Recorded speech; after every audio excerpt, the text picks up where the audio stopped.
A line of blood sprayed from the throat of a Konoha ninja. The scream abruptly stopped, and Mizuryu Akira lightly landed. The body fell heavily to the ground. The other two Konoha ninjas witnessed the scene, their faces drained of color. "Damn it, you're from Iwagakure.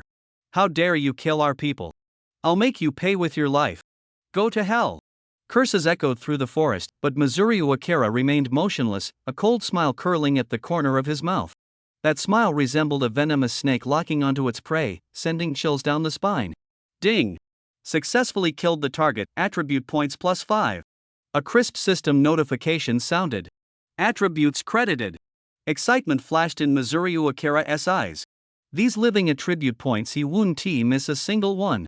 Come on, little darlings, let Uncle Mizurya have some fun with you. Whoosh whoosh whoosh. A Konoha ninja quickly threw 3 kunai, trying to block Mizuryu Akira's advance. Trash, your skills aren't even worthy of cleaning my shoes. Mizuryu Akira sneered, his figure like lightning, and in the blink of an eye, he was right in front of his opponent. The Konoha ninja's face turned pale, unable to react in time. A flash of cold light. The kunai in Mizuryu Akira's hand traced a deadly arc. Another streak of blood rose. Life was harvested once again. Ding! Another kill, attribute points +5. The prompt sound arrived as expected. The feeling of attribute points flooding in was exhilarating. In just a short moment, 2 companions fell one after another, leaving the last grass ninja pale and trembling all over. In his eyes, Mizunami was no longer a boy, but a grim reaper crawling out of hell. That seemingly harmless face, combined with the coldness of killing without blinking just now, formed the most terrifying contrast. Mizunami raised his kunai, the blade still wet with fresh blood. He brought the sharp blade close to his lips and lightly licked it with his tongue. This simple action became the last straw that broke the opponent's sanity. The last grass ninja frantically threw several kunai, then turned and fled, utterly disheveled. Watching his panicked back, the cold smile on Mizunami's lips deepened. Beating a fallen dog? That was his favorite part. How could he let the prey slip away easily? Swish! Swish! Swish! A few light sounds of air braking, Mizunami swept through the forest like a ghost, instantly blocking the escapee's path. He smiled, staring at the other. Despair was written all over the grass ninja's face, but soon, despair turned into determination. He steadied himself, gripped his kunai tightly, and took a stance to fight. No matter how much trash struggles, it's still trash. Before Mizunami finished speaking, his figure moved. The 2 figures crossed paths in midair. A flash of cold light vanished in an instant. The next second, they each landed. Shuelu Ming held a kunai, his posture calm, not a drop of blood on him. Blood gushed from the chest of the Kusa ninja. He let out a short, miserable scream, his body tilted, and he fell heavily to the ground. Ding! Successfully killed the target. Attribute points +5. As the prompt sounded, Shuelu Ming felt a faint heat flow merge into his body. He summoned the attribute panel that only he could see. The number behind the taijutsu column jumped, 110-125. He clenched his fist, feeling the power beneath his muscles more full and solid. A faint smile flickered at the corner of his mouth. Just now, he took down 3 Kusa ninja relying entirely on surprise speed and terrain advantage. He knew clearly that he urgently needed to learn real taijutsu techniques. He quickly recalled the Third Great Ninja War was underway. Iwagakure was fiercely battling Konohagakure. On the Konoha side, there was the one who would be called the Yellow Flash in the future, Namikaze Minato, along with Kakashi and Uchiha Obito. His own IWA unit was led by Higashikuru, but at this moment, all his squad members had turned into corpses. Can't stay here, Shuelu Ming thought. The Yellow Flash could appear at any moment, and that would be a one-sided massacre. Just as he was about to conceal himself, a series of hurried footsteps approached from afar, interrupting his thoughts. Whoosh! Whoosh! Whoosh! The sounds were dense, and quite a few people were coming. Before he could hide, a group burst out of the woods and surrounded him. They were IWA ninja. The leading special jonin, Suma Ji, had sharp eyes and recognized him at a glance. Ming? Why are you alone? Suma Ji shouted. His gaze then swept over the chaotic ground, seeing 3 Kusa ninja corpses. His voice deepened. Your squad, are you the only one who survived? Shuelu Ming lowered his head, making his voice hoarse and tired. Yes, they all died in battle. Suma Ji stepped forward, crouching to inspect the bodies. The blood at the wounds had not yet coagulated. The fatal injuries were clean and precise, all caused by physical strikes. His gaze finally fell on the blood-stained kunai in Shuelu Ming's hand, his pupils slightly contracting. These people, you took them out alone? Suma-ji's voice was filled with incredulous shock. All the evidence at the scene pointed to Shui Luming. This guy was known throughout Iwagakure as the village's deadless. Sending him on such a mission meant no one expected him to come back alive. But judging by this situation, this kid had some real skill. Sumashi never adhered to dogma. His squad was short of personnel, and the arrival of Mizunami Akira perfectly filled that gap. Mizunami Akira nodded. No time to waste, Sumashi's voice cut through his thoughts. Full speed ahead, support the maggots at Kanabi Bridge. He finished speaking and moved, his figure shooting out like an arrow from a bow. Whoosh! Whoosh! Whoosh! Several Iwagakure ninjas followed closely behind, the sound of breaking the air sharp and piercing. Mizunami Akira cursed silently. He knew the fate of this group: total annihilation. Their opponent was Minato Namikaze, the yellow flash of Konoha, whose flying thunder god technique was virtually unbeatable. Not to mention Kakashi was by his side. Facing such a lineup was tantamount to suicide. Mizunami Akira didn't want to get involved, but he had no choice. Sumashi had already hailed him as a battle hero, and he was stuck on the tiger's back. However, to be personally involved in the Third Great Ninja War? The thought made his blood boil. He had only watched from the screen before, but now he was right in the middle of it. The team quickly approached the Konoha defense line. A skirmish was about to break out at any moment. Mizunami Akira hid behind Sumashi, his gaze sweeping over the scene, and his heart suddenly sank. The figure opposite was Uchiha Fugaku. A child, no more than 4 or 5 years old, was following him. It was Uchiha Itachi. So young, yet brought onto the battlefield to experience the cruelty of war. Uchiha people, Mizunami Akira whispered. At his words, Sumashi's muscles instantly tensed. Don't look into their eyes. Mizunami Akira warned loudly. Beware the Sharingan. He himself would never make such a mistake, but other ninjas might. Uchiha Fugaku's gaze swept over Mizunami Akira, a flicker of surprise flashing across his eyes. This kid actually knew the danger of the Sharingan? Attack! Sumashi shouted. Mizunami Akira sighed inwardly. There was no way to dodge this. But he wouldn't dare touch those overpowered Uchiha. His gaze swept to the flank of the formation. There were a few Konoha genin there. Pick the soft ones to squeeze. At that moment, the system alert sounded in his mind. Ding! Mission issued: kill Konoha ninja. Rewards: Genin 5 points, Chunin 30 points, Jonin 100 points. A cold smile curled at the corner of Mizunami Akira's mouth. The opportunity had come. Kunai tore through the air, emitting sharp whistles. Mizunami Akira moved. Without hesitation, like an arrow released from a bow, he charged first into the enemy ranks. Let us test their weight first, he thought. His wrist flicked repeatedly, sending out several streaks of cold light. Swoosh! Swoosh! Swoosh! The kunai flew at an astonishing speed. The few Konoha genin at the front couldn't dodge in time. 3 were hit instantly, screaming as they clutched their wounds. Got them! Mizunami Akira's eyes sharpened, his assault relentless. He pushed off the ground, his figure slicing through the enemy crowd like a phantom. Seeking death. Surround him! The Konoha ninja were both shocked and furious, quickly tightening their encirclement. Beside him, Sumashir shouted anxiously, Mizunami Akira. Are you crazy? Come back. But Mizunami Akira's mind was clear as a mirror. He knew his greatest strength was this body, honed to perfection. If the enemy managed to create distance and use ninjutsu, he would have no chance of winning. He had to get close. Before the encirclement was complete, he suddenly twisted his body and delivered a fierce side-spinning kick, sweeping through the air. Bang! A heavy thud. The kick landed solidly on the face of the nearest ninja. The opponent didn't even have time to make a sound before the tremendous force sent him flying backward, blood spurting from his mouth and nose. Mizunami Akira landed silently, his movements without the slightest hesitation. Like a shadow, he closed in before the opponent's body hit the ground. The cold gleam of the kunai flashed in his hand. Put! The sharp blade pierced precisely into the heart. Warm liquid splattered out, and the shock in the ninja's eyes froze instantly. Everything happened in the blink of an eye. Decisive, neat, even carrying a cruel kind of beauty.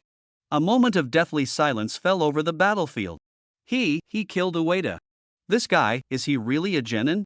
What incredible speed! Ninjas on both sides were stunned by this thunderous move. Shocked whispers spread through the crowd. At the same time, a cold voice echoed in Mizunami's mind. Ding! Killed 1 Konoha genin. Attribute points +5. The reward was credited. But the corner of Mizunami's mouth only curled into a cold arc. The battle had just begun. After a brief shock came an even more frenzied counterattack. The remaining Konoha ninjas' eyes were bloodshot, and various ninja tools and taijutsu attacks came from all directions, determined to tear this dangerous guy apart. Mizunami's figure flickered, weaving through the dense attacks. Every dodge was perilous, drawing waves of gasps. His speed is simply inhuman. Suma's fist clashed with Uchiha Fugaku's kunai, sparks flying, but his peripheral vision remained locked on Mizunami. So fast. That kid moved like a ghost, weaving through the Konoha ninjas. Every dodge was on the edge of disaster, yet perfectly executed. This was no ordinary Genin-S agility. Surround him. The Konoha ninjas roared as they charged. Before the words fell, the sound of wind suddenly rose overhead. Mizunami had already swooped down like a hawk. His knee, carrying the force of 1,000 pounds, slammed hard into the crown of a Konoha Genin-S head. Crack! The sound of skull shattering was clearly audible. Red and white matter splattered on the grass. Ding! Killed a Konoha Genin, reward 5 attribute points. The system prompt sounded. Mizunami licked the corner of his mouth, a hungry wolf-like green light flashing in his eyes. These Konoha ninjas were practically living experience packs. Monster! Iwagakure's companion stared in disbelief. When did he get this strong? The Konoha camp immediately stirred. Just as the encirclement formation showed a flaw, Mizunami replicated the tactic. The cold gleam of kunai flashed, and another person fell clutching a blood-spurting throat. Ding! Reward 5 attribute points. 5 bodies fell in succession, with the Konoha team losing over a third of its members. Uchiha Fugaku's face turned ashen, but he was tightly entangled by Suma, forced to watch the tragedy unfold helplessly. Taking advantage of the moment, Mizunami summoned the system panel. His fingertip lightly tapped the taijutsu column. Taijutsu, 125-150. At the instant the data shifted, he felt new power surging through his limbs and bones. His taijutsu was now at the chunin level, but his ninjutsu and genjutsu remained at the genin level like a lame cheetah. In the center of the battlefield, the fierce fight between Suma and Uchiha Fugaku continued. The clash of kunai sounded like a torrential rain pounding on iron sheets, their figures moving so fast they left afterimages.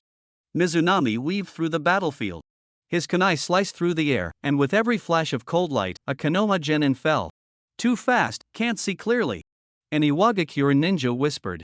He wasn't this strong just now, what's going on? Monster! The Iwagakure ninjas watched in stunned silence. Mizunami was like a wind of death, leaving only silence in his wake. Ding! Killed a Konoha genin, reward 5 attribute points. Ding! Ding!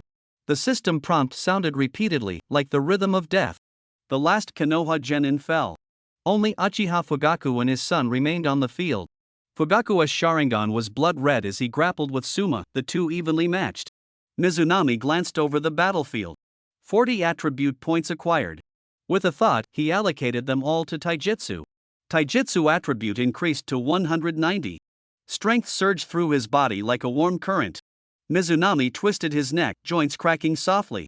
He looked at Uchiha Fugaku, a smirk curling at the corner of his mouth. It's time to play a different game. Suddenly, he flashed beside Sumashi and raised his hand to signal a ceasefire. Uchiha Fugaku, Mizunami's voice was clear, don't make a move yet. I can see your future. Fugaku leapt back sharply, his Sharingan locked tightly on Mizunami. Do you know Uchiha Madara? Mizunami asked slowly, his gaze deep. Fugaku's expression changed instantly. That name had long been sealed away, he had only learned of it by chance. It was the name of the first head of the Uchiha clan in Konoha. This was taboo. How could a kid from Iwagakure possibly know? Where did you hear that name? Uchiha Fugaku's voice suddenly tensed. The source doesn't matter.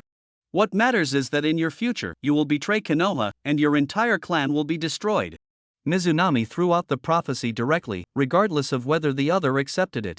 Fugaku's face turned ashen immediately. Nonsense! He snapped sharply. Nonsense? The Konoha leadership has always suppressed the Uchiha, guarding against them at every turn, don't you feel it? Mizunami's pace was calm, but every word was like a needle. If you think I'm lying, then by all means, keep fighting. His confident, almost shaman-like demeanor momentarily stunned Uchiha Fugaku. Absurd! The Uchiha are a prestigious family of Konoha, how could they? Fugaku's voice faltered with hesitation. Prestigious? Mizunami shook his head lightly and sighed. Then can you say the leadership has no suspicion of you? You're only deceiving yourself. Fugaku's throat moved, but he couldn't respond. He knew the truth better than anyone. As the head of one of the founding families, he was marginalized at the core of power. That chill was something only he felt most deeply. Continuing to fight will only lead to mutual destruction. We are here only to support our comrades. It's better if we both take a step back, Mizunami proposed at the right moment. Just then, the young Uchiha Itachi suddenly stepped forward. Father, you are a Konoha ninja, how can you negotiate with the enemy? Mizunami's gaze shifted to the child, a slight smile curling at the corner of his mouth as he decided to deliver another harsh blow. I'll give you a prophecy as well, please remember it. He lowered his voice. Like a curse, the Uchiha clan will one day be destroyed by your own hand. The air suddenly froze. Itachi's face instantly drained of color. Even as a genius, he was still just a 4-year-old child, and those words pierced his heart like an ice pick. Fugaku flew into a rage. Are you looking for death? But Mizunami only smiled calmly. You can judge for yourselves whether it's true or not.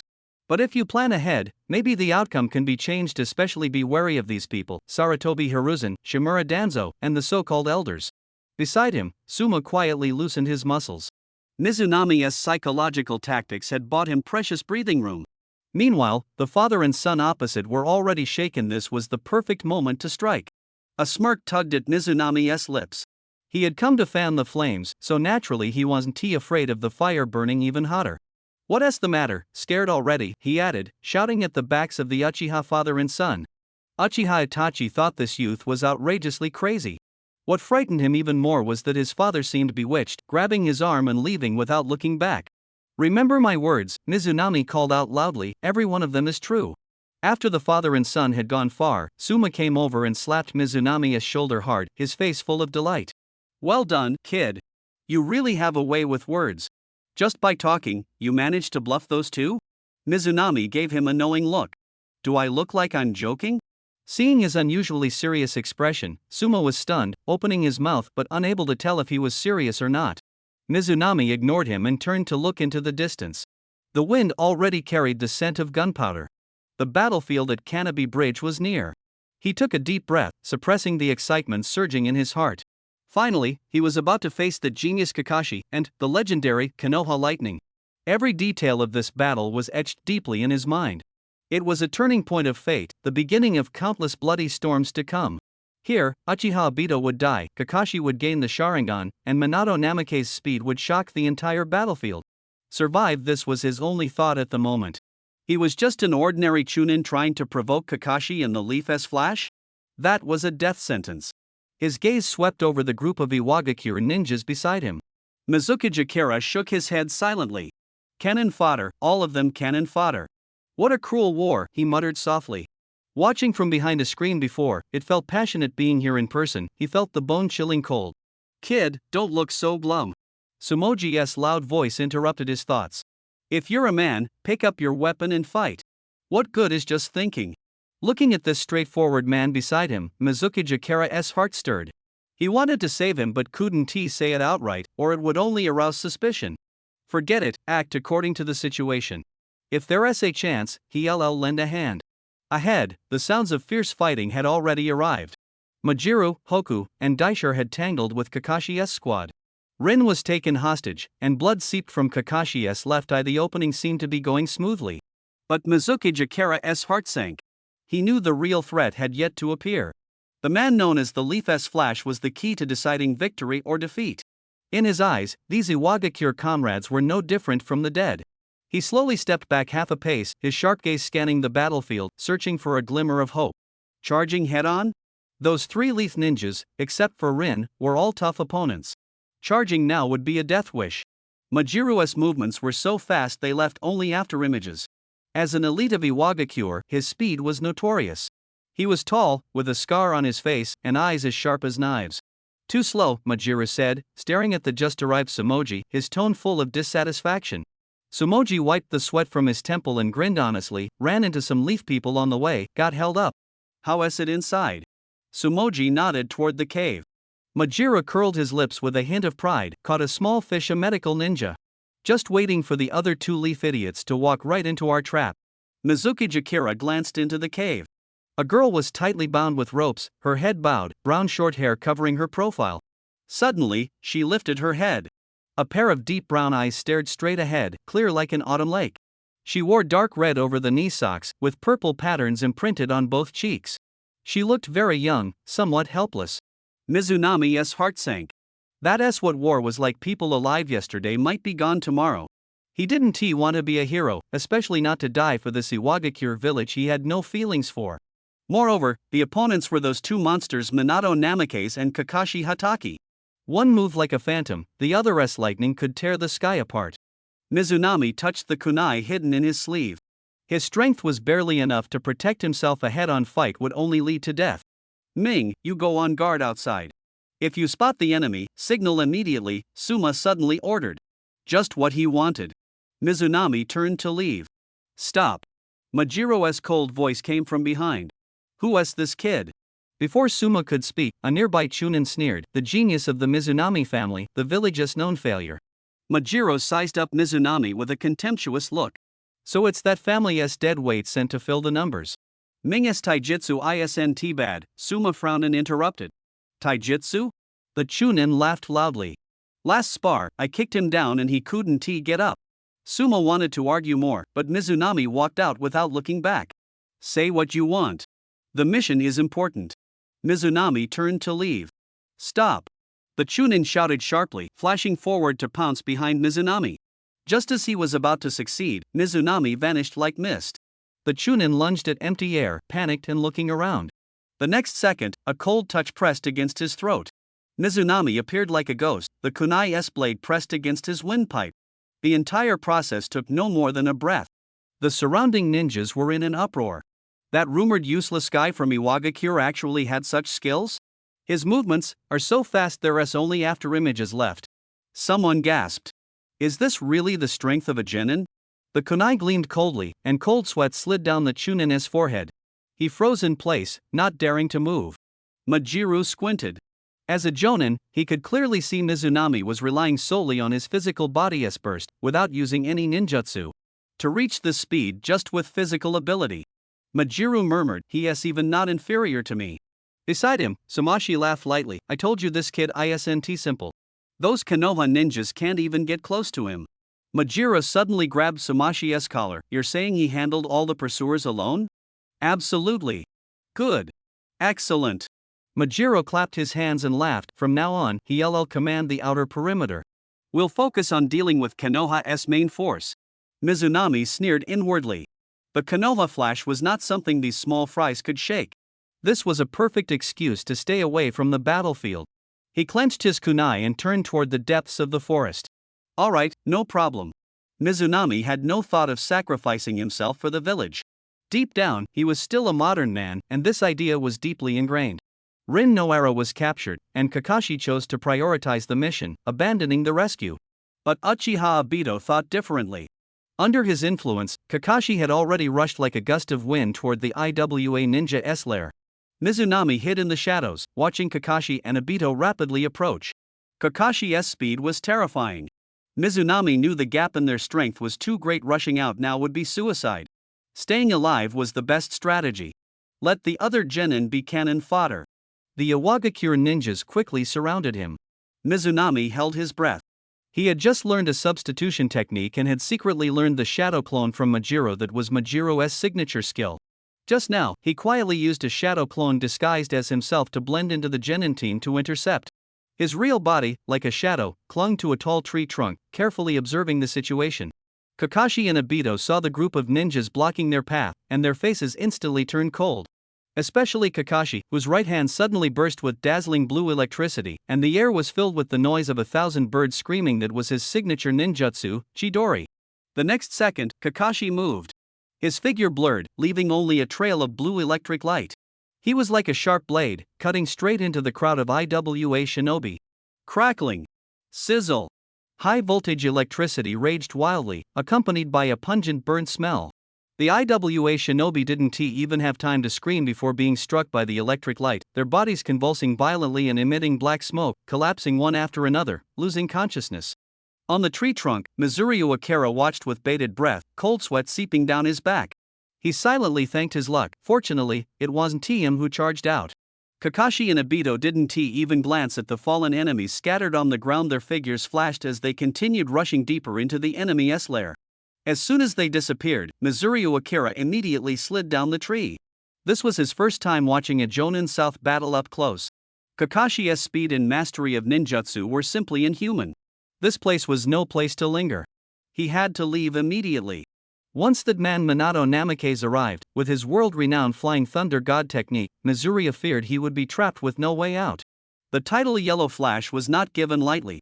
Sure enough, not far after Mizurio fled, even more piercing screams came from the direction of the IWA Shinobi's lair. Clearly, Kakashi was wreaking havoc inside. Those ordinary IWA Shinobi were no match for him. Mizurio's urge to escape grew even stronger. Sacrifice himself for the village? Sorry, such a noble cause was better left to others. Whoosh! He suddenly pushed off with force, his whole body like an arrow released from a bowstring, instantly launching forward, disappearing into the depths of the dense forest after a few bounds. Mizurio Akira sped through the woods. He now had only one thought: to become stronger. Using the infinite skill point system in his mind, kill enemies, level up. Stay here as cannon fodder? He would never look back. The wind howled past his ears, the trees on both sides turning into blurred green shadows, rapidly retreating behind him. He had been running full speed for a whole day and night, long since leaving Kamui Bridge behind. He suddenly stopped, bracing himself against a sturdy tree trunk with one hand, breathing heavily. Finally escaped. That kind of suicidal place, whoever wants to stay can stay. At that moment, dense footsteps came from all around, rustling, instantly surrounding him. Mizurio's heart tightened as he quickly turned around. 6 figures, some standing, some sitting, scattered around, all staring at him in unison. Each carried a large sword of different design, gleaming coldly on their backs. Unlucky. Mizurio cursed silently. This was like escaping the wolves only to fall into the tiger's den. That distinctive attire. These were the 7 ninja swordsmen of the mist from the hidden mist village of the Land of Water. Hey, kid from IWA village, a burly man with a huge weapon wrapped in bandages shouted roughly, what are you running here for? Although the weapon was wrapped, Mizurio recognized it at a glance: the sword Samahata. He was far too familiar with these. You kid, you wouldn't happen to be a deserter, would you? A cold voice rang out. The speaker was the leader, with short black hair, no eyebrows, and a fierce cross-shaped scar across his face. The lower half of his face was painted with strange red stripes. He was Biwa Juzo, the owner of the Broken Blade, Decapitation Greatsword. Shui Liuming dared not slack off. He pushed off with his feet, his body suddenly springing backward, instantly putting several meters of distance between himself and the dangerous group. Interesting, let us teach this little brat from IWA a lesson. Another chubby ninja, Shiguashan Hatuangue, laughed heartily. Before the words had even fallen, Biwa Juzo's figure flashed like a ghost. Whoosh! A piercing sound of air being sliced rang out. The Decapitation Greatsword, carrying a fierce wind that tore through the air, slashed straight toward Shui Liuming's face. Even before the blade arrived, the cold murderous intent stabbed his skin painfully. Shui Liuming's pupils contracted tightly. He knew how terrifying this sword was, the legendary unbreakable blade. If he were struck by this blow, the deadly follow-up attacks would surely tear him apart. The greatsword named Decapitation was a bloodthirsty demon blade. It was reborn through drinking blood, and every scar on its blade could heal as if new under the iron nourishment of fresh blood. Shui Liuming had no intention of becoming a sacrifice to this blade. Biwa Juzo moved, the sword light slashing down like a blood-red lightning bolt. Fast. But Shui Liuming was faster. Whoosh! His body flickered as he leapt into the air. Twisting his waist, he delivered a fierce side-spinning kick that tore through the air. All his strength was concentrated in his heel, like a heavy hammer, smashing fiercely toward Biwa Juzo's temple. Clang! At the critical moment, Biwa Juzo blocked with the huge Decapitation Greatsword held horizontally beside his head. The clash of hard steel rang so loudly it numbed the eardrums. Tremendous force surged through the blade, causing his arm to tremble violently, his entire arm instantly going numb. One of the onlookers let out a low exclamation. He actually forced Juzo back. Such strong taijutsu! This kid from IWA is no ordinary person. Biwa Juzo staggered back several steps before steadying himself. The tiger's mouth of his hand gripping the sword cracked open, blood seeping out. Surprise flashed across his face, quickly replaced by even more frenzied battle intent. He licked his lips, eyes glowing with bloodthirsty light. Interesting. I like teaching brats like you who don't know their place a lesson.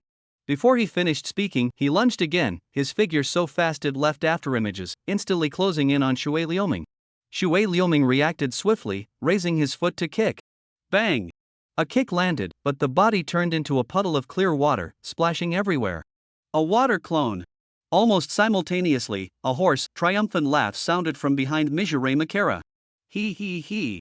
The real Biwa Juzo had already appeared behind him. The beheading sword was raised high, its cold blade reflecting a pale light, carrying the momentum to tear through everything, slashing fiercely at Mizure Makara's neck. The wind howled sharply. If this strike landed, the head would surely fall.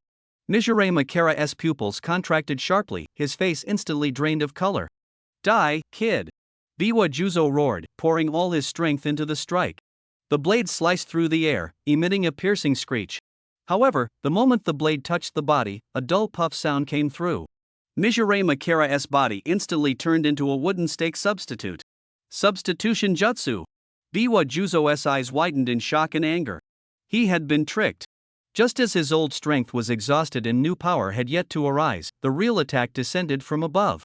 Mizure Makara leapt swiftly into the air and delivered a fierce kick to his chest. Crack! The brittle sound of bone under heavy pressure. Biwa Juzo was hit hard, crashing to the ground like a kite with a broken string. Mizure Makara didn't pause for a moment, his figure followed closely, pursuing the attack. Mizure Makara moved. His legs were as fast as lightning, kicking one after another, striking Biwa Juzo's chest fiercely. Ugh! Biwa Juzo's scream mixed with blood spurted out. Mizure Makara's final kick slammed him heavily into the ground. Boom! The ground cracked open a pit, dust rising like thick fog, obscuring the view. In the dust, Biwa Juzo lay sprawled at the bottom of the pit, covered in blood, his bones shattered, no longer resembling a human. Shui Liuming stood quietly in place, his figure faintly visible through the dust and smoke. The 7 ninja swordsmen watching the battle from the tree all changed their expressions. What a joke! Biwa Juzo actually lost?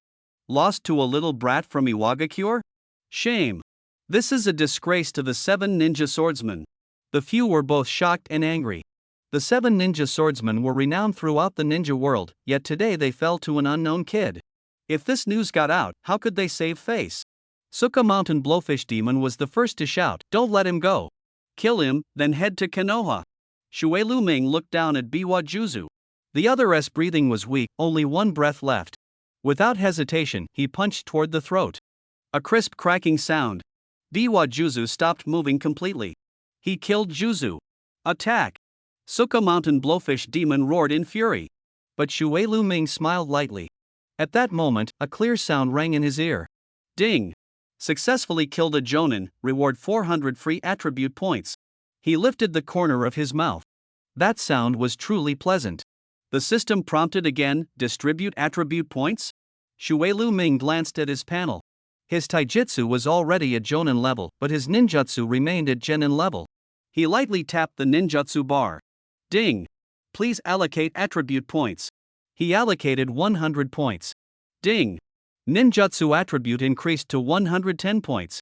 A warm current instantly spread throughout his body, and Mizure Liuming's mouth curled into a slight smile. It worked! He could clearly feel the chakra within him surging in an unprecedented way. His hands moved like lightning, quickly forming hand seals. Bang! Bang! Bang! 3 solid shadow clones instantly appeared beside him, their outlines clear and far more stable than before. Ha ha ha! With this power backing me, let's see who can stop me. Mizure Liuming laughed loudly, his voice echoing through the forest. He didn't stop.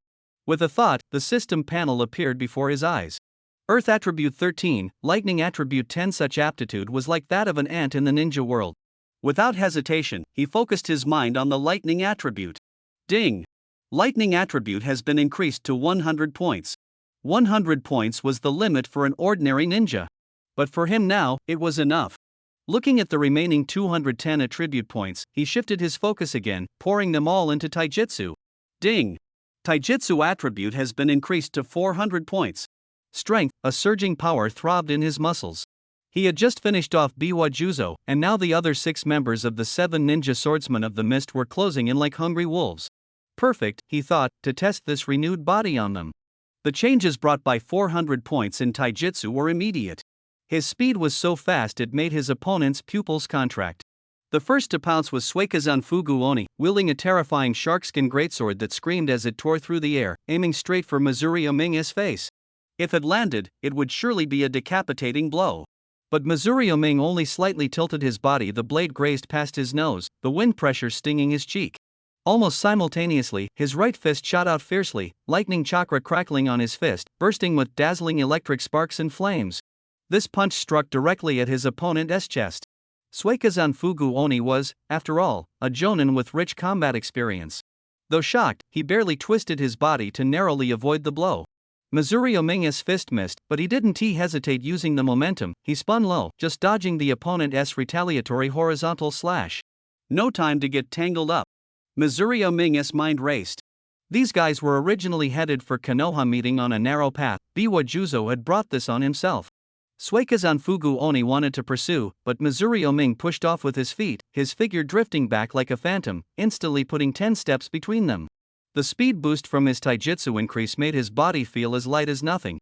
With just a thought, he could shift position in an instant. He felt an unprecedented confidence. If he wanted to leave now, no one could stop him. He glanced at the decapitating greatsword on the ground. The other 6 had not yet surrounded him. He suddenly grabbed the greatsword, hoisted it onto his shoulder, his figure flickering, leaving only a residual shadow behind. Where is he? The 7 ninja swordsmen looked around, only seeing a blurry shadow rapidly disappearing into the depths of the forest. That kid from Iwagakure sure was fast at slipping away. The wind howled past his ears, and the trees on both sides rapidly receded. Mizunami felt the surging power within his body. This sudden increase in speed was exhilarating. More importantly, he had just obtained this beheading greatsword. He recalled the fierce stance of Momochi Zabuza wielding this sword in the anime, feeling a rush of excitement. But now was not the time to admire it. With a thought, the beheading greatsword was stored in his system warehouse. Possessing such a treasure was dangerous. This was the safest way. His taijutsu had reached the level of a mid-level jonin, capable of holding his own even against jonin. He guessed the 7 ninja swordsmen of the Mist Wound Tea pursue relentlessly. Their target was Konoha village. However, just as he thought he was temporarily safe, 3 figures suddenly appeared in the forest ahead, blocking his path. They were Konoha ninjas, Might Guy, Ebisu, and Shiranui Gunma. Mizunami's heart tightened. The IWA Nin forehead protector on his head stood out like a beacon in the night. Swish! The 3 Konoha ninjas instantly took up battle stances. The land of fire and the land of earth were at war. They were natural enemies. Who are you? Might Guy shouted first, his voice loud and his gaze sharp as a torch. This future Konoha blue beast stood before him, full of vigor. Mizunami suppressed his surprise. The situation had already changed with his appearance. He had intended to avoid the battle at Kanabi Bridge but still ran into Konoha's people. He forced a relaxed smile and shrugged, I'm just passing through. How about you all just pretend you didn't see me? This made the 3 on the other side pause, exchanging suspicious glances. But the Konoha ninjas did not lower their guard. Take him down. Under interrogation, he would naturally reveal information. Might Guy launched the attack first, his figure like lightning, a fierce Konoha whirlwind sweeping toward him. Mizunami's eyes sharpened. Perfect timing. He wanted to test just how strong this taijutsu genius really was. The Konoha whirlwind, a fierce high kick. The leg sliced through the air, striking the airborne target. The assault ended with a rapid spinning kick, the final heel strike powerful enough to send someone flying. Mizunami did not retreat. The 2 clashed rapidly in midair, the sound of fists and feet colliding crackling sharply. Mizunami focused intently on every move of his opponent, sensing the unique energy flowing within the chakra. In an instant, he saw through the flaw in the Konoha whirlwind. Missouri Akira moved. His body began to spin faster and faster, like an out-of-control top. The air was stirred by him, emitting a hissing sound. He used himself as the eye of the wind, wildly absorbing and compressing the surrounding airflow. A tornado quickly took shape, his body fiercely rubbing against the air, producing a deep rumble. The fierce wind roared, sand and stones flying. Nearby trees were uprooted, grass and debris swept into the sky. Damn! What kind of technique is that? Ebisu exclaimed. I've never seen it before. That momentum is terrifying. Shiranui Gunma's voice trembled. But in Might Guy's eyes, a spark of excitement burst forth. Not only was he unafraid, he accelerated forward, eager to personally experience this power. Ebisu and Shiranui Gunma exchanged a glance, both seeing fear in each other's eyes. They hadn't expected this boy from Iwagakure to have such terrifying taijutsu. It should be known that Might Guy was already recognized in Konoha as a taijutsu prodigy, yet the power of this tornado completely exceeded their understanding. Akira tornado! Mizuryu Akira shouted sharply, the massive tornado like a living wind dragon, roaring as it lunged at Might Guy.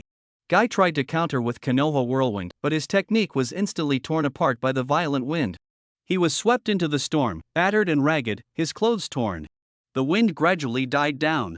Might Guy fell heavily from midair, creating a shallow crater on the ground. His body was covered in tiny wounds, blood mixed with sand soaking his torn clothes. But he wiped the blood from his face, struggling to stand, his eyes still burning with the excitement and joy of facing a strong opponent. Ebisu was dumbfounded. They had come to deal with the Kirigakure ninja, but suddenly this monster appeared. This guy defeated Konoha's Blue Beast, Might Guy, with just one move. But why had they never heard of such a person before? Might Guy wiped the bloodstain with his sleeve, grinning widely, his smile still bright. Might Guy's right foot suddenly stomped forward, kicking up a cloud of dust. He lowered his center of gravity, his left arm pressed tightly against his back, and his right palm shot out like a hawk's claw. This was his signature opening move. Tsuruyomi's mouth twitched slightly at the corner. The opportunity had come. Facing such a taijutsu master, he might catch a glimpse of the secrets behind the 8 gates. The winds suddenly rose. Guy moved. As fast as a green lightning bolt, he instantly closed in on Tsuruyomi's face. Tsuruyomi met him almost simultaneously. Bang! Bang! Bang!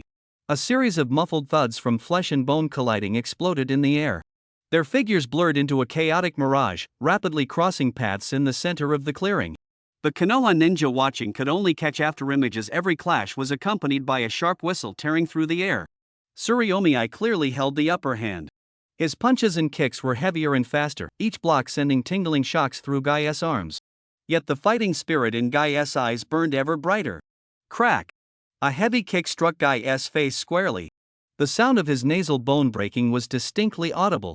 Guy grunted and flew backward, dragging a long trail on the ground, blood splattering into the dust. Guy! Ebisu shouted as he rushed forward. Ganma Shiranui had already flashed to Guy's side, his fingers quickly checking the injuries. Guy coughed up blood, staring fixedly at Tsuruyomi, his chest rising and falling rapidly. Tsuruyomi stood still, faint sparks of electricity flickering at his fingertips. He glanced at the severely injured Guy, then swept his gaze over the tense and wary Konoha ninja, suddenly feeling bored. Forcing out the 8 gates? Now was not the time to go all out. But Ebisu's angry shout broke the stalemate. We must eliminate this Iwagakure monster. Before the words had even fallen, Tsuruyomi's figure flickered. Whoosh! Everyone's vision blurred for a moment, and he had already appeared to Guy's left side. Ebisu swung a kunai straight at his throat, but Tsuruyomi's fist, wrapped in crackling lightning, easily deflected it. The electric current tore through the air, emitting a dangerous hum. Ebisu didn't even have time to see his opponent's movements clearly. A heavy punch slammed hard into his abdomen. He grunted and dropped to his knees.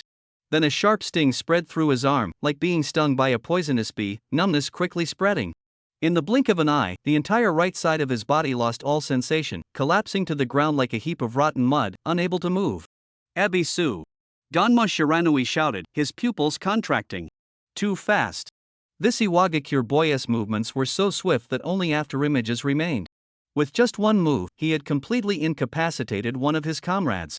Judging by the chakra sensation, the opponent was clearly only at the Chunin level, yet he was taking on 3 at once and completely dominating.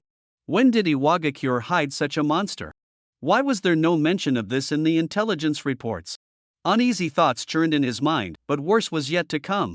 Deep in the forest, a murderous aura suddenly appeared. Several figures emerged, carrying the damp chill of water vapor, none other than the dreaded 7 ninja swordsmen of Kirigakure. Leading them was Sukayama Fuguoni, whose face painted with green stripes twisted into a ferocious grin upon spotting his prey. Ho, kid! His voice was hoarse, like sandpaper rubbing. What a narrow encounter. Their gaze bypassed the 3 from Konoha, locking tightly onto Mizuryu Akira. Shiranui Ganma's heart sank. A wolf ahead, a tiger behind. The mysterious genius from Iwagakure, the bloodthirsty pursuers from Kirigakure. And both of his teammates had already lost their fighting strength. This was a dead end. However, Sukayama Fuguoni showed no interest in the Konoha ninja. His massive frame exuded pressure as he stepped toward Mizuryu Akira. His orange hair nearly dragged on the ground, a conspicuous fluffy bandage wrapped around his neck, and his sharp teeth gleamed coldly. "For Biwa Juzo," he growled, then swung his hand behind to unsheathe the giant blade on his back, the great sword, shark skin. The weapon seemed alive beneath the bandages covering the blade, a huge mouth filled with sharp teeth opened, emitting a teeth-grinding hiss, like a bloodthirsty shark restless in its master's hand. "Kill!" Tsukayama Fugu Oni gave the order, and the other 6 swordsmen lunged simultaneously. Mizurame Kira stood his ground, eyes icy cold. Facing the ambush, he did not retreat but slightly bent forward, adopting a stance ready to fight. "Want to take his life? Then come and take it with yours." Nearby, Shiranui Gunma and his weakened companion watched in alarm. They didn't understand why this Iwagakure youth bore a deadly grudge against Kirigakure, but for now, the enemy's enemy might be their only chance to survive. With a flash of movement, he stirred the wind and was already before Tsukayama Fugu Oni. The giant's nearly 2.5 meters tall frame was like a thick wall. Mizurame Kira was only about 1.6 meters thin and shadow-like. A kunai flashed in his hand, swift as lightning, stabbing straight at the opponent's ankle. The strike was ruthless and precise. Given Tsukayama Fugu Oni's massive size, he had no time to dodge. But at that moment, the giant's hair suddenly stiffened, each strand standing upright, entangled and solidified like steel thorns. Ninjutsu, Sunban needles. Before the roar fell, the sky was filled with hair like a storm of steel needles, whistling as they shot forward. Mizurame Kira swiftly retreated, his steps chaotic, narrowly evading. The needle rain struck the ground, shattering rocks and leaving deep craters, a testament to its power. A chill ran through Mizunami's heart. He didn't expect this fat guy to have such a trick up his sleeve. No wonder he could become Kisame Hoshigaki's superior, it was truly well-deserved. Seeing him in such a sorry state, Tsukayama Fuguoni sneered coldly at the corner of his mouth. The 3 Konoha ninja nearby watched in alarm. One of the 7 ninja swordsmen, and he's this strong? Breaking through today is going to be difficult. Mizunami suppressed his breath, the shock in his eyes not fading. If he had hesitated even a moment ago, he would have been pierced like a sieve. He took a deep breath, steadied his stance, and reignited his fighting spirit. But the other 5 enemies had already closed in. They never fought alone. Killing was their only mission, swift and decisive, leaving no chance for survival. The pressure of life and death pressed down like a wave. For the first time, Mizunami truly experienced the cruelty of the ninja world. His fingers flew, forming hand seals so fast they left afterimages. Shadow clone technique. Whoosh! Whoosh! Whoosh! 3 clones appeared simultaneously, overlapping with his original body. Arcs of electricity crackled, lightning chakra entwined in the hands of the 4, and the air was filled with a scorching aura. If struck, paralysis would come instantly, knocking one to the ground. The 3 Konoha ninja held their breath, stunned by the fierce assault before them. Lightning release. His lightning release has such powerful force. So fast. His taijutsu speed is incredible. After fighting Might Guy for so long, his stamina hasn't diminished at all. Is this guy a monster? Might Guy's eyes widened. Only now did he realize that Mizunami hadn't been using his full strength when they fought earlier. Facing Tsukayama Fuguoni now, this Iwagakure youth finally revealed his true fangs. The fat on Tsukayama Fuguoni's face trembled, a drop of cold sweat seeping from his temple. The pressure, like an invisible boulder, suddenly pressed down on his shoulders. The young man's momentum suddenly surged dramatically in an instant. Before he could even adjust his breathing, Mizunami had already transformed into a bolt of lightning and struck. But after all, Tsuka Mountain Pufferfish Oni was a seasoned jonin, instantly seeing through his opponent's intent. He suddenly drew the large sword from his back sharkskin.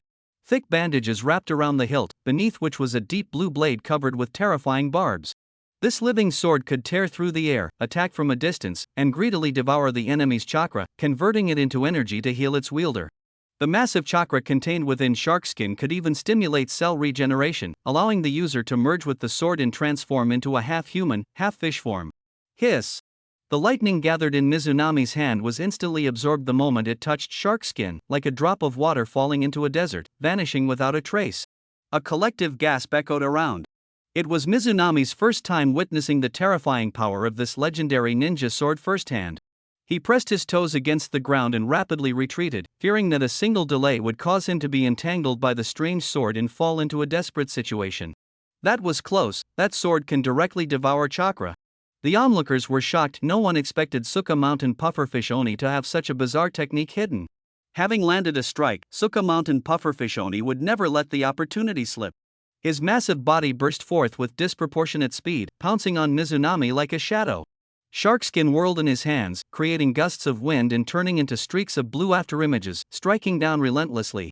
The assault was fierce, like a bloodthirsty beast opening its huge jaws to devour the boy. Just as the blade was about to tear Mizunami apart. Bang! A soft sound was heard, and the Mizunami that was hit turned into a puff of white smoke, dissipating into the air. It was a shadow clone. Suka Mountain Pufferfish Oni was stunned. His target suddenly vanished, throwing him into panic. He anxiously spun his bulky body, searching everywhere. Just as his gaze swept to the left, a cold voice sounded from behind him. Looking over there? It was Mizunami. His companion cried out in shock, "Behind you! Behind you!" But the warning came too late. Mizunami's whip-like legs struck the back of the Watermelon Mountain Puffer Ghost like a battle axe. Ugh! With a dull thud, the massive body was thrown like a projectile, tumbling across the ground, finally crashing through several large trees before barely coming to a stop. Dust flew and leaves scattered. The Watermelon Mountain Puffer Ghost collapsed among broken branches and logs, looking utterly defeated. The entire scene fell into silence. No one expected that after the fierce battle, Mizunami still had such a stunning strike hidden up his sleeve. Where he landed, the ground was cracked in a spiderweb pattern.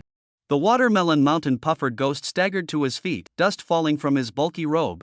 He grinned, revealing a row of sharp teeth, his eyes blazing with ferocity. The bandages of the shark's skin tore with a hiss, revealing the menacing blade. Being forced into such a sorry state by a kid from Iwagakure, his anger nearly burst from his throat. The crowd held their breath. No one expected this boy named Mizunami to be able to hold his own against the infamous 7 ninja swordsmen to this extent. "The fight's about to be decided," someone whispered. "That kid's no ordinary, but the Puffer Ghost is a real monster. Just watch." The Watermelon Mountain Puffer Ghost let out a low roar, his massive body suddenly bursting with speed that belied his size, the shark skin slicing through the air with a piercing scream aimed at Mizunami. A cold glint flashed from the kunai between Mizunami's fingers. He did not retreat but met the attack head-on. Clang! Clang! Clang! The sound of metal clashing exploded like a storm. The boy's figure moved so fast it left afterimages. Every strike precisely blocked the heavy shark skin. His taijutsu seemed forged through countless trials, his footwork like the wind, his movements like lightning. "How is this possible?" the spectators exclaimed. "He's not losing to the Puffer Ghost in taijutsu." Just as the shark skin came crashing down again, Mizunami's figure suddenly vanished into white smoke, another clone technique. The true body flashed like a ghost behind the pufferfish demon, a blood-stained beheading blade suddenly appearing in his hand. "Behind you!" Kakashi of Konoha couldn't help but shout. The blade sliced through the air like a crescent moon. The pufferfish demon from Watermelon Mountain barely turned aside, but it was too late to fully evade. The beheading blade tore through his back, blood splattering into the air like ink. Ugh! The pufferfish demon staggered to his knees, the shark skin deeply embedded in the ground supporting his body. He turned his head, staring fixedly at Mizunami Akira, his eyes full of incredulous hatred. Mizunami Akira gave him no chance to catch his breath. The boy gripped the blade with both hands and charged forward again, the blade aimed straight at his opponent's throat. Boom! A figure crashed down like a meteor between the two. The exploding blade splash plunged heavily into the ground, the countless detonation tags on the blade clattering loudly. One more step forward, the newly arrived ninja's voice was hoarse, "and I'll blow you to pieces." Mizunami Akira slammed on the brakes.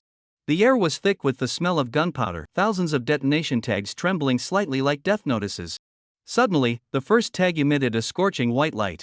Immediately after, the roar of the explosion swallowed the entire battlefield. Mizunami Akira retreated rapidly, narrowly avoiding the blast wave. The shockwave shattered the ground where he had stood. He steadied himself, landing on a distant branch, forced to watch helplessly as the pufferfish demon from Watermelon Mountain dragged his injured body, pulled back by his comrades. This suddenly appearing boy was terrifyingly powerful.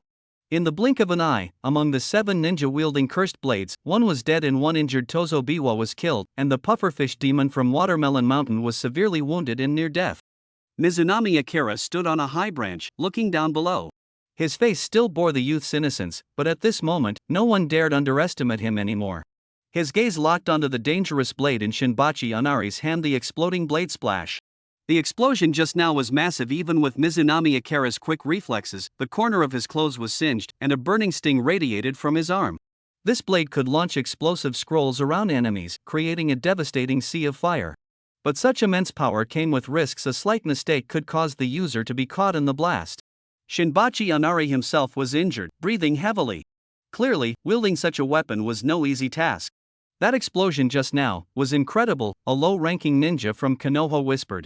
Might Guy stared intently at Mizuki Jakara, deeply shocked. That speed, his control over taijutsu and chakra is simply perfect. That boy from Iwagakure, is he really that strong? The sword in his hand, it's a decapitating blade. He took down a member of the 7 ninja swordsmen. Those were all jonin.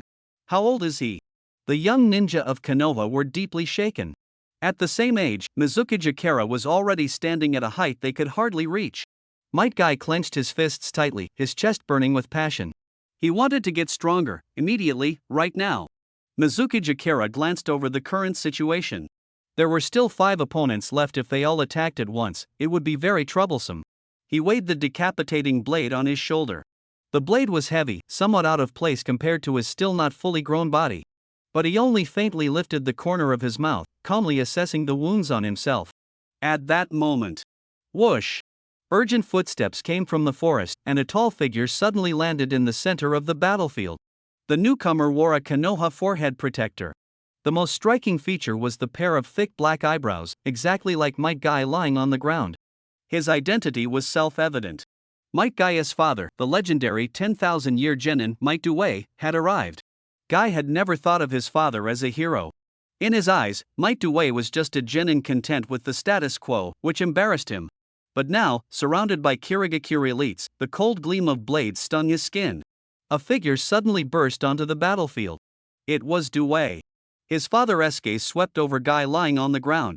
For the first time, those eyes that always carried a smile showed an emotion Guy had never seen before, not disappointment, but unmasked worry.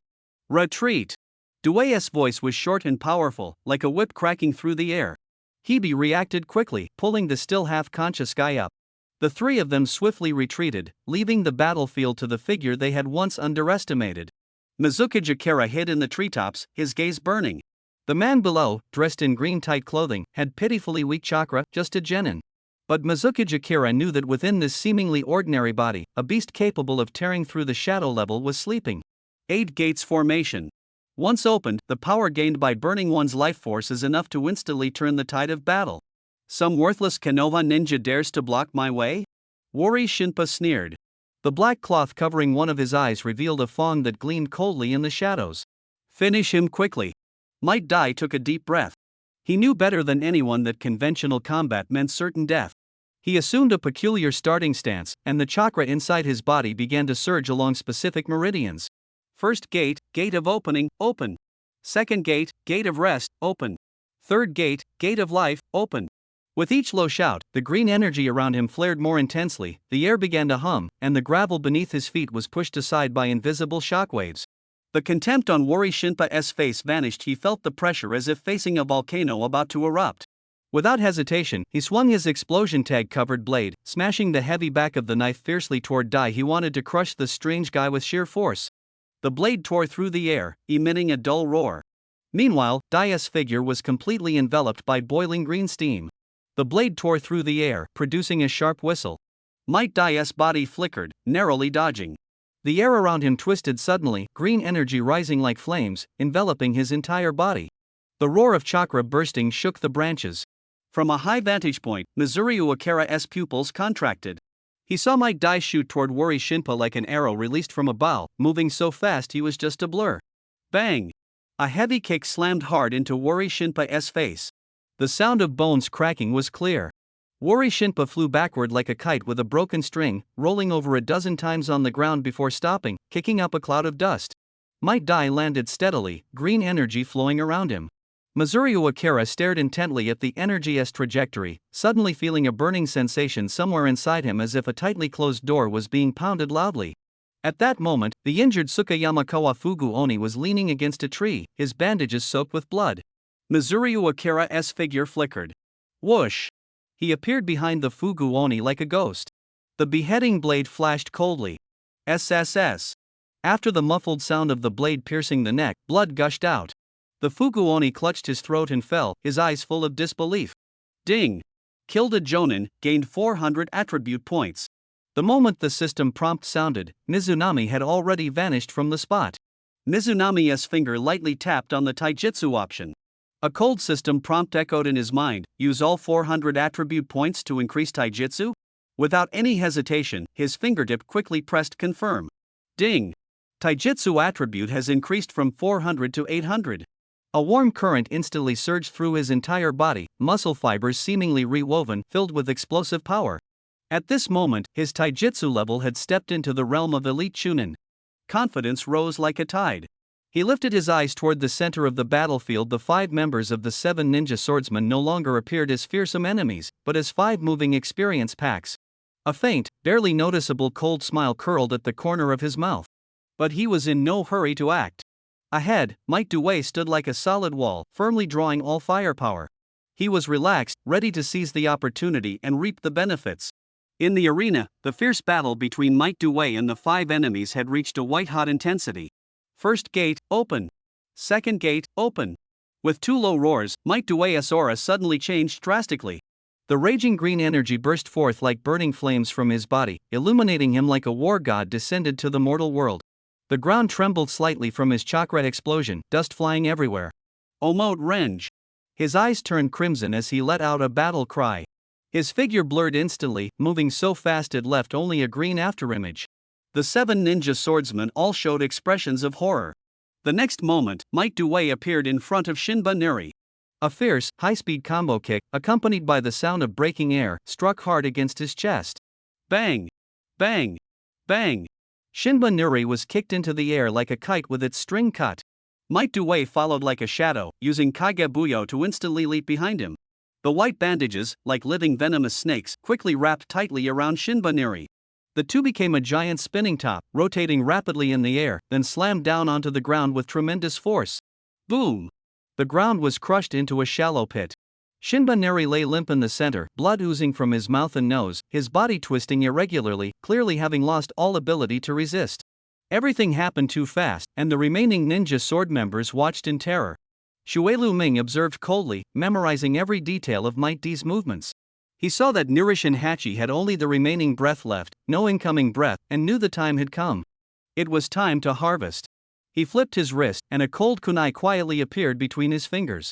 With a sudden swing of his arm, the kunai turned into a black lightning bolt, precisely shooting toward the heart of the immobilized Nirishin Hachi in the pit. The dying ninja couldn't even let out a scream. The kunai pierced through, making a dull poochie sound. His body twitched violently once, then stopped moving completely. Ding! Successfully killed a jonin, gained 300 attribute points. Shuelu Ming frowned slightly. 300? The 2 jonin he had taken down before clearly gave 400 points. Just as he was puzzled, a semi-transparent prompt box automatically popped up. Tip: Jonin strength varies. Reward attribute points will fluctuate based on the target's actual combat power. So that's it. Shuelu Ming sneered. This guy turned out to be a subpar jonin. Every little bit counts. He immediately pulled up the panel and reinvested the newly acquired 200 points into taijutsu. Ding! Taijutsu attribute increased by 200 points. A surge of power even stronger than before filled every limb and bone. The taijutsu attribute broke through the 1000 mark at once.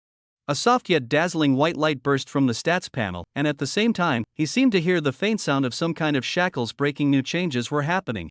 Taijutsu attribute, 1000 points achieved. Congratulations! Taijutsu rank promoted, Jonin. Mizuryu Akira glanced at the system panel.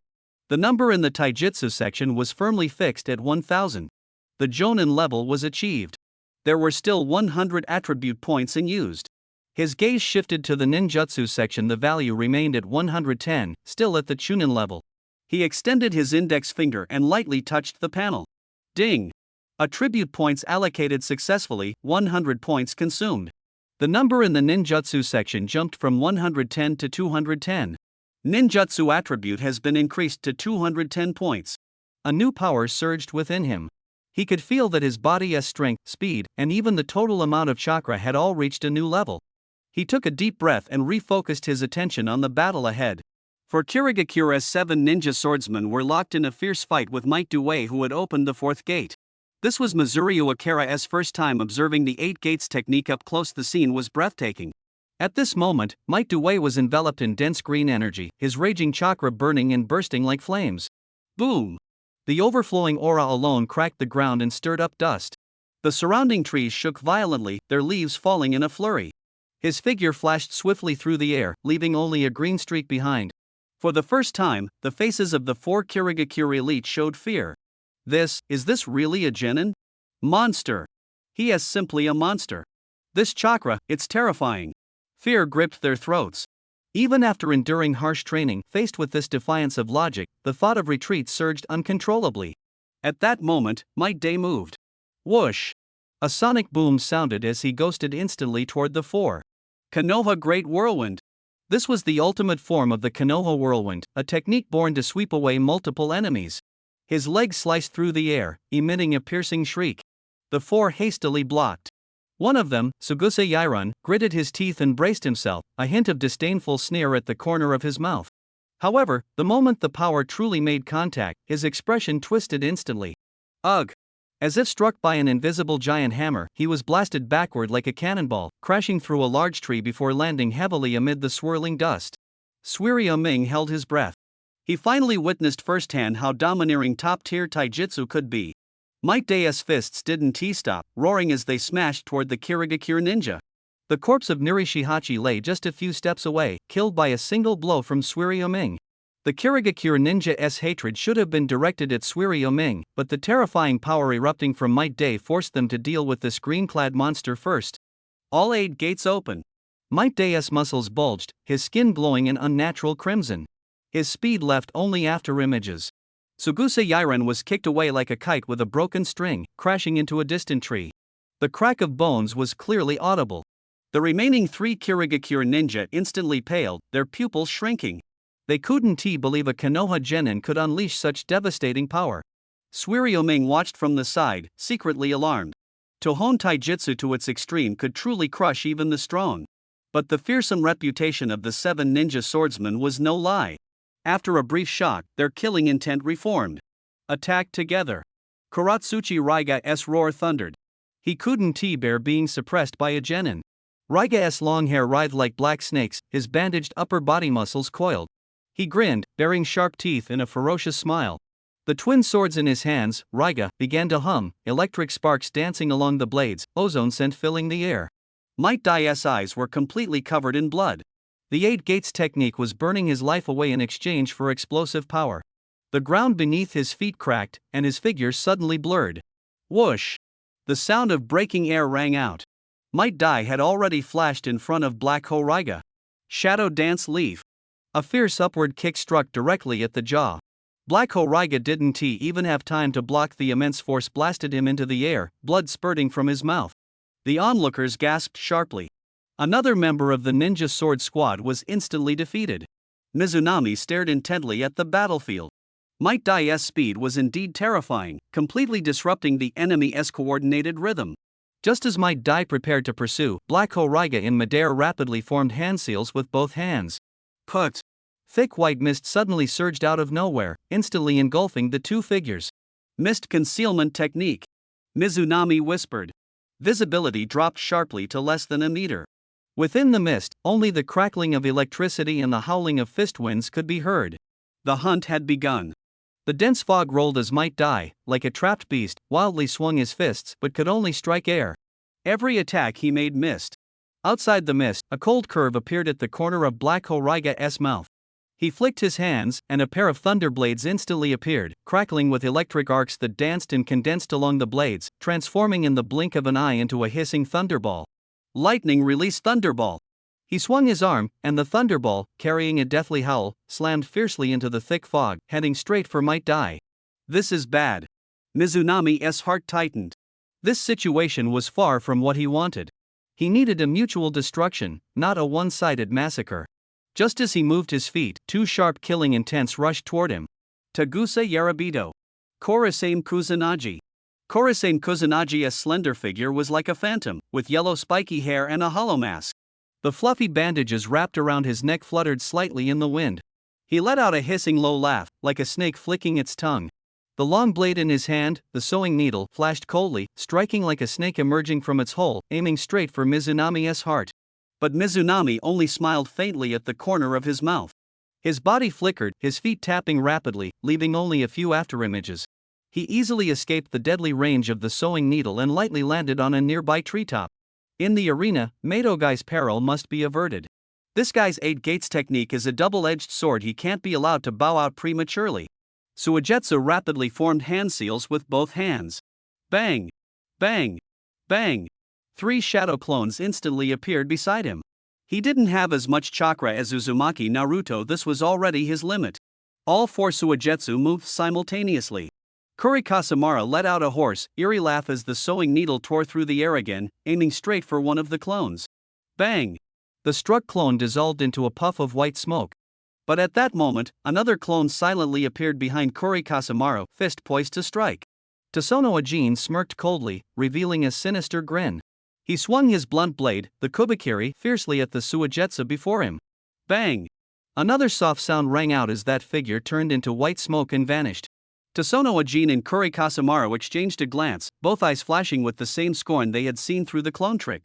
He sprang up like a leopard, lunging at another clone, the kubikiri slicing down with a gust of wind. Fought! The third clone also vanished in response. Found the real one, Kurikasamara's fingertips tensed, locking onto the last standing figure. Your time has come. Tosono Ajin sneered, brandishing his blade as he closed in. But just before the blade fell, a shadow like a ghost appeared behind Tosono Ajin. The gleam of a decapitating blade cut through the air. What? Tosono Ajin snapped his head around, pupils shrinking sharply. Kurikasamara's shout was torn apart by the wind. Behind you. Too late. This was exactly the moment Suigetsu had been waiting for. He had long hidden his true body in the shadows, using 4 clones to lure the enemy in. When the opponent thought victory was assured, the Grim Reaper had already raised his scythe. The beheading greatsword tore through the air with a piercing scream, slashing straight at the neck. Shoo! A line of blood shot up into the sky, splattering dazzling red on the ground. Tong Chao, the wild baitman, clutched his throat, staring at Shuei looming in disbelief. He opened his mouth, but only blood foam surged out. He collapsed with a thunderous thud. Ding! Killed a Jonin, attribute points plus 300.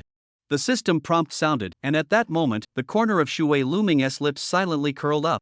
Korazame Kurumaru froze in place. This brat actually killed another person right in front of him. Before the fury could erupt, Shuei Looming shot forward again like an arrow released from a bow. Korazame Kurumaru gritted his teeth and met the attack, the blade slicing through the air. Whoosh! Whoosh! Whoosh! Whoosh! Whoosh! 3 trails of white smoke dispersed, and 3 shadow clones appeared beside Shuei Looming once more. The previous 4 had all been wiped out. He lightly tapped his toes, his figure flashing as he closed in on Korazame Kurumaru directly. Huff! The sewing needle tore through the air, carrying a harsh whistle and flying sparks, stabbing straight at Shuei Looming's forehead. But Shuei Looming remained suspended midair, his feet never touching the ground.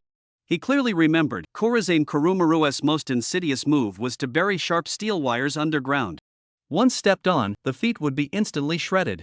He would never give the opponent that chance. Whoosh! Suddenly, Shuei Looming appeared above Korazame Kurumaru's head, his kunai slashing down fiercely. Clang! Kurosarashi Kushimaru reacted extremely quickly, parrying with his long sword as sparks flew, firmly blocking the strike. Got you? Kurosarashi Kushimaru sneered, but the sensation under his blade was off. It was a shadow clone. At the moment he was distracted, 2 more attacks came simultaneously from the left and right. Kid, you're dead. Kurosarashi Kushimaru's voice was hoarse with pride. Mizuryu Akira ignored him. His real trump card was speed. His taijutsu was already at the Jonin level, and now, combined with the shadow clone's feint, his movements were as fast as lightning. Although the shadow clone's sneak attack failed, the goal was achieved. Kurosarashi Kushimaru moved. Swish! Countless steel wires suddenly sprang from the ground, spreading out like a spiderweb and instantly entangling the ankles of the 2 shadow clones. The strangling attack was launched. The shadow clones vanished with a bang, turning into white smoke. The trap was set, the trump card revealed. Mizuryu Akira's true body appeared like a phantom behind Kurosarashi Kushimaru, his decapitating blade flashing coldly as it swung toward the opponent's neck. Whoosh! But several steel wires flew in from a blind spot, wrapping around the blade as if alive, forcibly blocking the deadly strike. Mizuryu Akira seemed to have anticipated this. With a flick of his wrist, the blade twisted around the wires, using their force to swing himself several meters into the air. At that moment, he let out a low roar. "Open the gates, open!" Deep within his body, it sounded as if chains were breaking. This was the forbidden technique he learned from Might Dai the Eight Gates. Just opening the first gate, his power surged like a flood breaking through a dam. Chakra exploded violently, and the air currents surged wildly around him. Elsewhere, Kuratsuchi Raiga, who was fiercely battling Might Dai, caught sight of this and his pupils suddenly contracted. 8 gates? This kid, could he be a spy from Konoha? In a moment of suspicion, Shuei Luming moved. He spun rapidly in the airflow wildly pulled, producing a series of explosive sounds, instantly forming a huge air vortex. The wind howled, sand and stones flying. Kurosurimaru's footing faltered, pulled by the powerful suction, staggering as he slid toward the eye of the storm. Shuei Luming moved. Without wasting words, his figure flickered, and that violent tornado was guided by him, rushing straight at Kurosurimaru. Kurosurimaru's feet left the ground, violently swept up by the wind pillar, tumbling fiercely in the air like a withered leaf. Now's the time. Shuei Luming approached like a ghost, his legs turning into 2 afterimages. Bang! Bang! Bang! Heavy kicks like war drums continuously pounded Kurosurimaru's chest. The cracking of bones mixed with piercing screams, torn apart intermittently by the wind. The tornado still roared, tearing everything apart. Kurosurimaru's clothes instantly shredded into scraps, the mask on his face crackled and shattered, fragments scattering. Shuei Luming's assault did not relent for the final strike, he stepped on his opponent's body with both feet, like a meteor falling from the sky. Boom! The ground trembled violently, a deep pit forcibly smashed out. Kurosurimaru lay motionless at the bottom of the pit. The wind gradually died down, leaving only a mess on the ground. The onlookers held their breath, shaken by this overwhelming power. Ding! Successfully defeated Kurosurimaru, gained 300 attribute points. The prompt sounded in his mind. Attribute points quickly arrived, the total jumping to 600. Having consecutively taken down 2 strong enemies, his power was rapidly increasing. On the field, only 2 Kirigakure ninjas remained. Meanwhile, the perennial Genin Might D was still trapped in the thick fog. Shuei Luming's lips curled slightly. These enemies were nothing but moving treasures in his eyes. But his gaze shifted, catching sight of a crisis. The blade of Black Horaiga flashed with lightning, aimed directly at Might D in the dense fog. He couldn't wait any longer. Whoosh! Shuei Luming's figure turned into a black streak, leaving only a faint afterimage behind. The next moment, he appeared behind Black Horaiga. Black Holia's hair stood on end. The image of his companion being instantly killed just now terrified him. Almost simultaneously, another ninja wielding strange twin blades lunged fiercely, the blades spreading apart with a piercing screech that tore through the air, slashing viciously at Mizunami Akira. Put! The blades sliced through, and Mizunami Akira's body exploded into a cloud of white smoke. It was a shadow clone.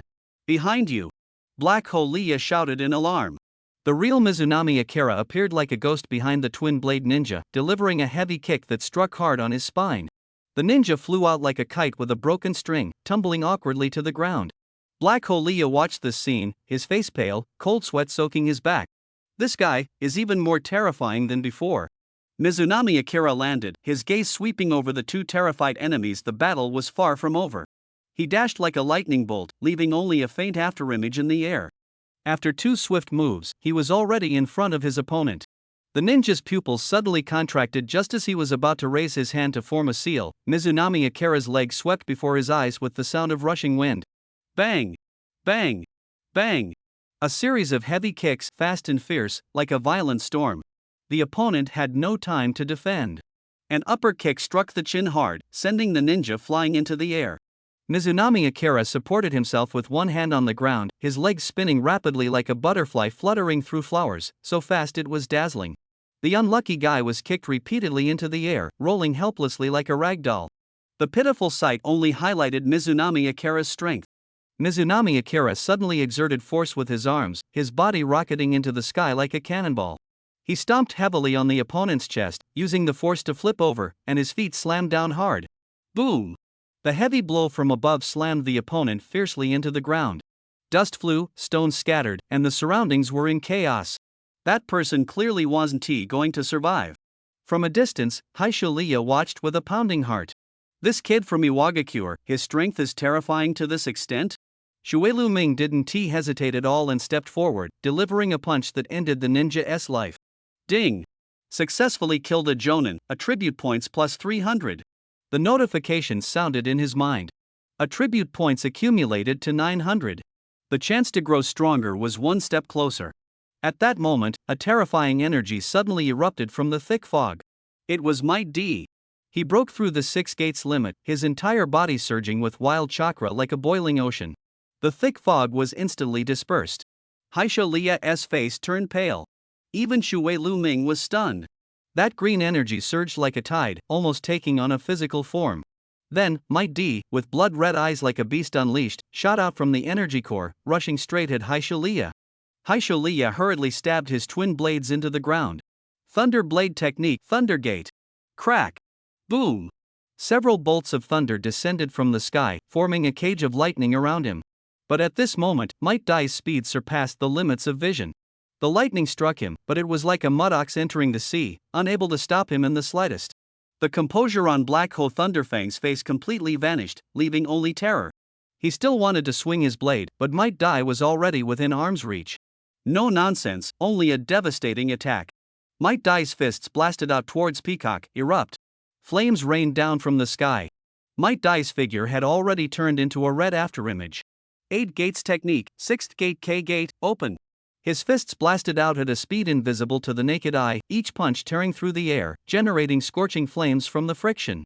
Those were not fists, but a storm of fire. In Black Ho Thunderfang's pupils, there was only the firelight sweeping across the sky. He barely raised his arms, a bitter smile tugging at the corner of his mouth. He couldn't block it, absolutely couldn't. The first punch shattered his guard, bones cracking under unbearable pressure. The second punch, the third punch, the dense fiery hammer blows came like a violent storm, without the slightest gap. He was struck with such force that his feet left the ground, his whole body thrown backward like a kite with a broken string. Crack! Crack! He smashed through 3 large trees in succession, yet the assault did not cease. Might Dai followed like a shadow, instantly appearing, his burning fists raised again, pounding down fiercely. Boom! Bang! When the last flames dissipated, Black Ho Thunderfawn lay on the ground like a tattered sack, motionless. His body was charred black, the breath of life already extinguished. The remaining fiery trails in the sky slowly unfolded, like a peacock spreading its tail, brilliant and deadly. This was Peacock Strike. After unleashing this earth-shattering blow, Might Dai fell from midair like a spent meteor, crashing to the ground silently. This eternal 10,000-year genin burned out his last light and heat to protect his loved ones. Nearby, Mizukichi held his breath, sweat beads forming at his temple. So this is the power of Peacock Strike, he murmured, his voice filled with undeniable horror. At that moment, a crisp ding sound rang continuously in his mind. In the corner of his vision, a semi-transparent attribute panel automatically unfolded. Name, Xue Luming. Age, 13 years old. Identity, Iwagakure Genin. Taijutsu, 1000 Jonin level. Genjutsu, 10. Ninjutsu, 210. Attributes, Earth 13, Lightning 100. Free attribute points, 900. 900 points. A huge fortune at once. Xue Luming took a deep breath, without the slightest hesitation. His taijutsu had already reached Jonin level. Ninjutsu must not become a shortcoming. With a thought, all 900 free attribute points were poured into the ninjutsu category. Ding! Consumed 900 attribute points. Ding! Ninjutsu attribute increased to 1110 points Jonin level. The numbers on the panel rapidly jumped before finally settling. At this moment, both his taijutsu and ninjutsu had stepped into the threshold of a lower Jonin. In this war-torn world, he finally had a foothold. But Xue Luming knew very well that this was far from enough. In this world, what was least lacking were monsters who could defeat the strong with the weak. Think of Kakashi, who always covered one eye, and the Uchiha clan's geniuses who had yet to fully reveal their edge. Shursui, Itachi, their potential was truly despair-inducing. The road ahead was still long. The mountain winds swept through the forest, carrying a whiff of blood. Xue Luming scanned the corpses on the ground, his chest rising and falling slightly. Hanzo, the 3 Jonin of Konoha, and that golden shining reputation weighed like a mountain on every ninja's heart. Compared to them, his own skills were indeed insufficient. He quickly counted his trump cards in his mind. Taijutsu, Konoha Whirlwind, Great Konoha Whirlwind, Shadow Dance Leaf. Self-created body technique, Tornado, Great Tornado. Ninjutsu, Shadow Clone, Substitute Technique. Too few. Fortunately, the newly mastered 8 gates gave him a bit of confidence. Although he was only a low-level jonin, facing that golden flash was a slim chance, but at least he had the right to fight. He was pondering his next move when the sole of his boot just crushed a piece of gravel. Scrape! From the shadow ahead, a man silently emerged. Wearing a one-eyed mask, the eerie concentric circle pattern seemed to absorb the light. Mizunami's heart jolted violently. Uchiha Madara? How could he appear here? He pushed off the ground, instantly retreating several steps, his right hand already pressing on the handle of a kunai. Who are you? His voice was deliberately kept steady, filled with caution. A low laugh came from beneath the mask, tinged with a condescending amusement. Who I am is unimportant. What a pity, a genius like you, yet you serve as an unnoticed genin in Iwagakure. The tone was like that of an elder lamenting a promising junior. Mizunami sneered inwardly. Changing the world? He didn't have time for that. Old man, I have business to attend to, we'll talk another day. His tone was indifferent as he turned to leave. Ha! A cold laugh pierced his eardrums like an ice pick. Mizunami's steps suddenly froze. His muscles stiffened as if bound by invisible chains. Damn! It's an illusion. This old monster actually launched a sneak attack. Mizunami's vision blurred, familiar room scenes appeared, a computer screen lit up, a half-drunk drink beside him.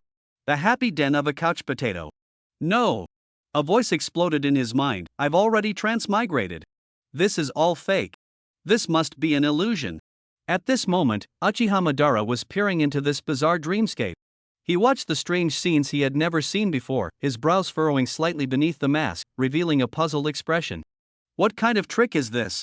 Uchiha Madara's voice carried suppressed suspicion. Boy, who exactly are you?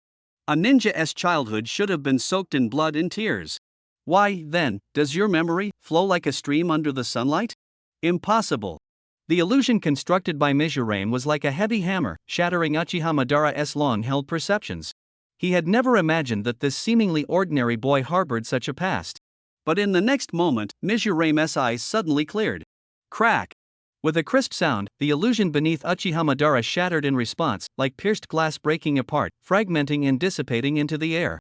Mizurame stared directly at the crimson single eye beneath the mask, a slight smile curling at the corner of his mouth. Surprised? Uchiha Madara? The moment his name was exposed, the aura around Uchiha Madara instantly froze. He operated secretly like a venomous snake moving at night. Very few in the world knew his true identity. How could this genin from Iwagakure have found out? Mizurame watched his momentary stiffening, a cold sneer rising on his lips. I never miss a single episode of your future failure, Boruto, let alone the script of you, the old schemer. Shocked? Mizurame's tone was casual, as if chatting idly. You just want to take Obito away and continue your grand game, right? 10 Tails, Infinite Tsukuyomi, reviving the Sage of Six Paths. Do I need to go on? Shut up! Uchiha Madara let out a low roar, the red light from the single eye beneath his mask bursting forth, murderous intent spreading like a tangible force. His lifelong schemes had been completely exposed by an unknown nobody. Yet Mizurame remained composed, even carrying a hint of mockery. How exactly did you find out? Madara's voice was hoarse with rage. That's none of your business. Mizurame stepped forward. Your genjutsu can't trap me. You think you can keep me here? Before the words finished, Uchiha Madara's figure indeed faltered. Mizurame was fully focused, muscles taut, every cell on alert. Facing the most dangerous schemer in the ninja world, any lapse could be fatal. The killing intent in that single eye suddenly surged. Mizurame instinctively retreated swiftly, dust flying beneath his feet, instantly creating several meters of distance. Speak! How do you know my plan? Uchiha Madara was nearly out of control, the fury of his secrets being brutally torn open, robbing him of his usual calm. Then, he suddenly took a deep breath. Fire release, great fireball technique. Blazing flames surged from his mouth, condensing into a massive fireball that tore through the air with a roar. Shui Luming pushed his speed to the limit, dodging swiftly to the side. The fireball grazed the edge of his clothes with a thunderous whoosh, the scorching heat wave burning his skin painfully. He steadied himself, patting the scorched collar of his clothes, and exhaled deeply. That was close. Shui Luming forced himself to stay calm, his voice carrying a barely perceptible tremor. You can't kill me. My comrades know your plan. If I die here, they will never let you go. He took a deep breath and met the other's gaze. You have your forces, and I have my backing. If you don't believe me, you can try. Uchiha Madara narrowed his eyes, scrutinizing the boy from Iwagakure. The certainty in the boy's tone made him hesitate. The air was thick with danger, leaves rustling softly. Madara sneered coldly, "You're lucky today." Before the words finished, his figure vanished like mist among the trees. Shuiluming held his breath and focused until he confirmed the oppressive presence had completely disappeared, then exhaled deeply. Cold sweat soaked his back. During the confrontation, he had barely survived by bluffing. He had to leave immediately. Pushing off with his feet, he leapt through the trees several times, quickly distancing himself from the area. At this moment, he had nowhere to go. His comrades in Iwagakure were likely in danger. Returning would be like walking into a trap. He dashed through the dense forest, branches scraping his cheeks painfully. Having provoked a monster like Uchiha Madara, the days ahead were destined to be fraught with peril. The urgent task was to increase his strength. He recalled the battlefield at the border between the land of fire and the land of earth that was the best hunting ground. Every opponent he defeated would make him stronger. Just as he turned eastward, footsteps suddenly echoed through the forest. A group of ninja approached, led by a short, stocky old man. Shuiluming's pupils contracted. It was none other than the third Tsuchikage, Anoki. "Kid," the Tsuchikage's murky eyes appraised him, "what are you doing here?" Shuiluming touched the forehead protector on his brow, thinking quickly, "I got separated from the squad." Anoki snorted, his cane thudding heavily on the ground, "Keep up. Don't fall behind." Shuiluming held his breath, not daring to relax for a moment. The oppressive aura radiating from this small old man sent chills down his spine. The old man's dust release was renowned across the 5 great nations, with countless powerful enemies fallen before him. It seemed he had also come to support those Iwagakure Jonin. The old man moved, so fast that only after images remained, covering 100 meters in just a few leaps. Mizuki Jakara followed closely behind, even faster than the Jonin Kuratsuchi trailing them. Anoki glanced back, a flicker of surprise in his eyes. The boy from the Mizukage clan actually possessed such strength? No wonder he survived that massacre. They all said he was useless, not even worth the cannon fodder of the clan. Anoki muttered under his breath, "Looks like everyone was wrong." Mizuki Jakara had no time to guess the other's thoughts. In the blink of an eye, they had arrived at the battlefield. The scene before them was suffocating. Bodies of Iwagakure ninja lay scattered everywhere, the reinforcements of Jonin completely wiped out. Sumi Shijo was lying at Mizuki Jakara's feet, eyes bulging, face twisted as if he had seen the ultimate horror before death. Anoki's expression changed drastically, fury burning in his eyes. "All dead? Who did this?" Konoha's flash. Mizuki Jakara's voice was chillingly calm. He bent down to pick up a kunai, its blade engraved with the Flying Thunder Goddess rune, and casually handed it to Anoki. The kunai felt icy cold in his hand, Anoki's knuckles whitening. Minato Namikaze, he has taken the Flying Thunder God technique to such a level. Mizuki Jakara squatted down to examine the bodies. All fatal wounds were on the back, exactly the signature method of the elusive Flying Thunder God. Anoki gritted his teeth to suppress his anger. "This is bad. The front line is in trouble." Minato Namikaze was Konoha's ace. He must have seized the opportunity to infiltrate. The two immediately sprinted toward the main battlefield with all their might. The decisive battle between the land of earth and the land of fire was at a stalemate. Anoki glanced at Mizuki Jakara racing beside him, secretly alarmed. This kid not only recognized the Flying Thunder God at a glance, but his strength had also improved by leaps and bounds. If he could survive this battle.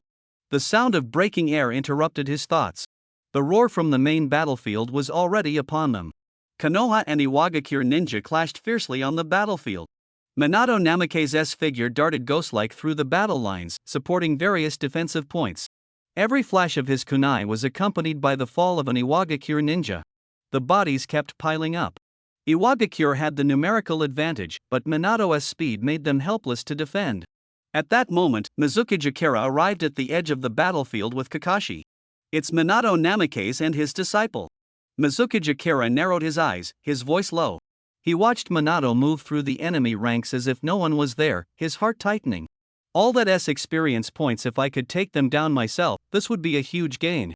A trace of uncontrollable excitement flashed across his face, and his fists clenched involuntarily.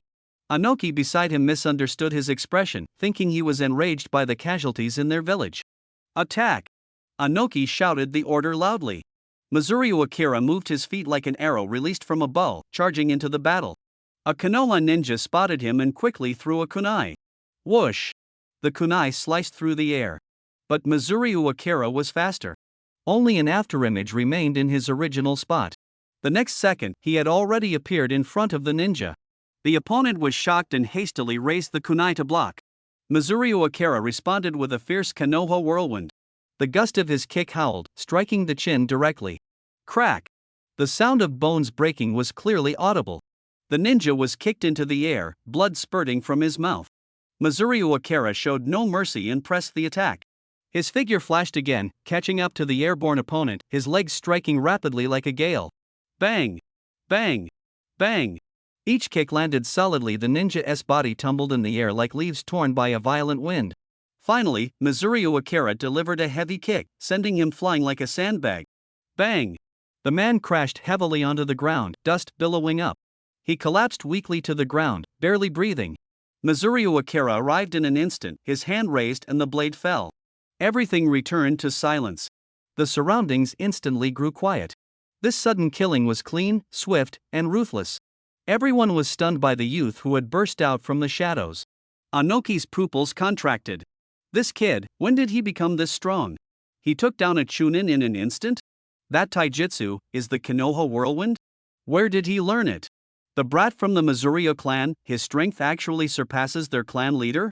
Even Kuratsuchi's honest face showed a trace of surprise as he fixed his gaze on Mizurio Akira. So fast, he killed a Konoha Chunin in an instant. So young, yet so ruthless, his potential is terrifying. The Konoha ninjas were equally shocked, all looking simultaneously at another genius, Hatake Kakashi. The same age, the same sharp brilliance. He was promoted to Jonin at 12, and his strength was fully displayed in this great battle. People couldn't help but compare him to Kakashi. Kakashi had received Obito's Sharingan, compensating for the defect in his left eye. At that moment, Mizurio Akira heard a prompt sound in his mind, ding. Successfully killed a Konoha ninja, reward, 100 attribute points. Ding points credited. Although it was only 100 points, Mizurio Akira felt a surge of joy.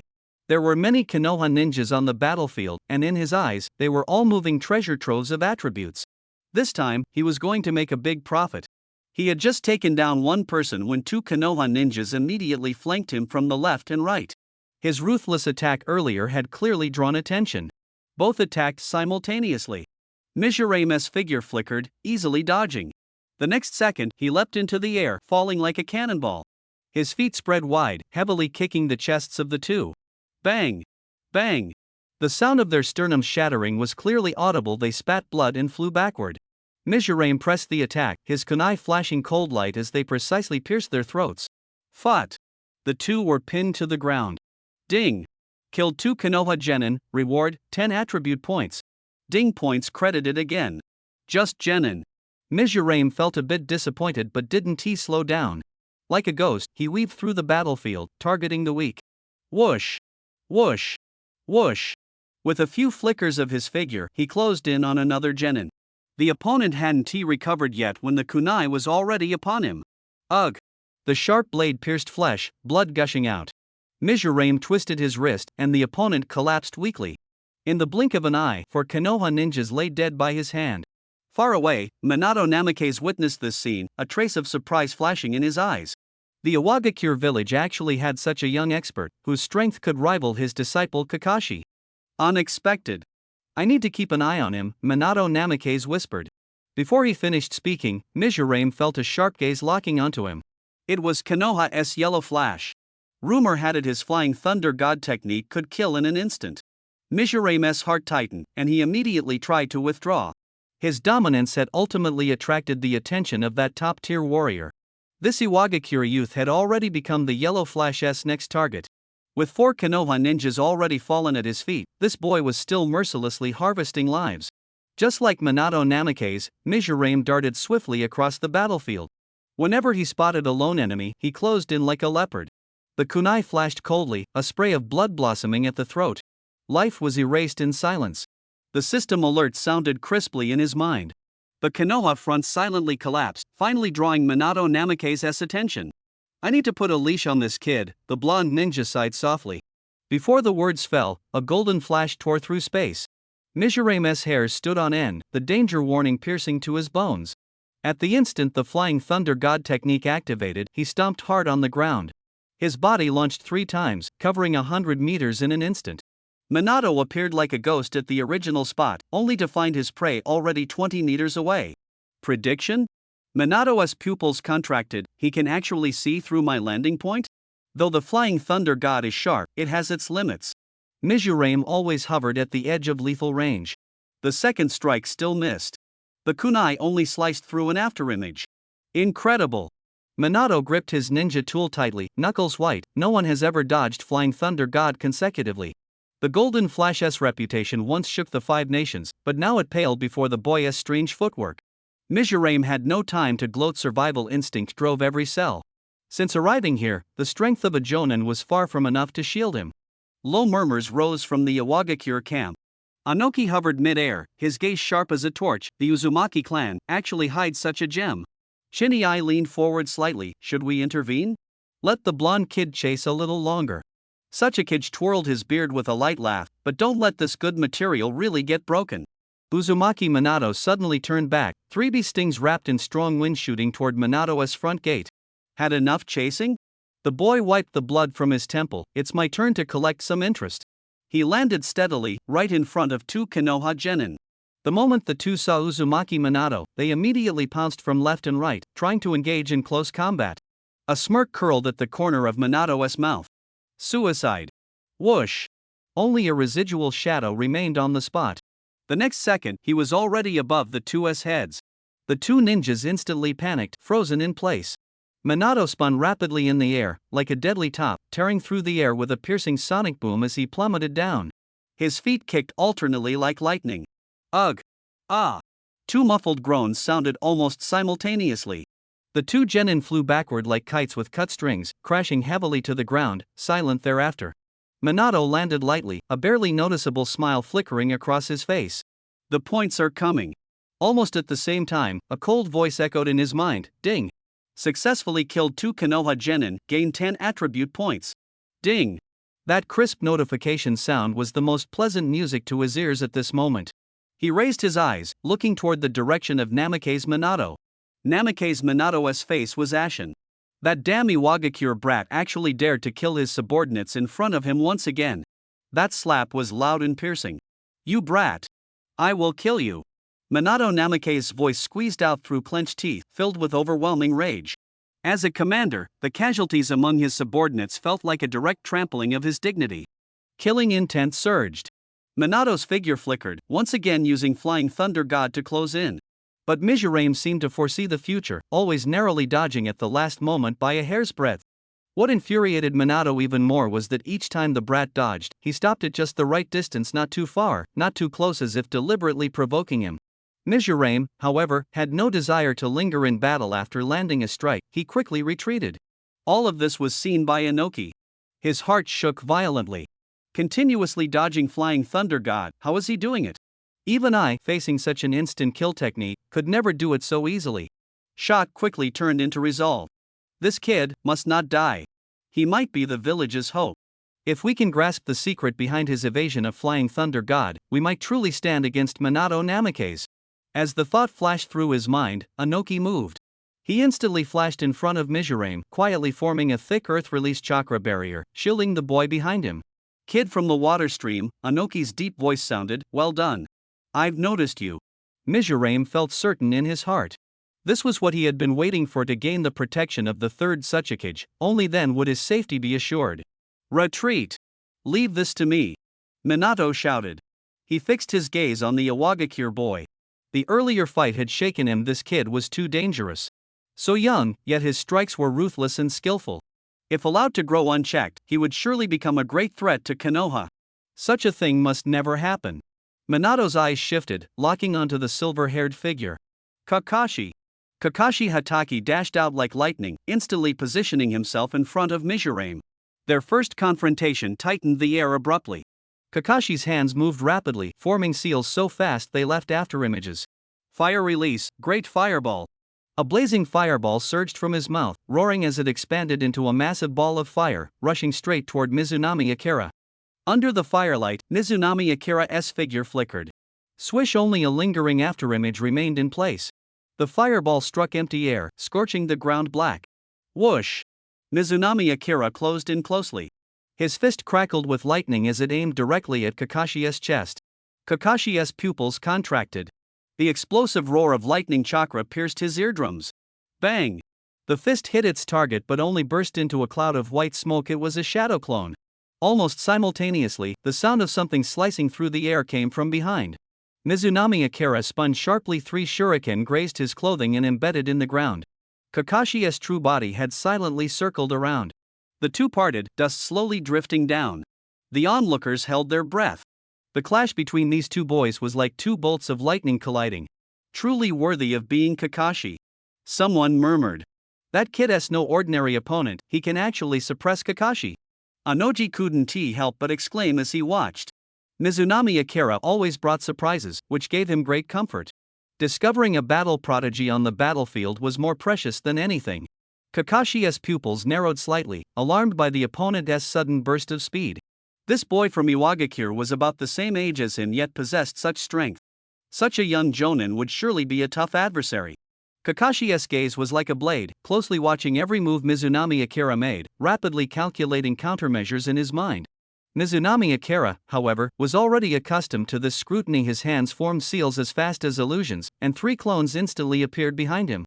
The clones shot toward Kakashi like arrows released from a bow. Kakashi simultaneously formed seals, and 3 clones wrapped in lightning charged to meet them. Lightning released shadow clones. When these clones were destroyed, they would explode into lightning as a counterattack. Kunai sliced through the air, striking the lightning clones precisely. But the struck clones immediately exploded into a net of electricity.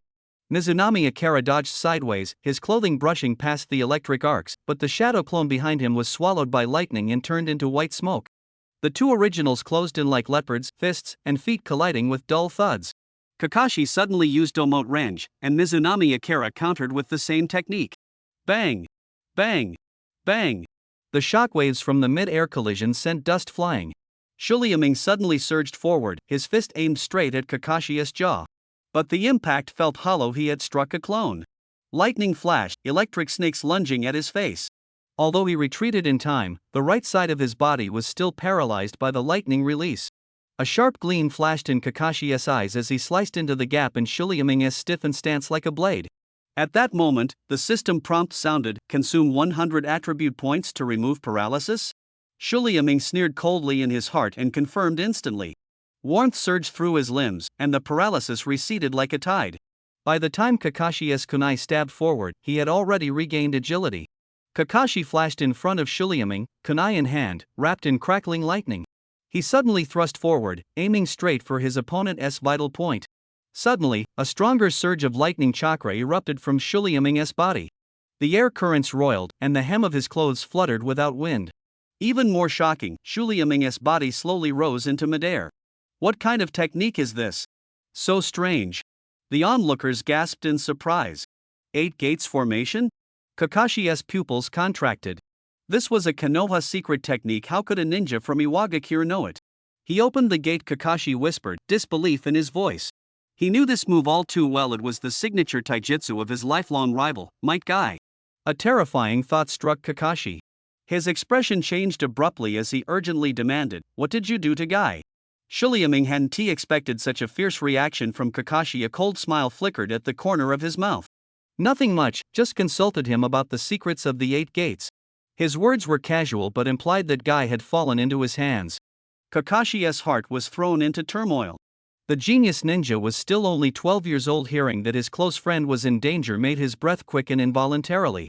At the very moment his mind was in turmoil, Shuliaming moved. Body flicker technique. Like a phantom, he closed in, delivering a fierce low kick sweeping toward Kakashi's jaw. A Konoha secret taijutsu, Shadow Leaf Dance. You know this move too? Kakashi retreated swiftly, even more shocked and beginning to believe Shuliaming's words. But Shuliaming pressed on relentlessly, shadowing him like a shadow. Onlookers held their breath. Mizuki Akira could actually suppress Kakashi. Kakashi had no time for words, slapping the ground fiercely with both hands. Earth release, earth flow wall. A wall of earth thunderously rose, barely blocking the pursuit. Taking this chance to catch his breath, Kakashi's hand sparked with lightning again, the piercing bird cries tearing through the air. Lightning release, Chidori. High-density lightning gathered in his palm, erupting with dazzling brilliance. This was the young Kakashi's original ninjutsu, a perfect fusion of form and nature transformation into a powerful lightning strike. The lightning in his hand suddenly flared, as blinding as an incandescent lamp, accompanied by the tearing sound of 1,000 birds crying out simultaneously. His Sharingan slowly rotated, capturing every subtle movement of his opponent. He moved, his figure became a flash of lightning, rushing straight at Mizukage. Mizukage's pupils shrank sharply, the composure on his face instantly shattered. Too fast.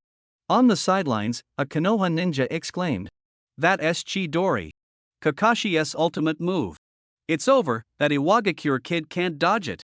Amid the shouts, Kakashi had already reached in front of him. The lightning tore through the air, carrying a destructive aura, stabbing straight into Mizukage's chest. Mizukage froze in place, as if bound by invisible chains. He is scared stiff. 1. The people of Konoha exhaled deeply. The shadow of Mizukage's instant kill on his companion was finally dispelled by this bolt of lightning. The piercing thunder exploded. The Chidori struck solidly on Mizukage, cracking a series of bones with sharp snapping sounds. Impressive. Anoki from Iwagakure squinted, so young, yet able to create such a ninjutsu. A pain struck his heart. Could this rising star of the Mizukage clan really fall like this? Kakashi's figure stopped 3 steps away, the lightning gradually fading. But just then, boom! The struck Mizukage suddenly emitted a muffled sound, turning into a charred stone statue that shattered on the ground. Substitution jutsu!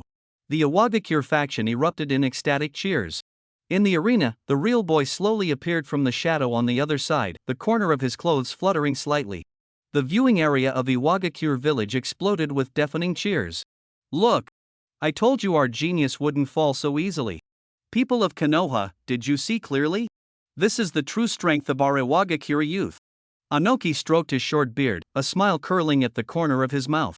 That child had found a way out in a desperate situation. He deliberately raised his voice, his gaze sweeping toward Namake's Minato opposite him. How about it? Our youth from the Kamamizu clan is no less talented than Konoha's geniuses, right? Namake's Minato's smile stiffened on his face. Anoki's words were like a slap, burning hotly. His earlier pride had now turned into embarrassment. In the arena, Kakashi's cold eyes suddenly changed. He quickly glanced around, kunai already gripped in his hand. The opponent had vanished. The sound of rushing air came from behind. Mizukage appeared like a phantom, a fierce whip-like kick swept heavily toward Kakashi's back. Although Kakashi sensed it and tried to dodge, he was still a moment too slow. Bang! A heavy impact sounded. Kakashi flew out like a kite with a broken string, his back slamming hard against the solid rock wall. Debris and dust fell in torrents as he slid down the wall, dragging a mark on the ground. So fast. Is this the power of the Kamamizu clan? Even Konoha's Kakashi is powerless to fight back. The ninjas of Iwagakure were dumbfounded, their shouts of astonishment rising one after another. The battle situation completely reversed in the blink of an eye. Anoki sighed contentedly, catching sight of Namake's Minato's gloomy expression, feeling even more secretly pleased. Looks like our genius is still superior, he added bluntly. Among the ruins, Kakashi struggled to stand, dust covering his silver hair and mask. The forehead protector over his left eye was pushed up. The crimson Sharingan eye opened wide, the tomo slowly spinning inside. Mizukage's sprinting figure suddenly halted. Sharingan? He felt a cold gaze locking onto him, as if every slight muscle movement was seen through by the other. It was an eye that could predict movements and copy ninjutsu. The premonition of death flooded his spine like ice water in an instant. Kakashi took a deep breath, his hands forming seals so fast they left afterimages. Fire-style Great Fireball Jutsu. He suddenly opened his mouth, and a huge fireball roared out, twice the size of the previous one, the scorching flames distorting the air. The fireball exploded in front of Mizukage, the shockwave violently throwing him back. The ground was scorched black, and hot wind blew fiercely. Kakashi staggered a step, clutching his chest as he coughed up blood, cold sweat seeping from his temple. This move had nearly drained all his strength. Mizukage steadied himself in the dust, wiping ash from his face. He was unharmed, only the edges of his uniform were singed. Unbelievable, no injuries? The Konoha ninja whispered in astonishment. Kakashi's pupils contracted, finally dropping his disdain. This boy was much stronger than he had estimated. In the stands, Minato Namake's frowned deeply. Green energy radiated around Mizukage that was the sign of the third gate of the 8 gates. How could someone from Iwagakure know Konoha's secret taijutsu? He tapped the railing unconsciously with his finger. Unless it's my D. But the next second he shook his head in denial. That man's loyalty to the village was beyond doubt. In the arena, Mizuki Akira moved. He dashed forward like an arrow. Kakashi's Raikiri couldn't keep up with his speed. Too slow. Mizuki Akira sidestepped the electric arc and punched the ground. Cracks spread like a spider web, forcing Kakashi to jump back, his breathing beneath the mask already chaotic. He's been suppressed. Kakashi is completely overwhelmed. The Iwagakure audience erupted in cheers. That kid's footwork is all messed up. No. Those are after images. Anoki squinted and smiled lightly. He had long known the boy possessed strength comparable to a Jonin, truly the future blade of Iwagakure. Mizuki Akira suddenly leapt into the air, his figure tracing a sharp arc under the sunlight.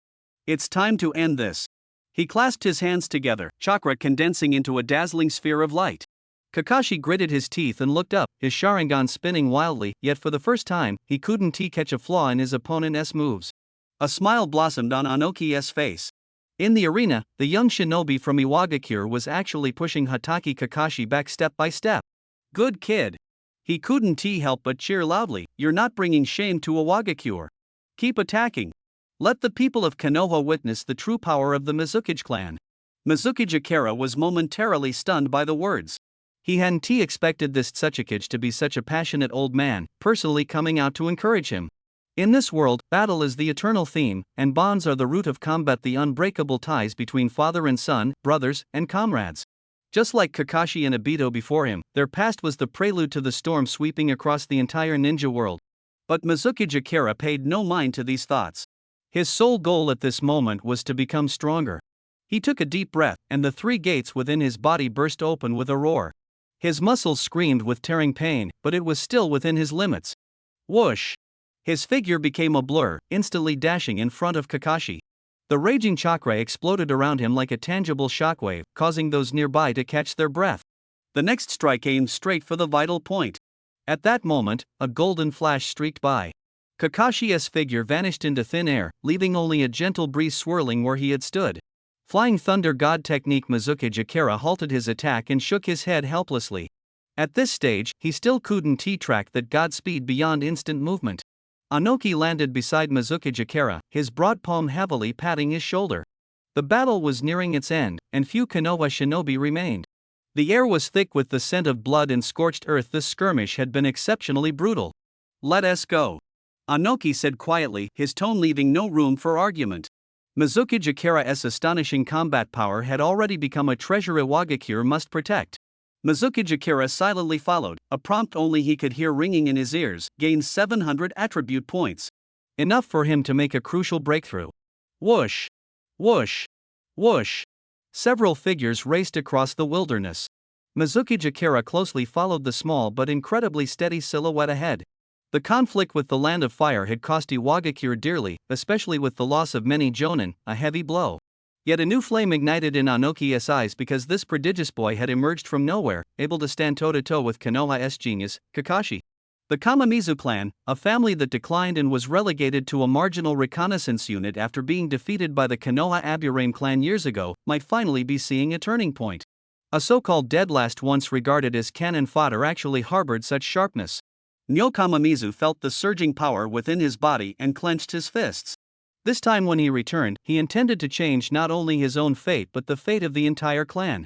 The towering stone walls of Iwagakure gradually came into view. Onodatsuchi moved at a rapid pace, while Nyo Kamamizu followed step by step, never falling behind. Everyone gradually returned to the camp, and the higher-ups quickly gathered.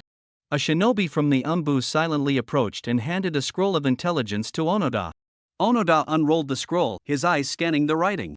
His fingers suddenly tightened, knuckles whitening. He looked up in disbelief at Nyo Kamamizu standing not far away, then lowered his head to confirm the text on the scroll twice. You. Onoda's voice trembled slightly, barely noticeable. You actually single-handedly annihilated the 7 ninja swordsmen? He stared at the young man from the Kamamizu clan before him, as if appraising a beast awakening. Defeating Kakashi was already remarkable, but this battle report completely defied logic. In clashes among the 5 great nations, killing enemies was not unusual. Yet this boy returned to camp without a single drop of blood on him, breathing as steadily as if he had just come back from training. Onoda took a deep breath.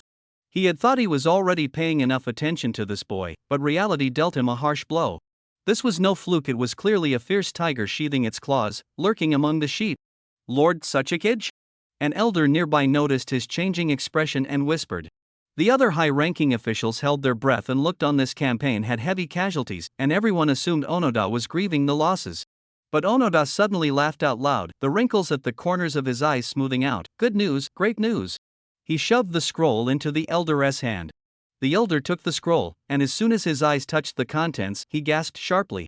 He suddenly looked up at Myokamamizu, then lowered his head to confirm the report, his gaunt fingers trembling slightly. All 7 wiped out? How is that possible? The scroll rapidly circulated among the high-ranking officials.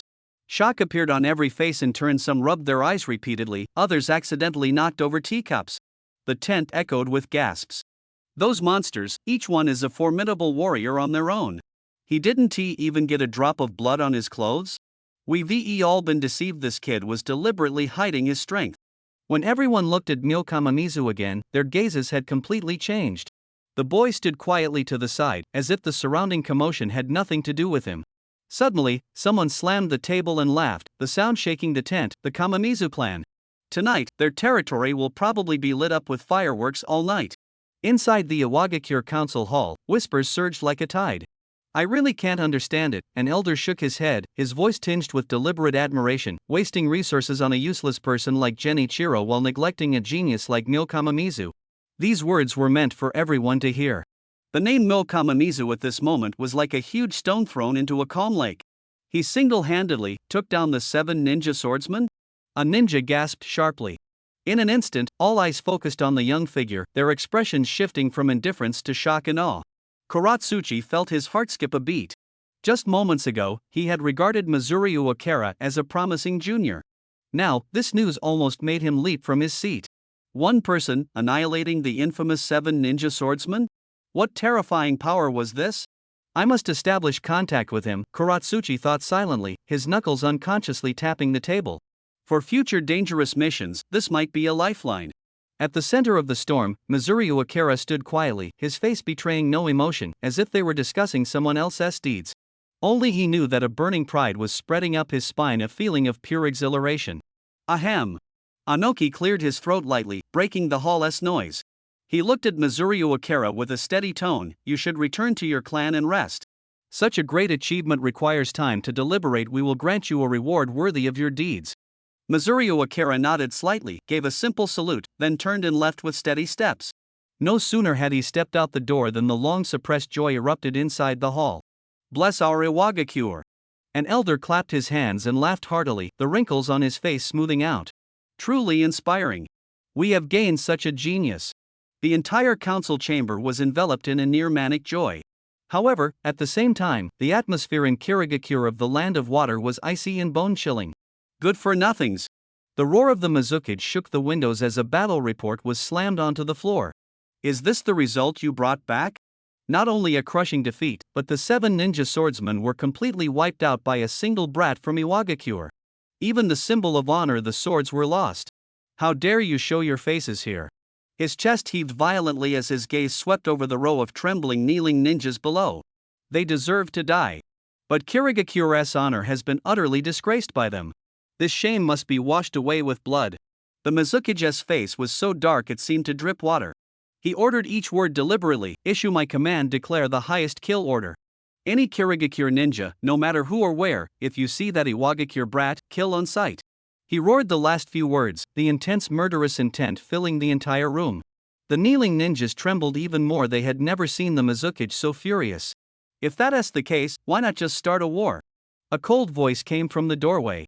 Everyone turned to see Kisame Hashigaki and Jiraiya walking in side by side, both faces covered with a layer of frost. Losing so many elite ninjas at once was beyond a mere mission failure. It was a heavy blow to the village. Start a war? The Mizukage looked at them sharply. The advisor beside him whispered a reminder. Mizukage-sama, our conflict with Konoha is not yet over. Fighting on multiple fronts might.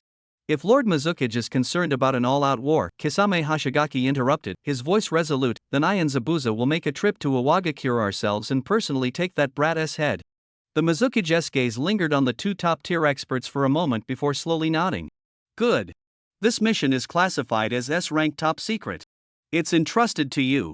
Zabuza Momochi snorted coldly and stepped out of the Mizuki's chamber, followed closely by Kisame Hashigaki. The heavy door closed behind them, and the Mizuki's low whisper could be faintly heard, "Two traitors, sooner or later, they will pay the price." At the corridor's corner, Hozuki Mangetsu leaned against the wall, a playful smile curling at the corner of his mouth. "Well, where are you two headed?" "Iwagakure," Kisame's hoarse voice replied, "to chase down a fleeing rat." "That kid with the ninja sword, right?" Hozuki Mangetsu's eyes lit up. "Take me along, I'm very interested in collecting ninja swords." Zabuza frowned and glanced at him. Before he could speak, Kisame chuckled softly, "Interesting. Your skills aren't bad. Come on." Hozuki Mangetsu jumped up excitedly, his ninja tool pouch clattering. "This time, we're going to turn Iwagakure upside down." When Mizuki Suiryu pushed open the clan's gate, moonlight was falling on the shoulders of the person standing in the courtyard's center. Suiryu Genichiro. Just seeing that arrogant face churned Mizuki Suiryu's stomach. The other man stood directly in front of him, his voice harsh. "Suiryu, are you blind? You see me and still one bow. Step aside." Suiryu's footsteps didn't falter. "Trash daring to be arrogant?" Suiryu Genichiro sneered. "I'm the clan heir. Scum like you deserve to crawl at my feet for life." Before he finished, a fist wind slammed into his face. Suiryu Genichiro's punch struck straight at Suiryu's face, carrying a burst of blood scent. "Think you can turn things around just because you've been with the village a few days?" Suiryu dodged sideways, his left leg whipping out like a whip. Konoha whirlwind. Crack. A precise low kick struck the opponent's chin. Mizurio Enikairo was flipped into the air, blood mixed with broken teeth spraying out. Mizurio Akira gave him no chance to catch his breath, continuously chasing him in midair, his legs raining down like a storm. The sound of bones shattering exploded repeatedly, and the man was kicked into the air like a broken sack, his screams abruptly silenced. Under the moonlight, only the heavy thud of landing echoed. A series of bone-cracking sounds, crack, crack, burst from within his body. Mizurio Akira's final kick landed hard on his chest. The man flew backward like a cannonball, crashing into the roadside hall with a rumble. Doors and windows collapsed instantly, and the entire room turned to rubble, burying him beneath. Mizurio Akira dusted the dirt off his hands as if he had just shooed away a fly. The noise was gone. He didn't even bother to look at the pile of ruins. People who seek death aren't worth the trouble. He turned and went back inside. Mizurio Akira knew clearly that his own situation wasn't much better. Born from a branch family, his parents died early, leaving him alone. On top of that, his talent was poor. He couldn't even learn the family's most basic insect control technique and was constantly looked down upon. This time he came back to change all that. The Mizurio clan had been silent for too long. The current head was a mediocre talent, and if someone like Mizurio Enikairo were allowed to take power, the family's destruction wouldn't be far off. Soon, the sounds of fighting attracted others. They saw Mizurio Enikairo barely alive in the ruins and immediately erupted in anger. After clarifying the situation, a group of people angrily surrounded Mizurio Akira's house. "Mizurio Akira! How dare you strike young Master Enikairo so harshly?" he asked the next head of the family. "Do you have a death wish?" Mizurio Akira picked at his ear with his pinky, lazily raising his eyes. Was that a dog barking just now?" The leader's face turned pale with rage. "What kind of attitude is that?" "Don't forget who you are," another person chimed in. Shui Luming sneered, his gaze sweeping over them like looking at a pile of trash. "Speak up." "Didn't you hear me?" another shouted. Shui Luming feigned surprise. "Oh? So it was a person speaking just now? I thought it was a bunch of flies buzzing." "You're asking for death." One person, unable to bear it any longer, threw a punch, the wind whistling as it came. Shui Luming sidestepped easily, shaking his head with a light laugh. "Too slow." "What?" The puncher was stunned, his movements suddenly frozen. "I said, you're as slow as a snail." Shui Luming sneered coldly, his voice icy. "With this little skill, you dare to be distracted in a fight? Looking for death." Before the words fell, he leapt up, his right foot heavily kicking the opponent's chest. A muffled bang sounded. The man flew backward like a kite with a broken string, smashing through a wooden window and crashing onto the stone ground in the courtyard. The scream abruptly stopped. Silence fell instantly. The surrounding clan members all turned pale. When did he become so ruthless? One move and... Last time, he was the worst in the clan. The crowd surged backward like a tide. Shui Luming scanned the frightened faces, a smirk curling at the corner of his mouth. Weren't you just shouting to punish me? Come on, I'm right here. His gaze locked onto a man retreating. Weren't you the loudest just now? What are you hiding from? The tribesman trembled all over, nearly collapsing. Trash. Shui Luming's voice was low, but every word was sharp. You don't even have the courage to look me in the eye, and you still dare to call yourself the elite of the Shui Lu clan? He stood tall, his gaze sweeping across the crowd like a blade. No one dared to meet his eyes. You're tough when bullying your own people, but you go soft when things get serious. No wonder the Shui Lu clan can't hold their heads high in the village. It's all because of trash like you dragging them down. At that moment, a strong, cold laugh came from behind. What's the matter? You came back from the battlefield with your life and now you think you can call the shots? Shui Luming didn't need to turn around to know who it was. Shui Lu Fuqiu, the father of the man he just knocked away, and the long-time behind-the-scenes force suppressing him within the clan. He turned around, casually raising an eyebrow. Clan leader Fuqiu? Perfect timing. Are you here to seek justice for your son? Shui Lu Fuqiu squinted, his face showing no anger. Having lived this long, he had seen too many young people get carried away with pride. This kid before him was just another reckless youth who didn't know his place despite his battle achievements. Surviving a ninja war was no small feat, but rushing to turn the tables? Still very green. He spoke slowly, his voice laced with hypocritical regret. Shui Luming, it's honorable to have made contributions to the village. But to swagger around the clan because of that, it's just too inconsiderate. Shui Lu Fuqiu blocked Shui Luming's path, his face full of sorrow and indignation. Even if I'm willing to let you go, no one else in the village will agree. His voice trembled, as if he had suffered a great injustice. Now, come with me to the village square and let everyone see your true colors. Seeing him take the lead, the other clansmen also gathered courage and began shouting. That's right. This kid is way too arrogant. We have to teach him a lesson. The Shui Lu clan doesn't allow him to act so recklessly. Seeing the crowd's anger, Shui Lu Fuqiu was secretly pleased and turned to Shui Luming. Shui Luming, what else do you have to say? Come on, to the square. Shui Luming just gave a cold smile. Fine, I'll go with you. Seeing him submit so easily, Shui Lu Fuqiu snorted coldly inside. Young people are always young, unable to withstand even a little provocation. Now you're finished, prepare to be disgraced. A sinister curve appeared at the corner of his mouth, as if he could already see Shui Luming kneeling and begging for mercy. Mizuki Jakara saw through his scheme clearly but did not expose it. He wanted to see how this old ghost would handle the situation later.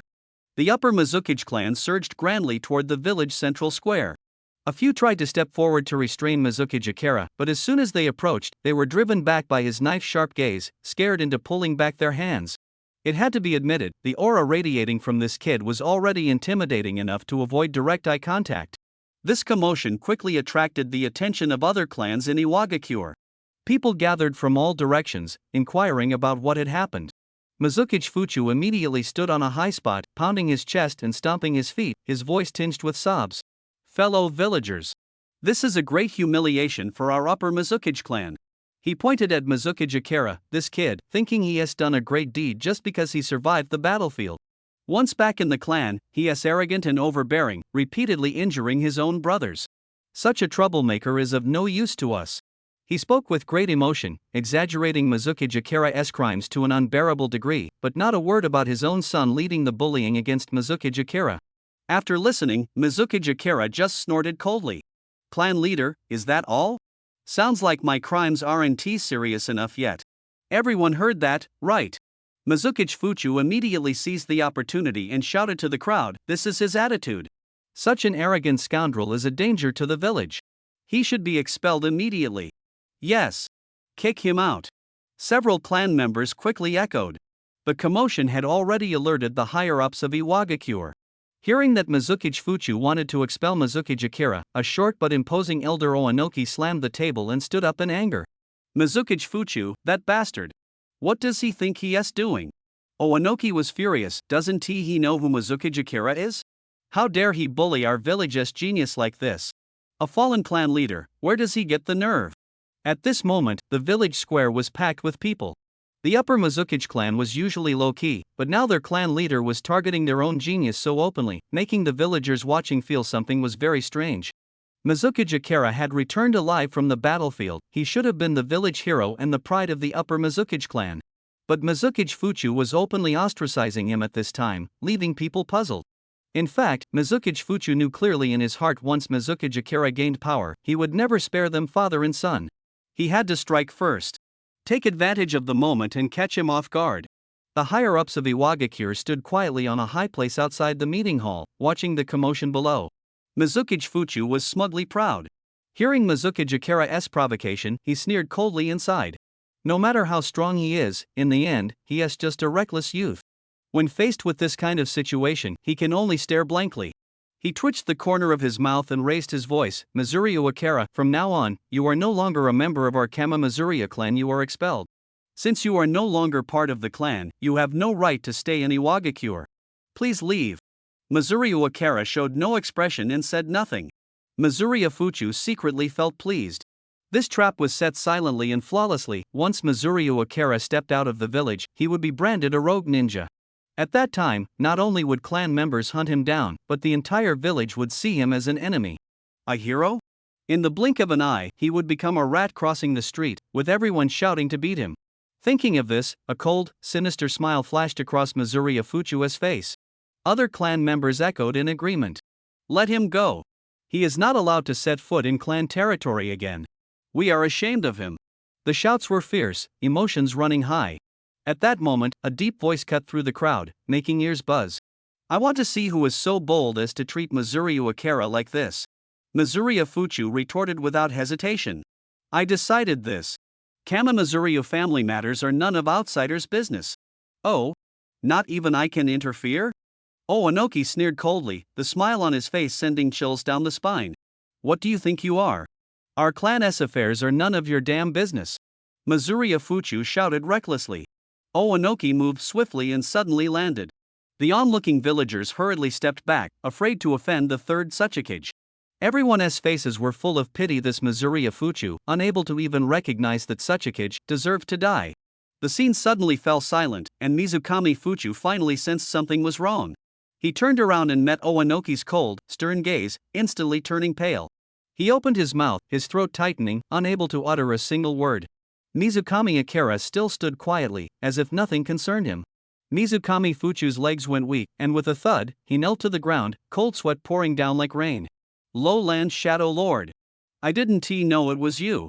Even if I had 100 guts, I wouldn't dare disrespect you. Mizukami Akira stood aside, a cold smile curling at the corner of his mouth. This guy who bullies the weak and fears the strong, where did his earlier swagger go? Owanoki snorted heavily, weren't you so arrogant just now?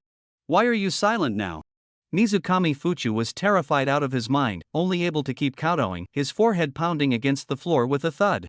Who gave you the courage to disrespect the hero of Iwagakure village?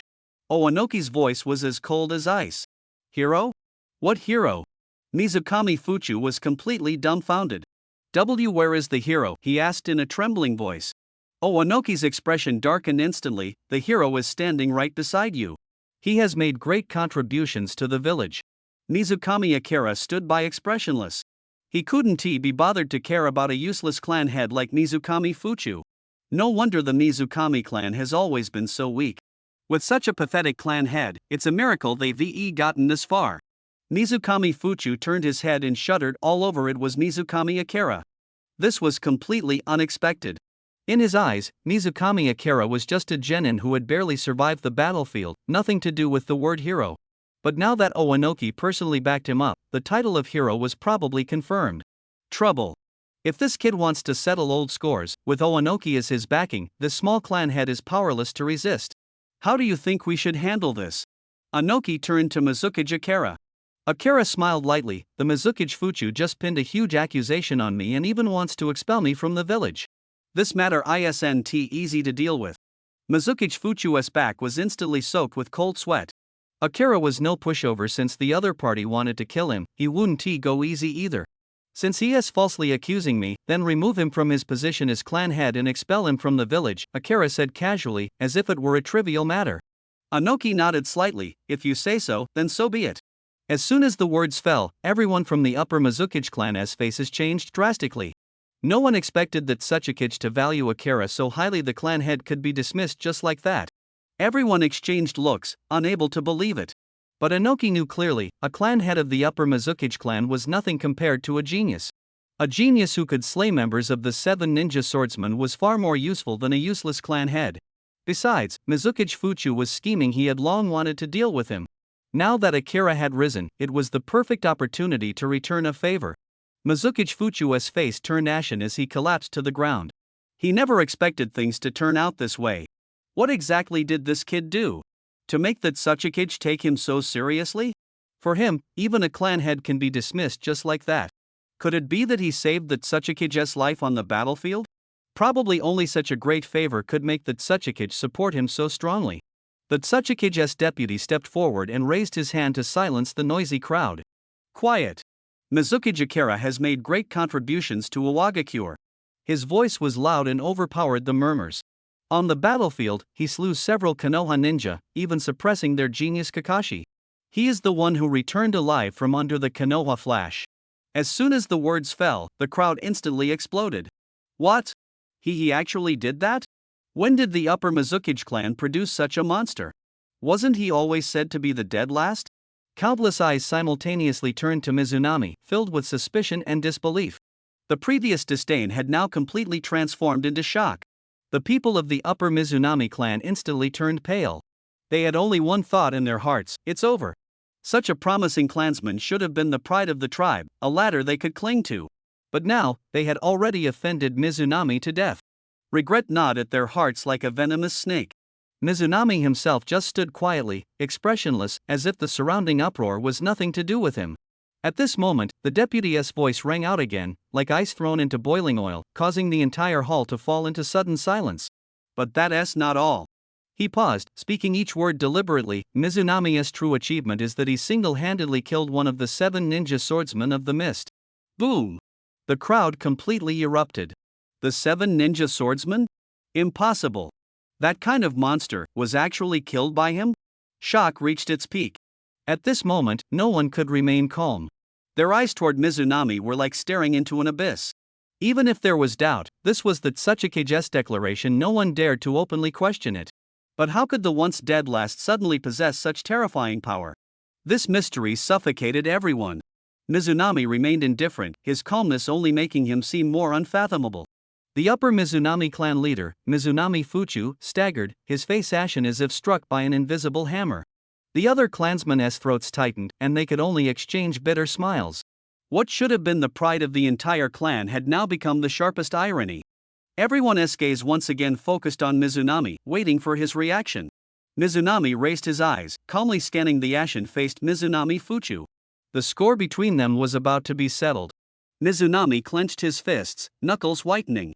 Every scar from his childhood, every scene of humiliation by Mizunami Fuchu and his son flashed through his mind. Now, he had finally waited for this moment. Mizunami Fuchu collapsed to the ground, his face ashen. He watched helplessly as Mizunami single-handedly defeated the fearsome 7 ninja swordsmen of the mist. Such power, even Lord Inoki himself would find hard to match. Fear poured over him like icy water. His life was now firmly in Mizunami's hands.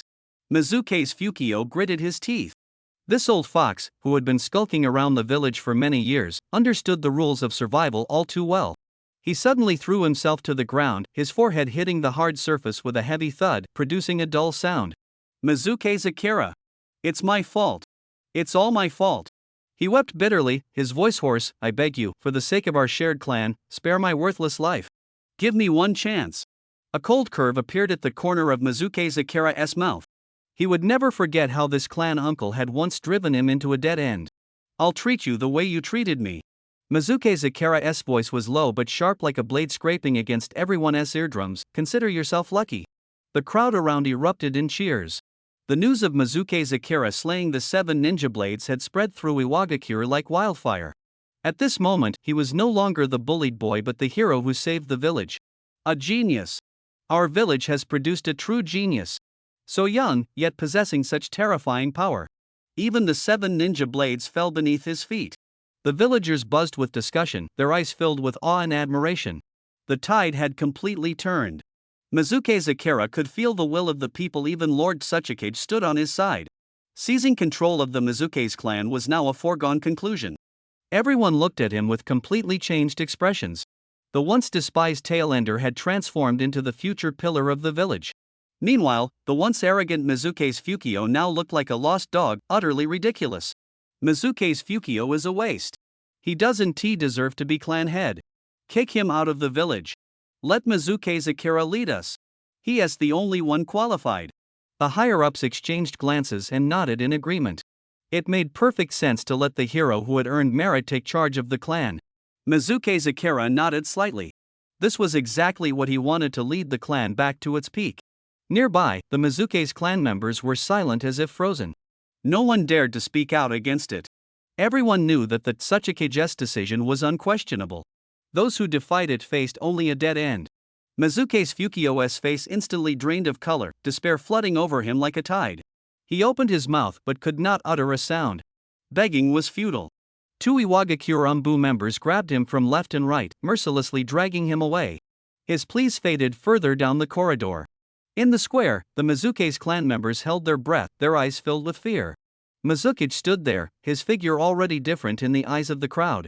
He was now the favorite of the upper echelons of Iwagakure, with a bright future ahead. To oppose him? That was equivalent to challenging the will of the entire village. The fate of Mizukage Tamachika exile, becoming a rogue ninja, life or death unknown, was the most brutal warning. Now, their only choice was to rely on him. At this moment, Anoki made a gesture toward Mizukage. With a soft swish sound, a shadow flashed through the air. Mizukage had already appeared before Anoki like a ghost. The two walked into the side hall, one after the other. Anoki sat down, and a scroll appeared out of thin air in his palm. He slapped it onto the table with a pop and pushed it over. Mizukage unrolled the scroll, his eyes scanning it, and the corner of his mouth involuntarily lifted. The Mizukage of Kirigakure had actually issued a kill order against him. It was the first time he had been given such attention. But thinking about it, it was not surprising he had caused Kirigakure to lose several elite members, so they naturally hated him with a passion.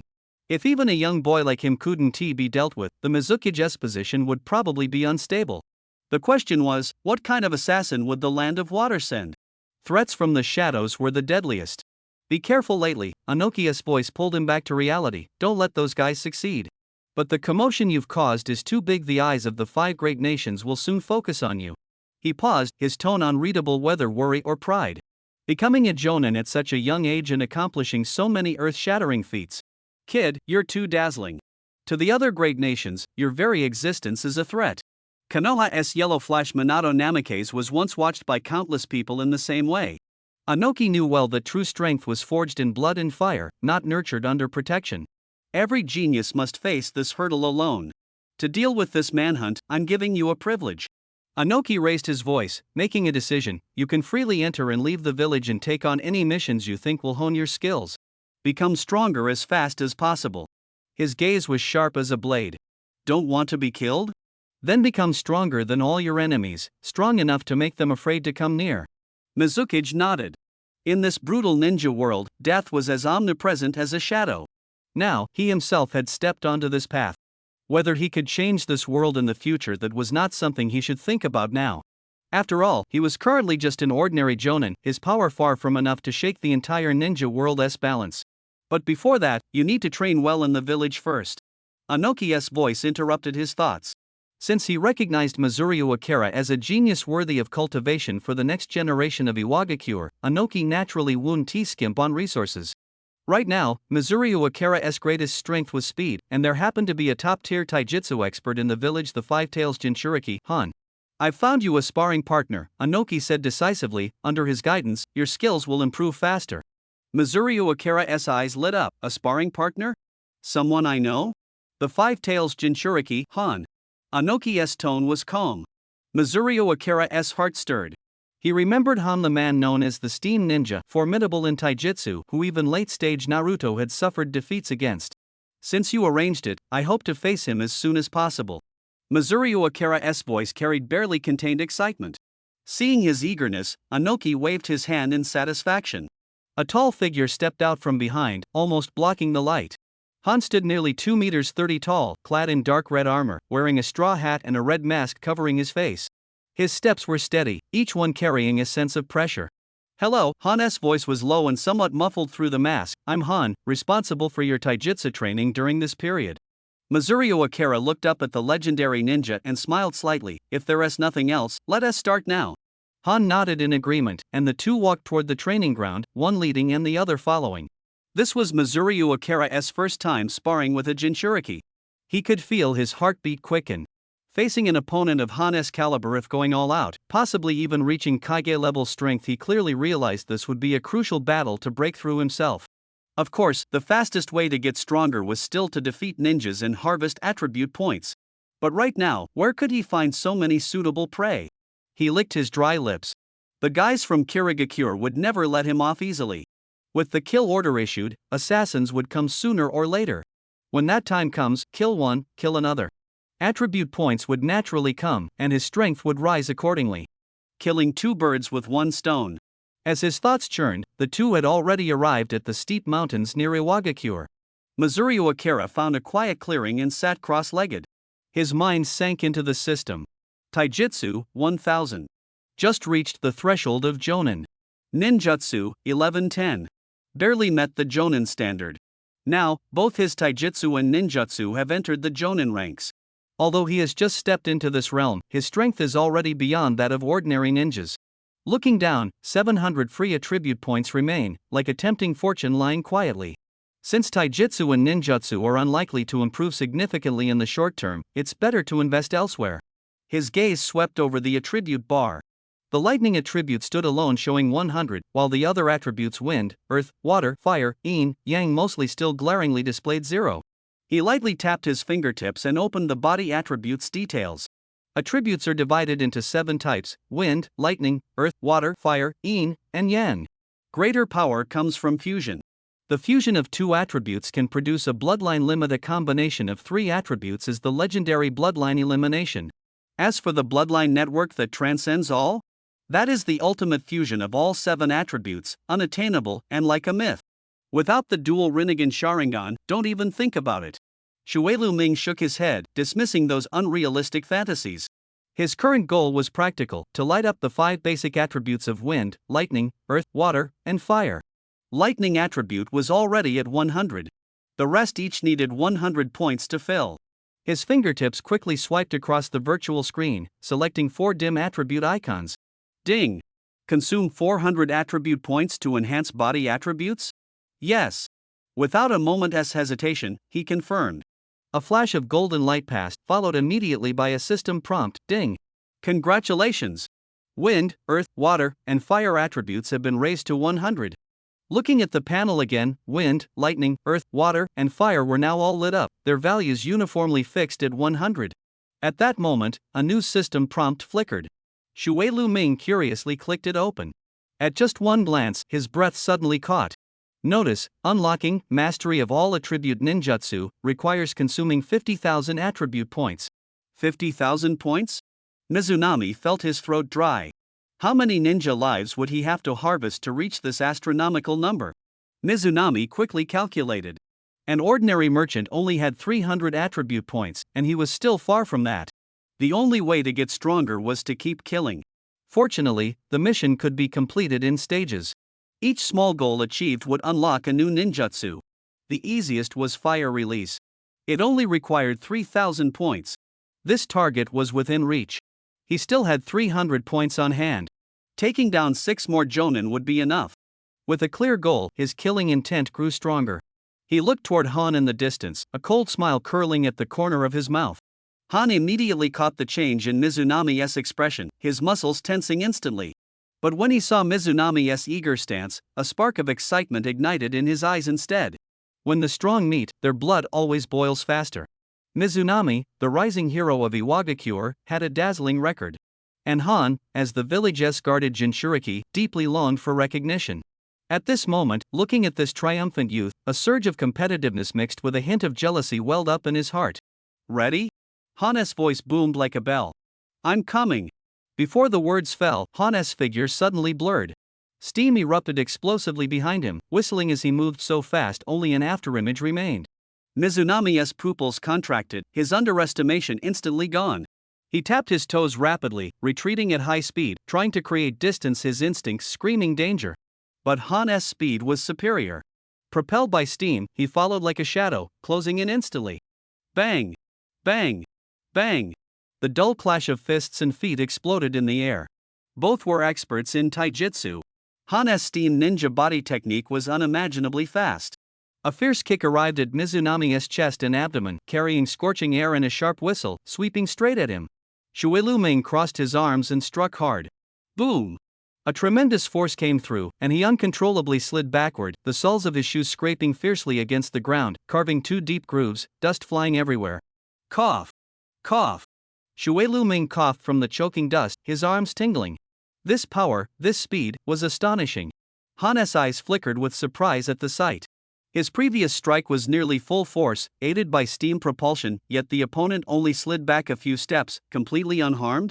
No wonder he could kill the seven swordsmen of the ninja. Han's voice carried admiration more than caution. He really has true skill. Shui Luming grinned, battle intent burning in his eyes. Without hesitation, he flicked his right hand, and the terrifying beheading greatsword was already in his grasp. His figure surged forward suddenly, like an arrow released from a bow, slashing toward Han. Han's pupils suddenly contracted. Beheading greatsword, so those guys really fell to your hands. Onoiki values you so highly for a reason. Before the blade arrived, the fierce killing intent hit Han like a wave, almost suffocating him. He dared not slacken, swinging both arms, the steam armor roaring to life, his fists wrapped in immense power charging forward. Boom! The greatsword and iron fists collided fiercely. A terrifying force surged through. Han grunted deeply, the ground beneath him cracked, and he was shaken backward. The aftershock of the blade relentlessly pursued, heavily smashing into his chest armor, sending him flying. Good kid! Han shouted loudly midair, his voice filled with shock and praise. He stabilized his posture, his fighting spirit growing stronger. Steam gushed out, his power surged again, and he threw a punch directly at the blade. Clang! Shui Luming felt his tiger's mouth go numb, the beheading greatsword nearly slipping from his hand, pushed back repeatedly by this immense force. Alarmed, he thought, the power of this armor is so fierce. The next moment, Shui Luming's eyes sharpened. His right hand gripped the hilt tightly, and a dazzling flash of lightning suddenly exploded. Crackling blue-white arcs of electricity instantly covered the greatsword, enveloping him completely. The ground beneath scorched black, and amid the flashing lightning, his speed skyrocketed, becoming a blur. Han's face changed drastically. Lightning release? Before he could block, Shui Luming appeared like a ghost right before him. A slash charged with the overwhelming power of thunder struck fiercely against the steam armor. Sizzle! A strong electric current instantly penetrated the armor. Han's whole body convulsed with intense numbness. At the moment he stiffened, Shui Luming twisted his wrist, planted the greatsword on the ground, used the momentum to leap into the air, and his legs rained down rapid kicks on Han's chest. Bang! Bang! Bang! Han was completely unable to defend. Under the continuous heavy blows, his massive body flew backward like a kite with a broken string, crashing heavily into the ground, carving a deep trench, and finally slammed into a huge rock behind him, barely stopping. Dust filled the air, and debris fell like rain. Han abruptly stopped, coughed up a mouthful of blood, but a smile curled at the corner of his mouth. I really didn't expect, he said, panting, that you had such a trick up your sleeve. That's enough for today. He had no choice but to stop. The last strike from Mizurio Akira had nearly drained all his chakra. This move was originally a trial by chance, but its power was astonishingly great. Even someone like Han, a Jinchuriki, couldn't withstand it. If the fight continued, it would probably force out his tailed beast form. That was something Mizurio Akira in his current state couldn't handle. Although the sparring ended, Mizurio Akira felt much clearer inside. He had finally grasped a bit of the way to contend with strong opponents, no longer like before, when escape was his only option. The two quickly separated. At that moment, at the border of Iwagakure, three figures silently appeared: Kisame Hashigaki, Jiraiya, and Mangetsu Hozuki from Kirigakure. When Mizurio Akira returned to his clan, the members of the Kama Mizurio clan had already gathered in the main hall. The hall was silent, everyone sitting neatly, except the clan leader's seat was empty. They were waiting for him. In the square, Anoki had publicly announced Mizurio Akira as the new clan leader. No one dared to object. The Kama Mizurio clan, once as famous as the Aburame clan, was known for their secret techniques controlling insects and ants. But since their defeat by the Aburame clan, they had gradually declined. Not only had their numbers sharply decreased, but even their judgment seemed to have worsened, previously following a useless person like Mizurio Tomochi. But they still had trump cards. For example, the micro-scent insects that could track scents no matter how faint, accurately finding the source. If the clan was to be revived, the key lay in recovering the secret scrolls lost by the first clan leader. And now, all hope was pinned on Mizuryu Akira. Just as he stepped into the hall, footsteps sounded outside the door. 3 entered in single file. It was Korahachi, Jihachi, and Suzumahachi, who had just returned from a mission. Their eyes swept over Mizuryu Akira standing in the center of the hall, full of contempt on their faces. Mizuryu Akira, Korahachi sneered, I warned you not to meddle in clan affairs. But look at you, you even took down the clan leader. Not bad. Jihachi scoffed, a bottom feeder for 10,000 years, and you think you're worthy? A beating will make you behave. Suzumahachi lazily asked, who was going to make the first move? The 3 of them spoke in turn, like performing a double act, completely ignoring Shuei Luming in the room. Shuei Luming looked at them coldly, like watching 3 noisy sparrows. They were probably just back to the village and hadn't heard about the recent events. Most likely someone had leaked information, saying he had locked the clan leader in prison, which is why they suddenly popped up to play the good guys. Of course, these 3 were originally the clan leader's trusted aides and naturally didn't want to see Shuei Luming rise to power. They had bullied him many times before, and now seeing him gain influence, they were burning with resentment inside. What's the point of bothering with him?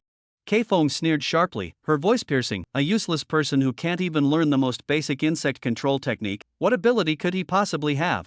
She suddenly stepped forward, and a swarm of black insects flew out from her sleeve, rushing straight at Shuei Luming's face. Shuei Luming didn't even twitch an eyebrow. Is that all you've got? A cold arc pulled at the corner of his mouth. Before he finished speaking, he transformed into a shadowy figure. Everyone's vision blurred for a moment, and Keifeng's abdomen was solidly punched. Bang! Keifeng flew backward like a kite with a broken string, her back crashing heavily against a hall pillar. The stone pillar cracked with spiderweb-like lines on impact, and she slid down softly to the ground, silent and motionless. One move, and he only used one move? When did he become this terrifying? I didn't even see his move clearly. Dihong stared at the unconscious companion, but instead of stepping forward, she grinned, clearly enjoying the show. It seemed the so-called camaraderie among them was as thin as paper. The entire hall fell silent. Everyone was stunned by this sudden overwhelming defeat. Keifeng was considered a top expert in the clan, yet she didn't even get a chance to fight back. Shuei Luming scanned the faces full of shock and doubt, then suddenly shouted, quiet. His voice was not loud, but it immediately stopped all whispering. He looked satisfied at the instantly frozen atmosphere. The first step in establishing authority was complete. Despite his youthful face, the calmness in his eyes was that of a soul far more weathered than his appearance suggested. Shuei Luming looked over the terrified clan members. His voice was low but cut through the air like an ice blade. I am now the clan head. There are a few matters that must be arranged immediately. The courtyard was silent, no one dared to speak. Shuei Luming nodded slightly. This was exactly the intimidation he wanted. The mission was clear: retrieve the lost family scroll, the key to the revival of the Kamamizu clan. He raised his hand and pointed casually. The targets were the 3 ninjas who had opposed him from the very beginning. Since they refused to submit, they would have to undertake the most dangerous mission. The clan leader's orders were not to be disobeyed. The 3 gritted their teeth but had no choice but to bow their heads. Mizuryu Akira's strength was like an invisible mountain pressing down on their shoulders. They had just returned to the village and were about to set off again immediately. As for the severely injured Sparrow Bee, Mizuryu Akira showed no mercy. Take her to the medical station for basic treatment, then depart together. The clan members' eyes looked at him with nothing but fear. The clan's internal decision was made. The next step was to retrieve the scroll containing the secret insect control technique, the lifeline of the clan. At that moment, the Tsuchikige's assistant arrived, summoning him to discuss matters. Mizuryu Akira set off immediately. His figure moved like lightning. The accompanying assistant was secretly shocked, trying to keep up but was left far behind. At such an age, his speed rivals that of a jonin. A genius, truly a genius. The assistant panted in admiration, his face full of envy. Such talent was surely a key focus of the Tsuchikige's cultivation, and possibly a strong contender for the next Tsuchikige. His tone unconsciously became respectful. Inside the Tsuchikige's office, Anoki furrowed his brows, his distinctive nose wrinkled into a tight knot. Seeing Mizuryu Akira, he forced a faint smile and beckoned him over. Come here, there's an urgent matter. Mizuryu Akira stepped forward quickly. What's troubling you so much? Anoki pushed a document toward him. Look at this, a border emergency report. The assistant beside them gasped. This was top secret, accessible only to the village's core leadership. But Tsuchikige's trust in Mizurio Akira was evident. Mizurio Akira took the document, his eyes rapidly scanning it. With the system's assistance, a massive amount of information was instantly absorbed and analyzed. A desperate plea for help from the border was slammed heavily onto the table. The handwriting was messy, carrying the scent of fire and smoke. The Kumogakure village of the Land of Lightning had broken through the Land of Earth's border defenses, and the garrison was in dire straits, urgently needing reinforcements. But Iwagakure had just fought a bloody battle with Konoha, losing many elites. The number of people available to send out was very limited. Mizurio Akira stood before Tsuchikage Inoki, fully aware that this burden would ultimately fall on his shoulders. "You want me to go?" His tone was calm, without a hint of emotion. He had just been pushed into the role of a hero by Inoki, and the border flames of war were the perfect stage to ignite his fame. "Exactly." Inoki's voice was loud and clear. Suirio Akira's mouth twitched into a barely noticeable smile. He had been worried about not finding enough opponents to hone his skills, and this great battle came at just the right time. In his eyes, those cloud-hidden ninjas were no longer enemies but moving experience packs. Once he personally took action, they wouldn't escape easily. "All right, I'll go," he agreed decisively. Inoki was momentarily stunned. All the persuasive words he had prepared stuck in his throat, causing him to frown.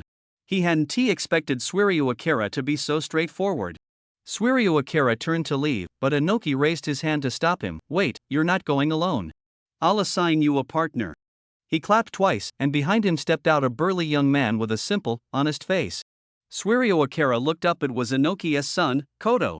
He remembered this man who had emerged during the Fourth Great Ninja War and hadn't expected him to become his companion here. Now Kodo was a jonin, over 2 meters tall, like a small mountain. Suirio Akira had to look up just to meet his gaze. "You two will act as the vanguard and immediately set out to support the border. The main forces will follow as soon as possible," Inoki ordered. "This operation is led by Suirio Akira. Kodo, you are to fully cooperate." "Yes." Kodo responded in a deep, steady voice. The two figures shot out like arrows from a bowstring, rushing out of the narrow canyon and onto the vast plain. They sprinted at high speed, chakras surging and consuming like a river within their bodies. This was Kodo's first time partnering with Suirio Akira. Their father had strictly ordered him to obey Suirio Akira's command completely.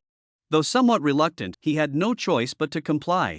The cloud-hidden village dared to launch a large-scale invasion precisely because the Iwa Hidden and Konoha had just fought a bloody battle, leaving their forces depleted. They intended to deliver a fatal blow. This was an unspoken game of strategy among the 5 great nations. Currently, the Cloud Hidden was led by the 4th Raikage, and their offensive was fierce. Suirio Akira dared not delay. His figure blurred as he sped along the road. The wind howled past his ears, and the trees on both sides rapidly receded. He leaned forward, adopting the standard ninja running posture, each step firm and powerful. Kodo followed closely behind, secretly amazed. The man once called the village's weakest had, in a short time, leapt to become a hero of the village. His rise was astonishing. Suirio Akira had no time to ponder Kodo's thoughts. Just as they were rushing forward with all their might, 3 black shadows suddenly burst out from the roadside forest. The sound of ninja tools slicing through the air abruptly shattered the silence of the wilderness. Tsuriomi's gaze sharpened as he clearly saw the whirlpool pattern on the other's forehead protector. It was a ninja from Kirigakure. Just as expected. Inoki's earlier warning was right. Kirigakure would never let them off easily. Kodo suddenly stopped, fists clenched tightly, muscles tense like rock. 3 Kirigakure ninjas blocked the path, their killing intent spreading like cold mist. Tsuriomi quickly scanned their faces. Momochi Zabuza's bandages covered half his face, Kisame Hashigaki's shark teeth gleamed coldly in the shadows, and the third had pale skin as if soaked in water. It was Hozuki Mangetsu. 3 against 2. The enemy also wielded unknown secret techniques. Tsuriomi flicked his wrist, and 3 kunai sliced through the air, aiming straight for their throats. The whistle of the blades was sharp as a whistle. The Kirigakure group quickly retreated to dodge. The kunai deeply embedded in a tree trunk, the tails still trembling. TCH. Zabuza squinted. To be able to take down the 7 ninja swordsmen, this is indeed interesting. His voice was like sandpaper grinding. Kisame spat, his Samahata heavy blade thudding heavily on the ground. But Mangetsu silently smiled, drawing an old scroll from his back. "What's the point of bringing that thing?" Kisame asked in a rough voice. Mangetsu's fingertip traced the seal on the scroll. "You'll find out soon enough." The moment the seal was broken, 3 differently shaped ninja swords appeared out of thin air, their blades glowing with an ominous light. The rumors are true after all. Kisame's pupils contracted. He had heard the legend of the Hozuki clan guarding 7 legendary ninja swords for generations. The long sword shaped like a catfish, Kabutawari, was the weapon once wielded by the second Mizukage, Hozuki Mangetsu. Stop dawdling. Zabuza's beheading blade was already resting on his shoulder before reinforcements from the land of Earth arrived. Finish this quickly. The wind in the forest suddenly stilled, leaving only the humming sound of blades slicing through the air. Tsuruyomi's pupils contracted sharply. The enemy had summoned 3 ninja swords out of thin air, their cold light piercing. Without hesitation, he reached out with an empty hand, and the beheading blade flashed out from the system space.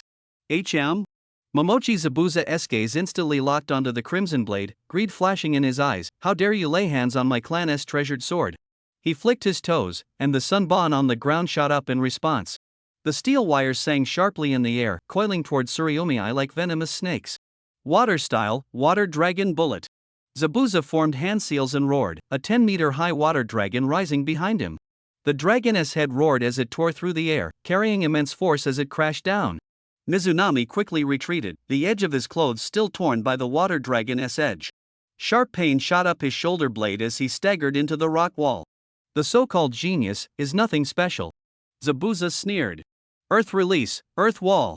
With both palms striking the ground, a rock wall suddenly rose. The water dragon crashed into the earth wall, splashing mud everywhere, and the 2 forces howled as they annihilated each other. Zabuza withdrew his disdain, his knuckles turning white from clenching. At this moment, Hozuki Mangetsu surged forward, his twin blades slicing 2 silver arcs. Hiss! The sound of blades cutting through the air approached Mizunami's ears. Mizunami's pupils contracted. The attack was right in front of him. He suddenly leaned back, performing several backflips before stabilizing his stance. Hozuki Mangetsu's strike missed, but he still held the advantage. Seeing Mizunami's awkward state, he laughed out loud. Mizunami scanned the battlefield. He had to stabilize the situation, or today would be grim. But he was not panicked. Having been in this world for a long time, life and death battles were routine. He left Momochi Zabuza and Kisame Hashigaki to deal with Wengto. With his solid earth release skills, holding them off was no problem. He only needed to focus on dealing with Hozuki Mangetsu. Mizunami gave Wengto a glance. Wengto immediately understood, quickly forming hand seals and shouting lowly, Earth release fist rock. His arms were instantly enveloped by earth, swelling into huge rock fists. Wengto leapt up, his rock-like fists smashing toward the opponent with the sound of rushing wind. Momochi Zabuza and Kisame Hashigaki exchanged a glance, caution flashing in their eyes. This Wengto was no ordinary opponent. The fist wind hit their faces, stinging painfully. The 2 hurriedly blocked. Bang! They were hit. But the sound was off. The bodies that were struck made a splashing sound, turning into 2 pools of muddy water on the ground. It was a water clone. Kisame Hashigaki and Juso Biwa's true forms appeared not far away, looking somewhat hurried. They had underestimated this duo. On the other side, Tsuruyomi moved. His figure flickered, already close to Mangetsu Hozuki. Before Mangetsu Hozuki could react, a sharp pain struck his chin. Tsuruyomi delivered an upward kick, sending him flying into the air. Mangetsu Hozuki spat out a mouthful of blood. Tsuruyomi's assault did not stop. Supporting himself with one hand on the ground, he used the momentum to leap and continue the attack. Mangetsu Hozuki was, after all, a jonin. Enduring the pain, he adjusted his posture midair, his twin blades flashing cold light as he swung down fiercely.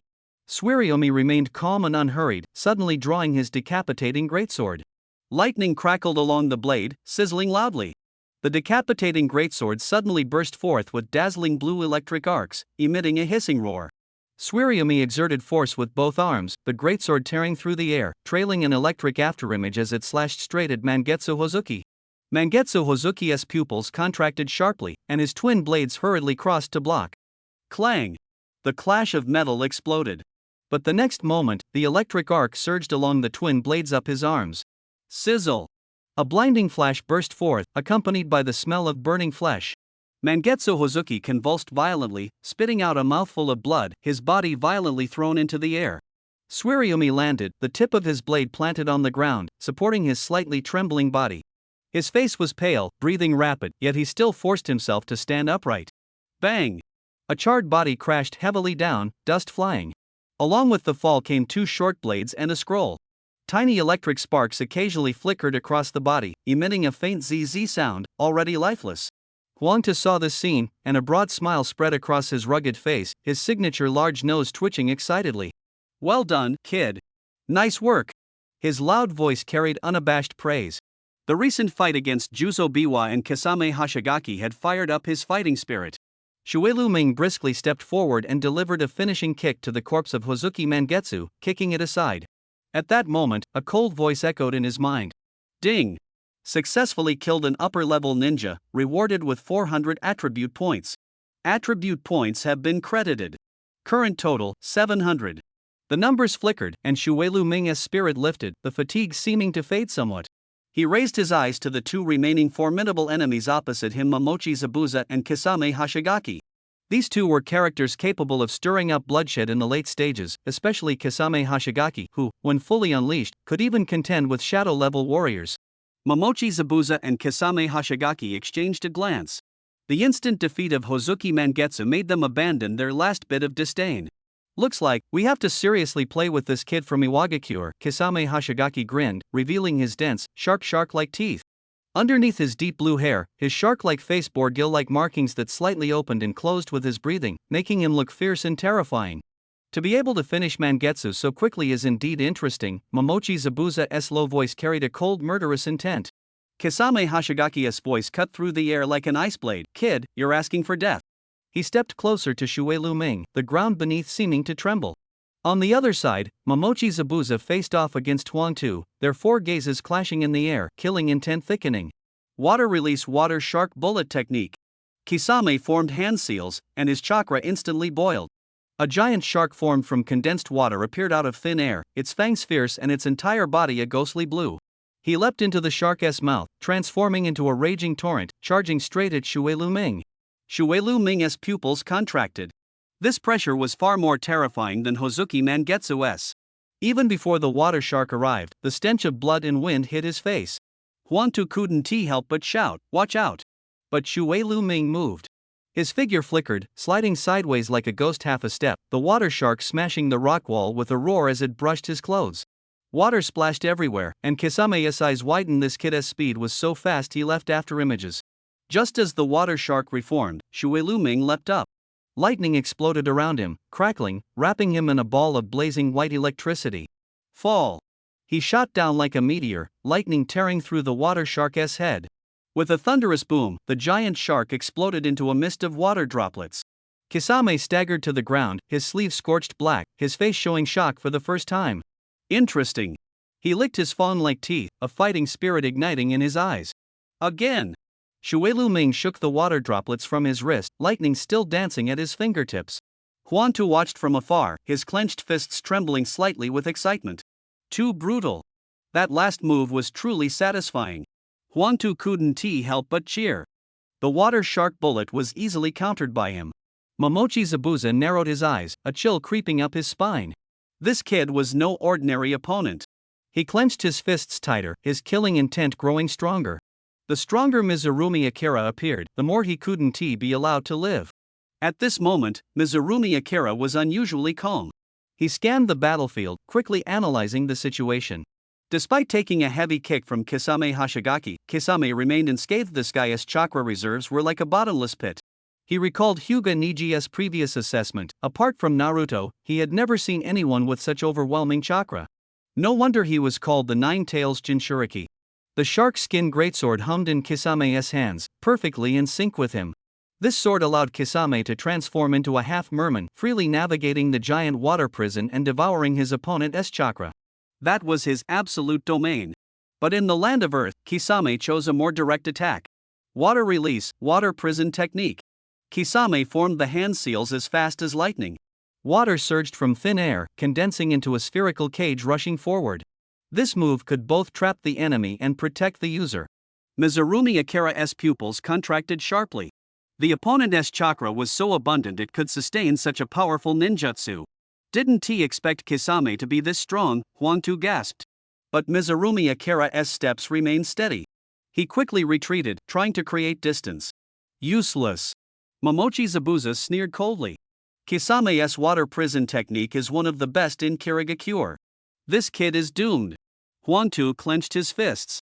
We Iwagakure shinobi don't give up so easily. At that moment, an unexpected change occurred. Kisame erupted with towering waves, the entire valley echoing with the roar of the surf. Countless water tornadoes shot skyward, forming a net of heaven and earth. This was the true killing move. The deadly aspect of the water prison technique lay in its dual suppression, trapping the enemy and absorbing chakra. And now, the vast water curtain had sealed off all escape routes. The following is an open ending, leaving room for future plot development. Mizurumi Akira suddenly halted as if stepping into an invisible quagmire. Kisame's lips curled into a sinister smile. The gravitational field of the water prison had already taken effect. Few people trapped by this water prison technique managed to escape unscathed. In later generations, the copy ninja Kakashi suffered a great loss when he faced off against Momochi Zabuza. If it weren't for that blonde kid under his command desperately coming to his rescue, Kakashi would likely have died on the spot. The gill slits beside Kisame Hashigaki's cheeks twitched slightly, and the corners of his mouth curled up, revealing jagged, serrated teeth. His gaze was like the deep sea with hidden currents, concealing deadly traps. Mizuki's heart tightened. The ninjutsu he knew could be counted on one hand compared to these battle-hardened jonin. He was like a child wielding a wooden stick. Kid, accept your fate. Kisame's roar crashed like ocean waves against the shore. Today, your blood will be the offering for the souls of the 7 ninja swordsmen. Before his words finished, Kisame charged forward. With a whoosh, Mizuki was instantly enveloped by a surging wall of water, forming a massive water sphere prison around him. The rippling waves restrained his movements. But Mizuki did not panic. He steadied his breath and quietly gathered strength within the water, trying to find a weak point in the water prison. Got you. From afar, Momochi Zabuza sneered coldly at the scene. Once you're trapped in this water prison, it's like having one foot already in the grave. Orochimaru clenched his fists tightly as he watched his trapped comrade, helpless. The words of Inoki's warning echoed in his ears when they left the village: everything must revolve around Mizuki. But in this situation, he was utterly powerless. Inside the water prison, Mizuki's gaze was unusually calm, piercing through the shifting ripples, firmly locked onto Kisame. A trace of smugness flickered across Kisame's face. This slippery kid had finally been caught. Now, I can take my time dealing with you. He narrowed his eyes, his voice cold as deep-sea ice. He enjoyed the struggle of his prey. He stepped slowly toward the water prison, drawing back his hand to pull out the fierce greatsword Samahata. The scales on the blade opened and closed, revealing a giant mouth full of sharp teeth, trembling excitedly as if it had smelled the sweet scent of chakra. Your chakra belongs to me now. Kisame laughed wildly, his white fangs gleaming coldly. Surrender! Samahata sliced through the air with a rushing sound, smashing fiercely toward Mizuki's head inside the water prison. If it hit, his skull would surely shatter. However, bang! A muffled sound echoed as the water prison exploded, scattering water droplets everywhere. The Mizuki inside dissipated like a bubble, leaving only a trail of rising bubbles. It's a shadow clone! Momochi Zabuza shouted in shock, his face turning pale. He never expected a genin from Iwagakure to have such a trick. Kisame's expression instantly froze, a mix of astonishment and rage. He had been tricked again. This kid was like a loach. Every time he seemed caught, he always managed to slip away. He quickly scanned the surroundings, searching for that detestable figure. Now it's your turn to surrender. A sharp shout exploded from the left. Mizuki appeared like a ghost. Kisame snapped his head around, his pupils suddenly contracting. He hurriedly swung his greatsword to block. Shark skin can absorb chakra, which should have given him the upper hand. Mizuki suddenly lifted his leg for a sidekick. Kisame grinned, revealing a shark-like sinister smile.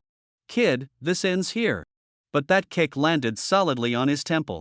Kisame was sent flying backward, tumbling across the water like a stone, splashing water everywhere. He slid over 30 meters before barely coming to a stop. He suddenly stood up, disbelief written all over his face. Impossible. Shark skin didn't absorb his chakra?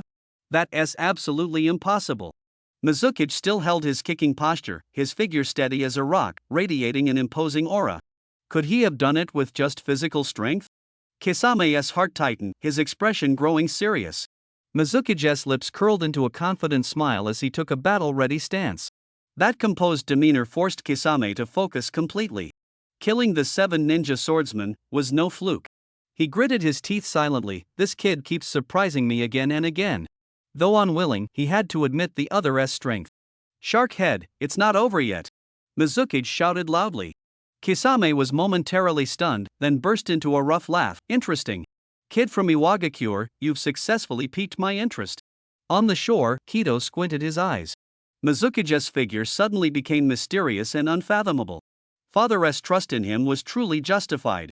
He murmured. Kisame stepped on the water's surface and charged forward. The shark skin greatsword sliced through the air with a fierce whooshing sound. Da! Da! Da! In an instant, he had closed in right before his eyes, the blade slashing straight at Mizunami's face. Mizunami stepped back half a step, narrowly avoiding the blade, while simultaneously sweeping out a whip kick. 8 gates formation open. Chakra erupted explosively around him, his aura rising steadily. The air hummed with the vibration of energy. Kisame's pupils contracted sharply. Konoha's secret technique, how do you know it? Mizunami smiled without answering, suddenly leaping into the air, delivering a reverse hook kick toward his opponent's jaw.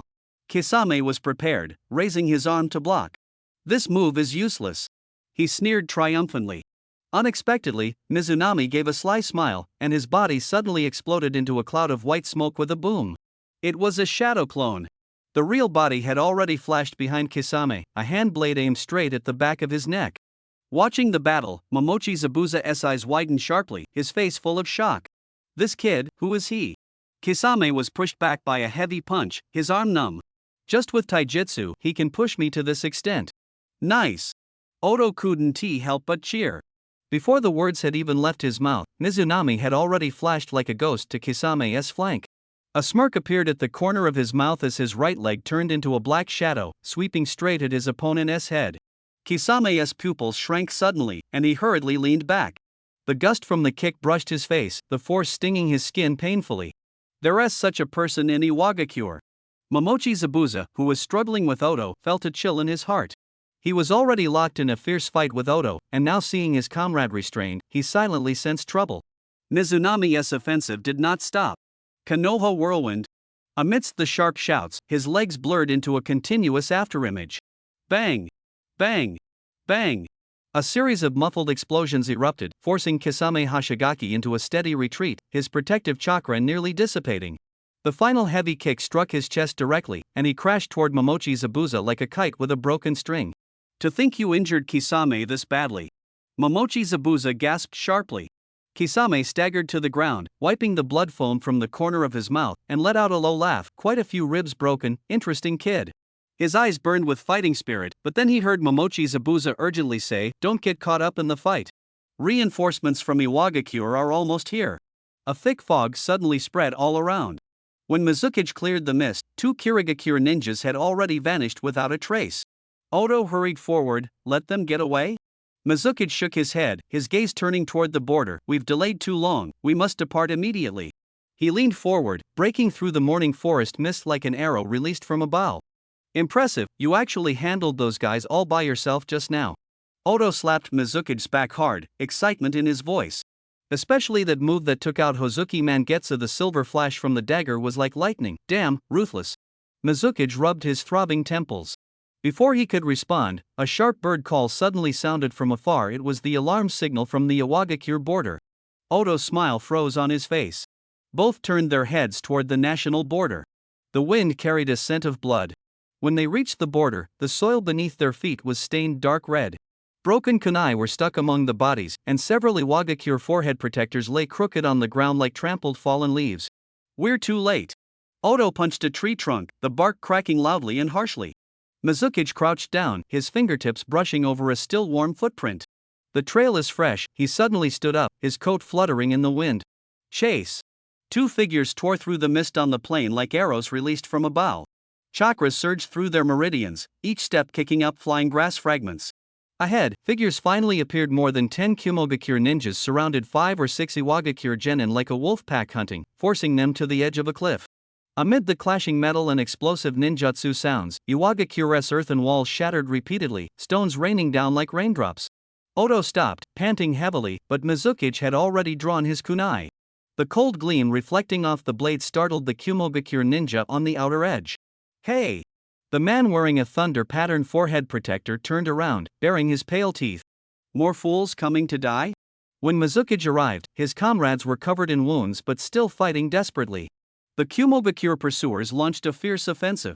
The yellow earth let out a roar, its body suddenly swelling, rising 3 zhang high. Like an ancient giant descending, it charged fiercely toward the enemy formation. The wind of fists howled.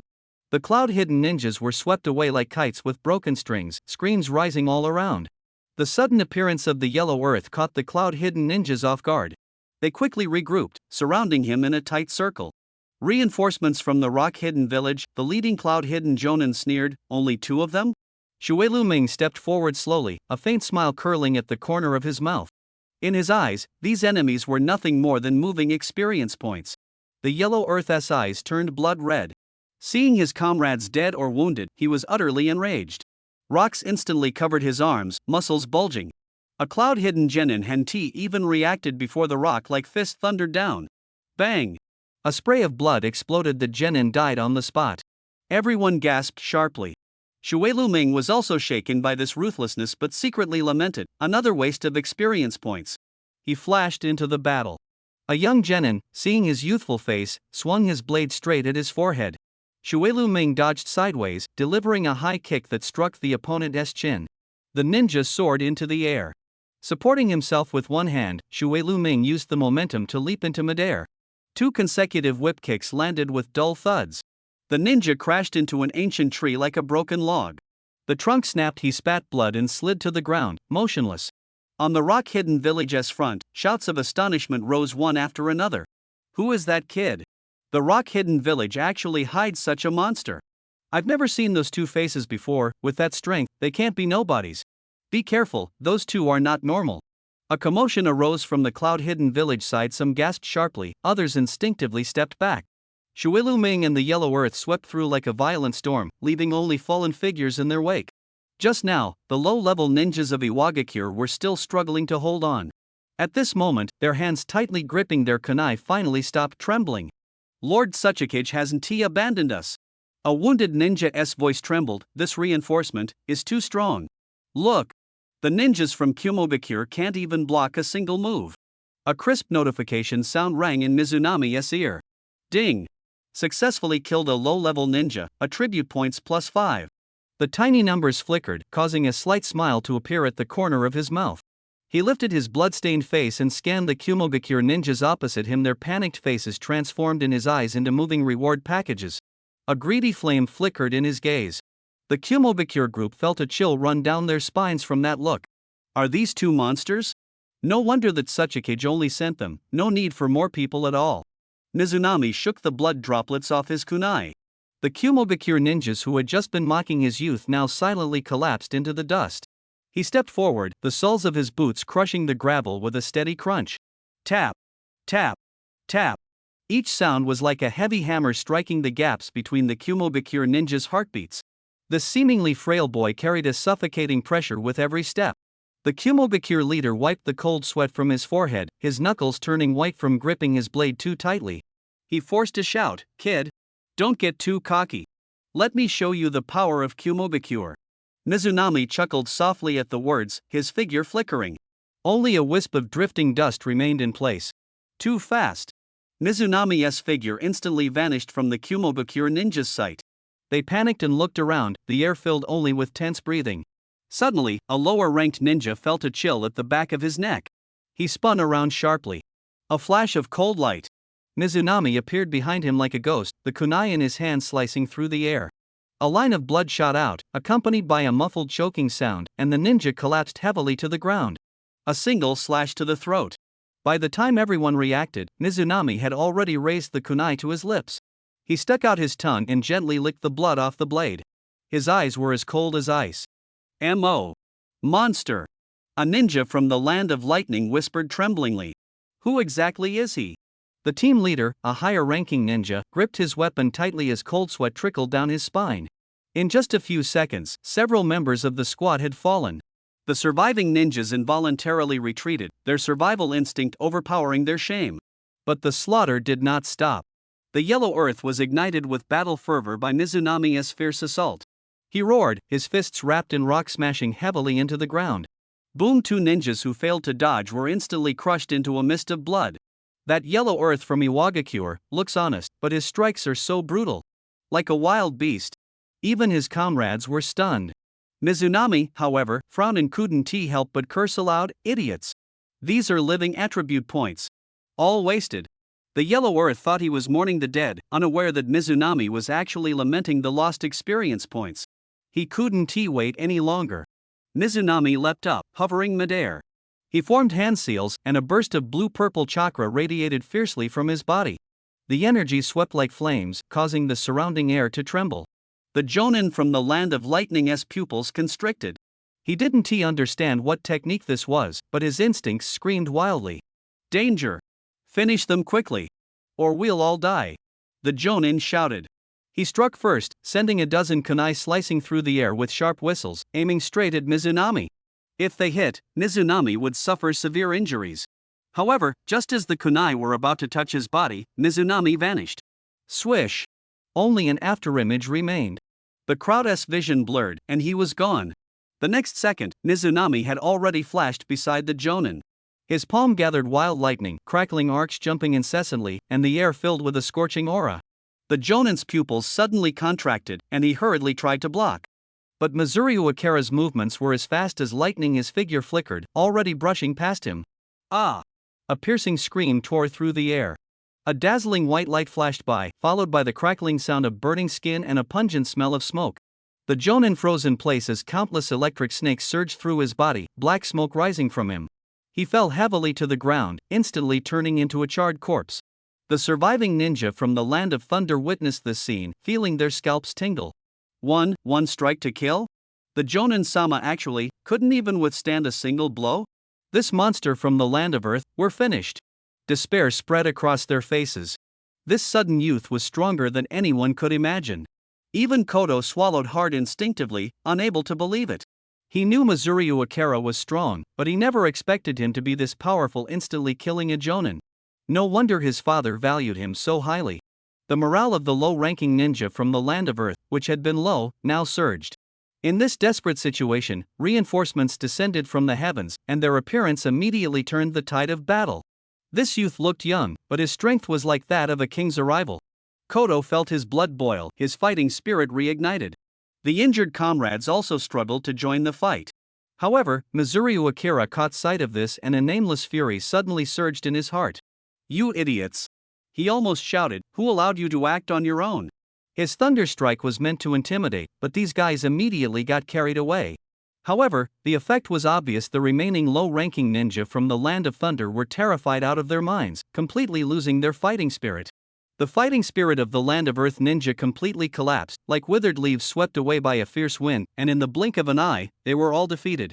Shuiluming watched helplessly as the attribute points that should have been his vanished into thin air, angrily kicking the tree trunk beside him. The sound of bark cracking startled Huangtu, who was cleaning up the battlefield. Tisk, no wonder this genius was chosen by Lord Suchikage. A scar-faced ninja nodded toward Shuiluming. That lightning release just now was like lightning splitting the dark clouds. Huangtu wiped the blood from his temple and approached, his heavy palm slapping down hard on Shuiluming's shoulder. Kid, thanks for just now.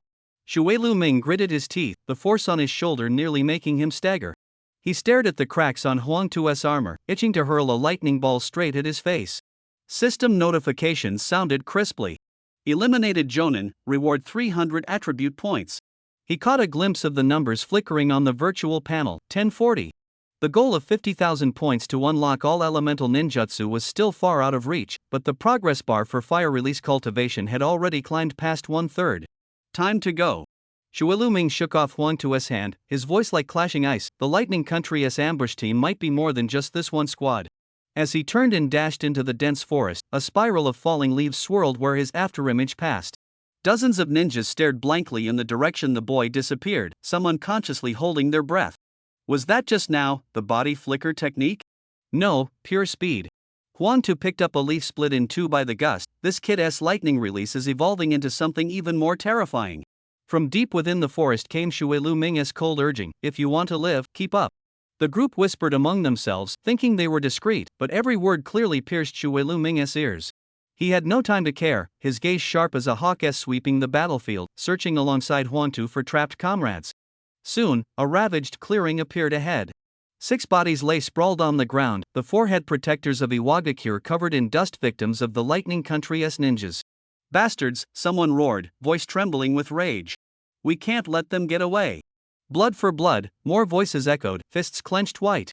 Shuelu Ming's chest burned. Among the dead were 2 young ninjas, their necks brutally twisted in extremely cruel method. "They're taijutsu experts," he thought silently. As a taijutsu specialist himself, he immediately saw through the enemy's tactics. "Spread out and search!" Shuelu Ming shouted, "Cut them off!" Everyone responded immediately, like arrows released from a bow, plunging into the ruins. Mizunami and Huangtu exchanged a glance, quickly locking onto the trail of the enemy's retreat. They haven't gone far. Mizunami charged forward first. "Quick, pursue them!" Though he was the youngest, his command carried an undeniable authority. The team followed closely, their footsteps echoing among the broken walls. "Enemy ahead!" Mizunami suddenly raised his hand to signal. Several figures emerged from the thick fog, the cloud-patterned forehead protectors gleaming coldly. The lead kunoichi squinted, a flicker of surprise crossing her eyes as they landed on the boy. "No one left in the land of Earth? Letting a kid lead the team?" she sneered. Mizunami remained silent, his hand gestures shifting as the team fanned out. A comrade beside the kunoichi lowered her voice, "Don't underestimate him. Rumor has it a young prodigy single-handedly took on the 7 from the land of water. Looks like our other squad is in serious trouble." The kunoichi's expression darkened suddenly, lightning crackling between her fingers. "Kid, let me test your mettle." She surged forward like lightning, arcs of electricity swirling as she aimed straight for his face. Mizunami spun to meet her, their fists and feet colliding with a clash like metal striking stone. As their figures intertwined, the kunoichi grew increasingly shocked the boy's martial skills were truly a match for hers. "The rumors are true." She retreated half a step, lightning gathering in her palm. "But if you want to beat me? You're far from ready." A disdainful smirk curled on the kunoichi's lips as her gaze swept over Mizunami, as if looking at an insignificant opponent. Mizunami's expression remained unchanged. Suddenly, his hand moved, the decapitating greatsword appeared out of thin air. The blade tore through the air with a terrifying whistle, slashing straight toward her head. The kunoichi's pupils contracted sharply as she scrambled backward in panic. The greatsword missed, crashing heavily into the ground. Boom! Dust billowed, stones scattered. Gasps rose from the watching crowd. This kid actually managed to overpower the female leader? What's his background? He is too fierce. The female ninja's face instantly drained of color. She hadn't expected that this young boy would turn the tide with a single strike. Huangtu watched nervously from the side.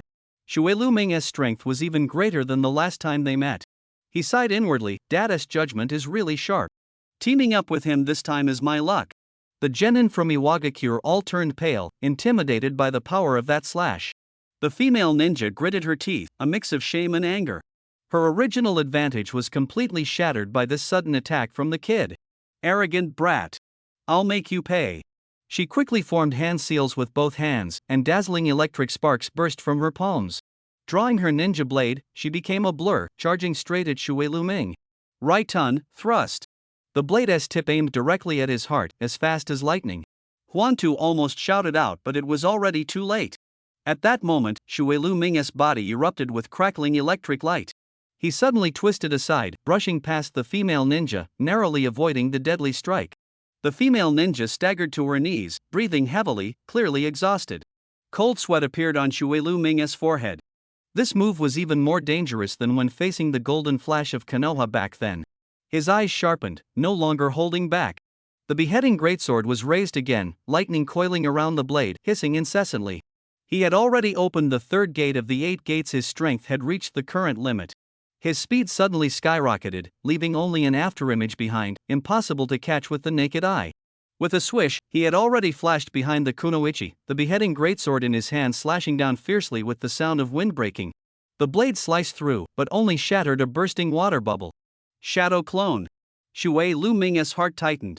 This guy had actually tricked him with the same move. His sharp gaze swept the battlefield, alert for any sudden attacks. Cough cough. A weak cough came from the side. The kunoichi was leaning against a sturdy tree trunk, one hand covering her abdomen, blood continuously seeping from the corner of her mouth. Shuelu Ming's hurried strike had ultimately wounded her. "Leader, the leader is injured. A ninja from the Land of Lightning exclaimed in shock. Impossible.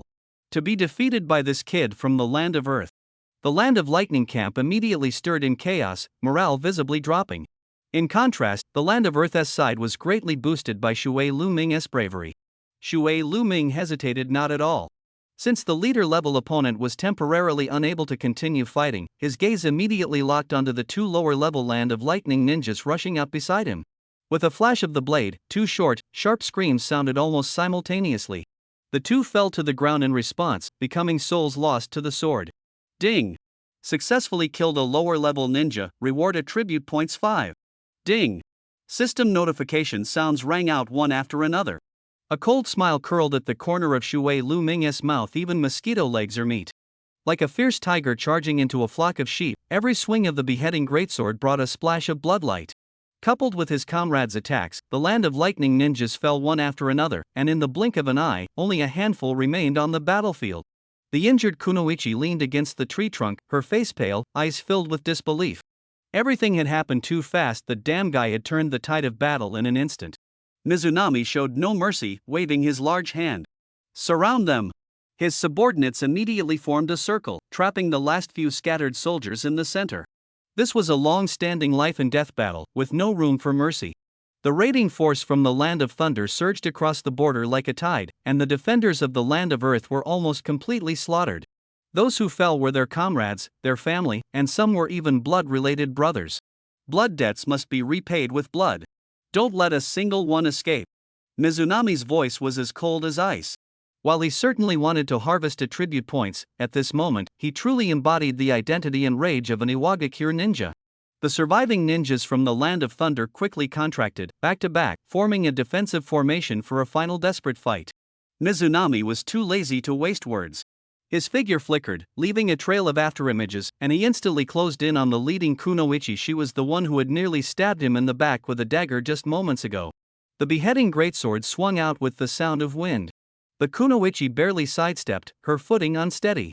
The little strength she had just regained seemed so pitiful under the overwhelming pressure. Bang! An afterimage appeared without warning in her retreat path, delivering a fierce kick, the Konoha whirlwind. Her weak body couldn't dodge at all and was violently kicked into the air. At that moment, Mizunami's true body leapt like a phantom above her. The blade flashed. Ah! A piercing scream tore through the air. The greatsword precisely pierced her chest. Warm blood splattered out, blooming into a glaring blood flower in the air before falling onto the dust. The Kunoichi's body crashed heavily to the ground, kicking up a cloud of dust. She only managed a short whimper before falling silent. Everything happened too fast. Mizunami had cut down one of the enemy leaders as easily as slicing vegetables. Huang Tu, standing nearby, felt a shock in his heart. This kid's strength was ridiculously powerful, and he seemed to grow stronger with every battle. Bottomless monster, he murmured softly. This was simply beyond the reach of ordinary geniuses. Don't zone out. Mizunami's voice snapped everyone back to reality. At this moment, he was the backbone of this group of battered soldiers, and even Huang Tu couldn't help but obey his orders. They have invaded our land. Every moment of delay means more villages will suffer. Drive them out. Mizunami shouted, his face filled with unmasked killing intent and determination. Before his words had even fallen, he shot forward like an arrow released from a bow, moving so fast that only a blurred shadow remained on the retina. Seeing him fight so desperately, the other ninjas dared not slack off. They roared and followed closely behind, launching a fierce counterattack against the invaders. Iwagakure village has a tradition passed down through generations. Only the strongest in the village can inherit the name Reikage. This country is known for its strength. As early as the era of the Second Reikage, they had fought a bloody battle with Konoha village, all to seize the powerful Nine Tails. Now, with the Land of Earth severely weakened, Iwagakure naturally wanted to take advantage and claim a share. Mizunami quickly processed this information, a surge of impulse to challenge the strong igniting in his heart. Currently guarding the Land of Lightning are the Fourth Reikage and his brother, Killer Bee. They had clashed with Konoha's Golden Flash, fully aware of how terrifyingly fast that light was. And the Fourth Reikage was the fastest man in the entire ninja world aside from the Golden Flash, fast as a streak of blue lightning. The Jinchuriki of the Two Tails was Mokutan, a tall, intelligent, and brave female ninja.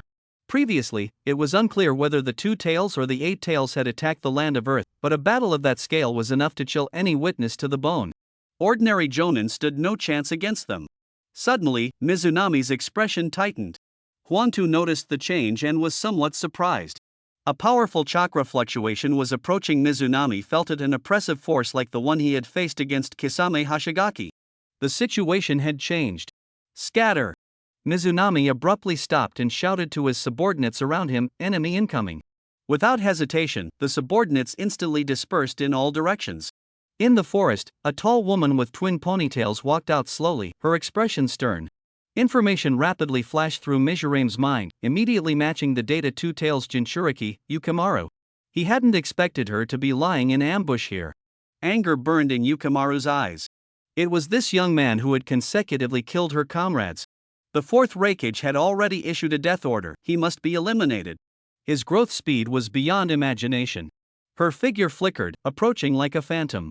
Her 5 fingers formed claws, gleaming coldly, aiming straight for Mizurame's face. The claws tore through the air, emitting a sharp screech. Mizurame dodged swiftly to the side.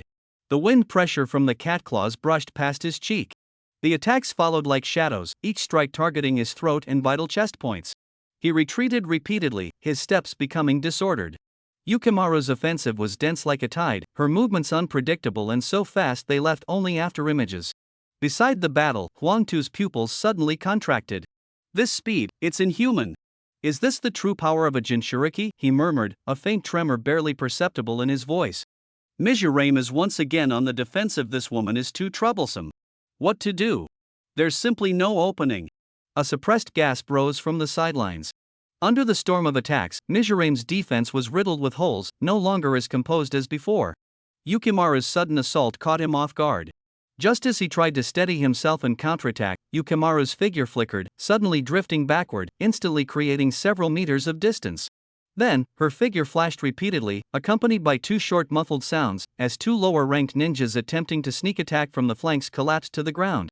A cold curve lifted the corner of Yukimaru's lips. Who would have thought that this big sister, gentle and kind in Mizurame's memories, would be so ruthless and deadly in their first encounter? Indeed, beneath the surface lay hidden sharpness. Her strength was unfathomable. Mizurame's eyes sharpened as he drew the beheading greatsword from his back with a reverse hand. The blade was heavy, carrying a bloody scent. Close combat was his only choice at this moment. He pushed off the ground, causing a slight tremor, and shot forward like an arrow released from a bow toward Yukimaru. The greatsword was raised high, carrying a terrifying wind sound, transforming into a cold gleam, slashing straight at her head. Buzz! The blade cut through the air, its momentum terrifying. The dual claws of the Yomiuri interlocked, forcibly blocking this thunderous strike. Clang! A harsh clash of metal rang out, sparks flying everywhere. Those cat claws were surprisingly as hard as divine weapons. Shuelu Ming hesitated not at all. With a wrist flick, the tip of his blade slashed downward, striking like a venomous snake toward Yomiurin's chest. But the beheading greatsword was heavy and cumbersome, not as agile as the cat claws. Yomiurin only moved her fingertips slightly, and her sharp claws skillfully deflected the blade's forward path. At the same time, her other claw shot out like lightning, directly probing Shuelu Ming's chest. At such close range, life and death were decided instantly. Shuelu Ming was startled, quickly retreating. But Yomiurin's pursuit was faster. Her cat claws struck in rapid succession, her offensive like a violent storm, instantly seizing the initiative. Shuelu Ming had no choice but to slam his greatsword horizontally in front of his chest. Clang! Another loud crash sounded, immense force transmitted through the blade. His whole body was shaken and thrown backward, his feet gouging 2 deep furrows in the ground as he slid several meters before barely stopping. Huangtu witnessed this scene, his heart tightening. The power of a Jinchuriki was indeed well deserved. These warriors fused with tailed beasts possessed strength far beyond ordinary people. No wonder they were the trump cards in the great nation's struggles. The land of Earth once had 2 Jinchuriki, Old Shibi of the 4 Tails, and the Steam Ninja Han. Their power was enough to crush ordinary Jonin. Unfortunately, Old Shibi had a falling out with Inoki and had long since defected from the village. And the 2 Yomiurin before him, though their tailed beast ranked last among the 9, were so troublesome. Especially her ghostly speed, frighteningly fast. This was Shuelu Ming's first life or death battle against a Jinchuriki. The last time he fought Han, the opponent had not used full strength. At this moment, he felt unprecedented pressure. He suddenly drew out his beheading greatsword, the blade heavy. The watching ninjas held their breath, eyes fixed on his next move. Shuei Ming's figure flickered as he pushed his speed to the limit, instantly closing in on Yomurin. Konoha whirlwind. He growled low, his figure like the wind, suddenly flashing to the left side of Yomurin, his whole body soaring into the air. A fierce whip kick swept straight at the opponent's face, attempting to kick her into midair. The force was strong. Yomurin quickly raised her cat claw to block, a muffled bang sounded, and her clawed arm tingled with soreness. Her movement hesitated for a moment. How could Mizurame miss this fleeting opportunity? His fist followed closely, striking heavily against Yomurin's cheek. Yomurin grunted softly, her body uncontrollably flying backward. Mizurame took the upper hand for the first time. A stifled gasp spread around. To actually reverse the situation, seizing the chance to counterattack at a desperate moment, truly worthy of being a genius. Amazing, his explosive power is simply. Yomurin seems unable to withstand it, watch her next move. Mizurame pressed the attack.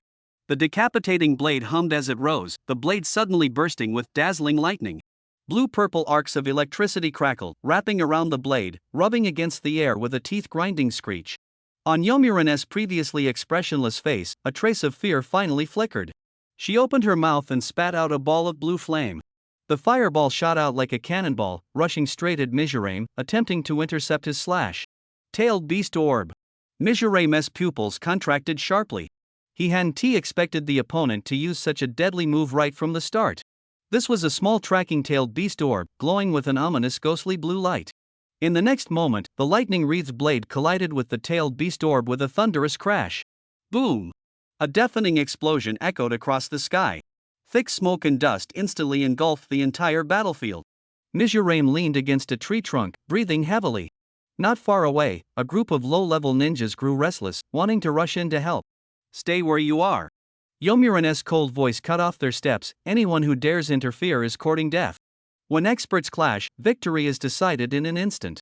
The Two Tails Jinchuriki's offensive was unpredictable and cunning. That tailed beast orb had just grazed his chest, the burning pain still scorching his skin. Mizurame suddenly coughed up a mouthful of blood, gripping the decapitating blade with one hand, the blade's tip dragging on the ground, carving a deep groove. To think he could be pushed to this point, a suppressed exclamation arose among the watching ninjas. The burly figure of Huang Tu suddenly blocked the path in front of Shuei Luming. He formed hand seals with both hands and shouted angrily, "Earth release, earth flow wall." Boom! 3 thick earthen walls rose from the ground, forcibly blocking the pursuing dark red energy spheres. Huang Tu took the opportunity to grab Shuei Luming and leap backward. But the destructive power of the tailed beast orb was beyond imagination. The earthen walls were torn apart like paper, and the shockwave from the explosion uprooted the surrounding trees. Stones mixed with wood chips rained down like raindrops, and the lower-level ninjas who couldn't dodge in time fell to the ground groaning. Shuei Luming knelt on one knee, his beheading greatsword deeply embedded in the ground to steady himself. He wiped the blood foam from the corner of his mouth and looked with a bitter smile toward the figure in the distance wrapped in tailed beast chakra. "Any countermeasures?" Huang Tu asked, panting heavily, sweat beads sliding down his temple. Shuei Luming shook his head.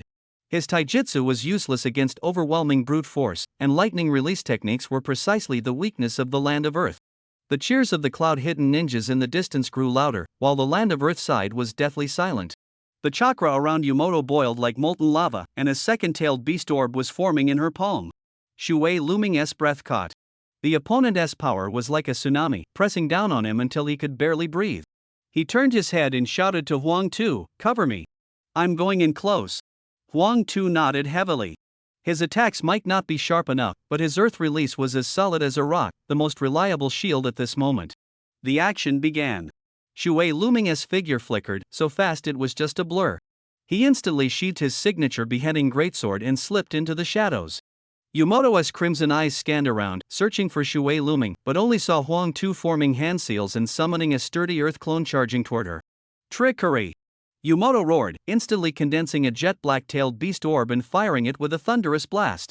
The earth clone couldn't even hold for a second before exploding into a cloud of dust in the dazzling light.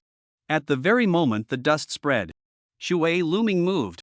Like a phantom, he flashed out from the smoke and dust, the beheading greatsword screaming as it tore through the air, slashing straight at Yumoto's face. Though startled, Yumoto remained composed. A giant tail covered in chakra armor suddenly whipped out from behind, accompanied by the sound of wind and thunder, fiercely sweeping toward Shuei Luming. At this moment, half of Yumoto's face was already marked with the tailed beastess pattern, her eyes full of rage. Her speed and strength had risen to terrifying levels. Just in time. Shui Luming's eyes sharpened, fearless. He twisted his wrist, and the greatsword boldly met the attack head-on. Clang! Boom! The blade and the beast's tail collided fiercely, producing a loud metallic clang. The shockwave blasted all the stones on the ground into the air. Shui Luming was shaken backwards several meters by the tremendous force, cracks appearing beneath his feet. TCH, just a half-tailed beast transformation and it's already this troublesome. He felt numbness in his palm. Utterly enraged, Yomo completely lost control. He opened his huge mouth, 1, 2, 3, several massive tailed beast orbs like a deadly barrage, emitting piercing screams of destruction, barreling toward Shui Luming. The energy waves were suffocating. If hit, there would be nothing left but bones. Earth release, earth flow wall. At the critical moment, Huangtu roared and slammed his hands on the ground. A huge, heavy mountain of rock rose abruptly, forming a barrier in front of Shui Luming. The tailed beast orbs struck the rock mountain one after another, causing deafening explosions. The rock wall was destroyed and shattered layer by layer. Amid the flying debris, Huangtu's body trembled violently, a trace of blood trickling from the corner of his mouth. But Yomo's attacks did not cease. More tailed beast orbs, like pulsed artillery fire, kept bombarding relentlessly. The dense beams of destruction sent chills down one's spine. Shui Luming gritted his teeth. The situation was suppressed. He and Huangtu were forced to retreat continuously. The opponent's strength exceeded expectations. A bitter smile tugged at his lips as he grabbed the injured Huangtu and quickly withdrew. They dodged quickly enough and only suffered minor injuries. But the lower-ranked ninjas were not so lucky. Several died on the spot, their bodies strewn about.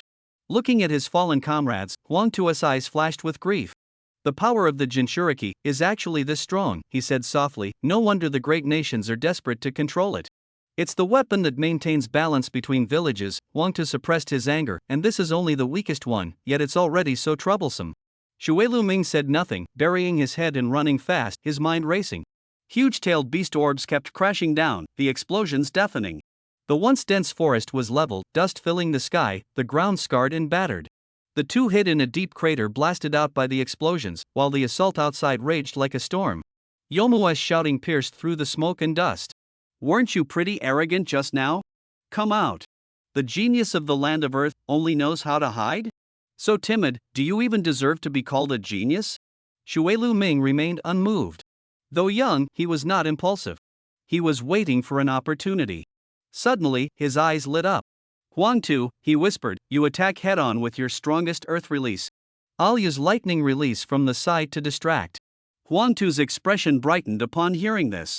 Risky, but doable. Let's do it. Shui Luming's figure flickered and instantly vanished from the spot. Yomu was still searching around. Lightning release, shadow clone. 3 clones suddenly appeared, drawing Yomu's attention. Huangtu took the chance to act. Yomu immediately condensed a tailed beast orb and fiercely launched it at one of the clones. Everything went as planned. Shui Luming nimbly dodged, the tailed beast orb grazing past him and exploding in the distance, creating another deep crater.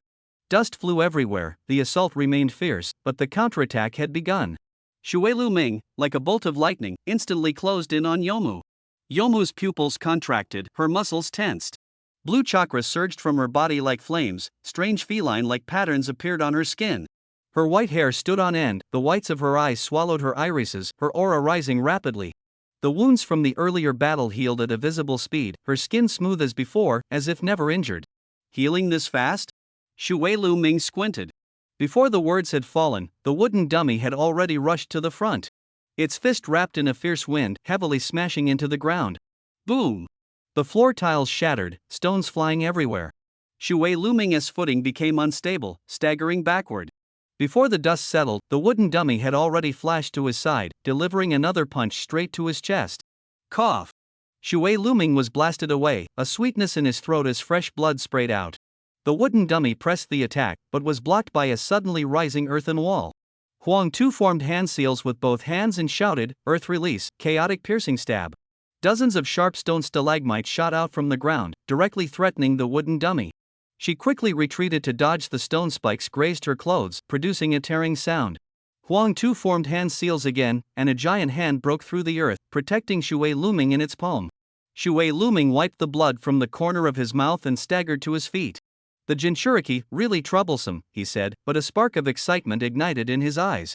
He pressed his palms together, and the air currents around him began to rotate. The air was frantically drawn away, forming a whistling vortex. Dust and stones were swept up, and a small tornado roared into shape around him. Huang Tu felt a suffocating pressure and exclaimed, "What kind of jutsu is this?" The wooden dummy tried to interrupt, but it was too late. Shui Luming flung his arms, and the tornado roared as it surged toward her. Rumble! The air currents tore her upward, her clothes ripping in the fierce wind. She gritted her teeth, struggling to maintain her stance within the storm. Huang Tu looked at the raging tornado and murmured, "The genius of Iwagakure is terrifying indeed." The surviving Iwagakure ninja's face showed excitement, their eyes fixed tightly on the center of the battlefield. Such a powerful move was something they might only see a few times in their lives. Huang Tu's throat moved, his voice dry. "This kid actually has this kind of strength? Too young." This terrifying power was completely inconsistent with his age. At that moment, the wooden dummy let out a piercing, agonized scream. The air was violently stirred, forming a visible white wave of energy. She was trapped tightly in the center of the wind pressure, her body cut by countless invisible blades, blood seeping from the torn wounds. Huang Tu's pupils suddenly contracted. He heard it, the faint but teeth-grinding SSS sound mixed in the wind, as if life itself was being crushed bit by bit. "This destructive power is too cruel," a ninja said tremblingly. "Such a move is simply not something a human could produce." Another voice echoed in fear. The fierce wind howled. Yamuto, who had just held the upper hand, was now being torn apart and crushed by Mizunagaki's ninjutsu. Her face was a mix of pain and rage. But she was a Jinchuriki. Roar! An inhuman roar exploded. Her body suddenly swelled, her skin instantly covered with dark blue markings, transforming into a huge cat demon burning with cold chakra flames. Complete tailed beast transformation. The terrifying chakra spread like a tangible tsunami, suffocating those nearby. Mizunagaki's whirlwind, strong enough to crush steel, still couldn't fully subdue her. "This is bad." Kodo gritted his teeth, quickly forming hand seals. Boom! A thick stone spear burst from the ground, its tip stabbing straight into the soft belly of the two tails. But the tailed beast transformed Yamuto's speed surged. She lightly leapt aside, the stone spear grazing her fur and stabbing uselessly into the empty ground. A cold sweat slid down Kodo's temple. Too fast. The completely berserk two tails began attacking indiscriminately. Mizunagaki and Kodo barely dodged the claws and bites, but the lower-ranked ninja behind them had nowhere to escape. A pitch-black-tailed beast orb instantly formed in the cat demon's mouth, then blasted toward the crowd. "Get out of the way!" Kodo's warning was drowned out by the explosion. Boom! The shockwave blew away those who couldn't escape in time. Amid screams, several ninja were flung like kites with broken strings, blood spraying from their mouths in arcs before crashing heavily to the ground, motionless. Watching their comrades collapse instantly, Kodo's heart tightened, but he was tightly entangled by the giant beast before him, unable to split his focus. Damn it! He glanced at Mizunagaki panting beside him. Without this powerful ally, his squad would have been wiped out long ago. Their survival so far was all thanks to Mizunagaki taking most of the frontal attacks head-on. Mizunagaki wiped his forehead with his sleeve, his hand trembling slightly, his clothes soaked with sweat, his face pale. After continuous intense fighting, his chakra was nearly depleted. He gasped, looking at the rampaging blue giant beast, and said softly, "Jinchuriki, the name is well deserved." Mizunagaki lowered his voice, sweat soaking his forehead and hair. "We have to find help, or both of us will die here." Who could have expected this? Kodo spat out blood-tinged saliva. "What do we do now?" A low, deep rumble suddenly came from afar, like a steam train roaring. The two exchanged a glance, a spark of hope flashing in their eyes. This sound was all too familiar to them. Only the steam ninja Han from Iwagakure could make it. "That monster is too strong." Huang Tu wiped the dust off his face. "We can't hurt him even a bit." The figure of the steam ninja Han broke through the smoke and dust, landing steadily in front of them. "Han, you take the main attack." Shui Luming immediately shouted, gripping his decapitation blade. Han's steel armor hissed as steam gushed from the joints. A fateful encounter. He took a deep breath, his body instantly enveloped in high heat, and the surrounding air began to warp. He stomped fiercely on the ground, shooting forward like a cannonball, his speed so fast that a shockwave formed in front of him. In the blink of an eye, he had reached the wooden dummy, his iron fist swinging down heavily with scorching wind pressure. Shui Luming acted simultaneously. The decapitation blade tore through the air, crackling with lightning that transformed into a blue flash striking the wooden dummy. The blade clashed against the faint blue chakra cloak, sparking dazzling flames. He was knocked back several steps by the recoil, but the electric current also slowed the wooden dummy's movements for a moment. Han seized the opportunity, delivering a heavy punch that slammed the wooden dummy into the ground. Amid the flying dust came a beast-like roar of pain. The wooden dummy was utterly enraged. It revealed its sharp claws, cracking the ground beneath them. A shockwave exploded as it pounced in front of Han. Han crossed his arms to block, the steam armor emitting an overloaded screech. But the cat-like claw, with the force of 1,000 pounds, struck down, sending him flying.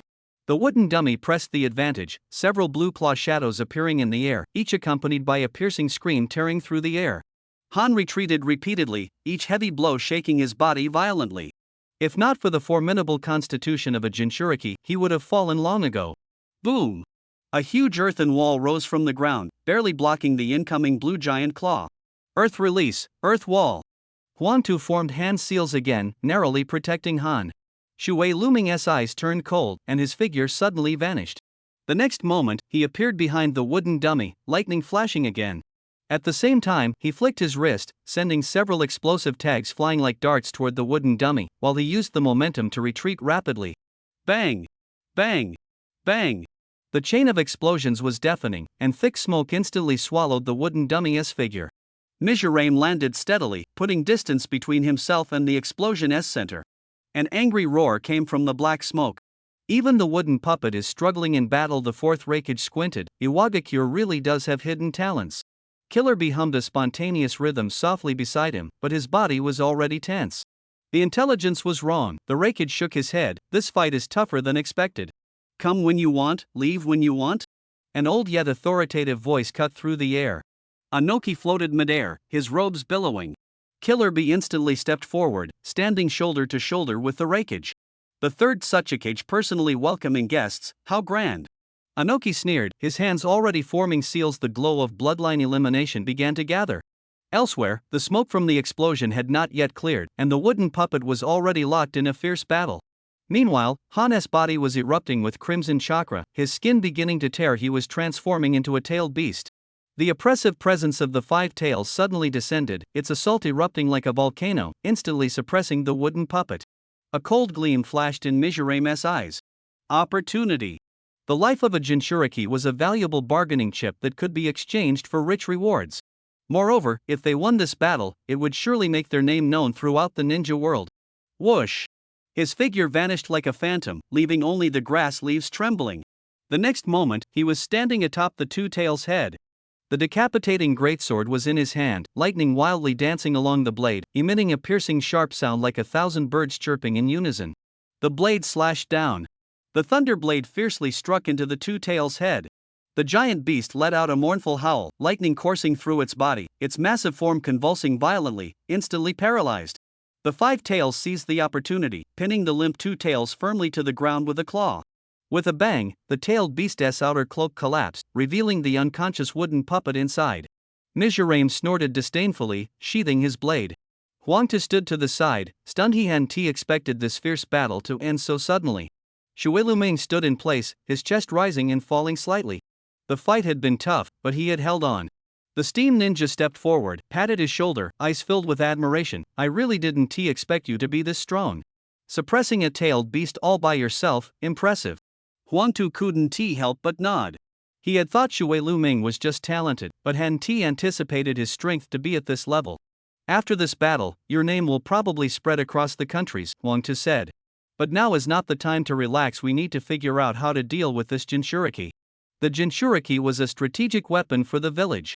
Iwagakure had unexpectedly captured Yodakurin and would never let go easily. Separating the tailed beast was only a matter of time, but the battlefield was chaotic now, so they had to wait for the right moment. Meanwhile, at the other end of the battlefield, several Jonin from the Land of Lightning gathered, whispering. That kid from Iwagakure really has some skill. I heard he took down Yodakurin all by himself? No matter how strong, he is still a rookie. If he wants to leave here alive, he'll have to get past us first. Elsewhere, Samui of Kumogakure clenched the kunai in her hand. She had long heard Shu Luming's name and wanted to face him in battle. Now, hearing he could suppress Yodakurin, a fighting spirit ignited in her eyes. "We absolutely cannot let them take Yodakurin," she said coldly. "The tailed beast is the village's power and must not be lost." Her subordinates responded in unison. "Right. Who knows if that kid is really that amazing? Let us test his skills." A smile curved Samui's lips. "Well done, everyone. Let us go." Before she finished speaking, she shot forward like an arrow released from a bow, leading the charge into the battlefield. This place was deep within the land of Earth, so far, and it was like pulling a tiger's teeth. This was a cardinal rule of warfare, unless you had overwhelming strength and reliable backup. But now, with the fourth Raikijin killer be firmly restrained, the land of lightning probably couldn't send more strong reinforcements. Mizunami moved. He received orders from Inoki, his figure swift as a phantom. He urgently needed to accumulate battle achievements to enhance his strength. After all, his reputation was growing, and the number of hidden daggers in the dark would only increase. He had once caused heavy losses to various countries, and before the treaty was signed, the flames of war would not cease. If enemies infiltrated the territory for revenge, he had to have the power to protect himself. This was the reason he had to become stronger. Mizunami swept across the battlefield like a gust of wind, colliding head-on with a squad of jonin from the land of lightning. The leader had red hair like flames, a rough face, and an aura of hostility. Seeing this Iwagakure squad, the red-bearded man's face instantly lit up with bloodthirsty excitement. "Ha ha! What luck finding a lone squad of IWA rats here." He licked his lips, his gaze locking tightly on the youngest member of the team, Mizunami. "And a tender little brat? Must be IWA's genius, right? My favorite thing is to snuff out geniuses in the cradle. Meeting me means your luck has run out." Before the red-bearded man finished speaking, he charged forward explosively, his 5 fingers forming claws aimed straight at Mizunami's throat, intending to kill with a single strike. But Mizunami moved. Only a slowly fading afterimage remained in place. His true body had already vanished. His speed was so fast that the eyes couldn't catch it. So fast. Han's pupils suddenly contracted, involuntarily whispering, "Just a few days apart, and his Shunshin no Jutsu has improved to this level." Beside him, Atsuchi was too shocked to speak, only nodding heavily. At the moment of everyone's astonishment, Mizunami appeared like a phantom beside the red-bearded man. In his hand, a decapitating greatsword suddenly materialized. On the blade, wild blue lightning crackled wildly, emitting countless sharp cries like a chorus of birds, the fierce hull of lightning chakra tearing through the air. A flash of blue light. The blade sliced a deadly arc, effortlessly cleaving through the red-bearded man's chest. Poof! Blood splattered. The red-bearded man let out a piercing, agonized scream as a terrifying wound suddenly opened on his chest. He staggered and fell heavily like a rotten log. Mizunami landed steadily, holding the sword in one hand. The tip pointed diagonally to the ground, the lightning fading. The entire process took no more than a single breath. The remaining lightning ninja opposite were all frozen in place, mouths agape, eyes nearly bulging out. They hadn't even seen clearly what had happened, yet their powerful jonin had already become a corpse. This was simply unbelievable. They understood the weight of a superior ninja. Such a figure was enough to intimidate a region. How could they be dealt with like this, like cutting through melons and vegetables? What exactly is this guy's background? Are you kidding me? He actually took down a high-level ninja so casually? How did he do it? It's simply unbelievable. He's clearly just a teenager. His strength is terrifying. Shuelu Ming's performance left everyone dumbfounded. Even the experienced Huangtu and Han were shocked, their pupils shrinking at the scene before them. "Didn't expect him to be this strong," Huangtu whispered. "We have to put in some effort to deal with a high-level ninja, but he made it look so easy." As expected of the genius personally chosen by the Tsuchikage, Han's voice was heavy, one of a kind. "This kid's future is simply immeasurable." Shuelu Ming completely ignored the commotion behind him. His attention was drawn by the crisp ding sound in his mind. No need to guess, it must be another attribute point credited. This is always his most pleasant sound. The system panel displayed the text, "Ding. Successfully killed a high-level ninja, gained 300 attribute points. Ding. Account updated." The numbers on the panel rapidly jumped. His total attribute points had accumulated to 1,400. Closer to the goal. More ninjas mean a faster path to becoming stronger. His gaze swept over the remaining few ninjas from the land of lightning, his eyes instantly burning hot. These are all living attribute points, not a single one can escape. That greedy look, like a hungry wolf eyeing fresh meat, sent chills down the spines of the surviving ninjas. How could this teenager show such a terrifying expression? Swish! He flicked his wrist, and several kunai shot out, breaking through the air so fast they left only after images. A sharp whistle tore through the air, and the group of frozen ninjas hurriedly dodged, their formation instantly scattered. So fast! The next second, Shui Luming cut into the crowd like a ghost, his body techniques fully unleashed. He instantly closed in on a ninja. The other's face drained of color, pupils shrinking sharply in fear. The man retreated hastily, but Shui Luming's kunai was even faster. A cold gleam flashed. The blade sliced across the throat, drawing a string of blood droplets.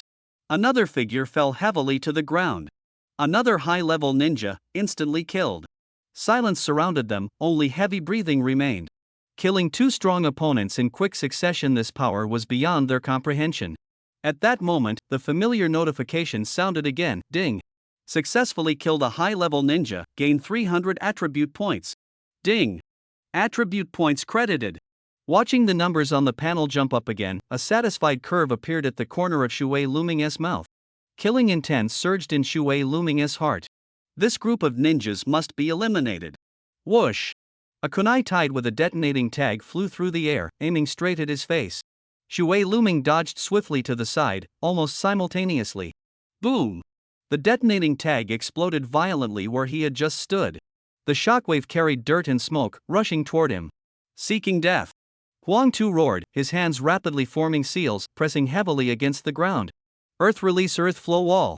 A huge earthen wall suddenly rose, sealing off the ninja's retreat like a mountain ridge. The escape route was cut off. Shui Luming's figure flickered, ghost-like, as he closed in on the ninja closest to him. Konoha whirlwind. A fierce upper-level kick struck the opponent's chin hard. The ninja grunted, his body uncontrollably soaring into the air. Shui Luming showed no mercy, raining down kicks like raindrops in midair, ending with a fierce knee strike directly to the opponent's chest. Crack! The sound of bones breaking was clearly heard. The ninja crashed to the ground like a broken sack, blood spraying from his mouth in an arc through the air. The ground was dented, stones scattering. He twitched twice, then fell silent. Bastard!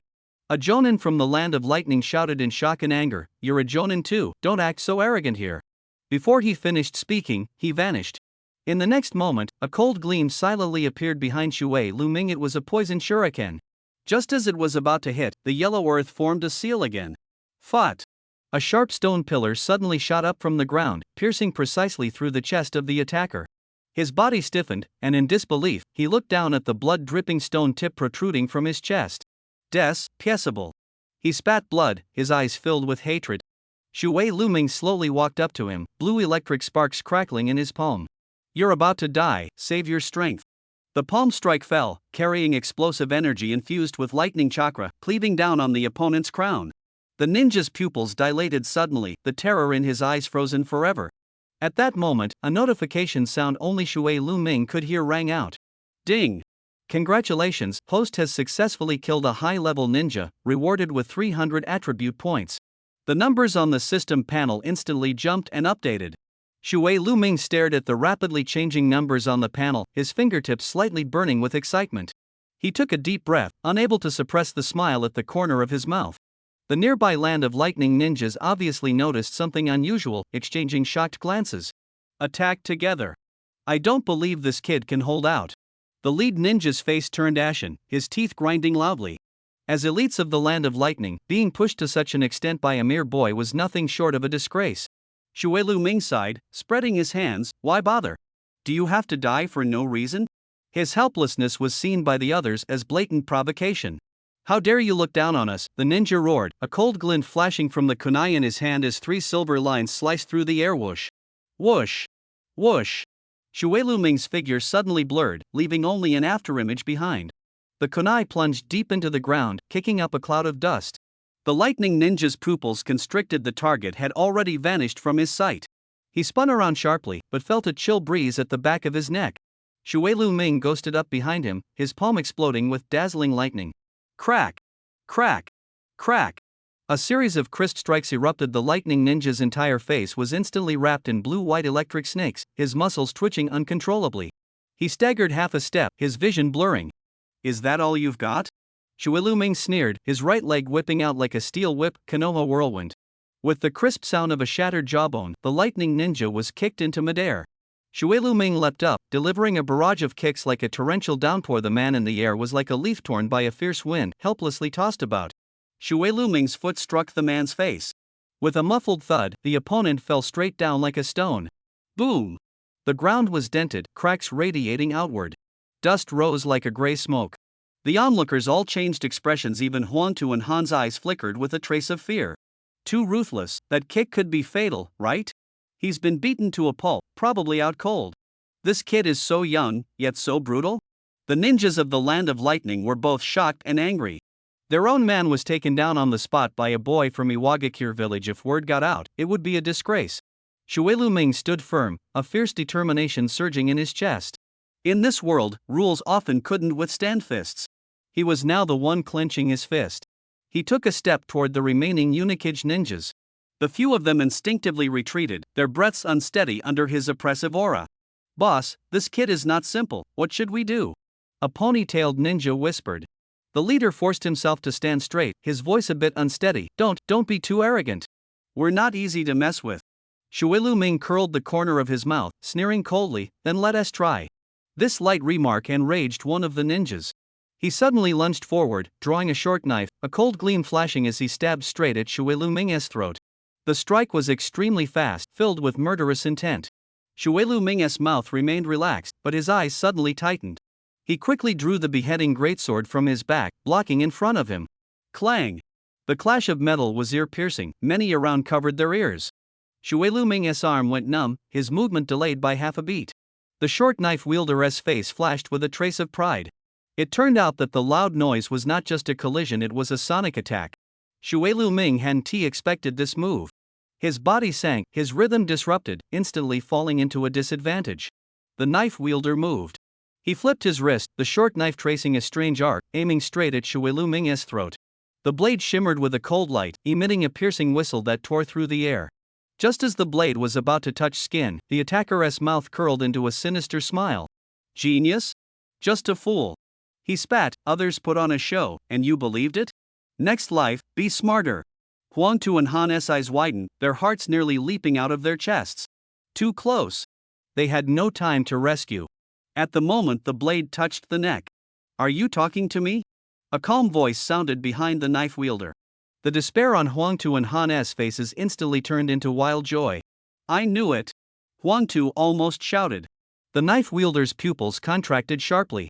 His blade had indeed sliced across Shui Luming's neck, but what came was a muffled puff sound. The body before him actually turned into a cloud of white smoke and dissipated into the air. It was a clone. He spun around abruptly, but it was already too late. A black shadow came down with the sound of wind. It was Shui Luming's decapitating greatsword. The blade precisely cut into his neck. Blood splattered, accompanied by a short, miserable scream, and the knife wielder fell heavily to the ground. The ninjas from the hidden cloud village froze in place, unable to believe their eyes. The situation had reversed too quickly. Lord Suchikage really did not misjudge him. Han whispered in amazement. Huangtu took a deep breath. "This kid is frighteningly powerful." The camp from the Land of Lightning fell into complete silence. An older ninja stared fixedly at Shui Luming, his voice low. "He's that genius from the hidden rock. We absolutely cannot let him leave alive. Such potential would be a huge threat to us." He clenched his fists tightly. If a village had multiple Kage-level strong warriors rising, the entire power structure would be overturned. Several ninjas exchanged a glance, their eyes flashing with ferocity. They quickly closed in, like hungry wolves locking onto prey, their previous despondency swept away. Shui Luming felt a chill in his heart. What are these guys scheming? "We must finish him here," one of them growled. "We can't let him pick us off one by one. His growth speed is terrifying, we absolutely can't let him live." Before the words had fallen, a ninja charged swiftly. His figure was as fast as lightning, arriving in the blink of an eye. Clang! Kunai clashed fiercely with Shui Luming's weapon, sparking a shower of sparks. The two parted immediately. The ninja staggered back a dozen steps before steadying himself, his face full of astonishment. He shook his numb arm, not expecting the opponent's strength to be so overwhelming. The shock lasted only a moment before turning into even more resolute killing intent. "Truly formidable, but we will never back down." His companions responded instantly, their hands rapidly forming seals. Water release, mist concealment technique. Thick fog instantly spread, engulfing the ninja's figure. Water Lu Ming's vision blurred, but he held his breath and focused, sensing the subtle flow of chakra in the air. In the dense fog, the ambusher's lips curled into a smug smile. He silently circled behind Water Lu Ming, kunai aimed straight at the back of his neck. Bang! A muffled sound. What he stabbed was actually a piece of substitute wood. Substitution technique, he exclaimed, terror flashing across his face. In the next moment, Water Lu Ming appeared like a ghost beside him. A cold gleam flashed, and the kunai had already pierced his throat. The ninja clutched his neck, letting out a muffled whimper, then collapsed heavily to the ground. Beep! Successfully killed 3 upper-level ninjas, rewarded with 900 attribute points. The system notifications sounded crisp and clear. Attribute points credited. The numbers on the system panel rapidly jumped, finally settling at 2,700 points. Water Lu Ming's heart stirred. Just a little more, one more opponent defeated, and he could unlock the coveted fire release ninjutsu. In this ninja world, those who master all elemental release techniques are few and far between. He looked at the remaining ninjas from the land of lightning, his gaze burning hot. In their eyes, he was the enemy. In his eyes, they were walking attribute points. He adjusted his breathing, muscles tensed, ready to launch the next rapid assault. This scene was fully witnessed by his teammates Huang Tu and Han. On the battlefield opposite, few enemies remained. The two exchanged nods, poised and ready to join the fight. Just now Water Lu Ming was fighting alone. Now with reinforcements, he was even more fearless. Lightning flickered around him, chakra crackling like electric arcs. His speed surged instantly. His figure blurred as he closed in on a ninja. Brilliant blue-white electric light gathered on his fist, and the air was filled with the scent of ozone. Boom! A thunderous punch struck straight at the chest. The ninja had no time to block. The moment the fist hit the chest, the crisp sound of bones shattering was clearly heard. The ninja, like a boiled shrimp, arched his body sharply and was flung backward. A mouthful of fresh blood sprayed out, and he fell heavily to the ground, lifeless. Shui Lu Ming glanced at the corpse, his eyes devoid of any pity, only burning battle intent. At that moment, a cold system notification sounded in his mind. Ding! Successfully killed a Jonin, reward, 300 attribute points. The points were credited instantly. A smile tugged at the corner of Shui Lu Ming's mouth. Enough! The 3,000 attribute points were finally gathered. The first step he had been longing for, unlocking the fire release technique, was now within reach. At this time, Huang Tu and Han had already joined the battle, stabilizing the situation. The remaining small fry were left to them. Shui Lu Ming stood still, his consciousness sinking into the system. Consume 3,000 attribute points to unlock fire release ability? He was almost laughing out loud. Is that even a question? His fingertips quickly tapped in the void, confirming the choice. The 3,000 points instantly cleared, and a warm white light enveloped him. A faint crack sounded inside his body, as if some kind of shackle had snapped. A warm current surged through him. On the system panel, the ability bar was boldly refreshed, fire release technique unlocked. Ecstasy surged in his heart. Success! The power he had dreamed of came so smoothly. The leap in strength made his confidence soar. He looked up, his gaze fixed on the remaining enemies on the battlefield, like a hunter eyeing fleeing prey. His figure moved again, as fast as lightning, leaving only a trace behind. He killed back into the battlefield like a ghost. The ninja from the land of lightning saw him and turned pale, as if they had seen the Grim Reaper. Shui Lu Ming was too lazy to waste words. With a flash of cold light from his kunai, a ninja collapsed, clutching his bleeding throat. Ding!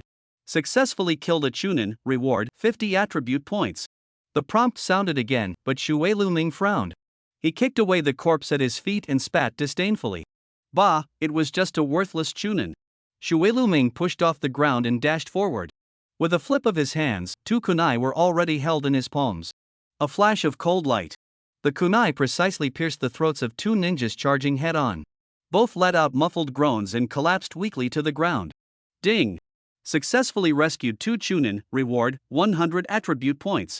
The system prompt sounded in his mind again, but Shui Lu Ming frowned. Why is it always Chunin? He clearly just took down several Jonin. Could Jonin be so scarce in the land of thunder?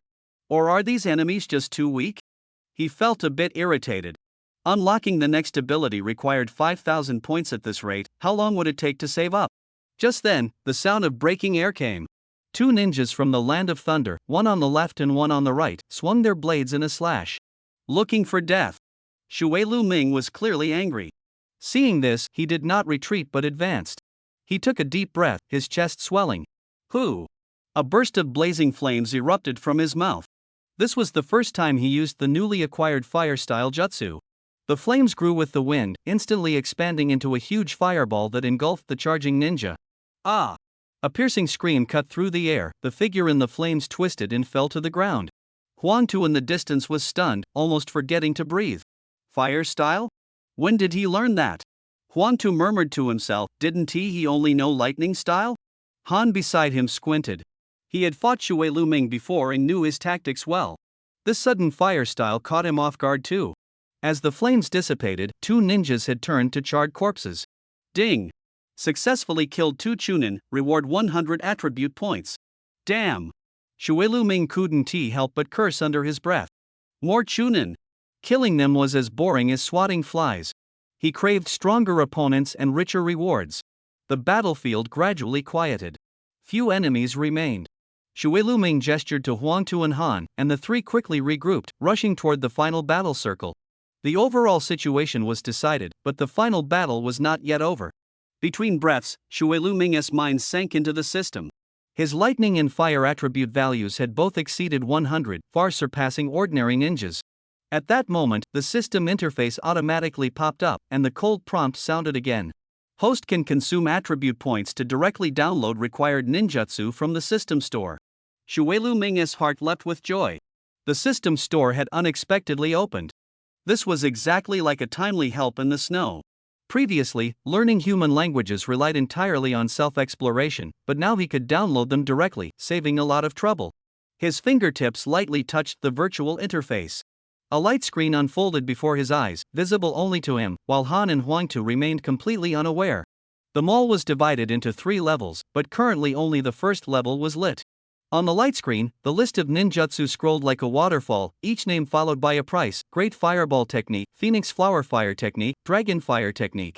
Fire-style ninjutsu dazzled the eye, priced according to rank. His gaze swept over the price tags: A rank, B rank, and even higher. Unfortunately, he only had 300 attribute points in his pocket, just enough to exchange for a B rank ninjutsu. His finger quickly tapped on Great Dragon Fire Technique. The system prompt sounded, ding! Confirm consumption of 300 points to purchase B rank ninjutsu Great Dragon Fire Technique? This technique can spew a blazing fire dragon from the mouth, engulfing enemies. The 3rd Hokage once used it to intimidate the battlefield. Confirm. The faint sound of attribute points being deducted came through. Ding! A scroll of ninjutsu fell into the system warehouse. The hand seal sequence and chakra flow method were instantly imprinted into his mind. With the system's blessing, he had a photographic memory and mastered it at a glance. Chakra surged within his body, and he could almost feel the flames rushing through his meridians. Although his attribute points were exhausted, this fire dragon had become his trump card for survival. Let's go! He called to Han and Huang Tu and rushed toward the final battlefield. In the distance, the fierce battle between Inoki and the 4th Raikage was nearing its end. With the support of the 8 Tails Jinchuriki Killer Bee, the Iwagakure side was gradually gaining the upper hand. The other IWA ninja could only watch. Interfering in a battle between Kage-level warriors would likely get a regular jonin crushed by the aftershocks. The 3 arrived at the edge of the battlefield and looked down below. The ground was cracked, lightning clashed with dust release, and the roar was so loud it hurt the eardrums. Mizukage clenched his fist tightly, firelight reflected in his eyes. This is a Kage-level battle. I want to try too. Mizukage suppressed the impulse to join the fight. He knew he was far from a match for those top ninjas. Rash interference would only be a burden. Not far away, Huang Tu watched with his heart stirred. He had never seen his father fight so fiercely. But Mizukage's attention was drawn to several lone ninja from the land of lightning. They were like moving prey, perfect nourishment. With the great battle underway, he needed to ruthlessly weaken the enemy's strength. A smirk curled at his lips as a kunai silently slid into his palm. His body suddenly leaned forward, shooting downward like an arrow released from a bow, moving so fast it left only a blur. In an instant, he stood before that group of ninja. His sudden appearance startled everyone. But when they saw his youthful face, their vigilance immediately turned into contempt. Heh, a brat from Iwagakure came to die too? A fierce-looking jonin sneered, then I'll grant your wish. Before he finished speaking, the jonin named Kanbi had already approached like a ghost, his movements swift and strange. Kanbi is still the same, never going easy on the weak. Darui, watching nearby, said disdainfully. Cut the sanctimonious act, Darui. Completing the mission is the priority, Canby snorted coldly. The kunai in his hand turned into a cold gleam, accompanied by a sharp whistling sound as it stabbed straight at Mizuki Jakimichi's throat. It's over, no one can survive Canby's move. His swordsmanship was even praised by the Raikage. The surrounding ninja of the Land of Lightning whispered among themselves, already considering Mizuki Jakimichi as good as dead. Clang! The two kunai clashed fiercely, sparking dazzling fire and a crisp sound. Both were knocked back simultaneously. Canby staggered, sliding over 10 steps on the ground before barely regaining his footing, while Mizuki Jakimichi landed steadily. What? This brat actually overpowered Canby? Exclamations broke out.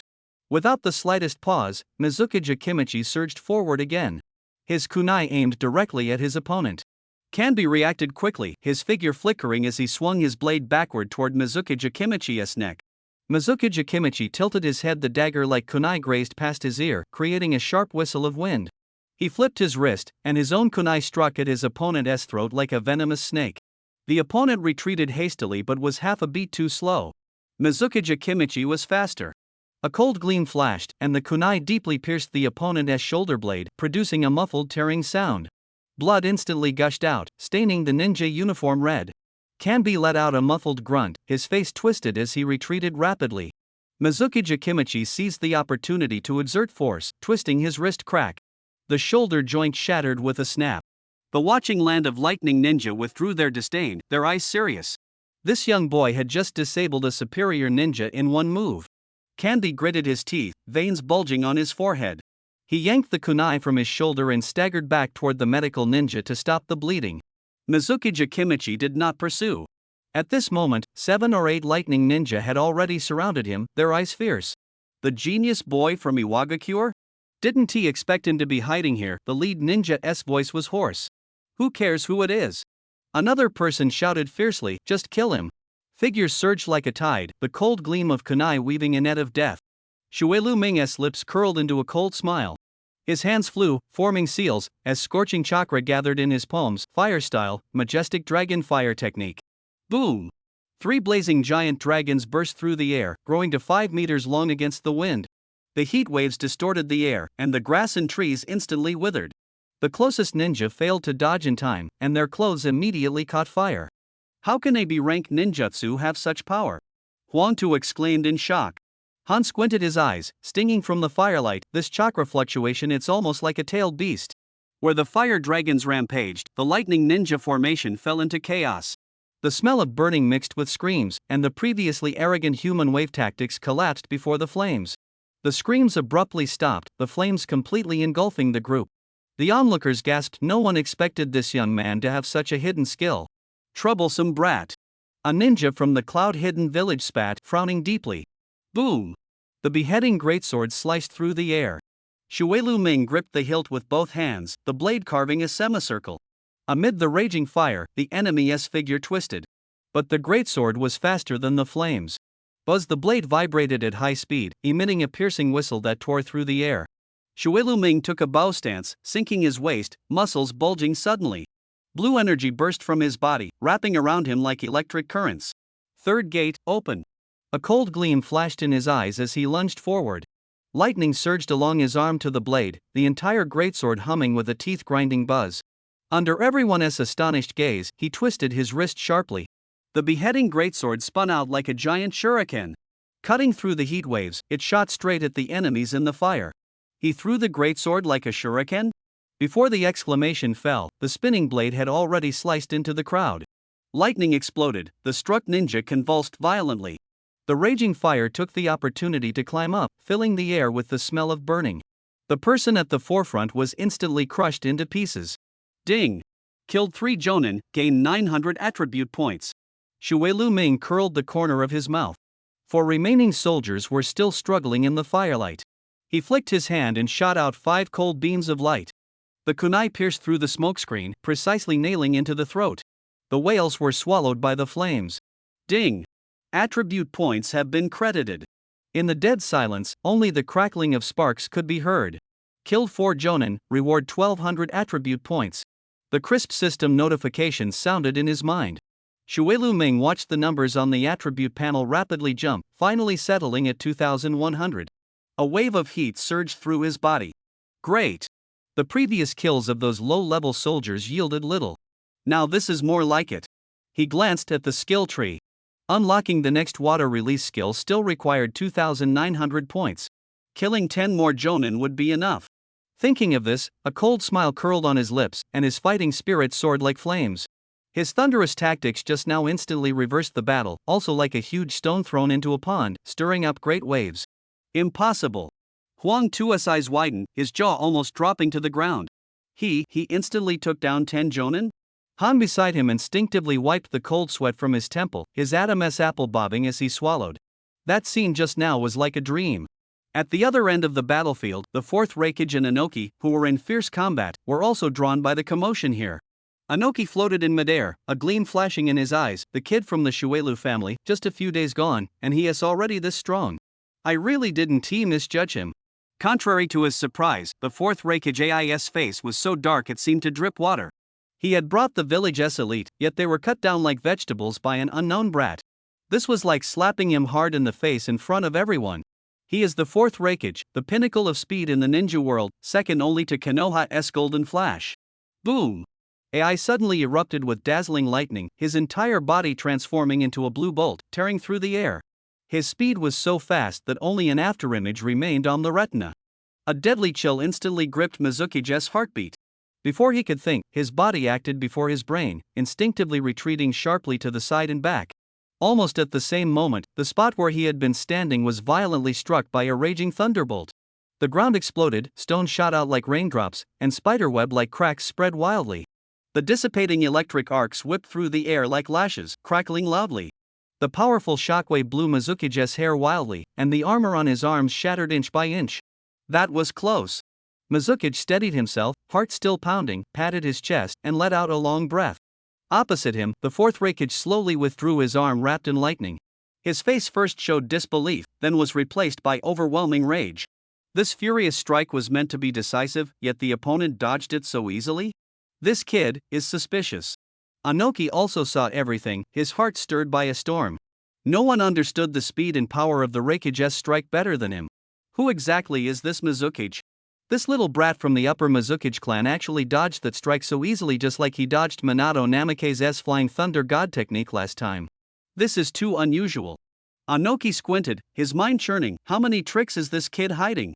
Could he have been pretending to be weak all along? But their previous fights didn't seem like an act. Though surprised, Inoki didn't want Mizuki to die here. He still had use. A smirk appeared at the corner of his mouth, his figure flickered, and he was already in front of Mizuki. With one hand, he pulled him back, shielding him behind. The future of Iwagakure cannot be lost here. On the other side, the 4th Raikage AI was also stunned by Mizuki's dodge. An attack as fast as lightning was deftly evaded. Killer Bee quickly moved closer, standing beside the Raikage. The chakra of the 8 tails Jinchuriki surged around him, the tentacle-like tailed beast aura faintly appearing. Yugakure's 2 strongest trump cards were now both in position. The battlefield fell into a stalemate. The ground was littered with debris, casualties everywhere. Inoki scanned the surroundings and took a deep breath. It was time to stop. Let's call it here, the Raikage suddenly spoke, his voice low. The 5 great nations will negotiate again. He was clearly unwilling, but had no choice but to retreat. The Cloud Village forces quickly withdrew, leaving only smoke and silence behind. The Stone Village began clearing the battlefield. Inoki walked toward Mizuki, his eyes shining. Well done. He patted the youth on the shoulder. There will be a great reward when we return to the village. He then looked at his son, Huang Tu, and nodded in approval. They had won both intelligence and timing in this battle. And the most crucial part, Xuelu Ming had captured the 2 tails alive. Inoki grew increasingly satisfied. The stronger this youth became, the brighter Iwagakure's future would be. The war with the Land of Thunder is over, he suddenly announced loudly. The upcoming 5 Kage Summit will be attended by Xuelu Ming on my behalf. The crowd erupted in surprise. This was undoubtedly a sign of designated succession. Xuelu Ming was momentarily stunned and about to speak, but Inoki raised his hand to stop him. No need for further discussion. It's decided. The youth was silent for a moment, then finally nodded. Right now, he only wanted to do one thing: extract the 2 tails. The rest could wait. Xue Luming clenched his fist. A hostile relationship was now established. Letting the Mokutan leave? Absolutely impossible. In the flames of war between the Land of Thunder and the Land of Earth, that person was surely stirring trouble in the shadows. The disappearance of the two tails would definitely strike the most sensitive nerve of that person. He had to set the stage in advance. A cold smile flickered across Xue Luming's lips. He needed to lay a trap and wait for that one-eyed masked man to come to him willingly. As for other troubles, they were not within his current considerations. At this moment, the most tempting thing was the massive attribute points that extracting the two tails would bring. Just thinking about it made his heart race. What do we do next? Huang Tu's voice interrupted his thoughts. Xue Luming revealed a profound and inscrutable smile. Extract the two tails. Leave the cleanup of this mess to others. Huang Tu nodded in acknowledgement. After the recent battle, Owanoki's attitude had inadvertently elevated Xue Luming's prestige, and everyone respected him even more. Xue Luming swiftly took out the container sealing the two tails. This was by far his most brilliant battle. The great war between the Land of Thunder and the Land of Fire brought him 2,100 attribute points, far surpassing any previous gains. This was a milestone victory. His status in the Land of Earth was rapidly rising. This time, the Earth Shadow specifically appointed him to lead the team to attend the Five Nations Summit, undoubtedly an important trial. But at this moment, the top priority was to deal with the tailed beast before them. Once controlled, it would become Iwagakure's ultimate weapon, especially after the departure of Old Purple from the village. Huang Tu approached Missouri Uekara with an approving smile. The formidable strength and astonishing progress Missouri displayed today completely won him over. Even Han was secretly shocked, never expecting this kid to improve so rapidly, rising to the ranks of top-tier Jonin in such a short time. Missouri Uekara's reputation had long spread. In the previous battle against the Land of Fire, he struck ruthlessly and unstoppable, his Shunshin no Jutsu so fast it left only after images. Slaying enemy Jonin was as easy for him as cutting vegetables. Soon, the sealing jutsu was completed, and the two tails was successfully extracted and sealed into a scroll. The original Jinchuriki lost their life the moment the tailed beast left their body. The Five Nations Round Table Summit was convened once again. Since Inoki had appointed Missouri Uekara as the representative, he wasted no time, quickly regrouped, and set off with Han and Huang Tu. The group was only 3 people, but it was a squad enough to inspire fear. Han, fully transformed into the tailed beast, possessed shadow-level strength combined with Huang Tu and Missouri himself. They could rampage unchecked in the ninja world. Missourio's heart sank. That one-eyed masked man, Uchiha Madara, was always a thorn in his side. This old monster was a figure on par with the first Hokage. Decades had passed, and no one could say for sure how terrifying his power had become. And then there was Obito, that mysterious figure. News from the village was delayed, and Missourio's greatest worry was the safety of that girl. If anything happened to her, Obito would surely fall into endless darkness. With Uchiha Madara's schemes, this scene was almost destined to unfold. At that moment, the fluttering sound of wings broke the silence. A carrier pigeon landed, the small scroll tied to its leg glaringly conspicuous. Missouri reached out and quickly unfolded it. The handwriting on the note confirmed his worst fears. Kakashi personally ended Rin. Obito witnessed everything and went completely mad. He was manipulated by Madara to create a so-called infinite Tsukuyomi illusionary world. A small flame flickered at Missourio's fingertips, burning the note to ashes. His face was as cold as water as he signaled to Huang Tu, and the team continued toward the peace negotiation site in the Land of Rain. However, just as they stepped out of the border, 2 figures suddenly appeared ahead. 2 men wearing one-eyed masks blocked their path. Missourio's pupils contracted. It was Uchiha Madara, and the one beside him was Obito. Half of Obito's body was clearly different, showing an unusual wooden texture, a body reconstructed using the first Hokage's cells. Meeting again, Madara's voice carried a hint of mockery. Missourio's muscles tensed instantly. Huang Tu immediately took a defensive stance. The appearance of these 2 dangerous figures here meant no good. Kid, Madara's gaze swept over them, his tone leaving no room for doubt. I know what you're going to do. My demand is simple, hand over the 2 tails. He paused, the threat chilling as ice, otherwise, you know my methods. This place will be your grave. Mizunami Akira was well aware of the terrifying power of this old monster, cold sweat soaking his back. But Madara's gaze suddenly passed over him and landed on Han behind him, a trace of greed flashing in the exposed single eye. Today's luck is really good, Madara chuckled lightly, folding his hands behind his back, his posture calm yet full of pressure. Just stepped out the door and encountered two-tailed beasts. Mizunami Akira immediately blocked Han's path, cutting off his way. The air seemed to freeze. He stared at the eyes behind the mask, his voice cold as ice. Aren't you afraid? I'll expose the secrets of Akatsuki to the public? He paused, pronouncing the name word by word. Isn't that right, Obito? The two figures opposite suddenly stiffened. Uchiha Obito, wearing the spiral mask, instinctively took a half step back, his exposed single eye full of horror. The Uchiha Madara beside him did not move, but the aura around him suddenly became dangerous. Obito's voice trembled uncontrollably. Who exactly are you? They were like shadows in the dark, never expecting their identities to be so easily seen through.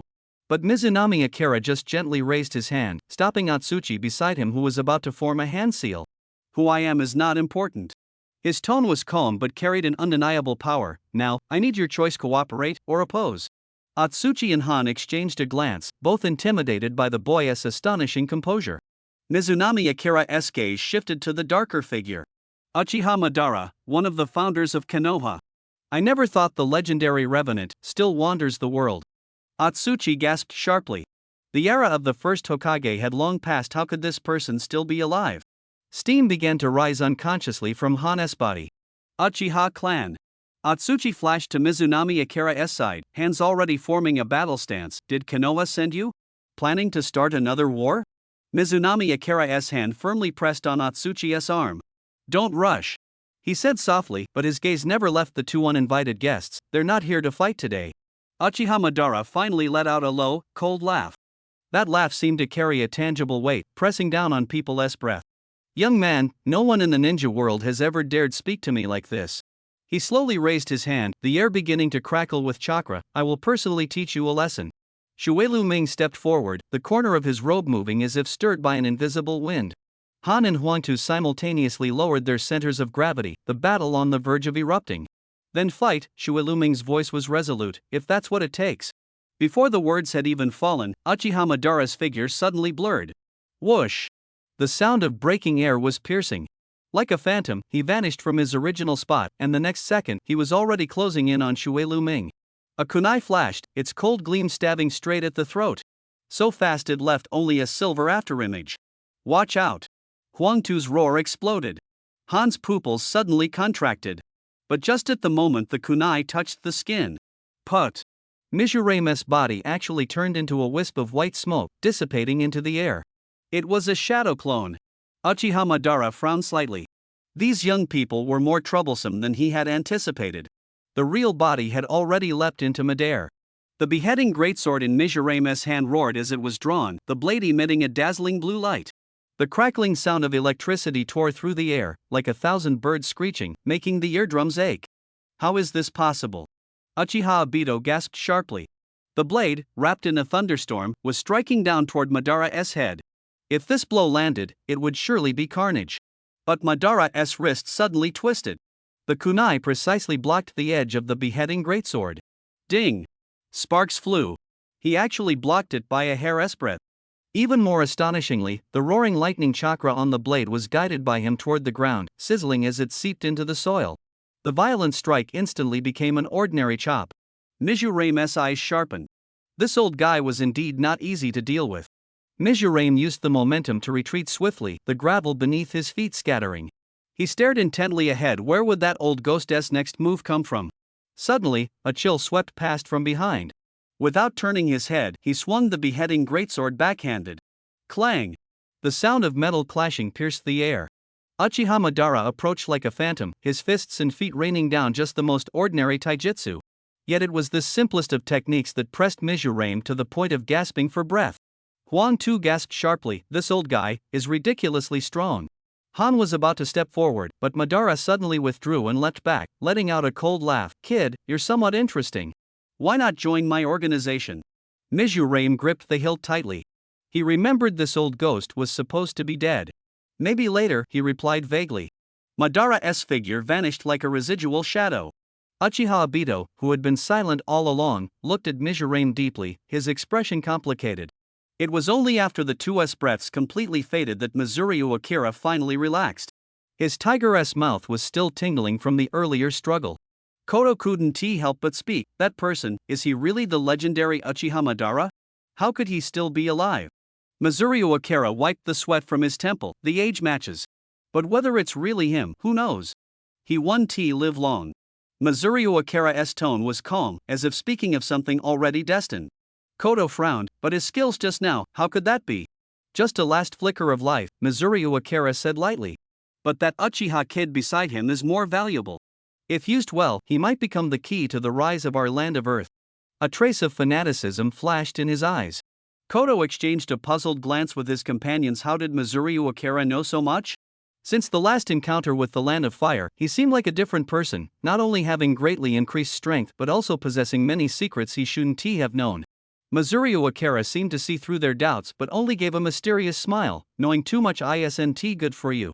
Unable to get more answers, the group gave up.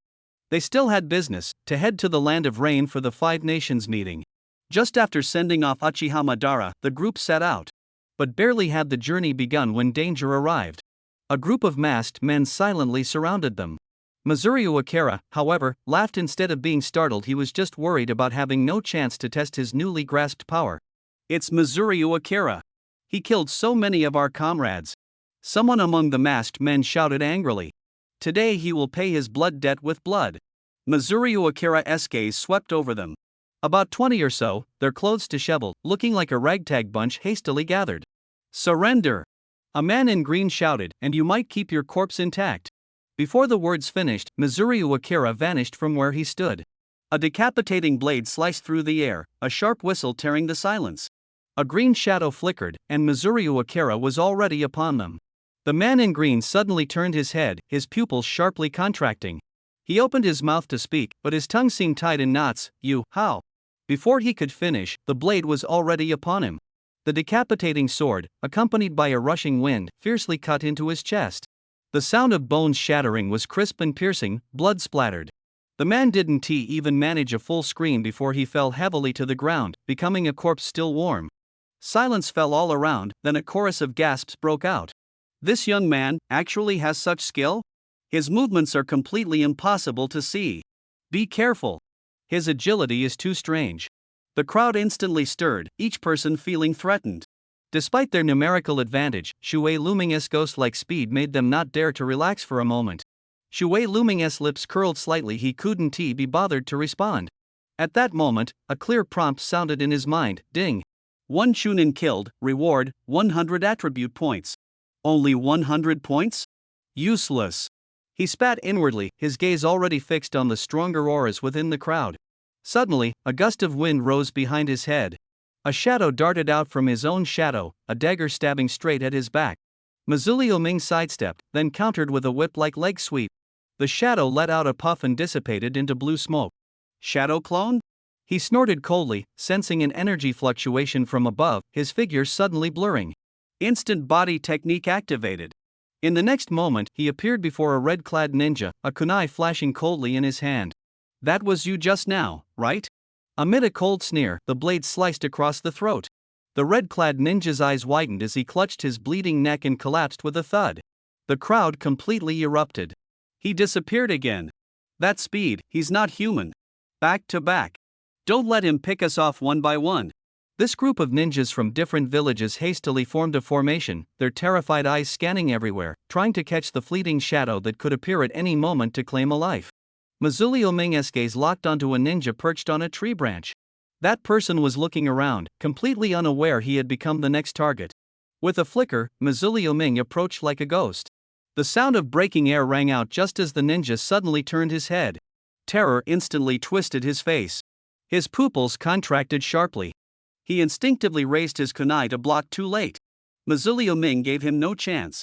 With a flick of his wrist, the kunai shot out like a venomous snake, stabbing straight into the throat. One strike. Fast, precise, ruthless.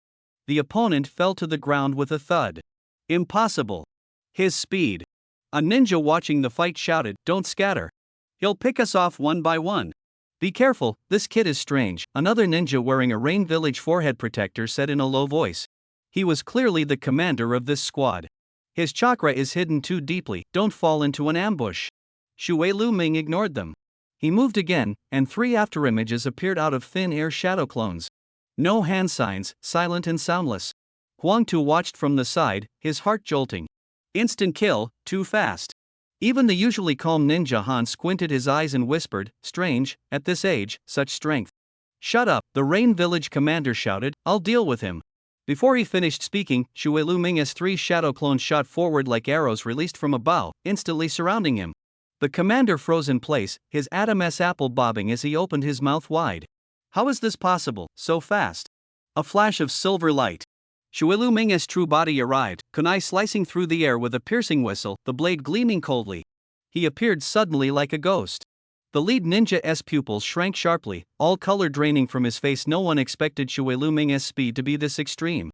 The kunai cut through the air, emitting a sharp screech. A flash of cold light, the blade's tip had already pierced the throat. Ugh! The sound of blood spraying and a muffled grunt rang out simultaneously. The man fell heavily, dust rising mixed with the stench of blood. The other ninjas froze in place, even forgetting to breathe. Xue Luming expressionlessly flicked the kunai, his tongue brushing the bloodstains along the blade's edge. Dark red droplets dissolved at his lips, making his eyes look as if they were forged from ice. Monster! Someone squeezed out a trembling breath through clenched teeth. Huang Tu unconsciously clenched his hands, forming hand signs. This kid was like a different person. The group of ninjas all took a half step back in unison, their weapons clinking lightly in their palms. Ruthless. Huang Tu clicked his tongue, no wonder the old man entrusted him with the most critical tasks.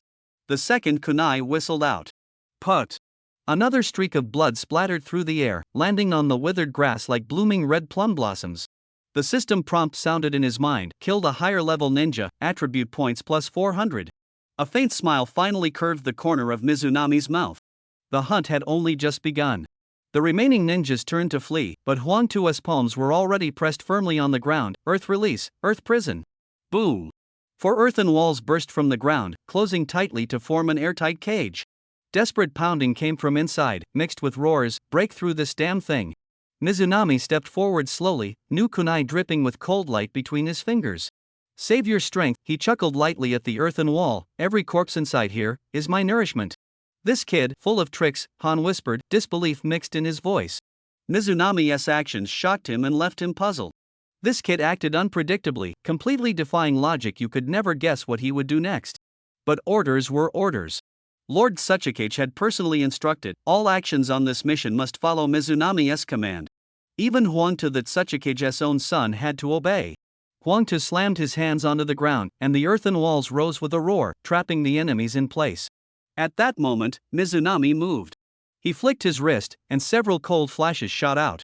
The kunai tore through the air, piercing precisely into the enemies' chests. Ugh! Blood gushed from their mouths, despair frozen on their faces. They never believed they would fall here. Ding! Successfully killed 10 chunin, gained 1000 attribute points. The system prompt sounded in his mind. Mizunami glanced at the panel. His attribute points instantly jumped to 4000. Only 1000 points left to unlock the next ninjutsu. He licked his lips, a burning heat rising in his chest. You brat! How dare you touch me, a trapped ninja roared. Stop now while you still can. Xue Luming didn't even bother to lift his eyelids. The response to him was a cold arc of light. The kunai, accompanied by a sharp slicing sound, instantly plunged into the man's throat. He didn't even have time to utter a second threat before collapsing heavily to the ground. Is that all you've got? Xue Luming flicked his hand, his voice full of mockery. You dare to shout in front of me? Huang Tu beside him shook his head helplessly. This kid was indeed arrogant, but you had to admit he had the capital to be so. Han watched in terror. In the blink of an eye, more than 10 ninjas were all dead. Even he, without fully unleashing the power of the tailed beast, could never have been so efficient. Xue Luming gave no one time to react. His figure swept past like a ghost, his hand raised and the blade fell, ending the massacre in an instant. Everyone was silent. How long had it been? This kid's strength had already skyrocketed to this level. Emerging from the younger generation, he became the fastest genius in history to be promoted to Jonin. The speed of his growth was simply terrifying. No wonder father values him so much, Huang Tu murmured. This talent is terrifying. The Earth Shadow Lord truly has eyes like a hawk, another person chimed in. To have dug out such a monster from the crowd. How exactly did he train? It's simply unfathomable. Enough. Han interrupted the whispers, pointing ahead. The trouble is dealt with, let us keep moving. But Xue Luming stood still. A slight smile tugged at the corner of his mouth, excitement flashing in his eyes. The numbers on the system panel jumped again. Ding! Successfully killed 10 Shunin, rewarded 1000 attribute points. Xue Luming stared at the rapidly increasing numbers on the system panel, unable to suppress the smile creeping up his lips. He had painstakingly laid the groundwork, waiting for this moment, the thrill of a power surge. Let us go! He waved to Huangtu and Han behind him, quickening his pace forward. The venue for the Five Nations meeting was just ahead. As the representative of the Land of Earth, Xue Luming's position here was not only due to his strength but also the covert support of Inoki the Earth Shadow, who had long regarded him as his successor. Dark currents flowed between the five great nations, none bowed to the other. Resources and territory were the focus of contention. Iwagakure was relatively wealthy thanks to its minerals, but compared to Konoha, it was worlds apart. Konoha was lush with greenery and had a pleasant climate. And Iwagakure? Though not buried in yellow sand, its land was so barren it barely supported life. No wonder the higher-ups eyed Konoha's fertile soil greedily. Though a peace treaty had been signed, Iwagakure wanted to claim a bigger share. They hadn't lost out in this war. In fact, they had a slight advantage. But against the Land of Lightning, they dared not act rashly. That was a coastal powerhouse guarded by two top-tier experts. If they joined forces with other nations to counterattack, the Land of Earth would be unable to withstand it.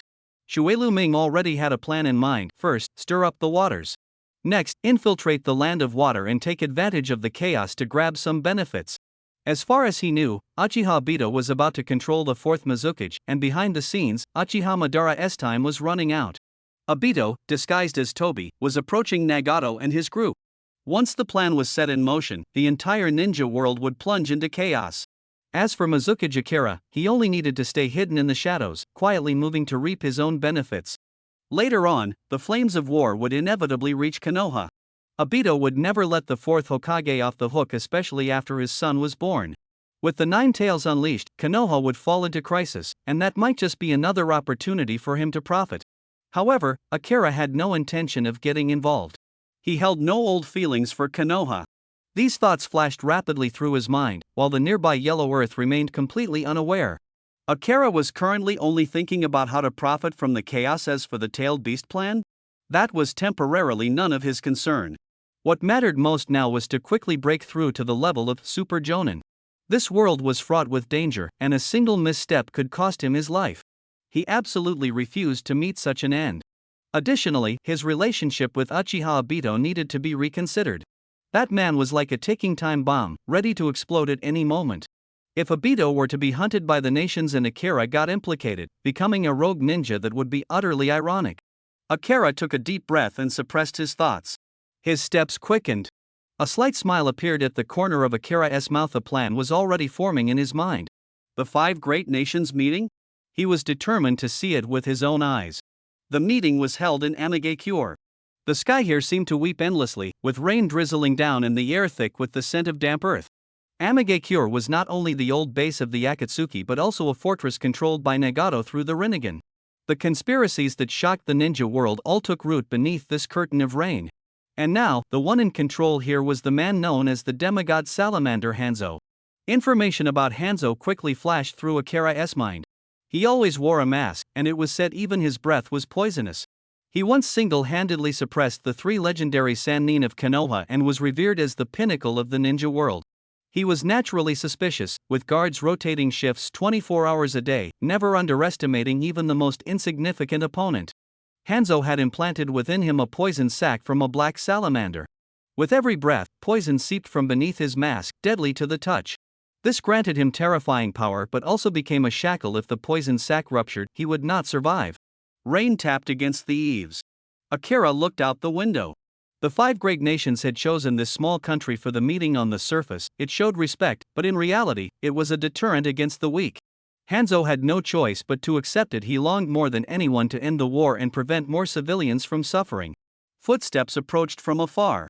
The meeting was about to begin. Akira merely twitched the corner of his mouth at that little piece of news, too lazy to care. He was more concerned about other matters. Among the 5 great nations, only their group had arrived early. He wondered if the other 4 had encountered ambushes on the way. Tensions between the nations were razor-sharp now. A single misstep could reignite the flames of war. "Look! It's the people from Iwagakure," a voice called out. "They actually arrived early too, what a surprise." Immediately, a harsh sneer cut through the air. That old geezer didn't he come? Only sent 3 people? Are they looking down on us?" Shui Lu Ming suddenly turned his head. They were from Konoha. He hadn't expected to run into them here. The leader had a strange appearance, pale skin and a pair of snake-like eyes. With just one glance, Shui Lu Ming recognized him. Orochimaru. At this time, he had not yet defected from Konoha and was actually attending this 5 nations meeting. The team leader was naturally that short old man, the legendary third Hokage, Hiruzen Sarutobi. This renowned elder of the ninja world was standing not far away. Watching this master and disciple who were destined to become enemies, a strange feeling flickered in Shui Lu Ming's heart. He didn't think further and stepped forward, his voice clear. "I wondered who it was. Turns out it's the coward from Konoha. Only daring to gossip behind our backs. If you've got the guts, show your true skills."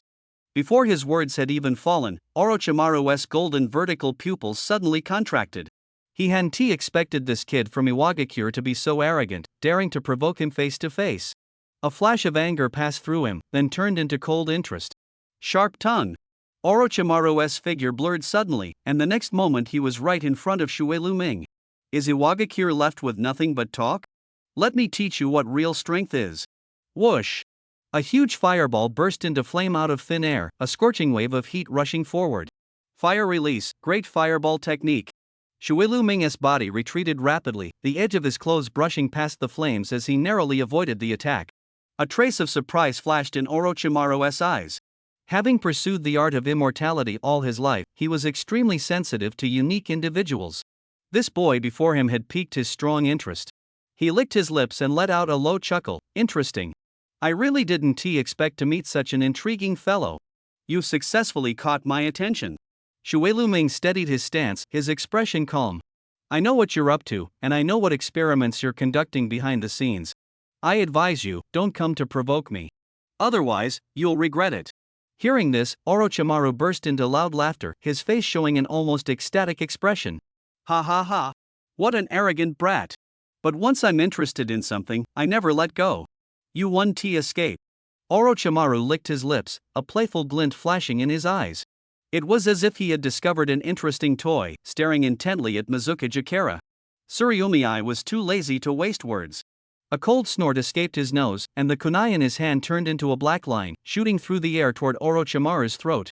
Orochimaru's body twisted at an incredible angle, easily dodging. A hoarse laugh sounded. Interesting kid. I've remembered you. You can't escape. If you have the ability, then show me, Tsuruyomi said calmly, as if the other party were just an insignificant passerby. Orochimaru's appearance sparked a wave of whispers. Although his notorious reputation was not as great as in later years, his cruel methods had already spread, especially those horrifying live experiments. Huangtu felt a tightening in his chest. Being targeted by this serpent meant no good. Mizuki was his carefully trained successor if anything went wrong. But Mizuki showed no fear, calmly facing those snake-like eyes.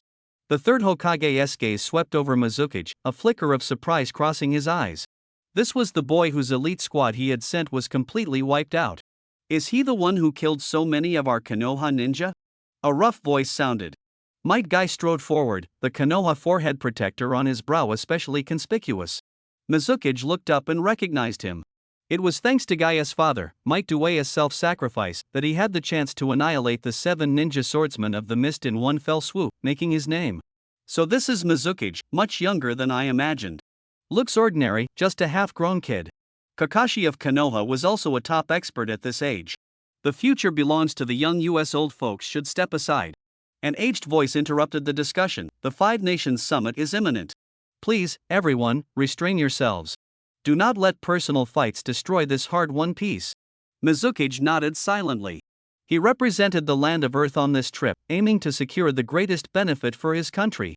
So-called peace talks ultimately depended on strength. After this battle, all nations were severely weakened. On the way back, a towering figure blocked the path. A faint ripple of lightning-like chakra, none other than the 4th Raikage of the Land of Lightning. That old Huantu didn't come, but sent a brat like you instead. The 4th Raikage crossed his arms, appraising Mizuki. Looks like he has high hopes for you, entrusting such an important meeting to you. He paused, a hint of emotion in his voice. This world, after all, belongs to you young people. Han's breathing grew slightly rapid. He didn't know what this man was really up to, but there was definitely some calculation hidden in those words. Mizuki, however, was too lazy to care. He gestured to the people behind him, and the group quickly turned and left. Just as their figures disappeared around the corner, a man wearing a one-eyed mask emerged like a phantom from the shadows, silent and unseen. The group finally reached their lodgings, utterly exhausted.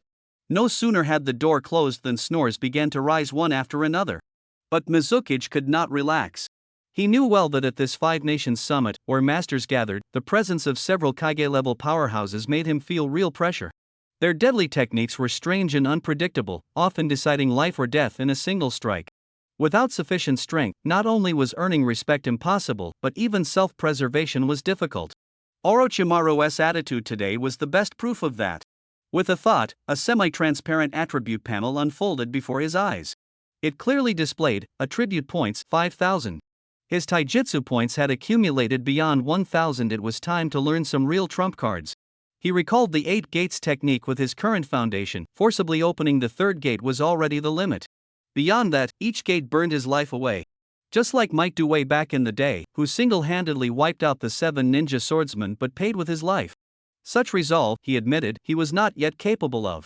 His fingers slid over the system store list, and suddenly, his gaze fixed on a name: Konoha Divine Dragon.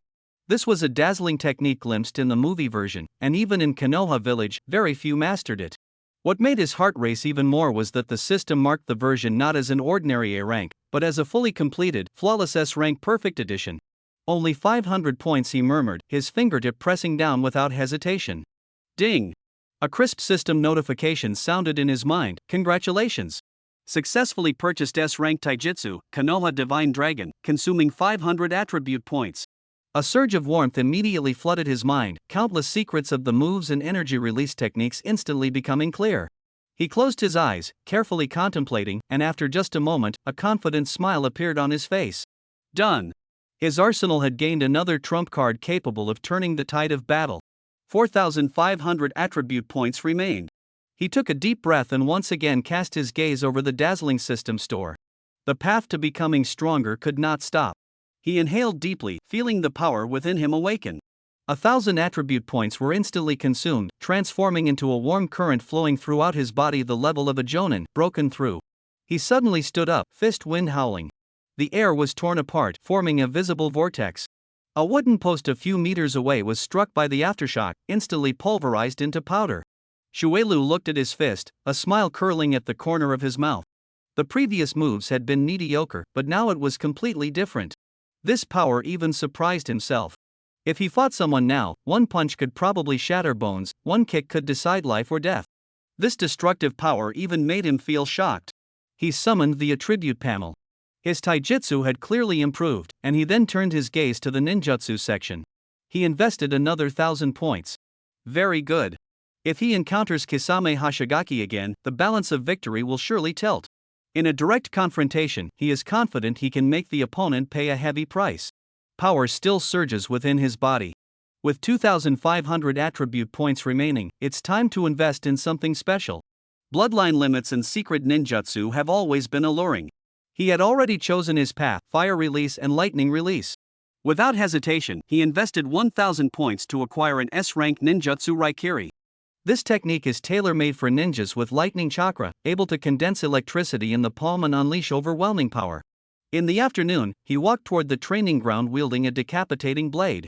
Water chakra wrapped around the blade, while lightning crackled in his palm, white smoke swirling. He swung the blade to test the move. Amid the piercing thunder, a distant boulder shattered on impact. Mizuki smiled brightly. With this move, who among his peers can stop him? 1,500 points remained. He suppressed the urge to learn Flying Thunder God technique. It required 5,000 points, a pinnacle skill, a legend of the 4th Hokage. For now, this was enough. Mizuki was fully equipped, feeling the power surging inside. A slight smile curved his lips. Tonight was destined to be anything but calm. Outside the window, faint rustling sounds came. The curtain gently swayed.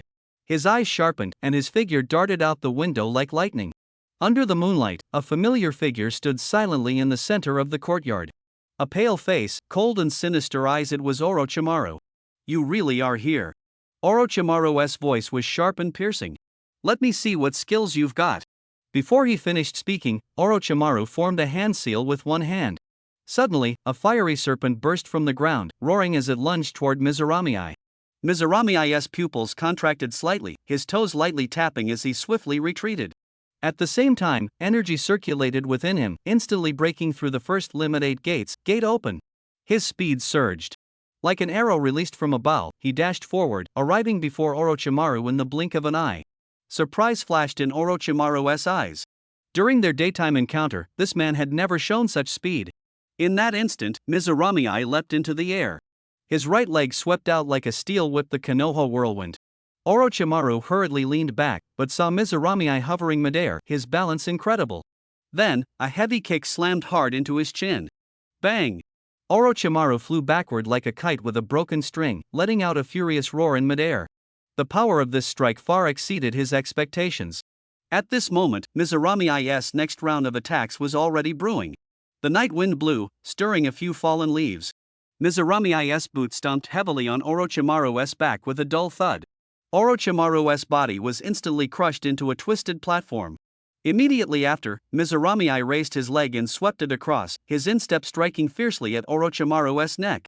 With a crisp crack, Orochimaru's scream tore through the air. He crashed to the ground like a falling meteor.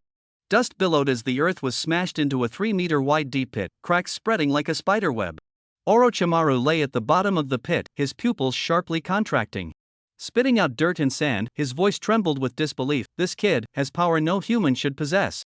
Mizurami shook his wrist, a cold gleam flashing in his eyes. Since the opponent had just tried to kill him, there was no need to show mercy now. From a distance, Uchiha Obito instinctively stepped back half a pace, his breathing quickening beneath his mask. Even Orochimaru was being suppressed. Uchiha Madara's worries were indeed justified. Before Orochimaru could rise, Mizurami closed in again. His fist, cutting through the wind, struck directly at Orochimaru's face, only to be swallowed by a suddenly erupting white smoke. The once collapsed Orochimaru transformed into a string of rising bubbles, popping quietly as they vanished into the air. Interesting. Mizurami raised an eyebrow and looked toward a nearby treetop. Orochimaru stood on a branch, his golden vertical pupils glowing in the moonlight like a collector who had discovered a treasure. Your combat data is more impressive than the intelligence. Orochimaru's tongue licked his lips. Work with me, and I can give you everything you want. Branches swayed slightly in the night breeze, leaves rustling softly. Mizurami caught a faint metallic scent of blood in the air. Live experiments? Containers? Mizurami sneered, his knuckles whitening as he clenched his fists. You don't even qualify to be my pawn. Moonlight stretched their shadows long, intertwining into eerie patterns on the forest clearing. Orochimaru's movements froze. He truly hadn't expected this kid to dare refuse him. Interesting. A hoarse voice cut through the silence. Rejecting my kindness? You'll regret it. Before the words finished, his neck suddenly elongated, his head darting out like a venomous snake, lunging straight at Mizurami's face. The wind howled suddenly. Mizurami reacted faster, flipping backward and kicking hard with his toe, striking the slick tongue. Bang! The snake head slammed against a tree trunk with a dull crack of bones colliding. Orochimaru howled in pain, stars flashing before his eyes. Mizurami closed in immediately. One palm, then two, a rapid series of slaps landed hard and fast on the other's pale face. The sharp smacks echoed clearly. Orochimaru staggered and collapsed limply. Confirming his opponent was unconscious, Mizurami efficiently bound him with specially made ropes. This guy was a dangerous genius, skilled in forbidden techniques, who had caused countless troubles in the ninja world. He had intended to hunt others, but became the prey himself. How ironic. Mizurami dared not delay. He quickly formed hand seals, and sealing runes appeared on the bound body, suppressing any possible counterattack. Orochimaru was too cunning, he couldn't be given a moment to breathe. He had to leave immediately. If Konoha Esambu discovered this, the situation would be uncontrollable. He hoisted the captive and slipped into the shadows of the dense forest. Mizurami didn't bother guessing others' thoughts, he had only one goal now: action. Not far away, Uchiha Obito observed everything. He narrowed his eyes, shaken inside. Was this kid crazy? Daring to openly kidnap an elite jonin from a neighboring country. It was like lighting a fuse on a powder keg. Did he want to ignite war between the land of earth and the land of fire again? Mizurame wasted no time, swiftly subduing the target, then disappeared back to his residence. Inside the room, Kodo and another companion were already waiting.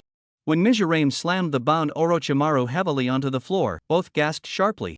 Do you know who you've captured? Kodo's voice tightened with shock.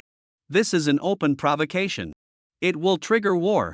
Mizunami just shrugged, his tone flat. He was the one who made the first move. Huangtu felt a headache coming on. This kid acted completely against reason, like a reckless madman. You've planted a bomb right next to us. We're here to sign a peace treaty, not to start a war. But Mizunami curled the corners of his mouth, revealing a faint, inscrutable smile. It's simple, just do as I say. But what about the diplomatic fallout? Huangtu tried to dissuade him. Mizunami no longer explained. Orochimaru was the key to his plan. The live experiment had to be under his control, no room for error. Suddenly, a faint sound came from outside the window. Someone was eavesdropping. Huangtu reacted swiftly, forming hand seals. Earth release, earth flow wall. A stone wall thundered up, blocking the eavesdropper's escape route. A ninja from the land of water. Mizunami shouted sharply, his figure shooting out like lightning. His palm erupted with the piercing sound of 1,000 birds chirping, blue-white electric flames swirling like fire. Put! Raikiri pierced through the ninja's chest. Blood gushed out, and before the opponent could even scream, he collapsed silently to the ground, lifeless. Huangtu's face grew serious. We shouldn't stay here long. Dispose of the body, then we leave immediately. Mizunami exhaled a scorching fire dragon. The flames instantly engulfed the ninja. In a flash of firelight, the body turned to ash. A gust of wind swept by, scattering the ashes into the air. Silent and soundless, as if it had never existed. Ninjutsu truly is a tool to erase life. Mizunami turned to leave. Ding! The system notification sounded. Congratulations, host, on successfully killing a high-level ninja. Reward, 300 attribute points. Attribute points credited. A small compensation for this trip. He quickly handled the scene, putting away the scroll sealing Orochimaru. Then, a signal flare shot into the sky. Several ninjas from Iwagakure responded to the call. When they saw the figure sealed inside the scroll, shock instantly spread across their faces. Orochimaru, one of the 3 legendary Sannin of Konoha. He actually caught him? Whispers filled with disbelief. After the handover, Mizuryu Akira turned to leave. But a familiar prickling sensation crept up his spine. Someone was watching him. This intuition had saved him from danger many times before, including evading the 4th Hokage and the Raikuge's pursuit. He suddenly stopped, leaning against the rough trunk of an old tree. You've been following me for so long, his voice cold. Why hide and sneak around? From the shadows, a figure slowly emerged. Black robe, single-eyed swirl mask. It was him. That mysterious masked man. Uchiha Madara? Or Uchiha Obito? Hard to tell which was real. If it was Obito, he must not be allowed to leave. He was the one stirring the storms of the future. A low chuckle came from beneath the mask. Such keen perception, impressive. I merely leaked a trace of my presence. Get straight to your point. Mizuryu Akira interrupted. I have no interest in playing games. Inviting you to join. The other's tone was calm.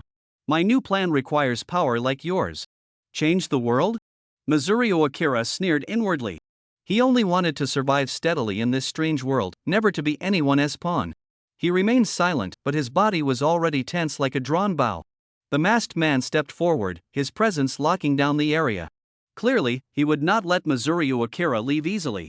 A shadow flickered, and the opponent was already blocking his path. Such speed! Mizuryu Akira was shocked. He had just broken through and felt his agility had greatly improved, yet compared to this man, there was still a vast gap. It was Uchiha Madara. He would never be mistaken. This aura, this pressure, was exactly the same as when they fought back then. He really was still alive. Uchiha Madara let out a low laugh, looking at Mizuki Akira's tense body. The rumors are true. You genius, you are indeed very cautious. Mizuki Akira pressed his lips tightly, saying nothing. This cunning old man had been stirring up trouble behind the scenes in the ninja world for decades and was an extremely dangerous figure. He said in a deep voice, I don't know what you are plotting. But if you want to fight, then fight. Fire release, storm dance. Before the words had even fallen, flames burst forth from Uchiha Madara's mouth. The fire did not shoot straight out. Instead, under the guidance of a strange whirlwind, it transformed into a roaring spiral fire serpent, tearing through the air and sweeping forward. The surrounding trees ignited at a touch, crackling loudly, and were reduced to scorched earth in an instant. Heat waves hit like a wall. Mizurio Akira's pupils contracted sharply. He pushed off the ground, his body retreating swiftly, performing several backflips in succession, narrowly avoiding being engulfed by the sea of flames. Such terrifying power, just a casual strike carried such momentum. Ha ha ha. Uchiha Madara's laughter pierced through the flames. How is it? Does this power tempt you? Why not witness some of my other jutsu? Mizurio Akira's gaze turned icy cold. The gap in strength was obvious. A direct confrontation was not the best strategy. He moved, intending to withdraw. However, Uchiha Madara appeared like a phantom, blocking his path once again, hands behind his back, his gaze seeming to pierce through the soul. Truly disappointing. Do you know I wish to end the darkness in this world? With your talent, if you were willing to join me, why be so mediocre? Before the words finished, Mizurio Akira had already dodged again, but his opponent was like a shadow, sealing off all his escape routes. What a troublesome old ghost! Mizurio Akira's anger flared, and he no longer retreated. His hands moved rapidly in seals, taking a deep breath. A scorching fire dragon roared out from his mouth, charging straight at Uchiha Madara. The sudden fire dragon made Uchiha Madara's pupils shrink. The scorching heat wave hit him in the face, and he leapt back sharply, his clothing brushing the flames and instantly charring black. TCH. He spat, cold sweat beating at his temple. Hiding deep enough, huh? Before the words finished, Uchiha Madara formed seals to counterattack. A fireball compressed to its extreme size shot from his mouth, swelling with the wind, turning into a wheel-sized blaze that charged straight at Mizurio Akira's neck. If this strike landed, his head would surely be severed. Mizurio Akira's fire dragon simultaneously surged. The two flames collided midair, exploding into a blinding burst of light, dissipating with a hiss like a cloud being pierced. Not bad. Uchiha Madara sneered coldly, his hands moving as fast as phantoms. Too bad you won, T-Bao. The ground suddenly cracked open with four scorched lines, pillars of fire shooting skyward, instantly trapping Mizurio Akira in the center. Amid the roaring flames, the air twisted from the heat, the smell of burning was pungent. The heat waves licked at his skin as Mizurio Akira's figure swayed within the wall of fire. Let us see how long you can hold out. Uchiha Madara shouted. The towering flames attracted more figures. Ninja from various countries gathered, gasping in shock one after another. That kid from Iwagakure? This is a death sentence for him. Serves him right. Let him be arrogant all the time. But when people saw the figure still standing firm within the sea of fire, the murmurs suddenly changed. Damn, he is still forming seals. Taking on Uchiha Madara's fire style head-on? Is this kid a monster? A ninja from Kirigakure suddenly shouted sharply, stop watching. We're here to sign an alliance, not to watch a death match. Uchiha Madara scanned the crowd gradually closing in, snorting coldly. The flames suddenly collapsed, leaving only scorched earth steaming with white vapor. Recognize your situation. His voice came from the void, we will meet again. Mizuki Akira knelt on one knee, breathing heavily. His sleeve was burned, his arm blistered from the heat, but his gaze remained fixed in the direction where Uchiha Madara had disappeared. Ninjas from the four great nations gathered, whispering like a rising tide. He wiped the ash from his cheekbone, his knuckles brushing over a bleeding scratch. Four ninjas quickly surrounded him, their faces full of caution. Why was Mizuki Akira here? And why had he fought that mysterious man? Questions hung tightly on everyone's nerves. Mizuki Akira took a deep breath. He absolutely could not say Uchiha Madara's name. Konoha would be the first to come after him. In their eyes, that legendary ninja was long dead. If they knew Madara's reputation had been tarnished by him, the trouble would be even worse. I'm being hunted by an enemy. Mizuki Akira steadied his breath, deliberately letting his voice sound breathless. That person uses fire style, techniques very similar to the Uchiha clan. The air suddenly froze. All eyes snapped to the third Hokage's face. The third Hokage furrowed his brow. The Uchiha clan was already a sensitive issue in Konoha, and now it was connected to an attack on the Iwagakure envoy? If mishandled, the fragile peace treaty would collapse and war would reignite, something he absolutely did not want to see. At that moment, Atsuchi stepped forward. As the son of the Tsuchikage, his words carried great weight. Konoha must give an explanation. His voice was low but sounded like a boulder crashing to the ground, otherwise, the peace treaty is void. Even if we fight to the last man, Iwagakure will never back down. You dare to assassinate our young elite. Mizuki Akira silently lowered his gaze, trying hard to play the victim. It was all Uchiha Madara's doing, but if he could use this to embarrass Konoha, he sneered inwardly. The will of fire, the bonds. He never believed in those hollow slogans from the start. Before the third Hokage could speak, an Anbu suddenly appeared at his side, reporting urgently though quietly, Orochimaru is missing. Hiruzen Sarutobi's face instantly turned ashen. Could it really be the third Hokage's orders? A whisper came from the shadows. This means war will start again. Several cold accusations stabbed like daggers. The third Hokage clenched his fists. All evidence pointed to Konoha, and he was speechless. Suiryu Akira smirked subtly. The situation was unfolding exactly as he had hoped. The Iwagakure would never miss this opportunity to claim a larger share of the fertile Konoha plains. Kendo steadied Suiryu Akira's arm and whispered, "Is the injury serious?" Contact that Tsuchikage. Suiryu leaned on his shoulder, his voice soft but carrying an undeniable authority. Your father won't want to miss this spectacle. Kendo nodded, catching the fleeting pride in Suiryu's eyes. He reached for the communication scroll at his waist. Behind the rocky wall, a Konoha Jonin spat harshly. That IWA kid, we've even played. He set the trap long ago. The firelight cast shadows over Sarutobi Hiruzen's furrowed brow. Suiryu Akira, so young, yet so cunning. His voice was low, like rolling thunder. Order everyone to be on high alert. Iwagakure won't let this go easily. He had already seen through the whole act.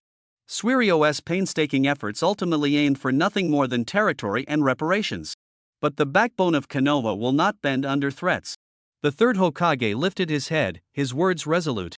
A powerful confidence radiated from him, making the air feel heavy. He had fought bloodily alongside the second Hokage, and behind him stood the entire village's support. This was his assurance. Meanwhile, Suiryu Akira sat facing Kendo. As planned, the message has been delivered to Lord Anoki, Kendo said quietly. Suiryu's fingers tapped lightly on the table, a sharp gleam flashing in his eyes. Once this succeeded, Iwagakure's combat power would leap forward.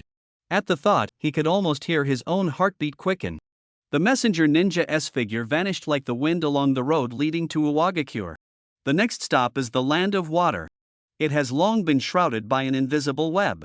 The mastermind is not Uchiha Madara, but the shadow who calls himself Madara Uchiha Obito. Calculating the time, the real Madara's life is like a candle flickering in the wind. Meanwhile, the land of water is plunged into chaos. Most of the 7 ninja swordsmen have been lost, and the newcomers still appear inexperienced. More troublesome is that the 4th Mizuki has become Obito's puppet. At this moment, Kisame Hashigaki had just suffered a retreat, his chest burning with rage. After parting ways with Momochi Zabuza, he encountered the Mizuki and a mysterious figure beside him in a thick fog. What are you doing here? Kisame's tone was full of impatience. The Mizuki's voice was calm and unruffled. Your new mission. Follow him. Kisame narrowed his eyes, scrutinizing the unfamiliar face. This person could command the Mizuki? Alarm bells rang loudly in his mind. No need to ask who he is, the Mizuki's voice was as cold as ice, incongruous with his youthful, doll-like face, sending chills down the spine. Kisame was about to retort when the man opposite let out a light laugh. Then, a name was slowly spoken. At that moment, the hostility on Kisame's face instantly froze, replaced by an incredulous horror. He heard his own voice tremble with excitement. You are Uchiha Madara? The legend. To stand shoulder to shoulder with a ninja from myth, this was truly a gift of fate. At the border of the land of water, the wind howled bleakly. The figure of Suiryu Akira appeared silently. This land was destined to stir once again. Kisame grinned, revealing his sharp teeth. I'm coming with you. I'm afraid you'll have to wait a little longer. A cold voice cut off their conversation. The mist swirled as Suiryu Akira's figure silently appeared in the clearing. Uchiha Obito's pupils constricted. Was it him? Had Uchiha Madara actually slipped up? A wave of unease instantly gripped Obito's heart. This kid's appearance was definitely not a good omen. How did he find this place? How much did he really know? This trouble must be dealt with immediately. Obito suppressed his suspicion, a sudden murderous intent rising. This kid exuded an unfathomable aura of danger. He absolutely could not be left alive. Shui Liuming merely smiled faintly, as if seeing through his thoughts. Finding you wasn't hard, he said casually, as if discussing the weather. You got your hands dirty and crossed me, so I had to pay a personal visit. Before the words had even fallen, Obito made his move. His hands formed seals as fast as illusions, then suddenly pushed forward. Boom! A blazing wall of fire shot up from the ground, about 10 meters long, flames rolling fiercely, instantly sealing off Shui Liuming's escape route. The heat wave hit like a wall, distorting the air. Today, this is where you'll meet your end. Obito's voice came from behind the flames, carrying a bone-chilling coldness. Shui Liuming raised an eyebrow. Going straight for a killing blow? That's ruthless indeed. He pushed off with his toes, his figure shooting up like an arrow released from a bow, avoiding the flames. Mid-air, his hands were already clasped together.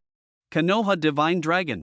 A giant dragon formed from chakra roared as it flew from his palm, carrying an overwhelming force that smashed headlong into the wall of fire. Boom!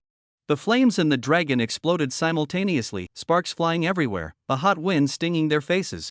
Obito's expression beneath his mask changed drastically. A secret Konoha ninjutsu? Only a handful of people could use this technique. What was this kid's connection to Konoha? How did he know my every move so well? Before he could ponder further, Shui Liuming had already passed through the dissipating flames like a phantom, landing steadily in front of him. Their eyes met for the first time at such close range. Such a strong sense of pressure. Obito was secretly shocked. At this age, without a bloodline limit, to reach this level by himself, besides Kakashi, he had never seen such a genius. Shui Liuming's lips still curled into that infuriating faint smile. With a movement, he attacked like lightning. Obito immediately met him head-on.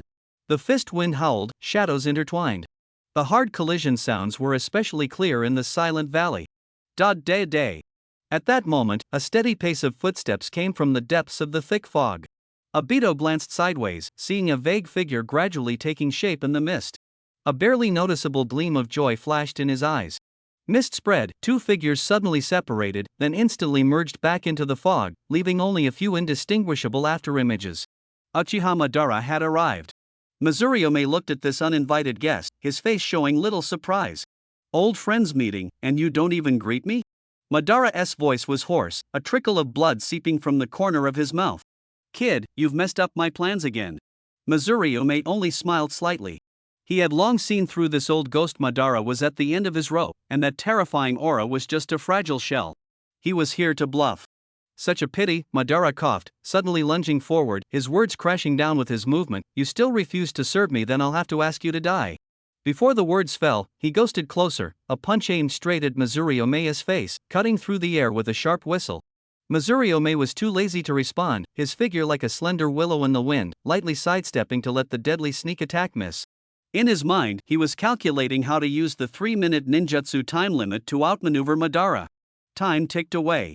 In Mizuryume's powerful perception, a chakra force was rapidly approaching. It was Madara's true body finding him. However, Mizuryume's expression did not change. He sensed this power was not strong, it was just an ordinary clone. Not far away, Uchiha Obito witnessed everything, horrified. He finally understood why Madara feared Mizuryume so much. The speed and potential this young man displayed far surpassed that of an ordinary jonin, enough to rank among the shadow-level elite. If allowed to grow, their plans would be ruined. This person must die. Cough, cough, cough. Madara's true body appeared not far off, blood from his cough staining his front. His body was at its limit. He stared fixedly at Mizuryume, his eyes filled with undisguised killing intent. Mizuryume met that terrifying gaze, a flash of surprise crossing the corner of his mouth. This old ghost was going all out. Kisame Hashigaki stood aside, dumbfounded. Mizuryume's speed was so fast that even his vision couldn't catch it, he could only barely sense it through chakra fluctuations. That movement beyond limits sent chills down his spine. This kid really is a monster. Before the opponent's eyes blurred, Mizuryume disappeared. Uchiha Obito's pupils suddenly contracted. Before he could warn, Mizuryume had already appeared like a ghost behind Kisame Hashigaki. One hand clamped down on Kisame's neck like an iron clamp. Fought. The caught Kisame exploded into a splash of water, but it was only a water clone. Uchiha Madara's mouth curled slightly. As expected, this kid's real target was never him. Mizuryume feinted east and struck west. The true killing move was aimed directly at Kisame. What was even more shocking was that he dared to launch a counterattack under Madara's watchful eyes. In such a short time, this kid's strength had surged to such a degree. Water splashed onto Kisame's face, and only then did he realize he had long been targeted. If it weren't for his years of vigilance keeping a water clone ready, he would probably have had his throat strangled by now. Not a slow reaction. Mizureme's voice carried both approval and coldness. Kisame grinned, revealing shark-like sharp teeth. It's my turn to test your mettle. He needed to prove his worth to Madara. Since he chose to follow this legend, he couldn't always be overshadowed. Kisame suddenly charged forward, 3 kunai tearing through the air. Whoosh! Whoosh! Whoosh! Mizurame didn't even move his feet, only slightly tilted his head, and the kunai grazed his hair and embedded into the tree behind him. Madara narrowed his eyes. This kind of perception was no simple matter. Water release, hidden mist technique. Thick fog instantly swallowed the forest. Kisame's figure merged with the mist, and only the sound of blades cutting through the air came from all directions. Mizurame closed his eyes and focused, suddenly swinging his blade to the left. SSSHH, another water clone dissolved into a splash. Kisame weaved through the mist, one water clone after another lunging out. He was creating chaos, waiting for the perfect killing opportunity. Madara watched quietly. Kisame's strength was indeed worthy of the Akatsuki name. Meanwhile, Obito on the other side could no longer hold back. He just wanted to quickly take down this troublesome kid. At that moment, a low shout came from Mizuryu in the mist. Boom! Several water pillars burst from the ground, twisting and tightening like living snakes, instantly trapping Mizuryu inside a massive water sphere. Water release, water prison technique. The water flow was instantly enveloped. In the distance, the figure of Kisame Hashigaki appeared, a cold smile curling at the corner of his mouth. He stared at the trapped Mizuryu, his voice filled with pride. Got you. Didn't he expect that, huh? But, forcing me to this point is indeed surprising. Don't be careless. Uchiha Madara's warning suddenly rang out. He had fought Mizuryu many times and knew he was not so easily dealt with. Before the words finished, Mizuryu inside the water prison began to blur and dissipate. "Het, do you really think a water prison of this level can hold me?" A mocking voice came from the side. The Mizuryu trapped in Kisame's hands cracked with a snap, turning into a piece of dead wood. Substitution jutsu.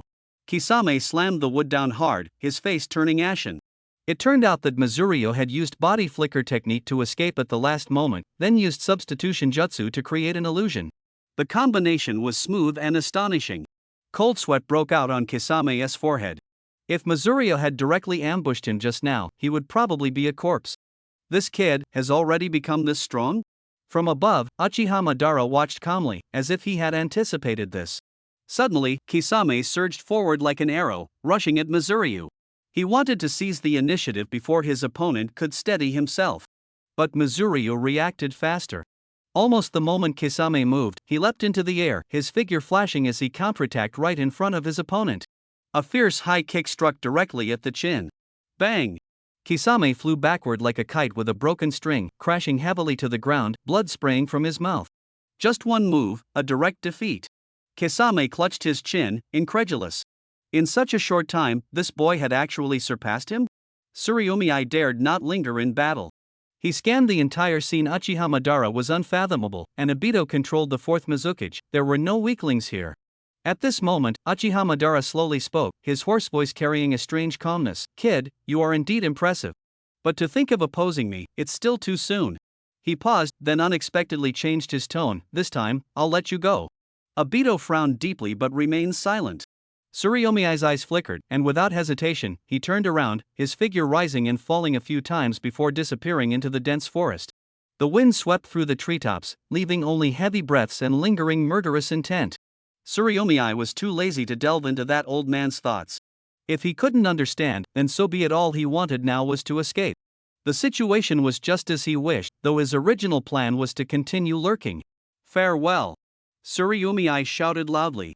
If not now, then when? Whether that old ghost had a sudden change of heart or ulterior motives was none of his concern. He had to leave now. Don't even think about it. A fierce shout interrupted his thoughts. Uchiha Obito suddenly appeared, blocking his path. Obito struck like lightning, his fist wind howling as it rushed straight towards Tsuruyomi's face. Two figures darted rapidly, exchanging dozens of moves in an instant. Surprisingly, Tsuruyomi was able to respond calmly, not losing ground at all. Beside them, Kisame Hashigaki watched in alarm. How long had it been? Tsuruyomi's strength had skyrocketed to this level. No wonder the Mizukage had insisted on eliminating him back then. Kisame secretly felt relieved that he had never underestimated the opponent. It seemed the downfall of the 7 ninja swordsmen of the mist was no accident, it was all due to this boy's solo efforts. He realized Tsuruyomi's potential was unfathomable. Iwagakure was likely to rise strongly, though it was unclear what role Tsuruyomi would play. At this Five Nations summit, he was even the representative for the decisive battle. What was more unexpected was that he could infiltrate the land of water overnight, demonstrating vast abilities. Tsuruyomi's figure suddenly retreated violently, forming hand seals. With a thunderous roar, a blazing fire dragon appeared out of thin air, roaring as it radiated scorching pressure, making his eyes sharp as blades. "Don't provoke me again," Tsuruyomi said coldly, "or I'll make your entire organization vanish." Obito's expression changed drastically. Mizurame actually knew his background? In the shadows, Uchiha Madara let out a suppressed cough, blood seeping from the corner of his mouth. His body was already very weak, and faced with the news Obito brought, he was left helpless. When he heard that the kid from Iwagakure had appeared again and disrupted his plans, a flash of anger crossed Madara's eyes. He had tried several times to assassinate Mizurame, but the kid's luck was extraordinarily good. Every time in a critical moment, someone would come to his rescue. What was even more terrifying was that Mizurame always managed to handle him calmly. Obito's face was grave. Although he controlled the fourth Mizukage, Mizurame had uncovered this secret, and it probably couldn't be kept anymore. The situation was becoming tricky. Madara felt a wave of powerlessness. He considered himself the deepest dark force in the ninja world, yet he couldn't figure out Mizurame's background. Apart from the obvious identity as a ninja from Iwagakure, this person's background was a complete blank. Back then, the Aburane clan of Konoha fought Mizurame and was completely wiped out. Once a top-tier family, they had since been reduced to a third-rate reconnaissance unit, while Mizurame was just the weakest member of the team at that time. Mizurame was once the family's disgrace, born without any affinity for secret techniques, and treated as disposable cannon fodder on the battlefield. But no one expected that this guy, underestimated by everyone, would leap to become a feared jonin in such a short time. When Uchiha Madara first saw him, he vaguely felt uneasy. That kid's eyes held a wild light, like sparks hidden in the dark. Sure enough, Mizurame repeatedly disrupted his plans afterward, like a fated bane. But strangely, Mizurame also seemed full of hatred for this world. This person would sooner or later stir up even bigger trouble. On the battlefield, Mizurame's figure flickered, instantly creating a clone. The real body vanished, leaving only a residual shadow that took Uchiha Obito's full-strength strike head-on. Samahata cheered from the side, but just as the voice fell, the clone suddenly twisted, transforming into a hissing electric snake, lunging straight at Obito. "Lightning clone?" Samahata shouted. Obito's punch hit empty air, a low roar full of unwillingness escaping him. Uchiha Madara chuckled lightly. "Don't rush, that kid might help you in the future." Obito looked incredulous. "Help us? That loyal dog from Iwagakure? I've lived too long to be wrong about people." Madara's voice was low. "Now, it's time to go." Before the words fell, he had already vanished like smoke. Mizurame ran swiftly in the rain, and as he reached the outskirts of Amagakure, his footsteps suddenly softened. From the forest came the sound of many footsteps, about 30 people, moving in unison, clearly well-trained ninjas. The four head protectors they wore bore a clear mark: Fire Country, Konoha's people. Mizunami silently raised the corner of his mouth. Such prey delivered on a silver platter, there was no reason to let it go. He slipped into the shadows of the trees, his gaze sweeping over the crowd as if counting his prey. Suddenly, his eyes sharpened. That silver-haired, masked man. Hatake Kakashi. He was also in this squad. It seemed Konoha was already on guard. The border between the two countries was tense again. The so-called Five Nations Summit was ultimately just a false peace. Now, the one truly controlling the situation was the tough third Tsuchikage of Iwagakure Anoki. As soon as he received Mizunami's intelligence, he quickly deployed troops along the border. And Kakashi was sent by the third Hokage to respond to the crisis. In the shadows, Mizunami slowly formed hand seals. Hidden in the darkness, Mizunami's lips curled slightly. The vanguard had passed. He knew the real prey was still behind. As expected, the sound of hurried footsteps approached from afar, another squad of Konoha ninja rushing forward. Finally, they arrived, he whispered, his figure flickering like a phantom. Enemy attack. A Konoha ninja warned sharply. But it was too late. Kunai sliced through the air, emitting sharp whooshing sounds. Mizunami's figure darted swiftly through the crowd, each flash accompanied by a cold gleam. Crack, dull thuds, short gasps. Several genin had already fallen. He leapt back lightly, evading the encirclement, landing silently. A system prompt sounded in his mind. Ding. Killed 20 genin, reward 100 attribute points. Mizunami glanced at it, clicking his tongue inwardly. Only this much? The remaining Konoha ninjas stared at him, their faces ashen. This boy from Iwagakure had grown so powerful? Before they could react, Mizunami flicked his wrist, launching 3 kunai in a pinwheel formation, as fast as lightning. How can he be this fast? Someone cried out in shock. Before the words finished, Mizunami was already in front of them. A dazzling blue light exploded from his fist, thunder roared, and the intense electric glow made it impossible to keep eyes open. A punch struck the chest. The ninja spat blood, eyes wide open, then slowly collapsed. Silence surrounded them. The few remaining people kept retreating, cold sweat soaking their foreheads and hair. This young man's offensive was like the wind, ruthless and deadly, like a ghost claiming lives. Shui Luming kicked away a corpse at his feet, casually brushing the dust off his clothes. He lifted his eyes to scan the crowd, a cold curve forming at the corner of his mouth. That smile sent chills down everyone's spine as if the Grim Reaper was checking his list. Seeing that the intimidation had taken effect, Shui Luming then slowly stepped forward, approaching the group of panicked figures. His voice was low, carrying a bone-chilling coldness. Go back and tell the people of Konoha, agree to my terms, and there is still room for negotiation. If you continue to be stubborn. He paused, the air seeming to freeze. The next time we meet, it won't be a warning. A cold aura seeped into the marrow, making one shudder. At that moment, a warm current suddenly surged from within him. Shui Luming could clearly feel his chakra violently churning. Ding! The system notification sounded crisp. Congratulations, host has successfully killed a Chunin, gaining 100 attribute points. This reward was a drop in the bucket for him. To reach the next level, he needed to hunt nearly 50 Jonin, impossible without starting a full-scale war. Dragging the entire ninja world into flames? That was not what he wanted. Indiscriminate slaughter would only provoke universal hatred, making his path impossible. He needed new power. Shui Luming's mind shifted, diving into the system store. On the shelf, a scroll glowed red. Fire Dragon Flame Bullet Technique. An A-rank ninjutsu, incredibly powerful, priced at 1,500 attribute points. He glanced at his balance, over 3,000 points. Without hesitation, he exchanged for it. The unfamiliar hand seal sequence and chakra flow instantly flooded his mind, as if innate. A slight smile lifted Shui Luming's lips. Good, another trump card. At that moment, a Uchiha clan member leapt into the arena, his double Tomo Sharingan slowly spinning just enough to predict movements, but not enough to be truly threatening. The opponent's hands danced swiftly, seals completed. Fire style, great fireball technique. A blazing fireball roared out, instantly expanding, hurtling toward Shui Luming. Shui Luming touched down lightly on his toes, sliding sideways like a phantom for 20 meters. The fireball grazed past him, exploding into a patch of scorched earth. He planted one palm on the ground, lowering his body like a leopard ready to pounce. The Konoha ninjas' expressions changed, realizing their opponent was far more formidable than they had imagined. The offensive did not stop. 3 kunai sliced through the air, cutting off all of Shui Luming's escape routes. The cold gleam aimed straight at his throat. Shui Luming swiftly dodged to the side, 3 kunai grazing the corner of his clothes as they flew past. But the sound of breaking air came again from behind, more kunai stabbing directly at the back of his heart. Each one carried the force to tear through the air. If they hit, his muscles and bones would surely shatter. Even more dangerous, one of them had a detonation talisman fluttering beneath it. Shui Luming's pupils constricted. He suddenly leapt backward, his heels not yet touching the ground. Boom! The detonator touched the ground and exploded, sending earth and rocks flying. The heat wave overturned the surrounding dry grass, and sparks ignited nearby tree trunks. The airflow carried dust as it rushed forward. Shui Luming rolled with the momentum, secretly relieved. If he had been a moment slower, he would have been shredded to pieces by now. But before he could steady himself, a new round of attacks arrived.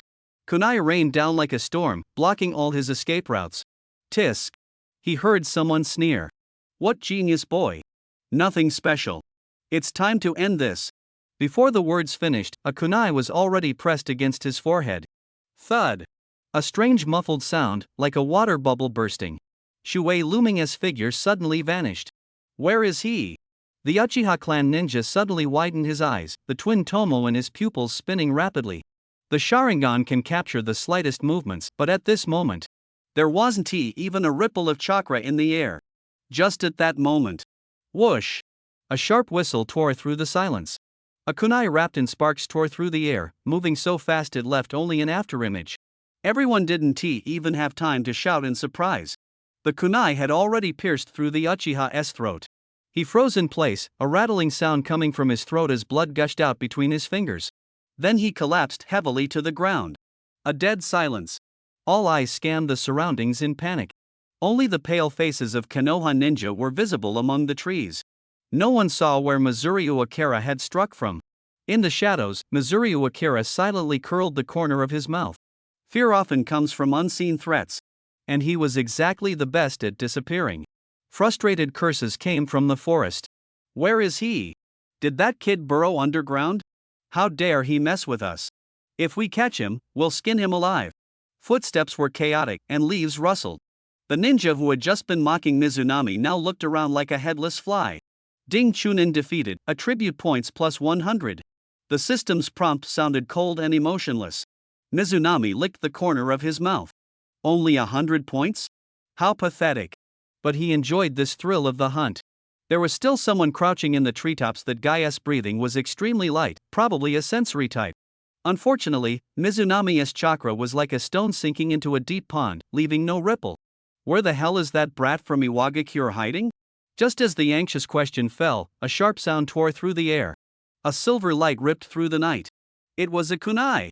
Almost simultaneously, Mizunami formed hand seals with both hands, his chest swelling. Fire style, great fireball. The blazing fireball exploded and expanded, illuminating the terrified eyes. The ninja was about to jump back but found the kunai already at his throat. Too fast, so fast he could only watch the cold gleam of metal pierce his neck. Ugh! A muffled grunt, and the figure collapsed.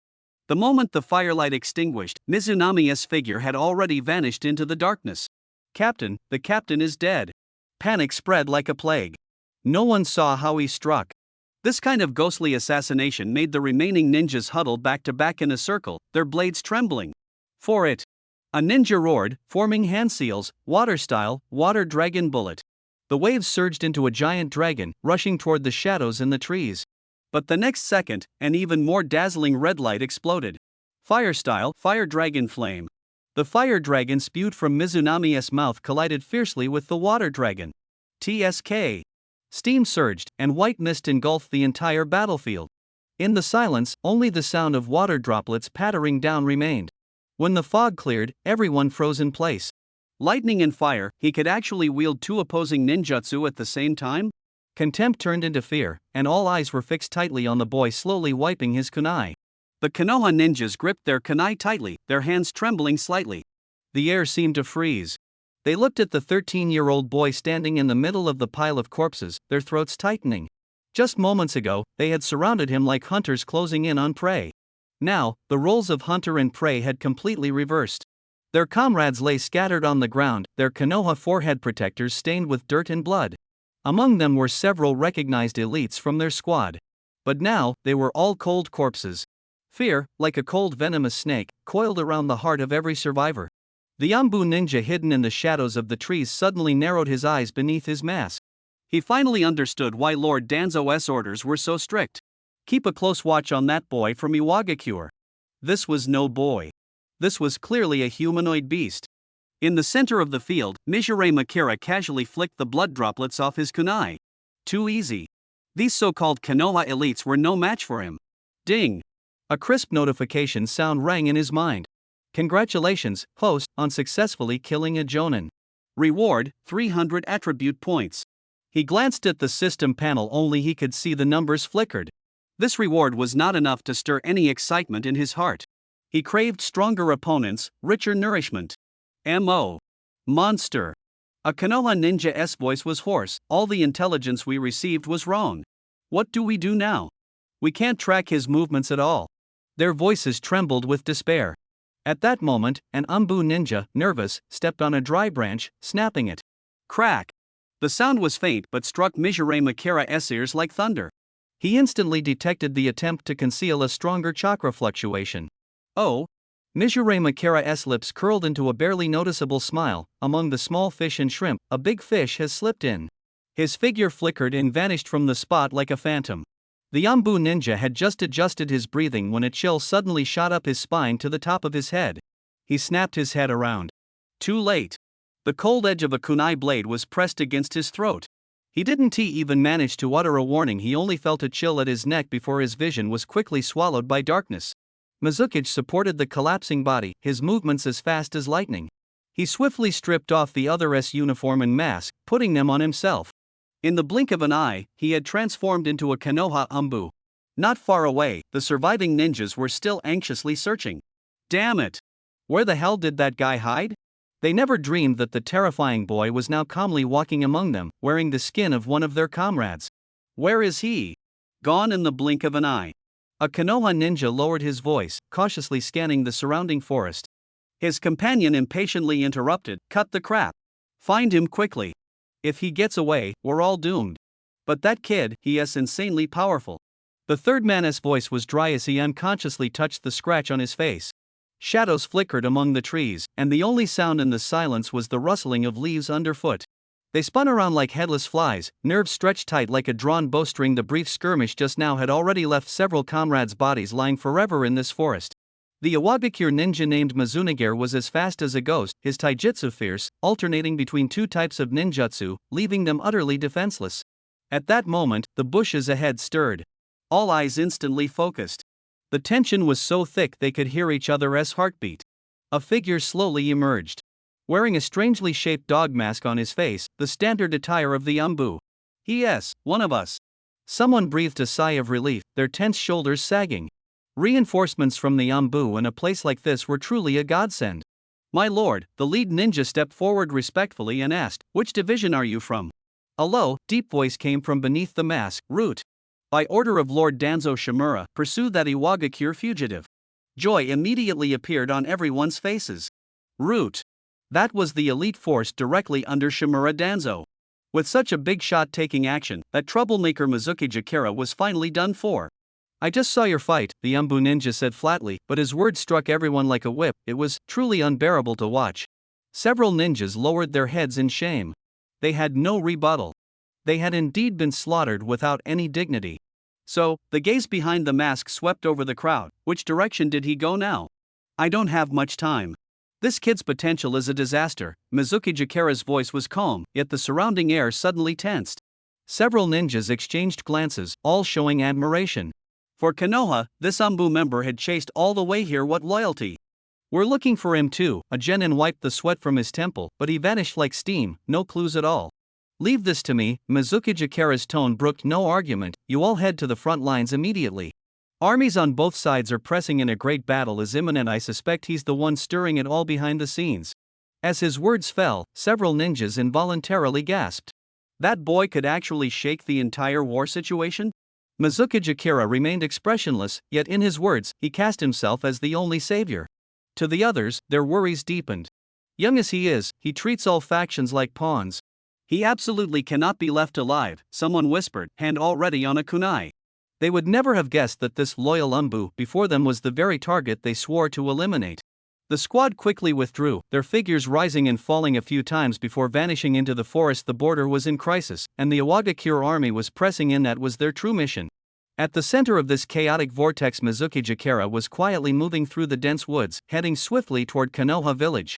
At this moment, the atmosphere in the Hokage's office was heavy. A document was slammed down hard on the desk. "How dare he extort Konoha?" a jonin shouted angrily, demanding land and reparations. "Who gave him the guts?" Another sneered, "We must find him and tear him apart." The third Hokage, Hiruzen Sarutobi, slowly raised his hand to stop the commotion. "Calm down. He's trying to provoke us. Don't fall into the trap." Outside the window, dark clouds were gathering over Konoha's sky. Tsuruyomi was very clear that this operation would not yield any direct benefits. Since he dared to come, there must be a greater scheme hidden behind it. But what exactly was his next move? Hiruzen Sarutobi rubbed his brow, his voice steady. "This is indeed a difficult situation. We can't figure out his intentions, but we must closely monitor the border movements." He paused, then added, "The urgent task is to find Tsuruyomi and investigate whether he has accomplices. He alone cannot pose a significant threat." As the leader of Konoha, Hiruzen Sarutobi's decisions were always calm. Although Danzo opposed him at every turn and even repeatedly sent assassins, his methods were too extreme, seemingly resorting only to silencing others. It was precisely because of this that Danzo ultimately met a tragic end. No need for more words, a ninja interrupted, immediately dispatched Namake's Minato to the border. With his Konoha Flash skills, he can handle things alone. Such top-tier combat power, if not now, then when? This proposal perfectly matched Hiruzen Sarutobi's intentions. Apart from the three legendary Sannin, only Namake's Minato possessed such powerful solo combat ability. This young man, soon to become the fourth Hokage, had already mastered the Flying Thunder God technique to perfection and even created the Rasengan. Despite his youth, he was not only terrifyingly strong but had also trained a group of elite subordinates, which was astonishing. Meanwhile, Tsuruyomi had quietly infiltrated near Konoha using his Umbu identity. The path had been clear all the way, which secretly excited him. His goal was clear: to find the legendary sealing scroll, which contained the secret ninja techniques of the Upper Suiryu clan, an irresistible lure for him. The only one he feared was the one called the Yellow Flash, Namake's Minato. In their two encounters, Tsuruyomi had narrowly escaped, which gave him some confidence, but facing such a formidable enemy, he still had to be extremely cautious. How dare they openly provoke us and try to seize our territory? The third Hokage slammed the table heavily, burning with anger. Immediately formulate a countermeasure. I want to see how you plan to respond. At present, the border situation between the Land of Fire and the Land of Earth was tense. Konoha ninjas had already suffered casualties, and all signs pointed to Tsuruyomi. This bloody incident severely weakened Konoha's forces, forcing the leadership to send elite jonin to investigate. Damn it! A Konoha ninja slammed his fist on the table, wood chips flying. That brat dares to provoke us repeatedly. How many of our people have we lost? This time, he must not leave alive. Exactly. Another S voice was low, knuckles white from clenching. We must wash away this shame with blood. Not just him, the entire Iwagakure must pay. Otherwise, the world will truly think Konoha is a pushover. The flickering firelight cast the grim faces of the group. The air was thick with the scent of blood and fury. Meanwhile, a shadow was silently sneaking deep into Konoha. Tsuruyomi slid along the wall like a melting ink blot. His target was clear: the sealing scroll. That scroll contained forbidden techniques capable of overturning the ninja world, each move radiating dangerous light. If he succeeded, it would be like slapping Konoha loudly in public. He recalled the secret techniques recorded in the scroll: the multi-shadow clone technique, allowing the user to become hundreds, overwhelming enemies like a tide; the reanimation jutsu, capable of summoning the dead from the underworld. These powers could restore the Upper Suiryu clan to its peak. Footsteps. Tsuruyomi suddenly shrank into the shadows, his breathing barely audible. Two patrolling ninjas approached, chatting casually. Did you hear? That operation in the Land of Rain was caused by Upper Tsuruyomi again. Just a bug hiding in the shadows. Shimizu Akira's fingertips trembled slightly, a cold light flashing in his eyes, yet he remained as still as a rock. Once the footsteps faded away, his figure flickered, gliding like a phantom deep into the Hokage building. Did you hear? Our Rain Ninja village got beaten last time, all because of that kid from Iwagakure. Just a brat, how strong can he be? I think it's all just talk, a ninja spat, his tone contemptuous. His companion immediately retorted, don't underestimate him. Escaping from the leaf flash himself and taking down so many of us, he is definitely no amateur. In the shadows, Mizukichi held his breath. He didn't care about the idle talk, he just wanted to find the sealing book as quickly as possible. The two wanted to argue further but were interrupted by a sudden cough. Another ninja appeared, wearing an Umbu mask. This is the Hokage's stronghold, what are you Umbu doing here? The two guards immediately became alert, their hands moving to their weapons. Suiryu Akira originally intended to take action to deal with the guards, but the internal conflict before him made him hold back. With the third Hokage absent, Lord Danzo has ordered that the Book of Seals be taken over by the Umbu. The Umbu's voice was cold, showing no respect for the third. How dare you? The Book of Seals has always been under the Hokage's control. What right does Danzo have? The guard's words were abruptly cut off. The Umbu moved. In a flash, he grabbed the guard's throat and slammed him hard against the wall. With a loud boom, the wall cracked from top to bottom in a spiderweb pattern. Dust filled the air, causing harsh coughing. The strangled guard spat out a mouthful of blood, his head slumped, and he fell silent. The remaining guards turned pale and retreated repeatedly. You actually dare to kill someone inside the Hokage's building? Suiryu Akira was secretly alarmed. The ruthless and merciless attack was indeed Danzo's style. A cold gleam flashed in the Umbu's eyes. Too much nonsense, he said, his kunai like a venomous snake's tongue flicking across the throat of the second guard. The guard clutched his bleeding neck, eyes wide open, collapsing as if unable to believe he would die in such a place. Tsuruyomi remained hidden. The internal strife within Konoha was fiercer than he had imagined. Heh, lucky break. Konoha's main forces are all out, the sealing scroll is mine. The Yambu ninja let out a low chuckle. In the shadows, Tsuruyomi's lips curled slightly. Tsuruyomi laughed silently. It seemed he was not the only one dissatisfied with Konoha. This murky water was just the right place for him. He suppressed the urge to act personally, lurking in the shadows like a statue. He wanted to see what this nimble Ambu was up to. The man quickly cleaned the scene, his movements clean and efficient. Tsuruyomi's heart stirred. If it was just for the sealing scroll, he should have gone straight to the target. Why bother dealing with the bodies? It seemed their ambitions were much greater. Tsuruyomi's original plan was to quietly steal the sealing scroll amid the chaos of the war between the land of earth and the land of fire. Now, this unexpected guest gave him a new idea. A ready-made scapegoat had come knocking on his door. A cold curve appeared at the corner of his mouth. At that moment, a figure flashed in. The newcomer was very young, with the Uchiha clan fan emblem on his back strikingly prominent. Everything cleaned up? A youthful yet calm voice sounded. Quick, grab the scroll, we must leave immediately. Tsuruyomi's pupils contracted. That voice, it was Uchiha Itachi. He actually dared to steal the sealing scroll? It seemed that last time a sowing of discord had taken root in the Uchiha clan's hearts. Otherwise, they would never take such a risky move if exposed, it would mean total destruction. Just a few words had stirred such a storm. Tsuruyomi felt a chill, but more than that, a thrill of controlling the situation. He held his breath, suppressing his chakra fluctuations to the extreme, as if blending into the air. Unless a shadow-level expert came personally, no one could detect his presence. He moved forward silently like a shadow. Almost there, the area is safe, the Ambu ninja whispered, get the scroll and retreat immediately. If we're discovered, it's all over. Tsuruyomi watched coldly. He had planned every step, how to make these people perfectly carry the blame. Uchiha Itachi and the Ambu quickly infiltrated deeper and found the location of the sealing scroll. The scroll was taken down in one swift motion.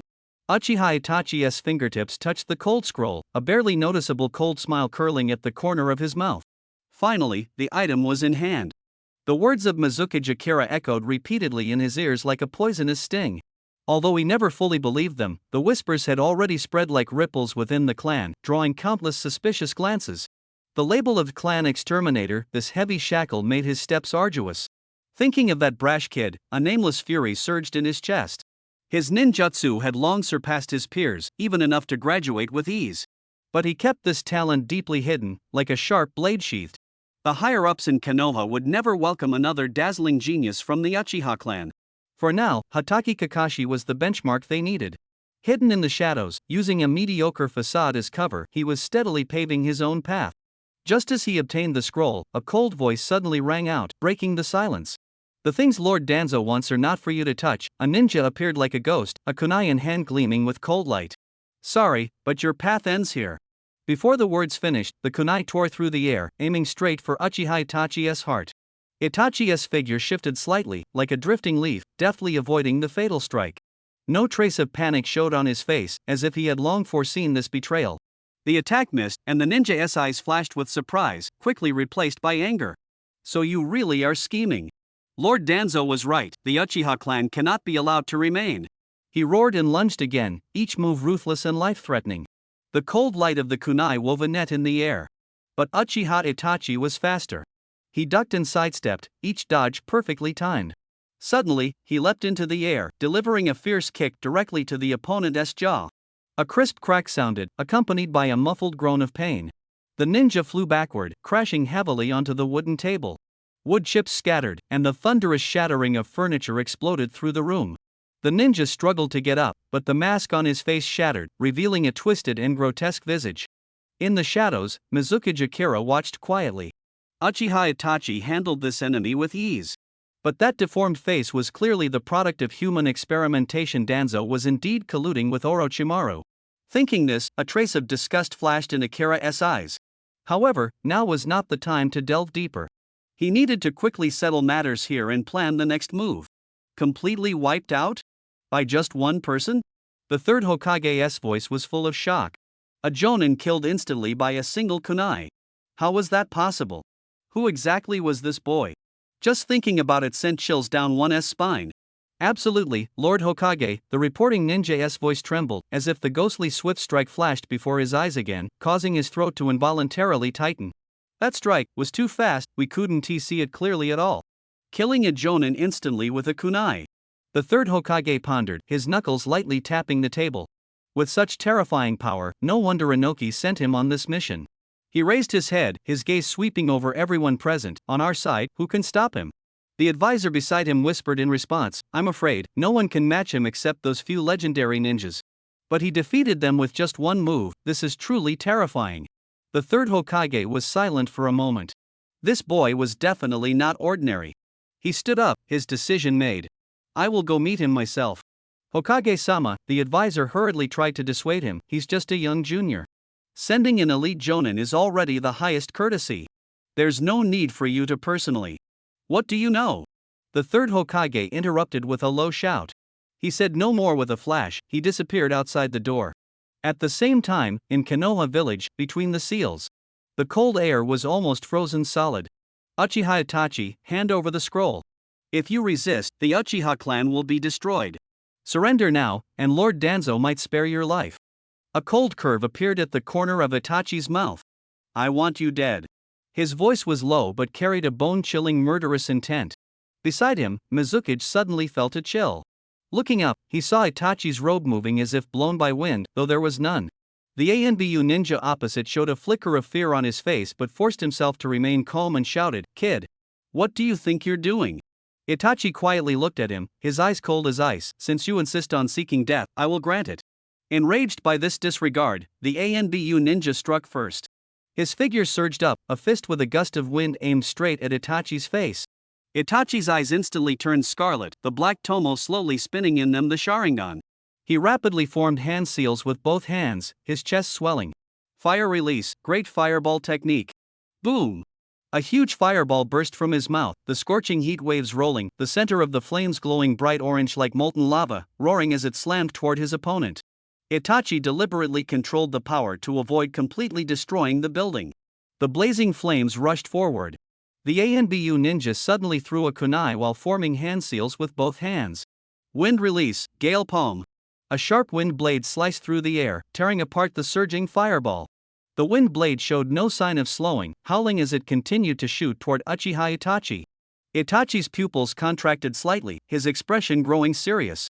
He hadn't expected the opponent to so deftly counter his jutsu. First round, evenly matched. The Anbu ninja's figure flickered, easily dodging. He did not stop, launching another attack. Uchiha Itachi opened his mouth and expelled a ball of blazing fire. The flames roared, rushing straight at his opponent. This time, the Anbu ninja did not retreat but advanced. His entire body was instantly enveloped in a layer of white chakra, like armor forged from light. He broke through the flames, the cold gleam of a kunai flashing in his hand as he struck downward. Itachi did not dare to slacken, raising his fist to meet the blow. The kunai tore through the air with a piercing whistle, splitting the flames in two. At the moment the fist met the blade, a tremendous force surged through the kunai, heavily striking Itachi's fist. Ugh! Itachi grunted muffledly, his whole body flying backward like a kite with a broken string. He crashed to the ground, sliding dozens of meters. The earth cracked, stones scattered.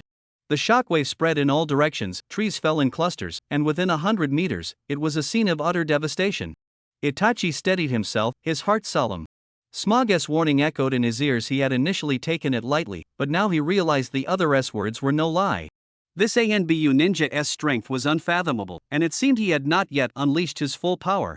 So young, yet possessing such cultivation, it was truly terrifying. What shocked him even more was the technique the opponent used. You clearly don't know wind release. Itachi questioned aloud, his voice filled with disbelief. The ANBU ninja's tone was calm, as if discussing the weather. Yesterday, Lord Danzo demonstrated it once, so I learned it today. Those words exploded like thunder in Itachi's ears. Less than a day? Not only learned, but mastered to such a proficient degree? What an astonishing learning ability! At the moment he was distracted, the ANBU ninja moved. A simple, straightforward stab, yet faster than the limits of vision. Itachi's pupils contracted sharply as he hurriedly raised his kunai to block. Clang! The kunai shattered on impact. The blade did not stop, tearing through the air, aiming straight for his chest. Itachi intended to endure the strike and counterattack. But the instant the blade touched his body, the defense he had formed was torn apart as easily as paper. Impossible! This was the only thought in his mind. Pure power had broken through his defense just like that. Fear, like a cold tide, instantly engulfed Uchiha Itachi's entire being. What terrifying power! Relying solely on raw physical strength, it could cause such horrifying destruction. The air itself seemed compressed and torn by that pure force. Even more frightening was the speed. Fast. So fast that his vision couldn't track it, leaving only a residual shadow on his retina and a suffocating despair. He lay on the cold ground, his body as if falling apart, every thought filled with panic. Counterattack? He couldn't even clearly see the opponent's movements, let alone counterattack. Eradicate evil, completely. Brother Mizunami. Brother Mizunami has taken down another Sea King today. Wow! Amazing! I must train hard and someday become a powerful swordsman like Brother Mizunami. Tonight, we're having barbecue. 4 or 5 children excitedly gathered around. In front of them stood a shirtless boy. His bronze skin revealed well-defined muscles full of strength. The most striking sight was the giant beast he carried on his shoulder, a Sea King many times larger than himself. The stark contrast created a powerful and impactful image. A long sword hung at the boy's waist, its scabbard simple yet exuding an extraordinary aura. Anyone knowledgeable would recognize it as the famous blade Shoshuei. Boom! The boy threw the massive Sea King carcass onto the ground with a heavy thud. He swiftly drew Shoshuei, its cold gleam flashing as he began to carve the prey. The Sea King's fatal wound was at its neck, a large, cross-shaped cut, smooth and precise, severing its life force instantly. Clearly, it was throttled by a sharp blade in a single moment.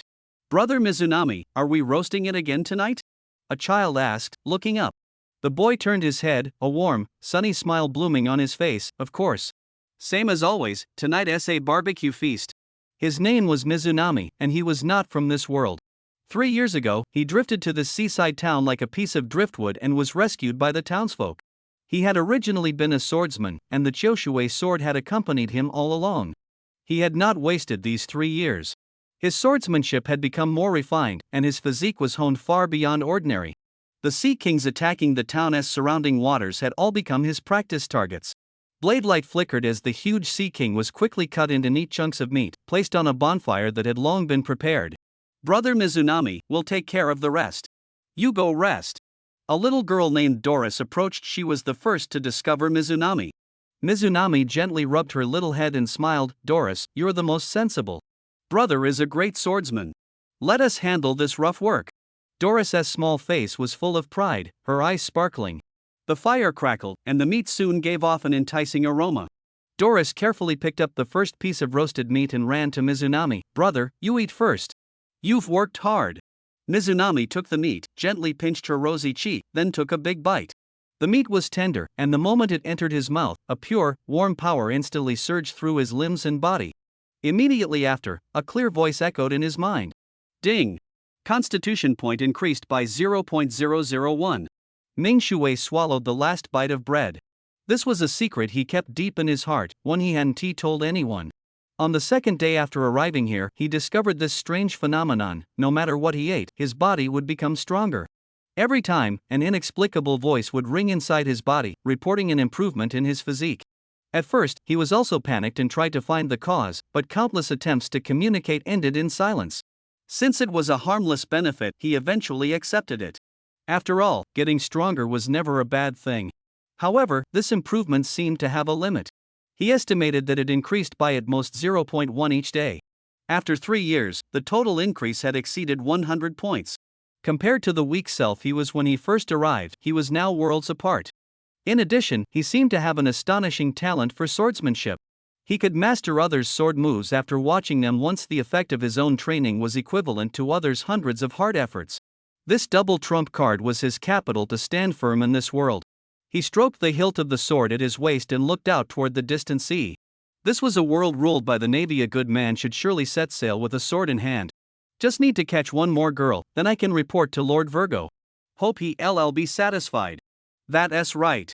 I don't want to feel Mr. Virgo's iron fist again.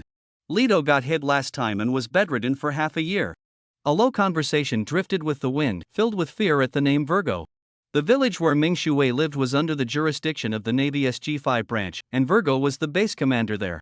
According to the plot he knew, this Virgo was actually a spy planted by the pirate Doflamingo within the Navy. That guy, who was publicly one of the 7 warlords, secretly controlled a huge underground trade, including human trafficking. Recently, children had been disappearing from the village one after another, and Ming Shui had been secretly protecting Doris and her companions. Ha ha! Lucky! There are 4 kids here, just enough. But there's a kid nearby, take him out and bring the children away. Suddenly, 4 men in Navy uniforms emerged from the woods, holding long knives, their faces twisted into sinister grins. Although Doris and the others often saw the Navy, they instinctively sensed danger and screamed, hiding behind Ming Shui. Kid, get lost! We're the Navy! Hand over these kids obediently! The leader shouted, brandishing his knife. Navy? Ming Shui's voice was calm and unruffled. So impressive? This immediately enraged the others. One cursed angrily and slashed his knife straight at Ming Shui's chest, the blade cutting through the air as if foreseeing the boy's blood splattering on the spot. But in the next moment, a bright flash of a blade streaked by. The Navy man froze in place, a thin line appeared at his throat. He widened his eyes, opened his mouth in disbelief, but no sound came out as he collapsed heavily to the ground.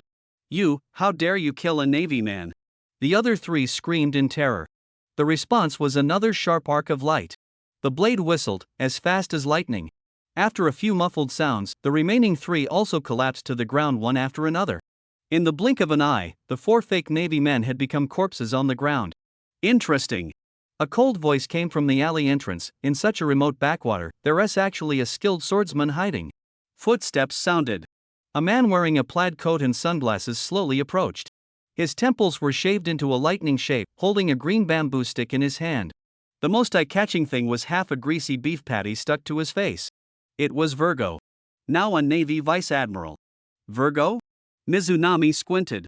This was his first time seeing the real person. Call me sir. Virgo's voice was as heavy as iron.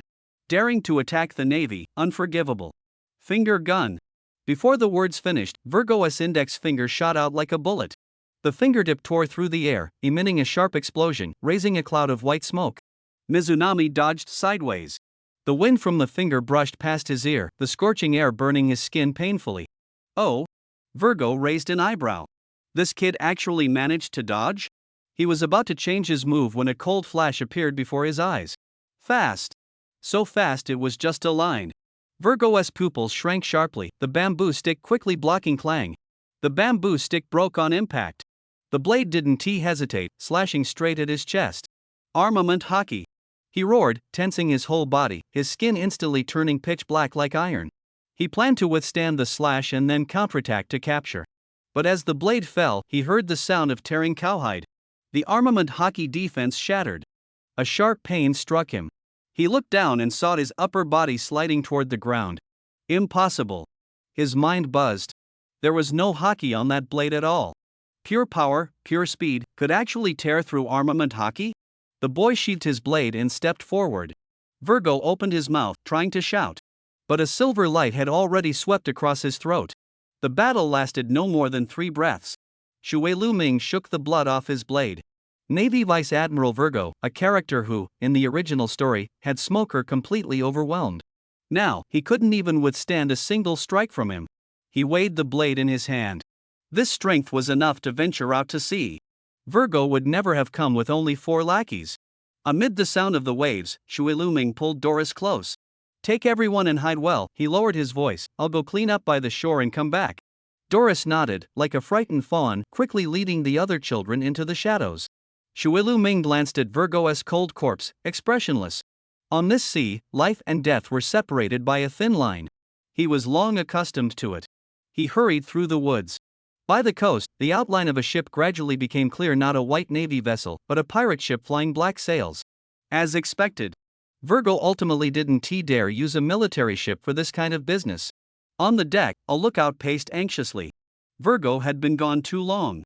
Shui Luming pushed off with his legs, his figure rocketing up like a cannonball, crashing heavily onto the deck. Boom! The ship shook violently. The hatch was suddenly smashed open, and more than 20 people in Navy uniforms rushed out. The man in charge shouted sharply, "Who goes there?" "Virgo's men?"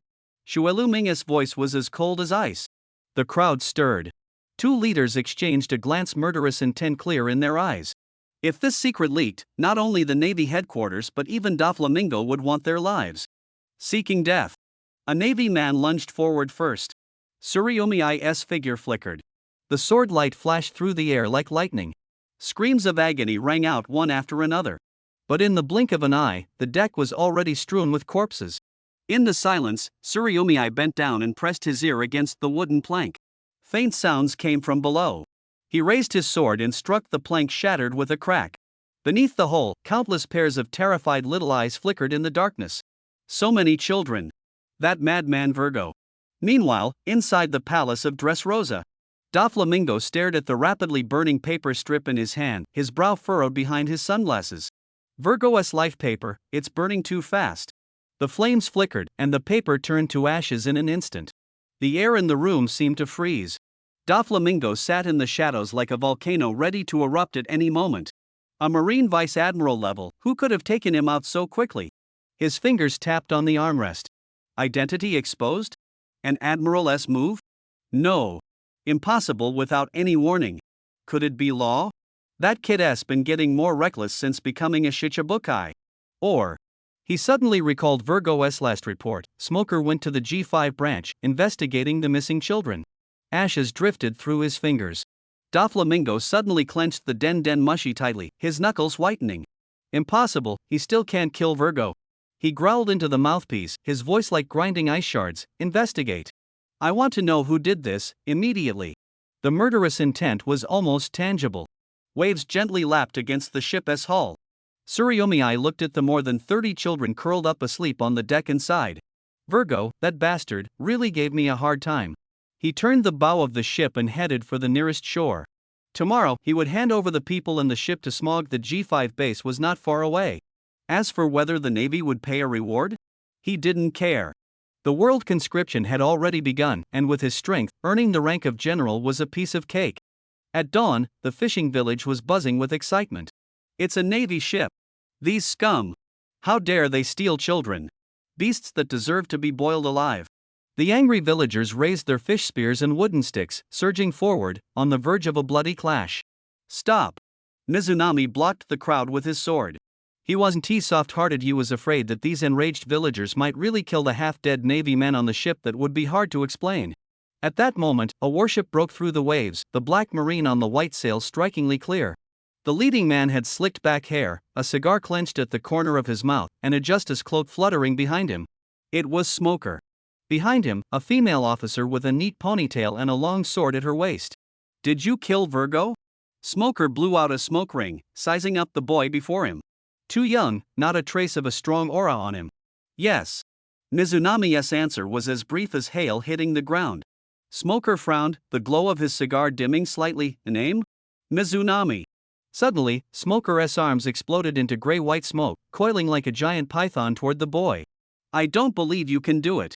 A flash of a blade appeared. A white line tore through the air, slicing the smoke in half. Smoker grunted and fell to the ground, a blood blossom opening on his chest, his smoke ability instantly dissipating. Mizunami sheathed his blade, looking at the shocked crowd. Now, do you believe me? In the smoke-filled alley, Smoker staggered backward, a burning pain in his chest. He looked down in disbelief at the clear slash on his uniform. How is this possible? He rasped, his smoke body beginning to reform. You have no haki. How could you possibly touch my Logia nature? The young man shook the ordinary long knife in his hand, the blade gleaming coldly under the moonlight. Just now, a slash like a white rainbow tore through the smoke, solidly striking the elementalized Navy Rear Admiral. Dazuki adjusted her slipping glasses, her fingertips trembling slightly. She saw clearly the blade's light was eerily fast, as if it could pierce through the void. Virgo's death last night doesn't seem accidental, Smoker gasped, clutching his wound. If the attacker hadn't held back, that slash would have cut him in two.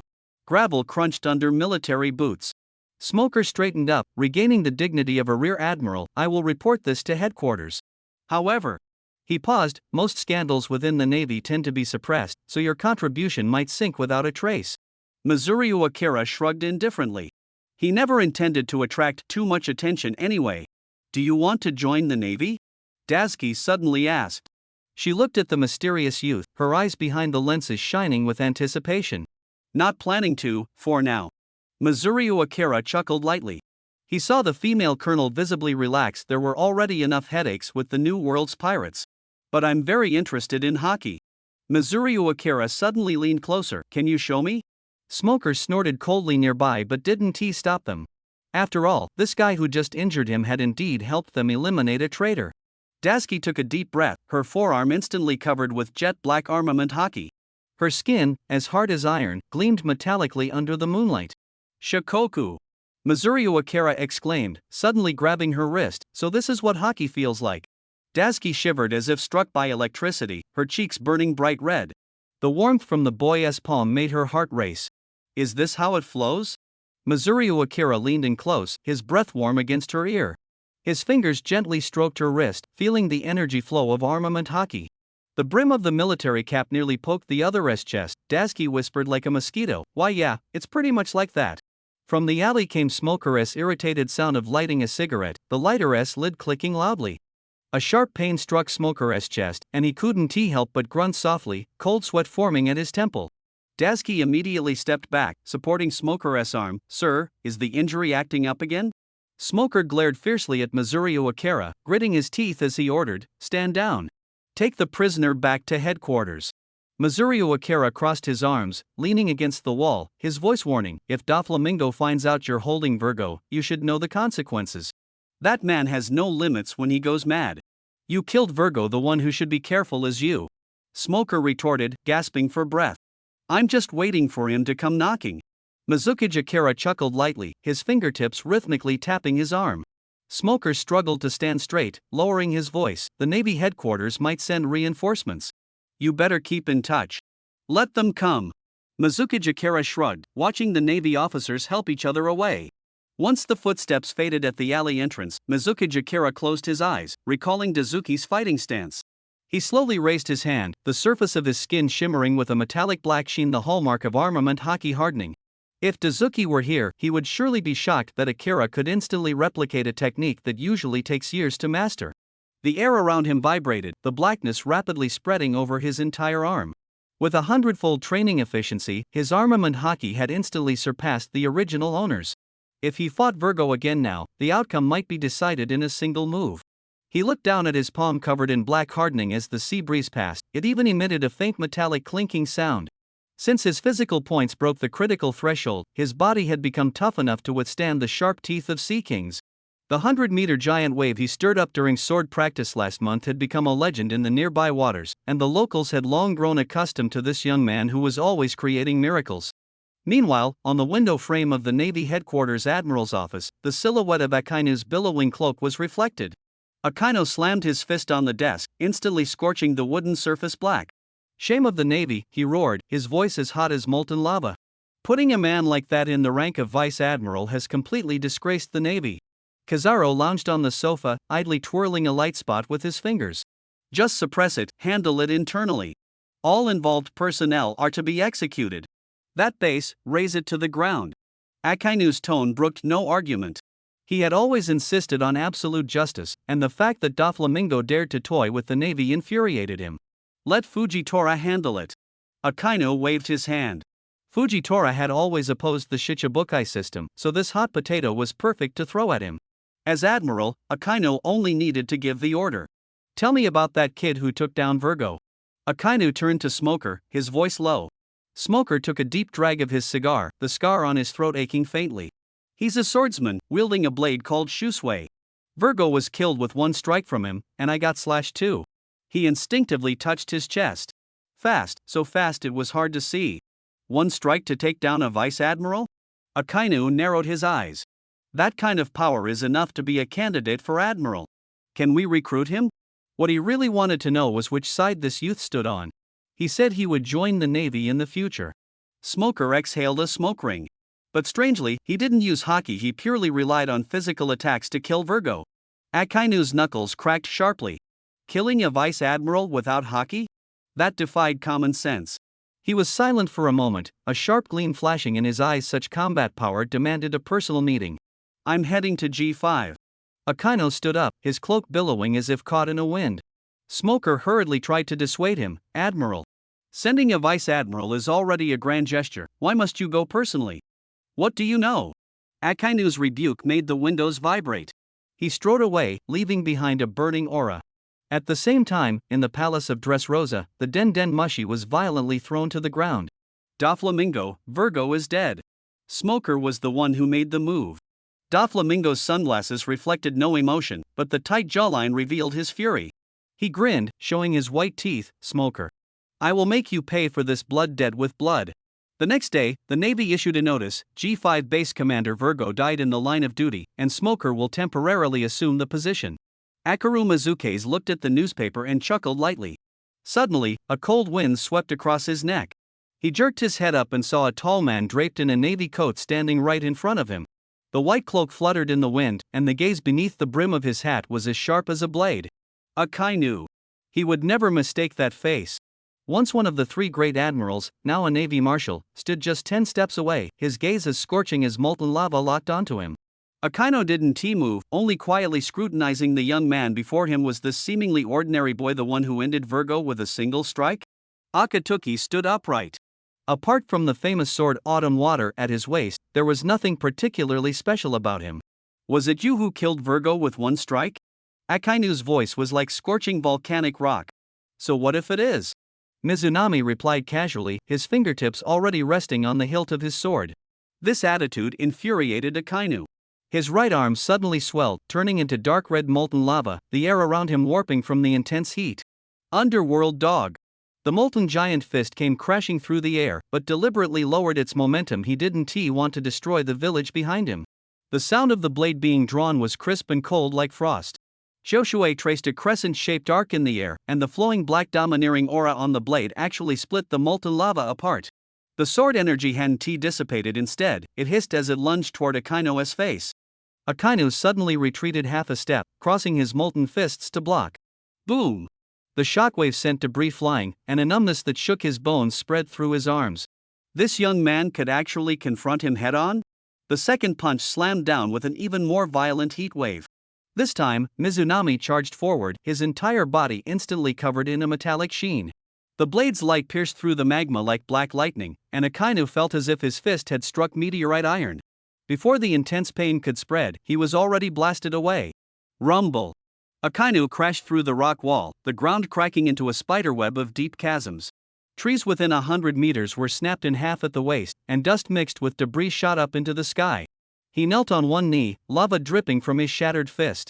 Smoker had once said this kid was troublesome. He had thought it was an exaggeration.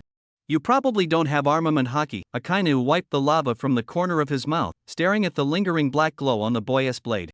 Mizunami flicked off the sparks on the blade. I saw Daisuke demonstrate it yesterday, so I learned it today. Mizunami spoke casually, as if talking about the weather. But to Akainu's ears, those words struck like a thunderclap. Less than half a day, and he had already mastered armament haki, even refined it to this level? Akainu's Adam's apple bobbed. The learning speed was terrifyingly fast. If this boy set sail, he would surely stir up huge waves. Apart from marine admirals, no one could probably stop him. He had to recruit him. Suppressing the shock in his heart, Akainu's voice was low and sincere. Your strength is enough to serve as a marine admiral. I formally invite you to join. What do you say? Mizunami's expression was calm as he shook his head. No interest. What I yearn for is freedom on the sea, not the duty of hunting pirates. You want to be a pirate? Akainu's gaze suddenly sharpened. If the answer was yes, he would act immediately. A pirate? Mizunami chuckled lightly, no interest either. I just want to be a free swordsman, sailing my own ship to wherever I want. Akainu's tense shoulders relaxed slightly. As long as he wasn't an enemy, that was fine. Remember your words. Akainu turned, his cloak billowing. If you choose to become a pirate, I will personally arrest you. Footsteps faded away. Mizunami looked out toward the distant sea, the ocean breeze brushing through his hair. The day to set sail was just a few days away. New world, here I come. Meanwhile, at a certain marine base, Doflamingo's figure pressed down like a dark cloud. Virgo's death severed his eyes and ears. This debt must be settled. Smoker. Doflamingo's voice was as cold as ice. You killed Virgo and ruined my plan. Smoker clenched his cigar tightly, smoke escaping between his teeth. He gripped the jid weapon in his hand, his knuckles turning white. Toshiji followed closely behind, her sword half drawn from its sheath. Doflamingo advanced step by step, invisible threads gathering around him. This Shichibukai, secretly controlling arms and the black market, now had nothing but killing intent in his eyes. The battle was about to erupt. Smoke surged as Smoker's arms suddenly lengthened, like two gray-white giant pythons lunging at Doflamingo. A smirk tugged at Doflamingo's lips, his fist instantly coated in jet black as he met the attacking smoky arms head-on. Bang! Smoker was blasted backward, scraping a mark across the ground. He tried to rise again, but Doflamingo had already flashed to his front, raising his foot to stomp. Stop! Toshiji drew her sword and charged, the blade pointing straight at Doflamingo's back. Doflamingo didn't look back, swinging his hand behind him. Bang! Toshiji was slapped away, crashing heavily to the ground. Her cheek was swollen and red, blood seeping from the corner of her mouth. TSK, what an ugly sight! A voice with a laugh came from the ruins above. The three turned their heads simultaneously. Doflamingo's pupils contracted sharply. He hadn't noticed someone approaching. Smoker gritted his teeth and groaned lowly. Of all people, it had to be this guy. Toshiji's eyes widened. Mr. Mizuriu Akira? The black-clad youth leapt down, his black blade tracing an arc of light, barely blocking Doflamingo's pursuing attack. Just in time, huh? Mizuriu Akira glanced at Toshiji, a lazy smile on his lips. If you'd been a moment later, you two would VE turned into corpses. Who are you calling corpses? Smoker struggled to stand. Toshiji's ears burned, her heart inexplicably racing. How did he end up here? Could it be? Doflamingo squinted, sizing up the shirtless youth holding a knife before him. Who are you? Black hair dusted with dirt, muscles well defined. That blade had just casually deflected his killing move. Shui Luming shook the blade and chuckled lightly. Passers-by, specifically those who interfere with bad deeds. Doflamingo held intelligence on countless pirates, yet he knew nothing about the boy before him. The boy's strength was unfathomable, forcing him to stay on high alert. It doesn't matter who I am, Mizuraim took a step forward, placing himself between the two, but today, you won't lay a hand on them. Doflamingo let out a harsh, grating laugh, like steel wires scraping against eardrums, irritating to the extreme. Suddenly, he raised his toes. Foot razor line. 8 transparent thin threads shot out from his shoe tips, sharp as blades, capable of cutting through rock. The threads swept across with the kick, the airflow hissing. This strike even sliced a nearby building in half, causing rubble to collapse with a thunderous crash. Smoker's pupils contracted. This kind of attack was difficult to fully block even with armament hockey. But Mizuraim moved even faster. The cold gleam of a drawn autumn blade flashed, the blade already covered in dark hockey. Swish! The threads snapped on impact. The blade's momentum undiminished, it slashed straight at Doflamingo's face. Doflamingo leapt back sharply. The ground where he had stood was now cleft by a deep chasm, the crack gaping like a monstrous mouth. Mr. Mizuraim, so strong. Dazuki couldn't help but exclaim, her eyes full of awe. Smoker remained silent, but his clenched fists betrayed his surprise. The most shocked was still Doflamingo. His face was ashen, his pride cracked by this single slash. I thought you were something special. Mizuraim flicked off the non-existent dust on his blade, but you're nothing. The taunt was like a needle, piercing into Doflamingo's ears. He roared angrily, thick threads bursting from his palm like giant whips cutting through the air. Super Strike Whip. The thread whip tore through the air, but Shui Luming only swung his blade again. A simple slash, the wire whip snapped into 2 segments, hanging limply. No matter how you change, I will cut you down with a single strike. Doflamingo finally showed a look of shock. Such strength should not be so unknown. Smoker stared intently at Mizuraim's blade. No hockey? Impossible. He's stronger than yesterday. Amid the wave of shock, only the boy stood holding his sword, the hem of his clothes fluttering in the wind. Doflamingo did not retreat. Instead, he burst into an excited laugh. Encountering such an opponent made his blood boil. Aranami white thread. He swung his arms, and tens of thousands of transparent threads surged like a tide, rising from the ground and transforming into a giant wave rushing toward Mizumio. The white threads twisted into a braided whirlpool, attempting to crush him. Mizumio's eyes sharpened, and his figure suddenly lunged forward. The blade flashed like lightning, exploding with over 10,000 strikes in an instant. The dense threads snapped in response, breaking into fragments that fell everywhere. Too fast. Dazuki held her breath. Smoker's Adam's apple bobbed as cold sweat trickled down. He had never seen such a fierce sword technique. It was simply beyond what a human could achieve.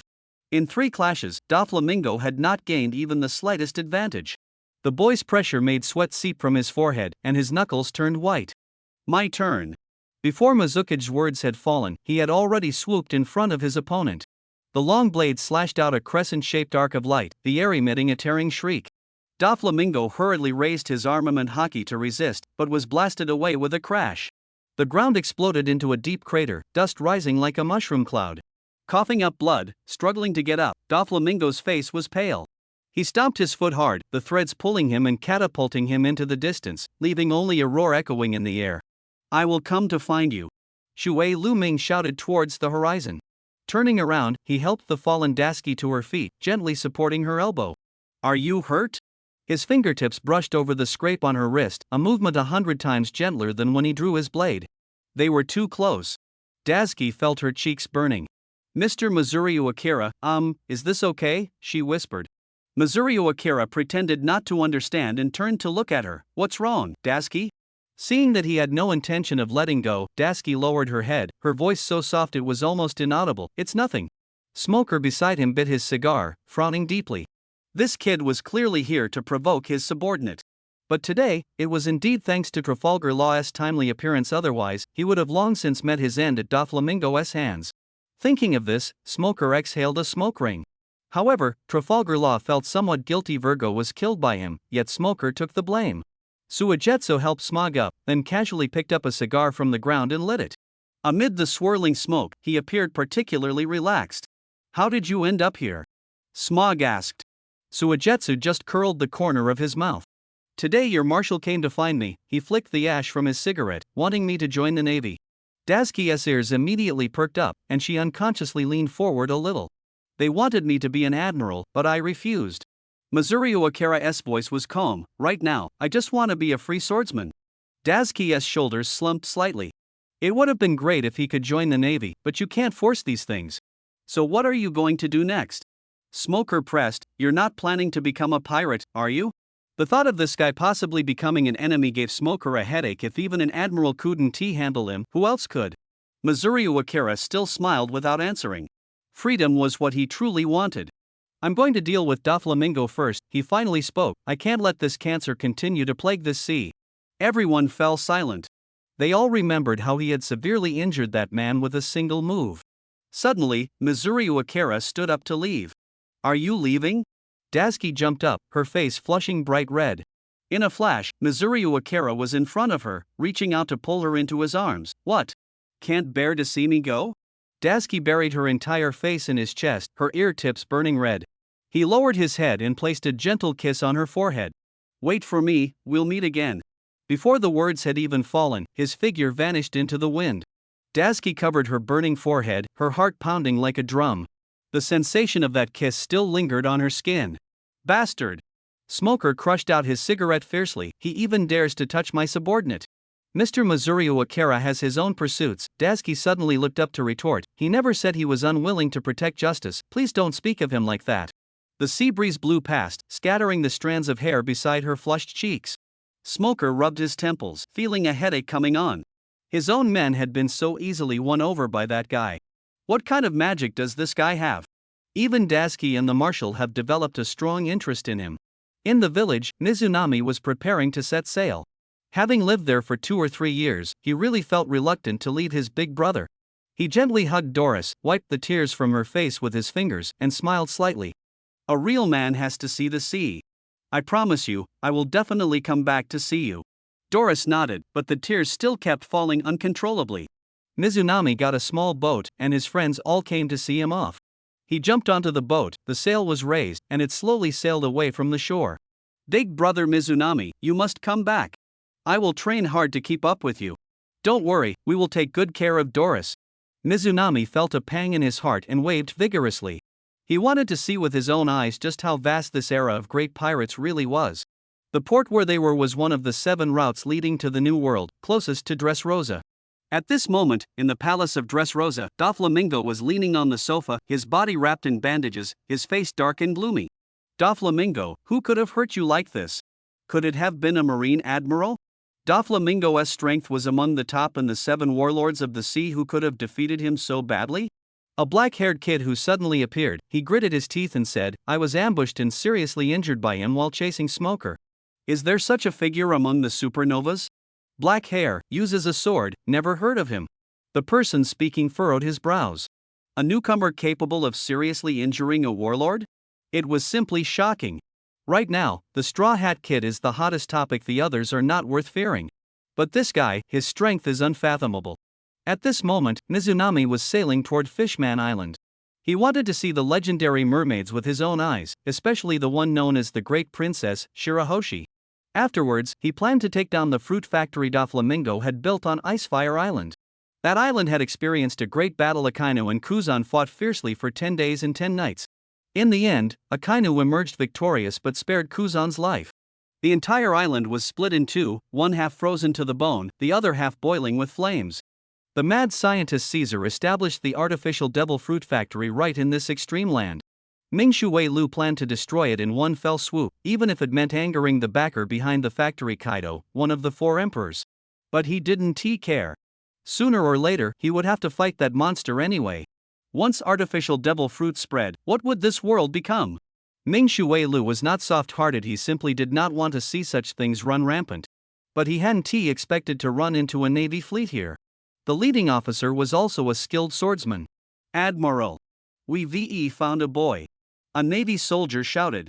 On the flagship, a blind general with eyes tightly shut held a cane sword, standing seemingly at ease.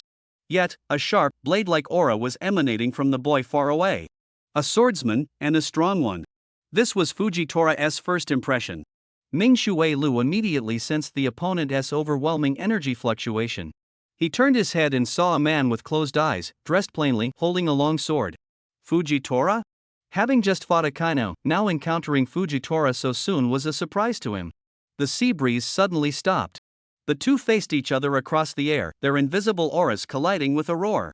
The sea instantly erupted into huge waves, and the surrounding sailboats shattered like paper under the violent energy impact. The small boat beneath Ming Shui Lu also shattered in response. Yet he stood steadily on the rolling sea, as if walking on solid ground. What? A flicker of surprise crossed Fujitora's usually calm face. He felt his body suddenly grow heavy and sluggish. The Navy soldiers watched in stunned silence. The boy was actually holding his own against their admiral. At that moment, the keel of the flagship beneath Fujitora emitted a harsh cracking sound and began to collapse. Soldiers fell into the water, chaos erupting everywhere. And this was just the beginning. Boom! Ming Shui Lu walked on the waves, the sea bursting with explosive sounds under his steps. In the blink of an eye, he was right in front of Fujitora. His elbow strike shot out like a cannonball, heavily smashing into Fujitora's abdomen. Fujitora grunted and was sent flying backward. Ming Shui Lu shadowed him closely, grabbing his sword-wielding right wrist, twisting it in the opposite direction, while simultaneously delivering a knee strike to his side. Fujitora tumbled through the air like a skipping stone, rolling several times before barely regaining his balance, looking quite disheveled. Bastard! How dare you be disrespectful to the admiral? The soldiers who had fallen into the water were both shocked and angry, struggling to gather around. Without even looking, Shui Lu Ming swung his blade backhandedly. The sharp blade energy swept like a crescent moon, instantly slashing the group of soldiers and sending them flying into the sea. At that very moment, Fujitora's counterattack arrived. Gravity command. The staff sword in his hand suddenly pressed down. Using the sword as a medium, a terrifying gravity, like an invisible mountain, pressed down on Shui Lu Ming's head. The seawater beneath his feet was instantly depressed into a huge hollow. Shui Lu Ming's body suddenly sank, as if an invisible mountain was pressing on his shoulders. His movements became sluggish, each step struggling as if in a quagmire. Fujitora's staff sword was already drawn, its cold light aimed straight at his face. This strike came faster than expected. Mizunami smiled. The corners of his mouth curved slightly, and his right hand gently tapped the sword hilt, as if comforting an old friend. The sea breeze brushed past, lifting the black hair on his forehead. As the strands fluttered, there was a strange rhythm, as if the wind was listening to his command. How is that possible? Tenghua's heart jolted. This feeling shouldn't be present in a boy. This was clearly the aura of a warrior who had ventured into the deep sea and survived life and death battles. Yet he looked not even 20 years old. At that moment, Mizunami's eyes suddenly snapped open, his gaze sharp as lightning. He stepped hard on the deck, his figure bursting forward. The famous sword Choshui was drawn with a sound, slicing through the sea breeze. Converge wind-cutting slash. With a low roar, the blade skimmed the sea surface. There was no loud noise, only a cold arc of light, so fast it seemed like an illusion. Immediately after, a shockwave exploded. The wild wind howled, tearing a rift violently across the sea surface. A towering wave surged up, transforming into a moving mountain charging toward Tinghu. Navy soldiers were swept into the air, their screams drowned by the roar. Tenghua's face turned pale, his hands gripping the staff sword tightly. Gravity blade fierce tiger. The blade swung out, an invisible gravity crushing forward. The tsunami shattered and collapsed like glass the moment it hit the gravity field.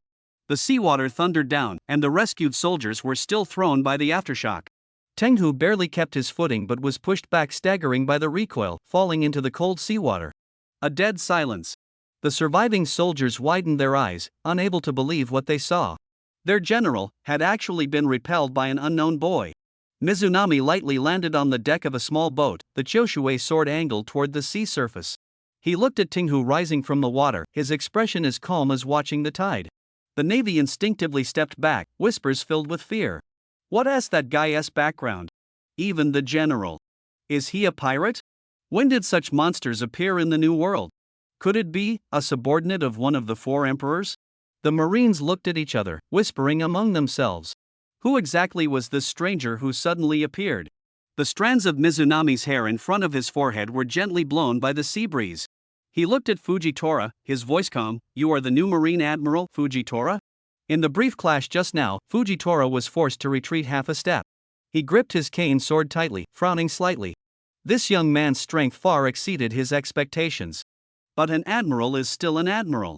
The gap in strength still existed. However, in this great pirate era, even rookies like the Straw Hat Kid can stir up the world. Could this person before him be about to cause a new storm? State your name. Fujitora asked in a deep voice. Which pirate crew are you from? Mizunami did not answer. The sea breeze swept by, lifting a few strands of his black hair. Suddenly clang! A flash of blade. The sword Shusue at his waist was already drawn. A sharp slash cut through the air, slicing a nearby warship in half. Wood chips flew. A harsh tearing sound came from the broken ship. The terrified screams of the Marines falling into the water were instantly drowned out by the sound of the waves. This sudden attack made Fujitora's heart tighten. Such a fast blade. Such a powerful slash. I'm not a pirate. Mizunami sheathed his sword, his tone still calm, just a passing swordsman. Didn't expect to cross swords with you, your strength is quite good. These words sounded more like an elder commenting on a junior. Arrogant, a young Marine couldn't help but growl. How dare he speak to an admiral like that? An old soldier beside him quickly covered his mouth, his voice trembling. Shut up. Do you want to die? Can't you see even the admiral is? Fujitora raised his hand to stop the commotion. He recalled Akainu's previous warning. A young man who uses a sword had single-handedly defeated Virgo and saved Smoker. Akainu specifically instructed to be cautious if encountering this person. The boy before him had astonishing swordsmanship and was very young, no mistake. Mizunami. Fujitora spoke slowly. Akainu has mentioned you. It seems this is a misunderstanding. How boring. Mizunami shrugged, seeming a bit disappointed. Got recognized so quickly. He turned and walked toward the nearest warship, waving to the Marines on board. I'll borrow this ship. You all get off. Fujitora, say hello to Akainu for me. The Marines dared not show their anger and could only jump into the sea in embarrassment, swimming toward other ships. Tenger stood still, not intervening. The gap in strength was obvious. Stopping him would be futile. Damn it. The officer behind him gritted his teeth. Quiet. Tenger barked, his eyes fixed on the retreating figure. Don't provoke him. The sound of rushing water echoed as Shui Luming swept his sword in a flash. The officer's hat brim split in two with a snap, drifting lightly onto the deck. Talking behind someone's back, I can hear that. Shui Luming's voice was both near and far, like the sea breeze whispering in the officer's ear. The officer's face turned pale, cold sweat soaking his collar. If that sword had been half an inch off, his head would have already rolled. This was a warning. Tenger rubbed his brow and smiled bitterly. He finally understood why Akainu had suffered losses at this kid's hands. Fortunately, this man was not a pirate. If he truly became an enemy, he would be a tough nut to crack. Tenger silently decided to suppress today's incident. The Navy being intimidated by one man and one sword was hardly something to spread. The sailors on deck held their breath, their eyes fixed on the giant beast's corpse floating on the distant sea. That Sea King, as massive as a mountain range, had been cut in two by Shui Luming's sword. At this moment, the blade of Choshui gleamed coldly again. Shui Luming skillfully dismantled the beast's corpse, the dull thuds of falling meat echoing continuously. Let's roast it. He sheathed his sword and pointed at the mountain of meat chunks. The soldiers hurriedly sprang into action. Flames crackled, the sound of dripping fat mingling with the salty sea breeze. Shui Luming leaned against the ship's rail, estimating the time. The war above had ended 2 years ago, and the Straw Hat crew had just caused a stir in the Sabaody archipelago. The next stop should be Fishman Island. Coincidentally, he was headed there too. It was said the mermaid princess's song could melt moonlight. He was curious to hear it with his own ears. Sir, the meat is roasted. The soldier brought over the Sea King meat steak, fragrant and sizzling. Shui Luming took the whole piece of meat and bit into it. Heat instantly surged through his limbs and bones, as if every muscle was greedily breathing. He devoured all the pieces of meat like a whirlwind. The soldiers stared wide-eyed at the empty grill. Monster! Someone murmured, this appetite is almost on par with Admiral Fujitora. Mizunami patted his abdomen with satisfaction, the heat transforming into solid strength settling within his body. Suddenly, the sound of breaking air tore through the sea breeze. Several shells whistled through the air. Shui Luming flicked his wrist lightly, and the autumn water blade traced a silver arc. The shell split in midair, misfired, and fell into the sea. As the thick smoke cleared, a pirate ship flying a skull flag slowly approached. At the bow stood a wet man, his hair clinging to his forehead like seaweed. Shui Lu squinted his eyes. Wet-haired Caribou, a natural-type swamp fruit user, a rising star with a 200 million belly bounty. Waves crashed against the ship's hull. Caribou's tongue, like a slimy whip, licked the corner of his mouth. Navy ship? A lone fat sheep. Get close, leave none alive. He laughed wildly, his voice harsh. On the Navy ship's deck, the young soldier Abens gripped the railing tightly, his knuckles white. Mr. Mizunami. Pirates. Should we try to avoid them? Mizunami said nothing, only a slight smile tugged at the corner of his mouth. He slowly stood up, moving as calmly as if stretching his muscles.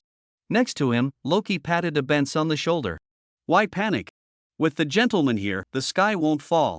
Even Admiral Fujitora from headquarters once lost to him. These small fries in front of us, what are they? Opposite, Kabu's pirate ship was closing in. Kabu stood at the bow, his tall, thin figure casting a long shadow in the sunlight. His thin mustache twitched, and his long tongue occasionally slipped out of his lips, emitting a cold hee-hee laugh. Navy! Kneel and beg for mercy. Or I'll feed you all to the fish. His voice was like a cold blade. Mizunami slowly walked to the bow, his gaze sweeping over the shouting pirates. Kabu stared at him, a flicker of confusion flashing in his fierce eyes. This guy didn't feel like an ordinary Navy man, but he couldn't say exactly what was different. A 200 million berry bounty rookie, Mizunami's voice was calm but struck like a hammer on everyone's heart. Perfect, take him to the Navy headquarters in exchange for drinking money. The pirates instantly exploded. Bastard! How dare you underestimate Captain Kabu? Tear him apart. Let the Navy taste our power. We've killed dozens, if not tens, of Navy men. Cut him down. Swords and blades were drawn, flashing cold light in the sun. Shouts and the clashing of blades blended into a chaotic roar. The Navy soldiers nearby remained silent, exchanging glances. They looked at the pirates wielding weapons opposite them as if watching ants spitting at a volcano. Loki crossed his arms and shook his head lightly. Looking for death. Karib squinted, sizing up Mizunami. This guy, no matter how you looked at him, didn't seem like a proper Navy man. But since he was on the Navy ship, killing him didn't matter. Hey, watch this. Karib grinned at his pirate crew, then suddenly plunged his right hand into his mud-like belly. With a squelching sound, he pulled out a machine gun from inside his body. Swamp machine gun fire. His arm turned into a mud spray nozzle, bullets pouring out like a torrential rain. Sparks flew across the deck, and several Navy men who couldn't dodge fell to the ground. Mizunami didn't even frown. Clang! The autumn water blade suddenly drew, slicing a silver arc through the air. Bullets hit the blade but bounced off like hitting an iron wall with a crackling sound. The next second, his figure flickered and was already close to Karib. A cold gleam flashed. Crack! The machine gun barrel snapped with a sharp sound and fell onto the deck with a dull thud. What? Caleb's pupils shrank abruptly. The onlooking henchman burst out in exclamations. The barrel was cut off? With just one strike? Is this guy a monster? Caleb spat, then plunged both hands into his abdomen again. This time, he pulled out a giant scythe, its blade still dripping with muddy water. Swamp scythe. Split him open. He swung the weapon in a wide arc toward the opponent's head. Clang! Shui Lu Ming's blade was faster. The scythe snapped in two like a dry branch, black smoke curling from the break. Only then did people notice that Shui Lu Ming's right hand holding the blade gleamed with a metallic luster, as if coated in black steel. He flashed out his left hand, his 5 fingers clamping onto Caleb's face like iron pincers. Bang! The entire ship trembled. Caleb was slammed hard onto the deck, rolling his eyes before losing consciousness. The captain lost? A 200 million belly pirate couldn't last 3 moves? The remaining pirates cursed and surged forward, their blades flashing menacingly in the sunlight. Shui Lu Ming sighed. The blade spun lightly, and suddenly a silver light like a tornado burst through the air. When the light faded, only scattered fallen figures lay across the deck. Secret technique, one sword style whirlwind slash. He walked over to the unconscious Caleb and bound him tightly with seastone chains. The Navy finally snapped to attention and rushed forward to help detain the other pirates. Going back with a hefty bounty, huh? Someone muttered quietly. Shui Lu Ming wiped his scabbard and looked toward the horizon. The salty, fishy scent drifted on the wind. Shui Lu Ming ordered the Navy fleet to continue sailing toward Fishman Island. At Fishman Island's harbor, Rosen paced anxiously. Deep down, he didn't want to take this mission, especially having to deal with those unlucky pirates. But he had no choice. As an orphan taken in by the Fishman pirate crew, his life was given to him by them. Back then, when he was ragged and starving to nothing but bones, it was the Fishman crew who gave him a meal and kept him alive. From that moment on, he vowed to be a loyal dog. At dusk, the captain personally instructed him, "Go fetch that lord. Be respectful. If you anger him, you'll bear the consequences yourself." So Rosen was almost lying flat on the ground now, trembling as he called toward the cave, "Lord, are you there?" The cave was eerily silent. The captain had given a death order: if you can't bring him back, don't come back at all. He could only grit his teeth and keep waiting. Deep inside the cave, water flowed around Ming Zhou's body, golden light shimmering, with faint sounds of wind and thunder. He slowly exhaled a breath of white mist, as if some kind of restraint had been broken. Power surged through his bloodline. With every breath, he felt an unprecedented abundance of vitality. He tried to channel the spirit snake technique, swung his arm, and the air trembled. A punch smashed into the rock wall. Boom! The stone wall cracked open a huge fissure, debris tumbling down. He swiftly dodged back, avoiding the falling stones. It worked! At this moment, Rosen's shout came from outside the cave. It was the Fishman group sent to support that gentleman. Shui Lu Ming smirked, just the right opportunity to turn the tables. He pulled up the system interface and quickly skimmed through the original owner's memories. There had been little contact with the Fishman group, so it was unlikely to raise suspicion. Releasing his aura, the several pirates guarding the cave entrance all stepped back. Shui Lu Ming strode toward the entrance, hearing Rosen's cautious voice. "Sir, have you emerged from the cave? The captain sent me to pick you up." Mizukage chakra flowed, power surging forth, suddenly striking out a palm toward the cave entrance. The already weathered stone wall collapsed with a roar. Amidst the flying dust, he appeared proudly. Rosen widened his eyes, his voice trembling. How is it, you?" In Shui Lu Ming's memory, this boss was not friendly at all. Shui Lu Ming needed to play the role of a hot-tempered person. Since being thrown into this pirate crew, Rosen had caused him no end of trouble. Now, since he bore this identity, he might as well use it. He suddenly raised his hand and slapped Rosen hard across the face. "What do you think you are?" Shui Lu Ming's voice rose, full of disdain. "The boss's business is none of your damn concern." The slap was heavy and loud. Rosen staggered several steps and fell to the ground, kicking up a cloud of dust. Facing his enemy, Shui Lu Ming held nothing back. Rosen lay on the ground, gasping for breath for a while. He slowly got up, a clear 5-finger mark on his face, blood trickling from the corner of his mouth, his clothes torn, looking utterly miserable. That slap was a heavy blow. Only then did he remember the Fishman pirate's warning: "When you see that lord, don't cause trouble, or the consequences will be severe." Now he understood, regretting his loose tongue. But he dared not retaliate. This person before him was someone even the Fishman pirates bowed to and called boss. He wouldn't dare betray the Fishman pirates, let alone this unfathomable expert. People are always like this: when faced with an unbeatable power, they revere it like a god. Rosen was exactly like that at this moment. He lowered his head and respectfully asked, You are the grandfather of the 10,000 snakes?" Shui Lu Ming snorted arrogantly. Still not leading the way, he barked. That fishman pirate's brat has some nerve, daring not to come greet me personally and sending a servant instead? Does he look down on me? The domineering aura pressed down on Rosen, making it hard to breathe. He finally understood why that boss repeatedly warned to serve carefully. Rosen bowed and led the way. The two passed through winding paths, slipped through a dense forest, and finally arrived at an ancient place shrouded in white mist. In the center of the fog stood a dilapidated altar. Along wore white clothes, standing on the altar. In front of him was a wooden frame, with a person tied to it. But what was most terrifying was not the sacrificial scene, but the two faintly glowing crimson points in the white mist. As Shui Luming approached, the full view of the altar gradually became clear. A stone statue of a giant red snake coiled atop it, nearly 5 meters tall. The snake's head was raised high, its two eyes as large as lanterns, emitting a terrifying red glow. Along stood before the snake statue, chanting softly.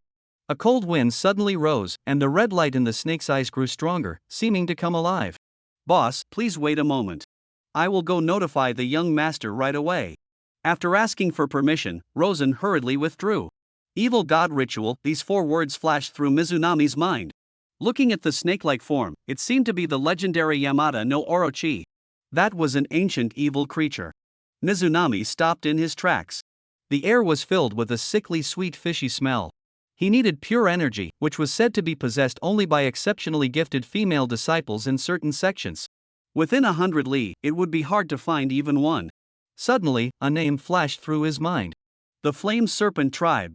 That Alice from Fishman Island, wasn't she exactly that? He focused his gaze. At the center of the altar, beneath the lewd snake statue, the curled-up white figure was indeed Alice. That madman Arlong. For the sake of power, he was really going to sacrifice her. Mizunami's heart sank. He had to stop this. He was still counting on Alice to clear his name. Boss. Rosen hurriedly approached, a smile on his face but a barely noticeable tremor in his voice. Young master, please come over. Shui Luming's gaze was slightly cold. What game was Along playing? However, his life was still in his hands, and he didn't dare to act recklessly. Lead the way, he ordered briefly. Rosen felt as if he had been pardoned, quickly bowing and leading the way ahead, grateful that he hadn't been beaten this time. On the altar, the firelight flickered. Along was muttering incantations in front of a strange snake-shaped totem, his expression deranged. Below the totem, Alice's eyes were tightly shut, her pale face full of pain, her body twitching slightly as if being swallowed by a nightmare. Boss, you're here. Along turned around, a fake warmth on his face. Look, I'm busy right now. Couldn't he come out to greet you properly? Please don't take offense. Shui Luming snorted coldly. Young master's son personally coming to greet me? I can't accept that. Boss, what you say? Along chuckled awkwardly twice, stepping aside. I have a distinguished guest to introduce to you. Behind him, a young man in a blue robe walked out slowly. He looked just over 20, with delicate features, but his eyes were like deep pools, exuding a chilling aura. This is Mr. Eris, from the North Sea. Along's voice carried a hint of pride. He has heard of your great name and is very interested. Shui Luming's heart tightened. Eris? This was a variable. Along's posture straightened sharply, his usual humility vanished without a trace. It seemed he had found a new patron, a snake that bends with the wind. However, Shui Luming's fingertips twitched slightly, sensing the invisible poisonous connection. The toxin he had planted in Along was no ordinary substance. Even experts of his level might not be able to cure it, let alone this stranger from the North Sea. If his cultivation were still intact, such a character wouldn't even be worthy of tying his shoes. No wonder your tone got tougher. Shui Luming directly exposed him. Found a new master? Too bad, he can't cure my poison. The smile on Along's face stiffened, then burst into an even more exaggerated laugh. Boss, you really know how to joke. I invited you here sincerely to ask you to communicate with the snake god. How could I have any other intention? Yet his eyes flickered uncertainly, trying to hide the scheming beneath. Shui Luming sneered, the contempt from his memories rising in his heart. Snake god? A lecherous snake dares to call itself a god? Truly a frog in a well. Eris's face darkened. Old trickster playing god and ghost, watch me tear off your mask. His claws curved like hooks, aiming straight for Shui Luming's face. The movement was swift but far less experienced than Shui Luming's. More deadly was that Eris was overconfident and did not use armament hockey. But this claw strike aimed directly at the heart, clearly intending to cripple his foundation. Poof! Shui Luming's eyes turned cold. He was most skilled in snake venom. In the den of 10,000 snakes, poisons were inexhaustible. Though he only brought a small emerald green snake today, it was enough. Eris's sharp claws tore through the air, producing a piercing whistle. Shui Luming remained silent, flicking the green snake's venomous fangs between his fingers. The opponent was a bloodline realm expert, though he himself had reached the 7th level of blood chi. He dared not be careless. Like a lion fighting a rabbit, he used all his strength. His palm trembled slightly, and under the stimulation of the nameless true chi, the spirit snake power roared, the air exploding with sound. Seeking death. Eris sneered coldly in his heart. The power of a bloodline warrior was incomparable to that of the blood chi realm. He secretly urged several shadow energies, intending to shatter his opponent's meridians directly. Poison fangs clenched tightly in hand. With the support of nameless true chi, the spirit snake suddenly unleashed unprecedented power. Boom! The two palms collided, dust flying, obscuring the figures of the two. Eris was shaken back 3 steps, his tiger's mouth numb. He widened his eyes. This is impossible. A mere blood chi realm, yet his strength crushed the bloodline realm? Shui Luming only swayed slightly. At the moment their palms met, the poison fang had already cut through Eris's palm. As the dust settled, the two stood silently facing each other, as if nothing had happened. The onlooker, alone, was stunned. Although he hadn't seen the process clearly, he was certain Eris would win. After all, the realm suppression was right before his eyes. A piercing scream tore through the air, but it wasn't from Shui Luming, but from Eris of Fishman Island. He clutched his wrist tightly, his palm turning pitch black. You despicable scoundrel! How dare you use poison? He roared, his voice trembling with rage. Shui Luming sneered coldly, his tone mocking. Despicable? You first tried to cripple my cultivation with hidden force. Such a sneaky trick. Do you really think I wouldn't see through it? Eris was exposed face to face, his face instantly flushing red, then turning pale, shouting in shame and anger. Alone! Why aren't you moving? Take him down. I guarantee you a place in the Fishman Inner Hall. The words inner hall struck Alon like a thunderbolt. Though he was the young clan leader of the Flame Serpent tribe, in the eyes of those lofty figures, he was still a wild barbarian. Entering the Fishman Island Inner Hall, that was his only chance to turn his fate around. Shui Luming glanced sideways at the struggling expression on Along's face, then asked slowly, Along, do you really want to be my enemy? Along's fists clenched and loosened. He feared Shui Luming. This man was full of poison, and he was still infected with his snake venom. If he couldn't cure it. What are you hesitating for? Eris urged anxiously, straining to suppress the poison in his wrist, veins bulging on his forehead. Don't you want to enter Fishman Island? I'm poisoned too. If I move, the poison will activate and I'll die. Along's voice trembled. Trash! Eris spat, suddenly pulling out a black pill from his bosom and swallowing it. As the pill entered his stomach, his aura surged sharply, rushing toward Shui Luming like a fierce wind. Come with me. Seeing Eris make a move, Along steeled himself, with no way back. His palms suddenly glowed red, striking straight at Shui Luming's vital points. Interesting, Shui Luming imitated the tone of the Serpent Lord, his voice hoarse and cold. So you had set a trap long ago? Too bad, such tricks won't fool me. Eris's assault was like a storm, relying entirely on the temporary burst from the pill. Shui Luming knew this well, dodging the sharp edge, moving like a ghost, merely delaying. His true target, however, was Along. Shui Luming formed a secret hand sign, and a spiritual thought pierced into his sea of consciousness like a fine needle, instantly activating the snakeworm planted long ago. Along suddenly curled up, his face pale as bile, his whole body bent like a roasted shrimp, his hands clutching his abdomen tightly. This was no ordinary snake venom, but a bone-eroding, heart-devouring goo insect. The pain was like 10,000 ants burrowing into his heart, and he no longer had the strength to stand upright. A faint, barely noticeable cold smile flickered at the corner of Shui Luming's mouth. Only a fool would take advantage of a bargain. Today, old grudges and new hatred alike would be settled. Without a word, Shui Luming fully activated the mysterious energy within his body. His true chi surged, and he shot toward Along like a cannonball. Bang! A muffled thud. Along's chest took the blow solidly. He flew backward like a broken sack, crashing onto the ground 10 meters away. Dust rose, mixed with the clear sound of bones cracking. Along lay there, motionless. Shui Luming glanced coldly. Next time we meet, I will take your life. This thought flashed through his mind, but his feet did not stop in a flash. He was beside Alice. He scooped up the girl and turned, dashing deep into the forest. Stop right there! Eris roared angrily and struck out a palm from a distance. The palm wind was fierce, tearing through the air.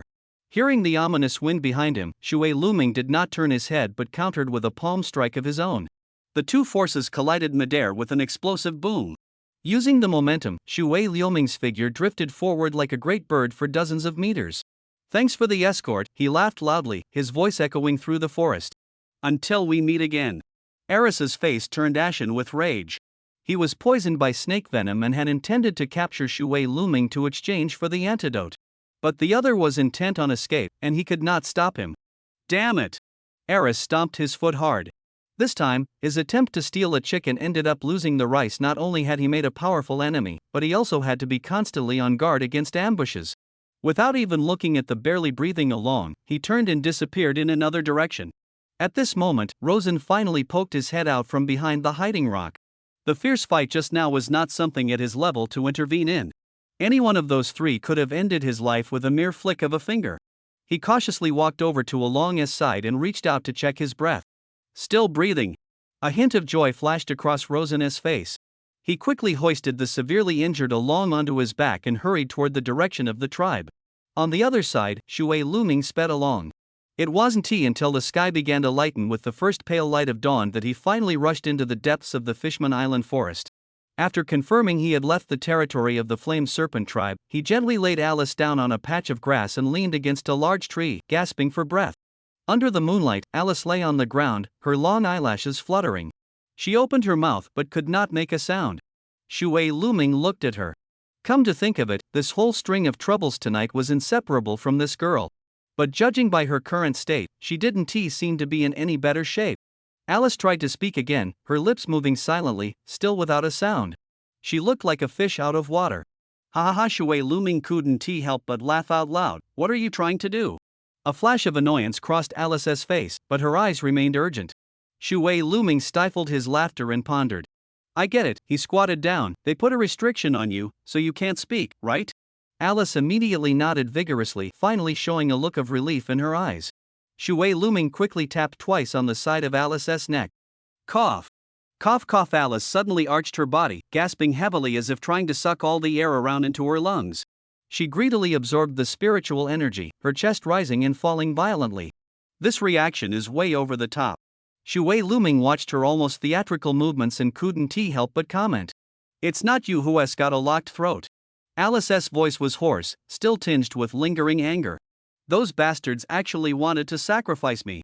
Once I regain my strength, I'll tear them to pieces. Revenge is natural. But right now, with just you and me, we can't take on the entire Flame Serpent tribe. I know. Alice exhaled a breath of stale air, her tone softening a bit. But still, thanks.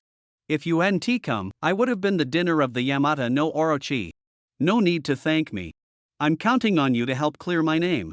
I, Xu Wei Liuming, never suffer slander. His voice was calm but carried an undeniable strength. Likewise. I, Alice, never let anyone push me around. Whoever wrongs me, I'll repay 100-fold. She clenched her fists, flames burning in her eyes. In just a few words, the awkwardness between the two quietly melted away a little. Can you walk on your own? Mizunami looked around. The depths of Fishman Island were fraught with danger. They had to find a safe place to rest as soon as possible. I'll try, Alice replied softly, struggling to stand. But her legs gave way, and she collapsed uncontrollably to the ground. Ah! Mizunami's eyes were sharp and his movements quick. He stepped forward in a flash, instinctively wrapping his arm around her waist and catching her steadily in his arms. The girl's body was light and soft, her warm body heat radiating through her clothes. Alice went completely limp in his embrace, suddenly realizing she had lost all strength. It was Eris's Huashi powder. Without the antidote, she couldn't recover anytime soon. At this moment, she was like a puddle of soft mud, relying entirely on Mizunami's support, and strangely enough, she didn't dislike the feeling. This is bad. I'm at least a candidate for the next Fire Palace female clan leader. If someone saw me clinging to a strange man like this. The thought made her cheeks flush fiercely, burning hot. Can you stand steadily on your own? This, isn't very appropriate. Mizunami's voice brought her back to reality. Alice was instantly mortified. It turned out he had no other intentions, it was all in her head. Alice took a deep breath, the haze in her eyes quickly fading. She straightened up and spoke calmly. All right, I'm steady now. Mizunami looked at her. Did they give you Huashi powder? Yes. Alice's voice was clear and melodious, like a spring striking stone. I'll carry you to find a cave to rest first, then figure out how to make the antidote. You are a pharmacist? Alice's eyes widened. Pharmacists were extremely rare on this continent. Even the lowest rank was treated as an honored guest by small sections. To be able to make an antidote for huashi powder, one had to be at least a first-rank pharmacist. But how old was this boy in front of her? Mizunami paused, lowering his voice. I am. But I've always kept a low profile. This secret has never been told to outsiders. You have to keep it confidential. Alice's heart skipped a beat. He only told her? The thought made her ears warm, and she hurriedly turned her face away. Mizunami carried her carefully through Fishman Island. The roars of monstrous beasts echoed intermittently from the forest. He had to find a safe hiding place before nightfall. Finally, they found a cave beneath a rocky cliff. He entered alone first to check, confirming no beasts were inside, then helped Alice in. The sun had not yet set, so Mizunami decided to make the most of the time to train. Relying solely on the basic spirit snake technique was far from enough on the perilous Fishman Island. He closed his eyes and focused, his consciousness sinking deep into his memories. Countless martial arts manuals appeared like a starry river, their brilliance dazzling. Mizunami's fingers glided over a row of secret manuals, finally stopping on an ancient book titled M9 Yang Scarlet Flame Palm M. He opened the pages, reading a few lines. Supreme Yang and utmost hardness, the palm strikes like a volcanic eruption, flames burning the sky. When combined with the fierce heart method, its power can double. His heart stirred, immediately recalling his own unnamed technique. The scene of his battle with Qin Shaozheng flashed before him in that moment. With only a 7th level blood chi realm cultivation, he was able to face a bloodline realm expert head-on without falling behind. The overwhelming power unleashed by that unnamed technique still stirred his heart to this day. This palm technique is simply tailor-made for me. Without hesitation, he searched through Wan Shizhenrun's memory fragments, and in an instant, all the details of this palm technique became clear in his mind.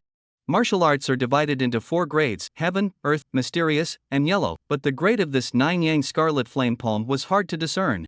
Shui Luming was not bothered by this since the secret manual clearly stated it could complement his own technique. That was enough. The manual recorded that this palm technique required opening 9 major acupoints in the body and condensing the supreme yang energy. On the day the 9 yang was fully connected, the palm wind could transform into a blazing flame that scorches the sky. Acupoints are hidden secrets of the human body. Ordinary cultivators rarely open even 1 or 2 in their lifetime, and they have always been resources exclusive to noble families. My talent is by no means inferior to those from noble families. Shui Luming clenched his fist. Now that I have Wan Shizhenrun's memories, all that's missing are pills and spirit stones. He decided to start with the first acupoint, the initial yang acupoint. This acupoint is located beside the Golden Palace and requires blood energy to be slowly flushed through. Shui Luming took a deep breath, and the surging blood energy in his body flowed like a tide toward that hidden acupoint. Boom!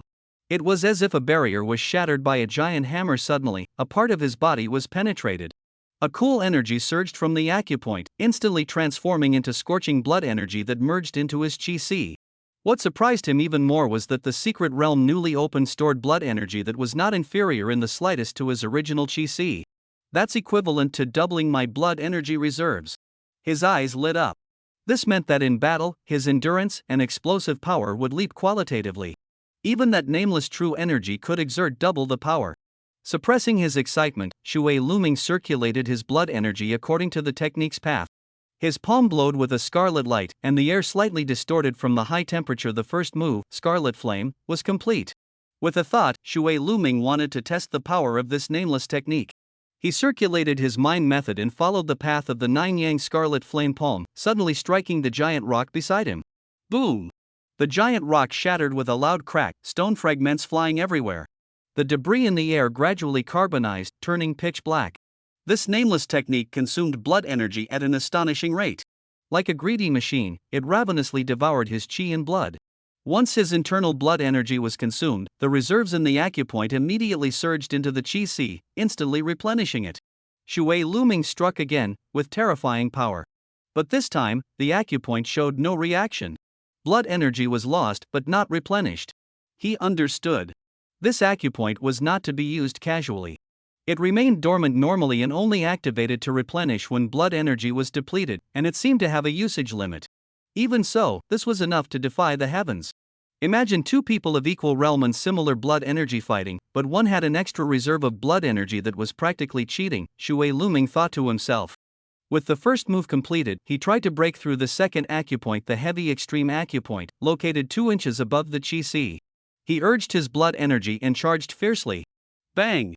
The acupoint's gate was tightly closed, not moving an inch. Despite his full force, he could only make it tremble slightly. After repeatedly striking 2 acupoints, his blood energy was nearly exhausted, and he had no strength left to continue. Since he couldn't break through for the time being, Shui Luming stopped forcing it and set off back to the cave. Alice was still weakly leaning against the stone wall. Your body hasn't recovered yet. I'll go find some food and see if I can prepare an antidote, Shui Luming said solemnly, his tone full of concern. Okay, I'll wait for you, Alice replied softly, slightly lowering her head. Shui Luming turned and left, venturing deeper into Fishman Island to search for medicinal herbs. He remembered an ancient prescription that could cure the poison Alice was afflicted with. It required 3 kinds of spiritual herbs: day-night flower, 3-star grass, pine dragon mushroom, and the blood of a demon beast, the black rock fox's blood.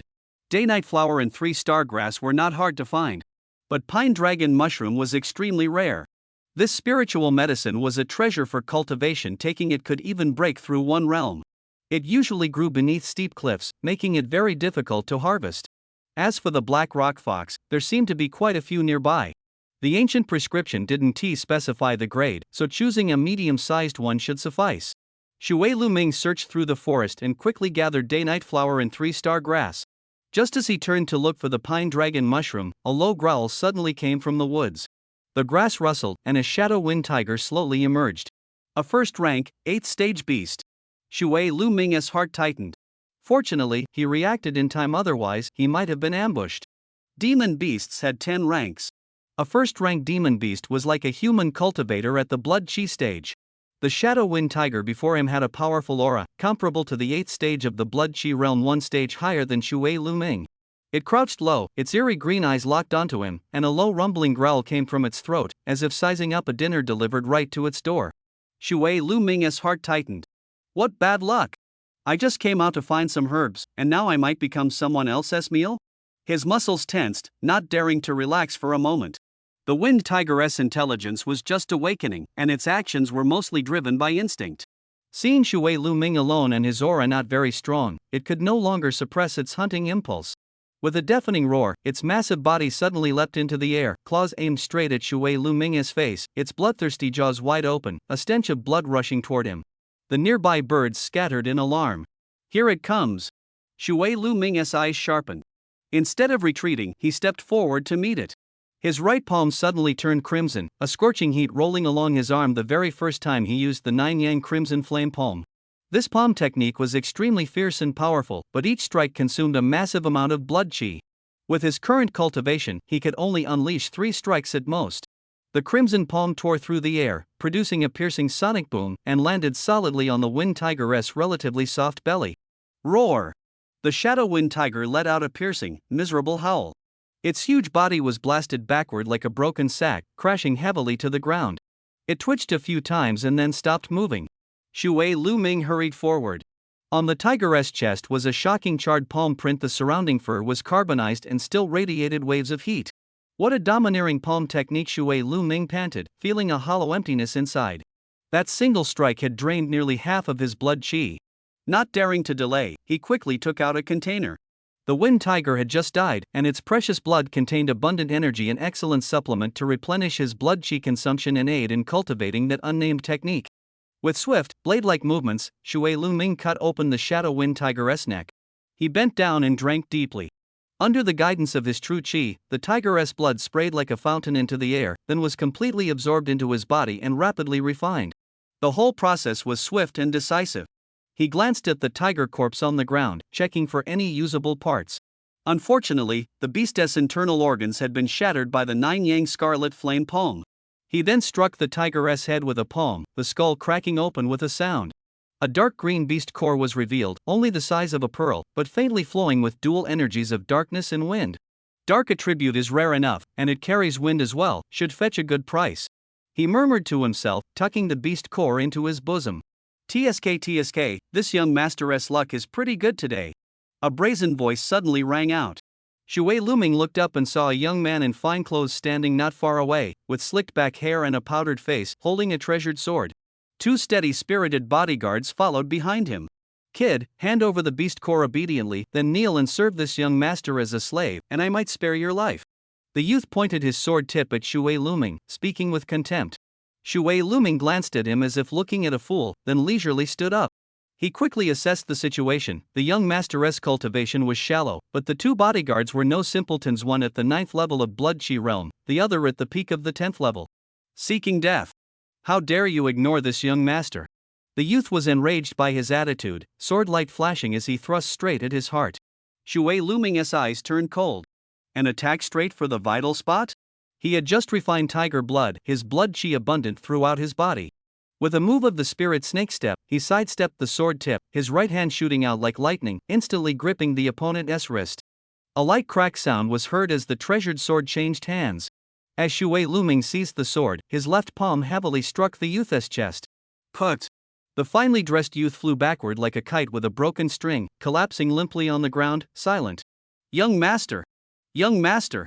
The two bodyguards panicked upon seeing the youth fall unconscious. This was the family head's most beloved son. If anything happened to him, neither of them would survive.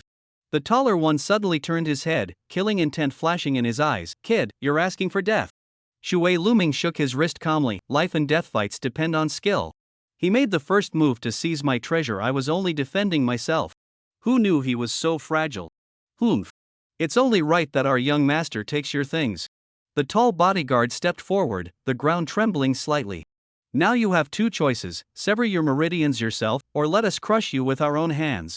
Shui Luming chuckled lightly. Either way it's death, so I'll choose a third path, sending you to join him. Seeking death. The tall bodyguard shouted fiercely, Old Six, attack.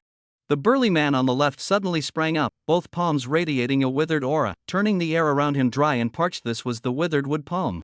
This palm technique carried the power of decay, causing the opponent's meridians to wither like dead wood upon contact. Shui Luming's body slightly sank, and his right arm suddenly shot out. The muscles of his forearm writhed like a living snake, drawing a shining arc in the air. The spirit snake technique had been refined to perfection by him, and when his arm swung, it even produced a hissing sound as it cut through the air. The withered wood palm clashed with the spirit snake technique in midair. The moment the withered palm wind touched the silver light, Shui Luming's wrist suddenly twisted. His arm coiled around the opponent's wrist like a venomous snake, and a ruthless, sinister energy surged in. Crack! The sound of bones breaking was clearly audible. The bodyguard staggered backward, his face full of shock. His 15 years of hard training in the withered wood palm was casually broken by the young boy? Shui Luming would never give him a moment to breathe. The spirit snake force, driven by the nameless technique, became overwhelmingly fierce, like a real venomous snake ravaging through the meridians. Within a single breath, the opponent's tendons and veins were twisted to pieces. Blood gushed from the bodyguard's mouth. He stared with disbelief before collapsing heavily to the ground. Shui Luming breathed slightly heavier, sweat trickling from his temple. The cross-level kill had taken a toll, but he still straightened his back and looked toward the last person. The tall bodyguard laughed instead of getting angry. Interesting, a 7th level realm actually counter-killing a 9th level realm? He slowly drew the twin blades at his waist, the sound of the blades rubbing together making one's teeth ache. My favorite thing is chopping geniuses into pieces. The blood energy realm warrior licked his lips, a bloodthirsty gleam flashing in his eyes. Shui Luming's muscles tensed all over. The enemy before him was even tougher than the previous one and was clearly waiting to strike, having figured out his moves. Fatigue dragged his limbs like lead, and the odds of winning were slim. At the life or death moment, there was no time to hesitate. Shui Luming suddenly stepped forward, as if to pounce. The opponent immediately focused and guarded, but then Shui Luming abruptly turned, bursting into a sprint. His footwork was skillful. With this leap, he seized the initiative and instantly put 20 zhang of distance between them. Don't think you can escape. The 10th level blood energy expert's expression changed, and he gave chase with all his might. If this kid got away, the family head's methods, recalling the terrifying rumors about the enemy's fate, he shuddered involuntarily. The footsteps pursued relentlessly. Shui Luming glanced back. The opponent was like a shadow following him. Suddenly, a gust of wind rose behind him. A pair of palms, filled with full force, slammed toward the back of his heart. If this strike landed, his tendons and bones would shatter. Shui Luming twisted his body midair, his clothes fluttering as he narrowly avoided the blow. But in that split second of hesitation, the opponent had already caught up in front of him. Spare your miserable life. With a fierce shout, a fist wind rushed toward him. This guy's boxing was smooth and seasoned, clearly honed over many years, and combined with his blood energy, he was far more troublesome than the previous opponent. Xu Liaming cursed inwardly. His blood energy was depleted at full strength. He could contend with a 9th level realm, but now he was completely on the defensive. The fist wind tore through the air. The spirit snake force absolutely couldn't block it, he had to go all out. He took a deep breath, activated the nameless technique, and his blood energy boiled throughout his body. Both palms suddenly turned crimson, radiating scorching heat as they met the attack 9 Sun's scarlet flame palm. Bang! The air exploded with force, dust flying everywhere. The startled birds took flight, darkening the sky. Xu Liaming retreated more than 10 steps, his chest heaving, nearly suffocating. From the dust came the opponent's sneer, "Thought you were tough?" Not even close. The man stood in place, casually flicking his hand. Though he spoke lightly, the ground beneath his feet sank 2 inches deep. His wrist throbbed faintly, the force of that palm just now had sent numbness through his bones. This guy is much stronger than I imagined. Kid, the 10th level warrior forced himself to stay calm, his voice slightly panting. Your palm technique can only hold out for 3 more strikes at most. After 3 strikes, let's see how you still dare to show off. Before he finished speaking, Xu Liaming had already moved. The palm wind tore through the air, directly striking the opponent's face. The 10th level warrior hastily raised his hand to block, his whole body sliding backward from the impact. His sleeve tore, leaving a bright red palm print on his arm, burning painfully. You're asking for death. He was completely enraged. A 7th level guy dared to make him look so miserable. He took a deep breath, his bones crackling all over. He could no longer hold back. Die! He shot forward like an arrow released from a bow, his fist cutting through the air. Xu Liaming simultaneously struck out to meet him. The moment the two forces collided, the airflow exploded and scattered. Xu Liaming was blasted away, crashing heavily to the ground. Blood seeped from the corner of his mouth. Heh, now you know the difference, right? The 10th level warrior panted heavily, coughing up blood himself. But he could still move, while his opponent seemed done for. He advanced step by step, gathering his last strength. Just as his fist was about to fall, Xu Liaming's pale face suddenly regained its color. The blood energy surging from the Chuyang acupoint flowed like a warm current into his limbs and bones. Impossible. The 10th level warrior's pupils constricted, his voice trembling. What kind of monster are you? The response was a heavy palm strike. The sound of bones breaking was clearly audible. The screams abruptly stopped. The battle was over, it was time to clean up the battlefield. Xu Liaming crouched down and searched the bodies. He tore off a treasure pouch from one of them and opened it with a rustle. Inside were only a few bottles of pills and a boxing manual, nothing else. The cover of the boxing manual read 100 Steps Divine Fist, a high-grade yellow item. Xu Liaming flipped through it casually, not very interested. This thing was only good for exchanging some money, it was useless to him. However, some of the pills were exactly what he needed. He moved quickly, but didn't he notice that in the dead man's tightly clenched palm was a nondescript stone? The stone's surface faintly shimmered with flowing light and shadow, as if a blurry human figure was recorded within. Xu Liaming turned around and, with a few leaps, returned to the place where the Shadow Wind Tiger had disappeared. The young man in fine clothes was still lying there. This kid's outfit was top-notch, definitely had some good stuff. He carefully searched the finely dressed young man. Swift wind boots, blue steel sword, all top-quality items, but unfortunately, the owner's cultivation was too low to match these treasures. Xu Liaming casually swung the blue steel sword. The sword wind whistled, but he still shook his head. Might as well just sell it. When he opened the young man's treasure pouch, his breath caught slightly. A medicinal herb lay quietly inside, shaped like a pine and a dragon, exactly the songlongzi he had been desperately searching for. What a pleasant surprise. The pouch also contained many pills and a scroll of cultivation method exuding spiritual energy, seemingly of high grade. The last corpse was the poorest of the 3, with nothing valuable except a few bottles of qi and blood pills. Xu Liaming tied the 3 treasure pouches to his waist, quite a haul. Here, eat something first. He handed the roasted tiger meat to Alice. I'll go refine the pills. To be honest, this was Xu Liaming's first time refining pills, and he was naturally a bit uncertain. He divided the day and night flower, 3 star grass, and songlongzi into 3 portions each, just in case he failed, so there would be a chance to remedy it. Taking out the prepared stone pot, he held his breath and concentrated, recalling the essentials of pill refining. His hands quickly formed several complex hand seals, and a pure stream of true qi surged from his palms, enveloping the herbs. The herbs melted quickly under the heat, emitting a faint sizzling sound, soon turning into a pot of thick black liquid.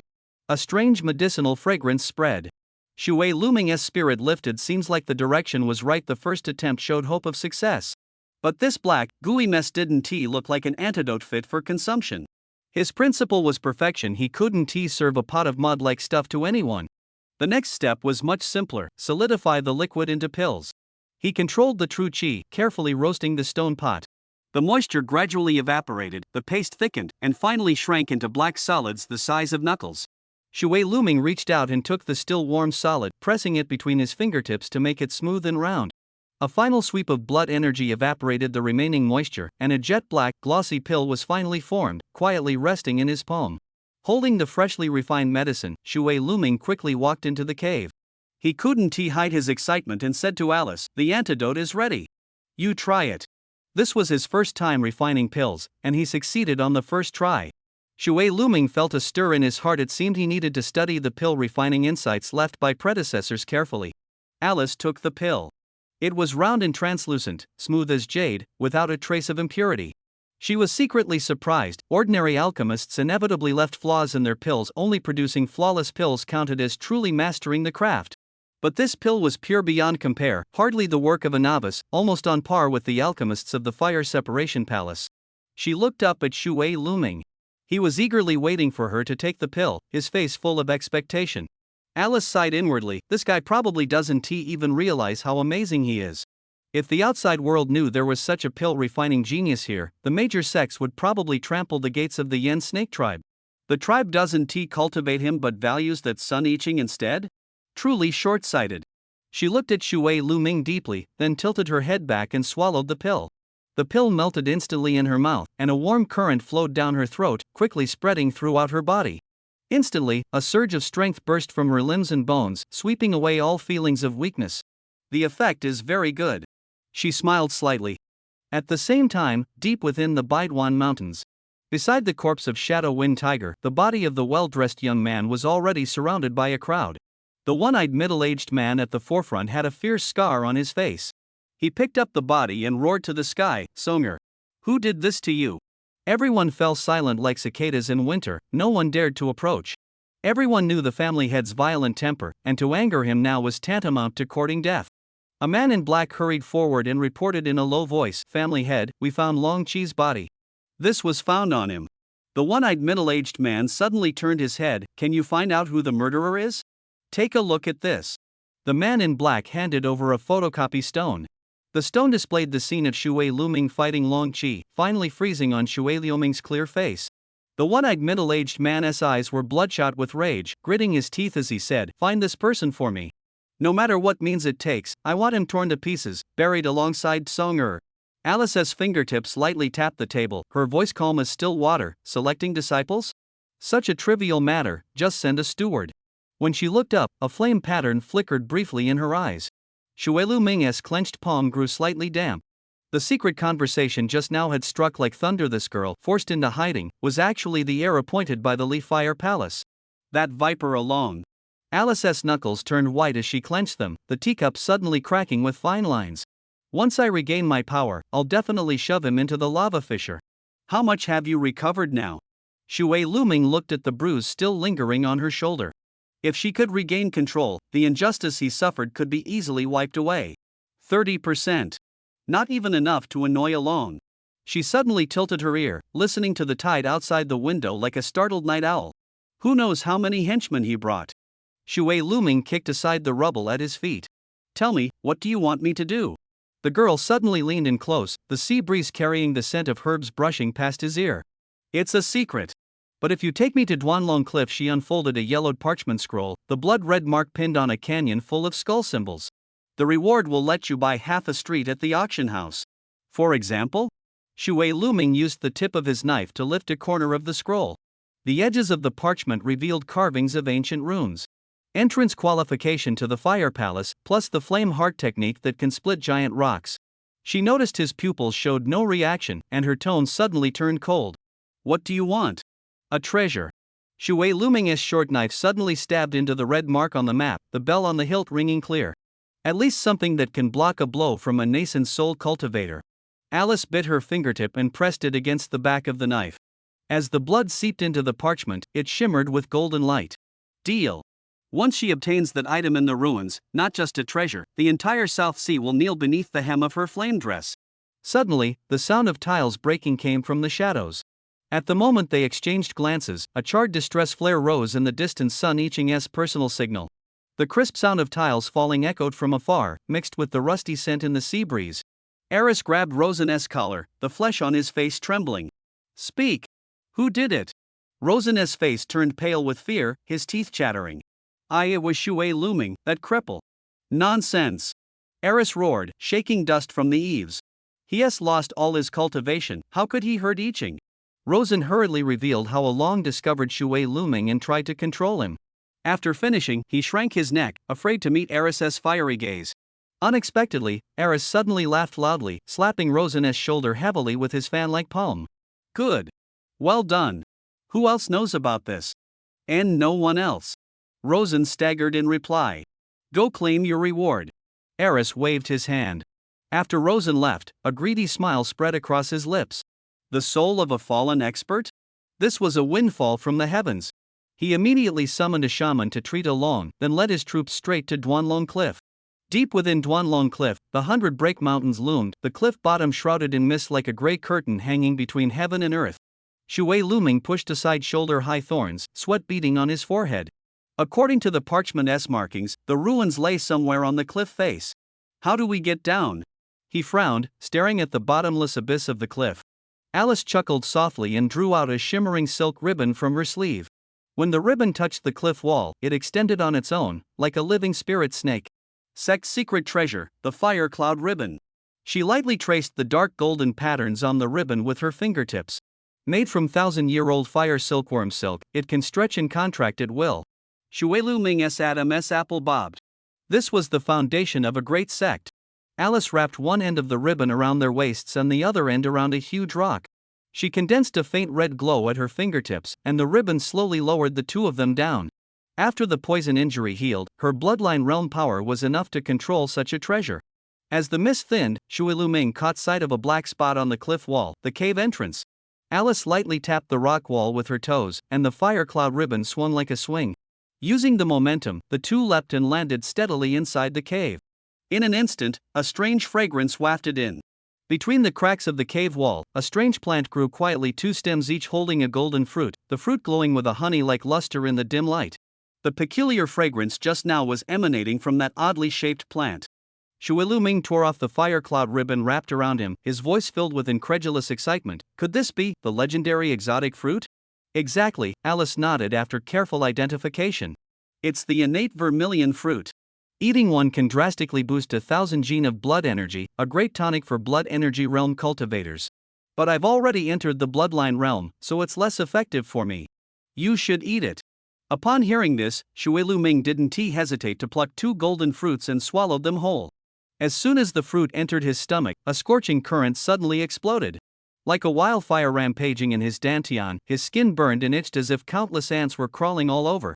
He immediately sat cross-legged, closed his eyes, and focused his mind, exerting all his internal power. After 36 cycles of breath circulation, the violent current finally calmed down, becoming like a nimble little mouse scurrying through his meridians. The previous burning pain vanished, replaced by an unprecedented clarity and comfort. The nameless cultivation method operated on its own, and the vast blood energy filled his limbs and bones. He felt power surging through his veins. After an unknown amount of time, the medicinal power of the vermilion fruit was fully absorbed. Shui Luming clearly felt a crack appear on the 8th barrier within his body the moment to break through had arrived. He concentrated his mind and gathered his energy, charging with all his might. Crack! A faint crisp sound came from within his body, and the 8th mysterious barrier shattered in response. He officially stepped into the 8th level of the blood energy realm. Alice watched the energy fluctuations around him gradually settle and smiled. Congratulations on breaking through. Shui Luming cupped his hands in salute, then finally had the leisure to carefully examine the cave. The cave was about 30 square meters, and the most eye-catching thing was a skeleton sitting cross-legged on a meditation cushion deep inside, maintaining a meditative posture, presumably a predecessor who had passed away here. He felt a chill in his heart and cautiously moved further into the cave. Suddenly, his toe kicked something cold and hard. Looking down, his hair stood on end. Scattered at his feet were a pile of white bones. He was so shocked he let out a startled "ah." At that moment, the pile of white bones suddenly scattered and collapsed with a clatter. A cold gleam shot out swiftly from beneath the bones, aiming straight for the face. Alice reacted quickly, tilting her head first, her figure drifting backward like a feather. The seemingly light retreat instantly brought her back to the cave entrance, causing Shui Luming to exclaim again in surprise. Seeing the cold gleam about to fly out of the cave, Alice flicked her wrist, and the fire cloud belt whipped out like a red snake, striking precisely on the cold gleam. Bang! The cold gleam was deflected midair with a sharp clang, deeply embedding itself into the stone wall at the cave entrance. The two immediately rushed to the wall. They saw a short sword embedded in the stone, its blade emitting a clear, cold blue light, radiating chill. The sword was about 2.5 feet long, with a simple design. A lifelike blue dragon was carved on the hilt. The sword's tip emitted faint barbs that trembled continuously, producing a low humming sound. Shui Luming took a deep breath, grasped the hilt with both hands, and pulled hard. A bone-chilling cold spread along his arm. He silently praised, "This is indeed a treasure." Near the sword guard, 2 ancient characters were engraved Cold Star. Alice leaned closer, her eyes flashing with delight. "It's the Cold Star sword. I didn't expect you to have such a fortune. Since the treasure belongs to you, according to our agreement, the rest of the items are mine." Shui Luming, excited by obtaining the divine weapon, naturally agreed. "Please, go ahead." In the center of the cave, the pile of white bones still sat quietly on a meditation cushion. In front of it was a low table, on which lay a yellowed sheet of paper.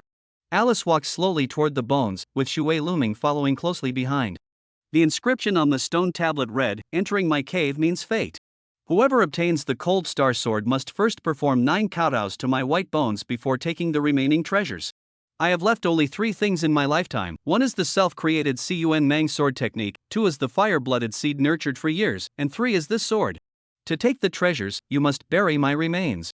If forcibly taken, the consequences are your own responsibility."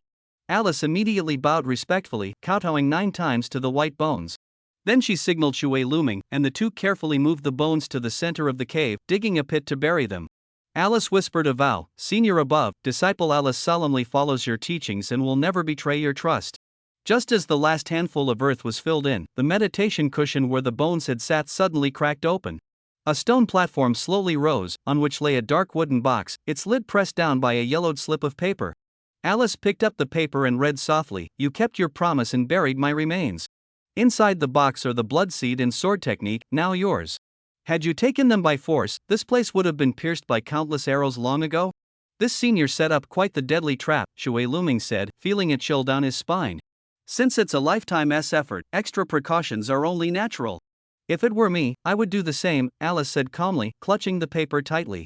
Shui Luming obtained the Cold Star sword, while Alice took the wooden box containing the blood seed and sword manual into her arms. Just then, an arrogant voice came from the cave entrance, "You two are in high spirits. Son here must thank you for finding such a fine treasure for me. Now I'm a bit reluctant to kill you." The air suddenly froze. Shui Luming spun around sharply. "Son Bahu. How did he find this place?" It turned out that as soon as Sun Bahu heard Rosan's report, he rushed out of the tribe and pursued Shui Luming all the way. He didn't hesitate to expend his energy to use tracking techniques. Fortunately, his tamed green snake familiar with Shui Luming's aura led him all the way to the foot of Broken Dragon Cliff. Sun Bahu originally wanted to act immediately, but seeing that the two seemed to be searching for something, he hid in the shadows to observe. Sure enough, they found a hidden cave dwelling. Although Alice relied on a treasure to descend the deep cliff, Sun Bahu, relying on his profound cultivation, forcibly followed down. The process was perilous, but the result was wonderful. Today, not only did he have hope of obtaining a spiritual body, but he also gained a Pulse Master inheritance for free. It was truly a stroke of great luck from heaven. Shui Luming's heart sank. He had not expected Sun Bahu to follow them here.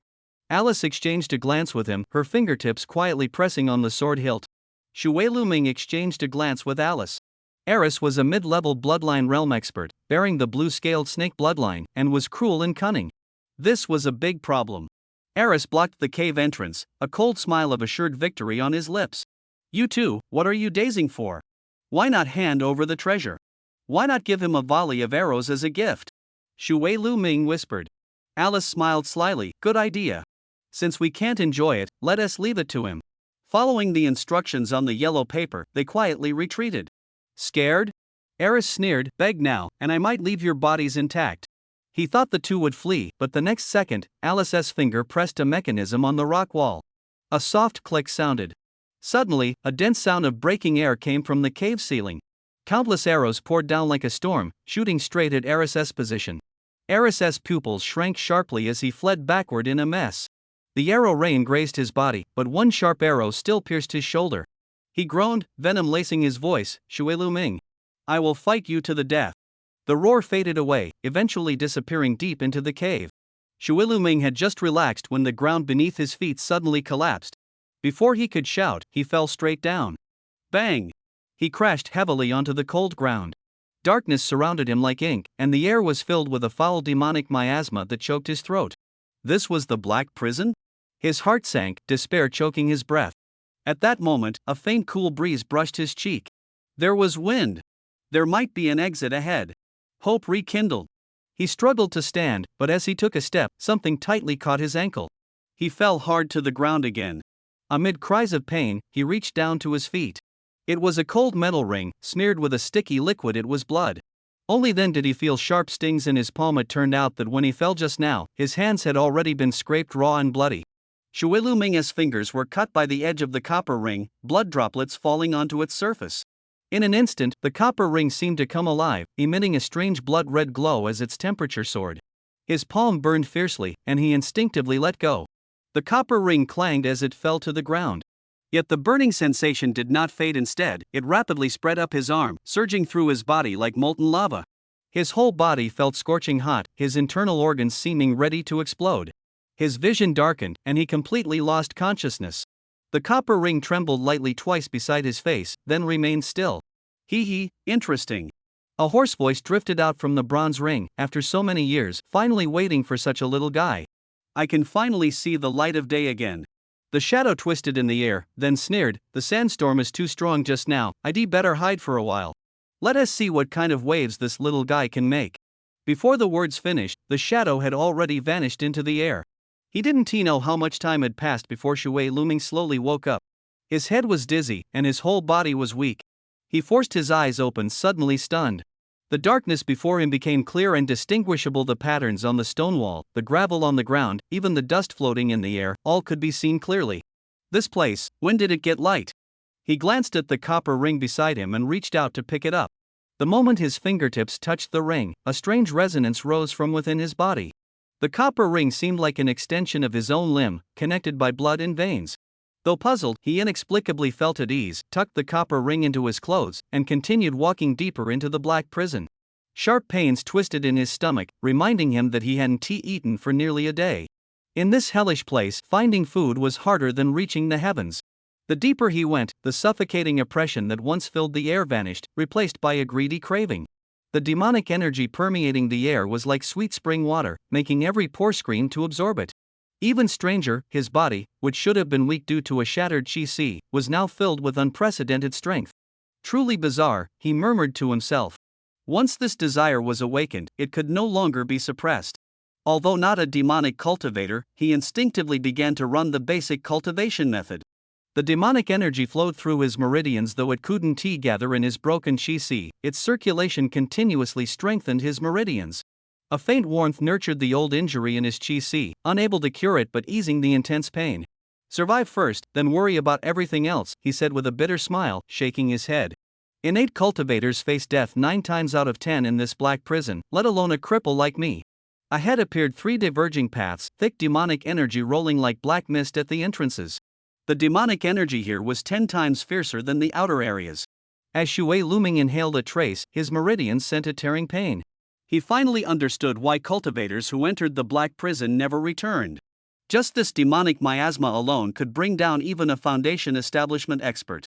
Shui Lu Ming tested each path. Only the middle passage had slightly milder demonic energy. Holding his breath, he squeezed sideways into it. The deeper he went, the denser the demonic energy became, like ink obscuring his vision. He could barely see his feet. Suddenly, he tripped over something. Looking down, he saw the ground covered with corpses and rusted weapons. Judging by their clothing, these people had been dead for over 100 years. Many bodies were entangled in pairs, some with blades still embedded in the other's neck bone, some with long swords piercing each other's chests, and others with palms clashing, shattering heart meridians to death. The deaths were gruesome. From their attire, it was clear that the demonic path and the Tao sect had fought a bloody battle here. Shui Luming's gaze sharpened as he saw on one corpse's collar the emblem of Changyun sect's Qian Gate, the fire cloud pattern. Even more astonishing, the pattern was embroidered with 3 golden threads. 3 golden threaded fire clouds. He gasped, this is at least a peak master level figure of the refining void realm. Changyun's sect had 5 gates, each governing dozens of peaks. Shui Luming had once been a disciple of Qingyun Gate, though now expelled. Seeing the remains of a senior from his sect still stirred respect in him. He squatted down, intending to separate this Qingyun Gate senior from the opposing demonic cultivator. But the corpse was already stiff with a little force. A crack sounded as the senior's arm bone broke. The sound of the broken arm hitting the ground was especially harsh in the silence. Shui Luming hurriedly pressed his palms together in apology. Junior was reckless, please forgive me, senior. Looking at the bones, he recalled the centuries-long blood feud between Changyun's sect and the demonic sect. Demonic arts were insidious, especially the forbidden techniques like living sacrifices and soul refining, which were utterly abhorrent. This senior had fought until the last moment, earning his sullen respect. Just as he was about to stand, he suddenly noticed a green cloth pouch hanging from the white bone's waist. 100 years of decay had rotted the robes, but the pouch remained intact and is new. The sect leader's personal belongings must be extraordinary. Shui Luming carefully picked up the cloth bag. It felt icy cold to the touch, faintly pulsating with spiritual energy. Shui Luming weighed the blue pouch in his hand. It was heavy. A thought struck him, perhaps the senior of the sect left behind some treasure. If that were true, then risking danger today wouldn't have been in vain. But just as his fingertips touched the bag's opening, he froze it wouldn't open. The mouth of the bag seemed sealed by an invisible force, not moving an inch. It was a restriction. It seemed the senior had guarded against anyone tampering with his belongings while alive. Shui Luming sighed. Even at the peak of his cultivation, he might not be able to break this restriction, let alone now. He shook his head and tucked the pouch into his bosom. He turned around and gently straightened the skeletal remains of the sect senior, placing the scattered arm bones back in their original positions. Then, he knelt down and quietly recited the Changyun sect's soul-soothing sutra 3 times. Afterward, his gaze shifted to the corpse of the demonic cultivator. Compared to the sect senior's withered bones, this demonic cultivator looked as if he had just fallen asleep. Though his clothes were weathered and tattered, his body remained intact. He was burly, over 2 meters tall, with a red face and a bristling beard, his eyes wide open like copper bells. His muscles bulged in defined lines, as if carved by knives and axes, resembling a barbaric god from ancient times. Shui Luming couldn't help but take another look. This physical body, even without relying on magic power, would be enough to crush cultivators of the same rank by sheer strength alone. Despite his deep hatred for the demonic path, Shui Luming bent down and gently laid the corpse flat. When a person dies, their debts are cleared, he whispered, all grudges and grievances, let them be scattered by the wind. The moment the body touched the ground, there was a snap sound as something slipped from the demonic cultivator's embrace. Shui Luming paused. He carefully set down the corpse and picked up the object. It was a scroll-bound book, its cover pitch black and icy cold, seemingly tan from the hide of some demonic beast. The sect's rules thundered in his mind, strictly forbid disciples from touching demonic arts, violators shall be executed. He took a deep breath, suppressing the fluttering in his heart. Yet the scroll seemed alive, silently emanating an irresistible allure. In the end, he couldn't resist and gently flipped open the first page. What appeared before his eyes was an illustration, a bare-chested man, muscles bulging even more than the demonic cultivator's body just now. He struck a strange pose, with red lines winding and flowing beneath his skin, as if some energy surged through his flesh and blood. As Shui Luming focused intently, he suddenly noticed a few lines of small text on the back of the illustration, written in Dao script. Technique name, Vajra overbearing body. No aptitude threshold, anyone can cultivate it. Even those with incomplete Qi can enter. Upon mastery, the physical body can roam the world, shaking heaven and earth. Shui Luming's fingers trembled as they traced the words. Even those with congenital Qi defects can cultivate it. He was almost about to jump up. Just as he had fallen into the abyss of despair, heaven immediately threw down a rope. It was such an extraordinary cultivation method. The secret manual described that when practiced to a profound level, the body itself becomes the strongest weapon, able to crush opponents like a steel beast. After the ecstasy, he forced himself to calm down, reading every word of the entire text before finally making up his mind. This diamond overlord body was not a conventional demonic or Taoist technique. It was created by a mediocre wandering cultivator solely to carve a path for himself in a desperate situation. This was only the introductory volume, but it was enough to reach the Golden Mansion realm and Changyun sect. That was a level sufficient to serve as a powerful elder. He had once thought that successfully establishing a foundation and becoming a true disciple was the end goal of his life. The joy of escaping death washed over him, but the cold stone walls around him immediately sobered him up. He was still trapped in this damned black prison. He carefully tucked the beast skin manual into his bosom. Since it was not an evil technique, he had no more reservations. He then turned to look at the corpse of the demonic cultivator. Surely, there were other treasures on this person? Since he was already dead, keeping them was a waste. Xue Luming reached out and carefully searched through the tattered clothes. His fingertips suddenly touched something hard, a seemingly ordinary cloth pouch. Could it be a storage pouch? He lightly touched it, and the pouch mouth opened with a sound. A complex scent mixed with herbs and metal wafted out. The space inside the pouch was far larger than it appeared, a full 20 cubic feet, packed to the brim. Magical tools flickered faintly, jade bottles were neatly arranged, and there were piles of spirit stones and scrolls. But at this moment, no treasure was worth more than a full meal. Hunger burned his stomach like fire. He lunged at the jade bottles, frantically searching. There were thousands of bottles, in various colors. He randomly grabbed a dozen or so and placed them in front of him. Opening a small black bottle, a strong medicinal fragrance instantly spilled out. It was a fasting pill. Not high grade, but exactly the lifeline he needed right now. Truly, what you wish for comes to you. He tilted his head back and poured the pill into his mouth. The pill transformed into a warm current flowing into his abdomen, and a strong feeling of fullness immediately followed, sweeping away days of weakness. Leaning against the cold wall, Xue Luming exhaled a long breath. The previous despair had been replaced by a burning hope. In this desperate situation, he had actually found a glimmer of life. Xue Luming clenched his fists. The weakness from his destroyed Qi still lingered in his body, and the threat from that outer sect elder was like a thorn piercing his heart. He needed power, desperately needed power that could overturn his fate. He took out the book with the black cover. In this pitch-black prison, time was the most worthless thing. Rather than waiting to die, it was better to take a chance. This cultivation method was said to have been created by a wandering cultivator who could not open a Qi, following a heterodox path. Even with mediocre talent, or even damaged constitution, one could use it to step into the threshold of cultivation. He took a deep breath and, following the illustrations in the book, assumed an extremely awkward posture. His muscles were stretched, joints emitting faint groans. Soon, a burning current rose from below his tailbone, like a waking fire snake, slowly traveling upward along the red meridians depicted in the book. Wherever the heat passed, flesh seemed to be iron smooth, and his bones tingled faintly. This invincible overbearing body is divided into 9 forms, said to temper the entire skeleton. What he is doing now is the first form, focusing on the spine, the great dragon of the human body. The movement is extremely agonizing, defying common sense. Each breath he endures feels like punishment. But the heat continuously surging from the tailbone tells him this pain is worthwhile. He grits his teeth, cold sweat seeping from his forehead. Gradually, the initial sharp pain seems to become bearable. The bones, wrapped in the heat flow, emit faint crackling sounds, like frozen earth loosening under the spring sun. Just as he feels the limit approaching, his whole body trembling. Crack! A clear, crisp sound bursts forth from the entire spine. As if a shackle has been suddenly broken. Xue Luming instantly collapses, his muscles aching intensely, but a strange sense of smoothness replaces the previous stiffness.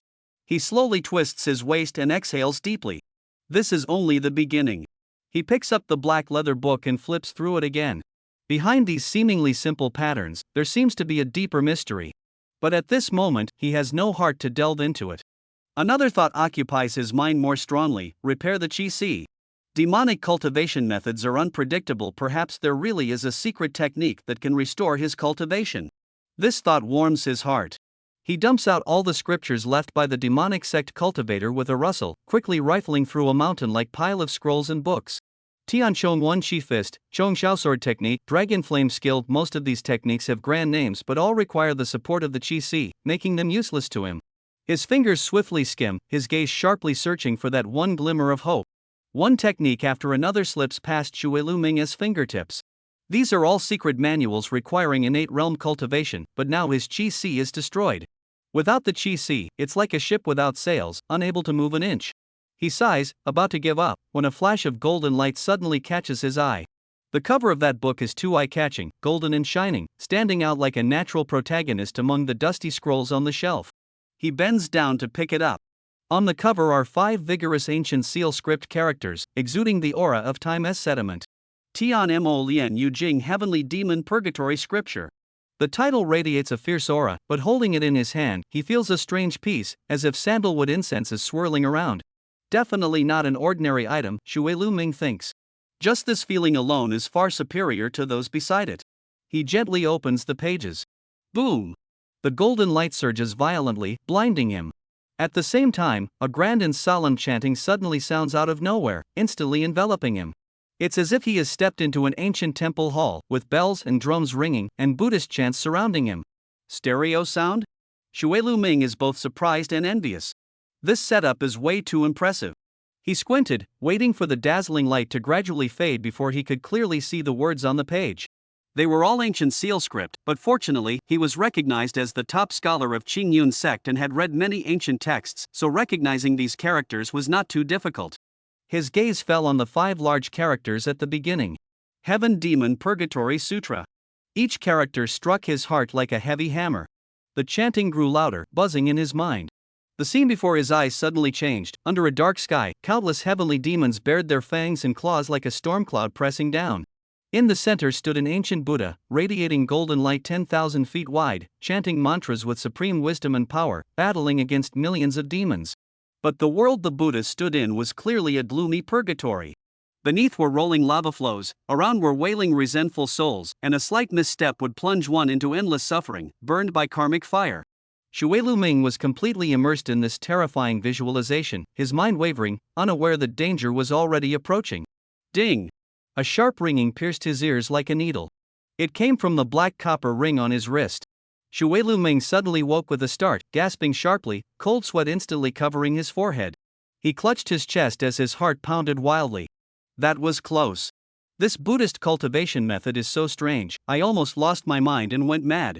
Hee, a hidden figure inside the black copper ring laughed silently, unexpectedly. Under my warning, this kid actually passed the mental trial of the Heavenly Demon Purgatory Sutra. His luck is good. Shui Lu Ming steadied himself and looked again at the golden scroll. The golden light vanished, and the chanting disappeared without a trace. It became plain and unadorned, looking no different from the other cultivation methods on the shelf. Ha! Shui Lu Ming rubbed his eyes. Was all that just an illusion? Why did it all change at once? Shui Lu Ming took a deep breath, and the words before him seemed to come alive. He had just undergone a silent trial. Countless phantoms screamed in his consciousness, seductive whispers nearly tearing his sanity apart. But he held on to his mind. Now he understood, the Heavenly Demon Purgatory Sutra was a threshold. Fail to pass it, and you would be lost forever. This cultivation method originated from an ancient belief: only by personally entering hell can one redeem hell. Practitioners must draw demonic energy into their bodies, refine their hearts with demons, and ultimately use Buddhist Dharma to transform away the demonic nature, achieving a body that cultivates both Buddha and demon. Legend has it that the founder of this method, the great treasury king Buddha, attained enlightenment this way and vowed to eternally guard purgatory. If the will is not strong, one will be devoured by karmic fire, Shui Lu Ming murmured to himself. He had no way out now. He closed his eyes and began to operate the method recorded in the sutra. A trace of cold demonic energy seeped into his body with each breath, chilling like ice wherever it passed. But the cultivation method operated on its own, stripping away the impurities from the demonic energy layer by layer, leaving only the pure essence. His damaged Chi-Si, at this moment, became an advantage. The demonic energy swirled within the broken Chi-Si, gradually condensing into a pitch-black seed. Shui Lu Ming guided it with his mind, injecting a trace of clear Buddhist nature into it. The seed trembled lightly, and the hostile aura gradually dissipated. Although the demonic aura in the cave was of low grade, it became the first cornerstone for him to reforge his Tao foundation. Shui Lu Ming sat cross-legged. The demonic aura in the room was thin, mixed with impurities, causing him to frown. He recalled the pills he had scavenged from that demonic cultivator. A glance locked onto several jade bottles with dark hues. The bottles felt icy cold to the touch, inscribed with the words Giant Demon Pill and Nether Demon Pill. These pills were shunned by righteous cultivators, deadly upon contact. But Shu Liaming was no longer the same. He crushed the pills. With a few soft pops, thick, ink-like demonic aura instantly surged out, writhing in the air like a living creature. He took a deep breath, absorbing all that overwhelming energy into his body. Boom! Like a mountain flood breaking its dam, the violent demonic aura rushed into his chi. His eyes instantly turned blood red, his vision a sea of scarlet. Veins bulged beneath his skin, muscles tore with excruciating pain, his body felt like it was about to explode. He gritted his teeth, the metallic taste of blood filling his mouth. Endure it! He growled to himself. Amid the agony, he concentrated his mind, guiding the chaotic demonic aura toward the shattered center of his chi. Compressing again. The raging demonic waves gradually calmed, condensing into a swirling black mist. He continued to apply pressure, and the black mist began to spin and contract. First, it condensed into a black sphere the size of an egg, with demonic aura swirling on its surface. He did not relax, his mental effort continuously driving it. The black sphere shrank further, becoming about the size of a longan, and finally, it settled into a deep black, translucent seed. The seed floated silently, as profound as the night sky. If there were others, they might see a faint, barely perceptible golden pattern on its surface, faintly forming a symbol. But Shu Liaming could not see it. He only felt a sudden weakness throughout his body and exhaled a long breath of turbid air tinged with the scent of blood. It was done. This demonic power seed had become the source of his strength. The seed trembled slightly, beginning to operate on its own, beating like a heart, drawing in faint demonic aura from the surrounding space. Threads of energy seeped into his limbs and bones, but it was not gentle nourishment, it was like a red-hot iron branding, scorching his meridians and bones, forcibly awakening the latent power within. Shu Liaming felt his muscles toughening through tearing, his bones hardening through torment. This was the path of the demonic cultivator, using pain as fuel, burning oneself out to exchange for power. He finally understood why the bodies of demonic cultivators were often indestructible. He opened his eyes, the blood glow had not faded, but there was now an added cold determination. Shu Liaming calmed his mind and introspected his chi. A pitch-black demonic seed hovered at the center, its surface clearly engraved with a golden symbol.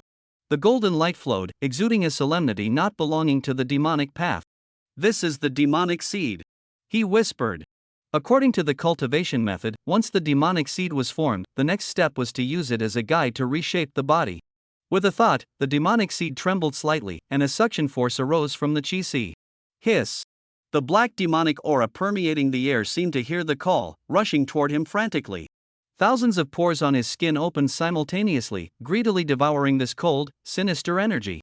The demonic aura pierced his meridians like icy needles but did not bring the expected intense pain. Having endured the torment of refining the demonic seed, his meridians had become much tougher. A vast amount of demonic energy converged in the chi, yet it did not rush wildly.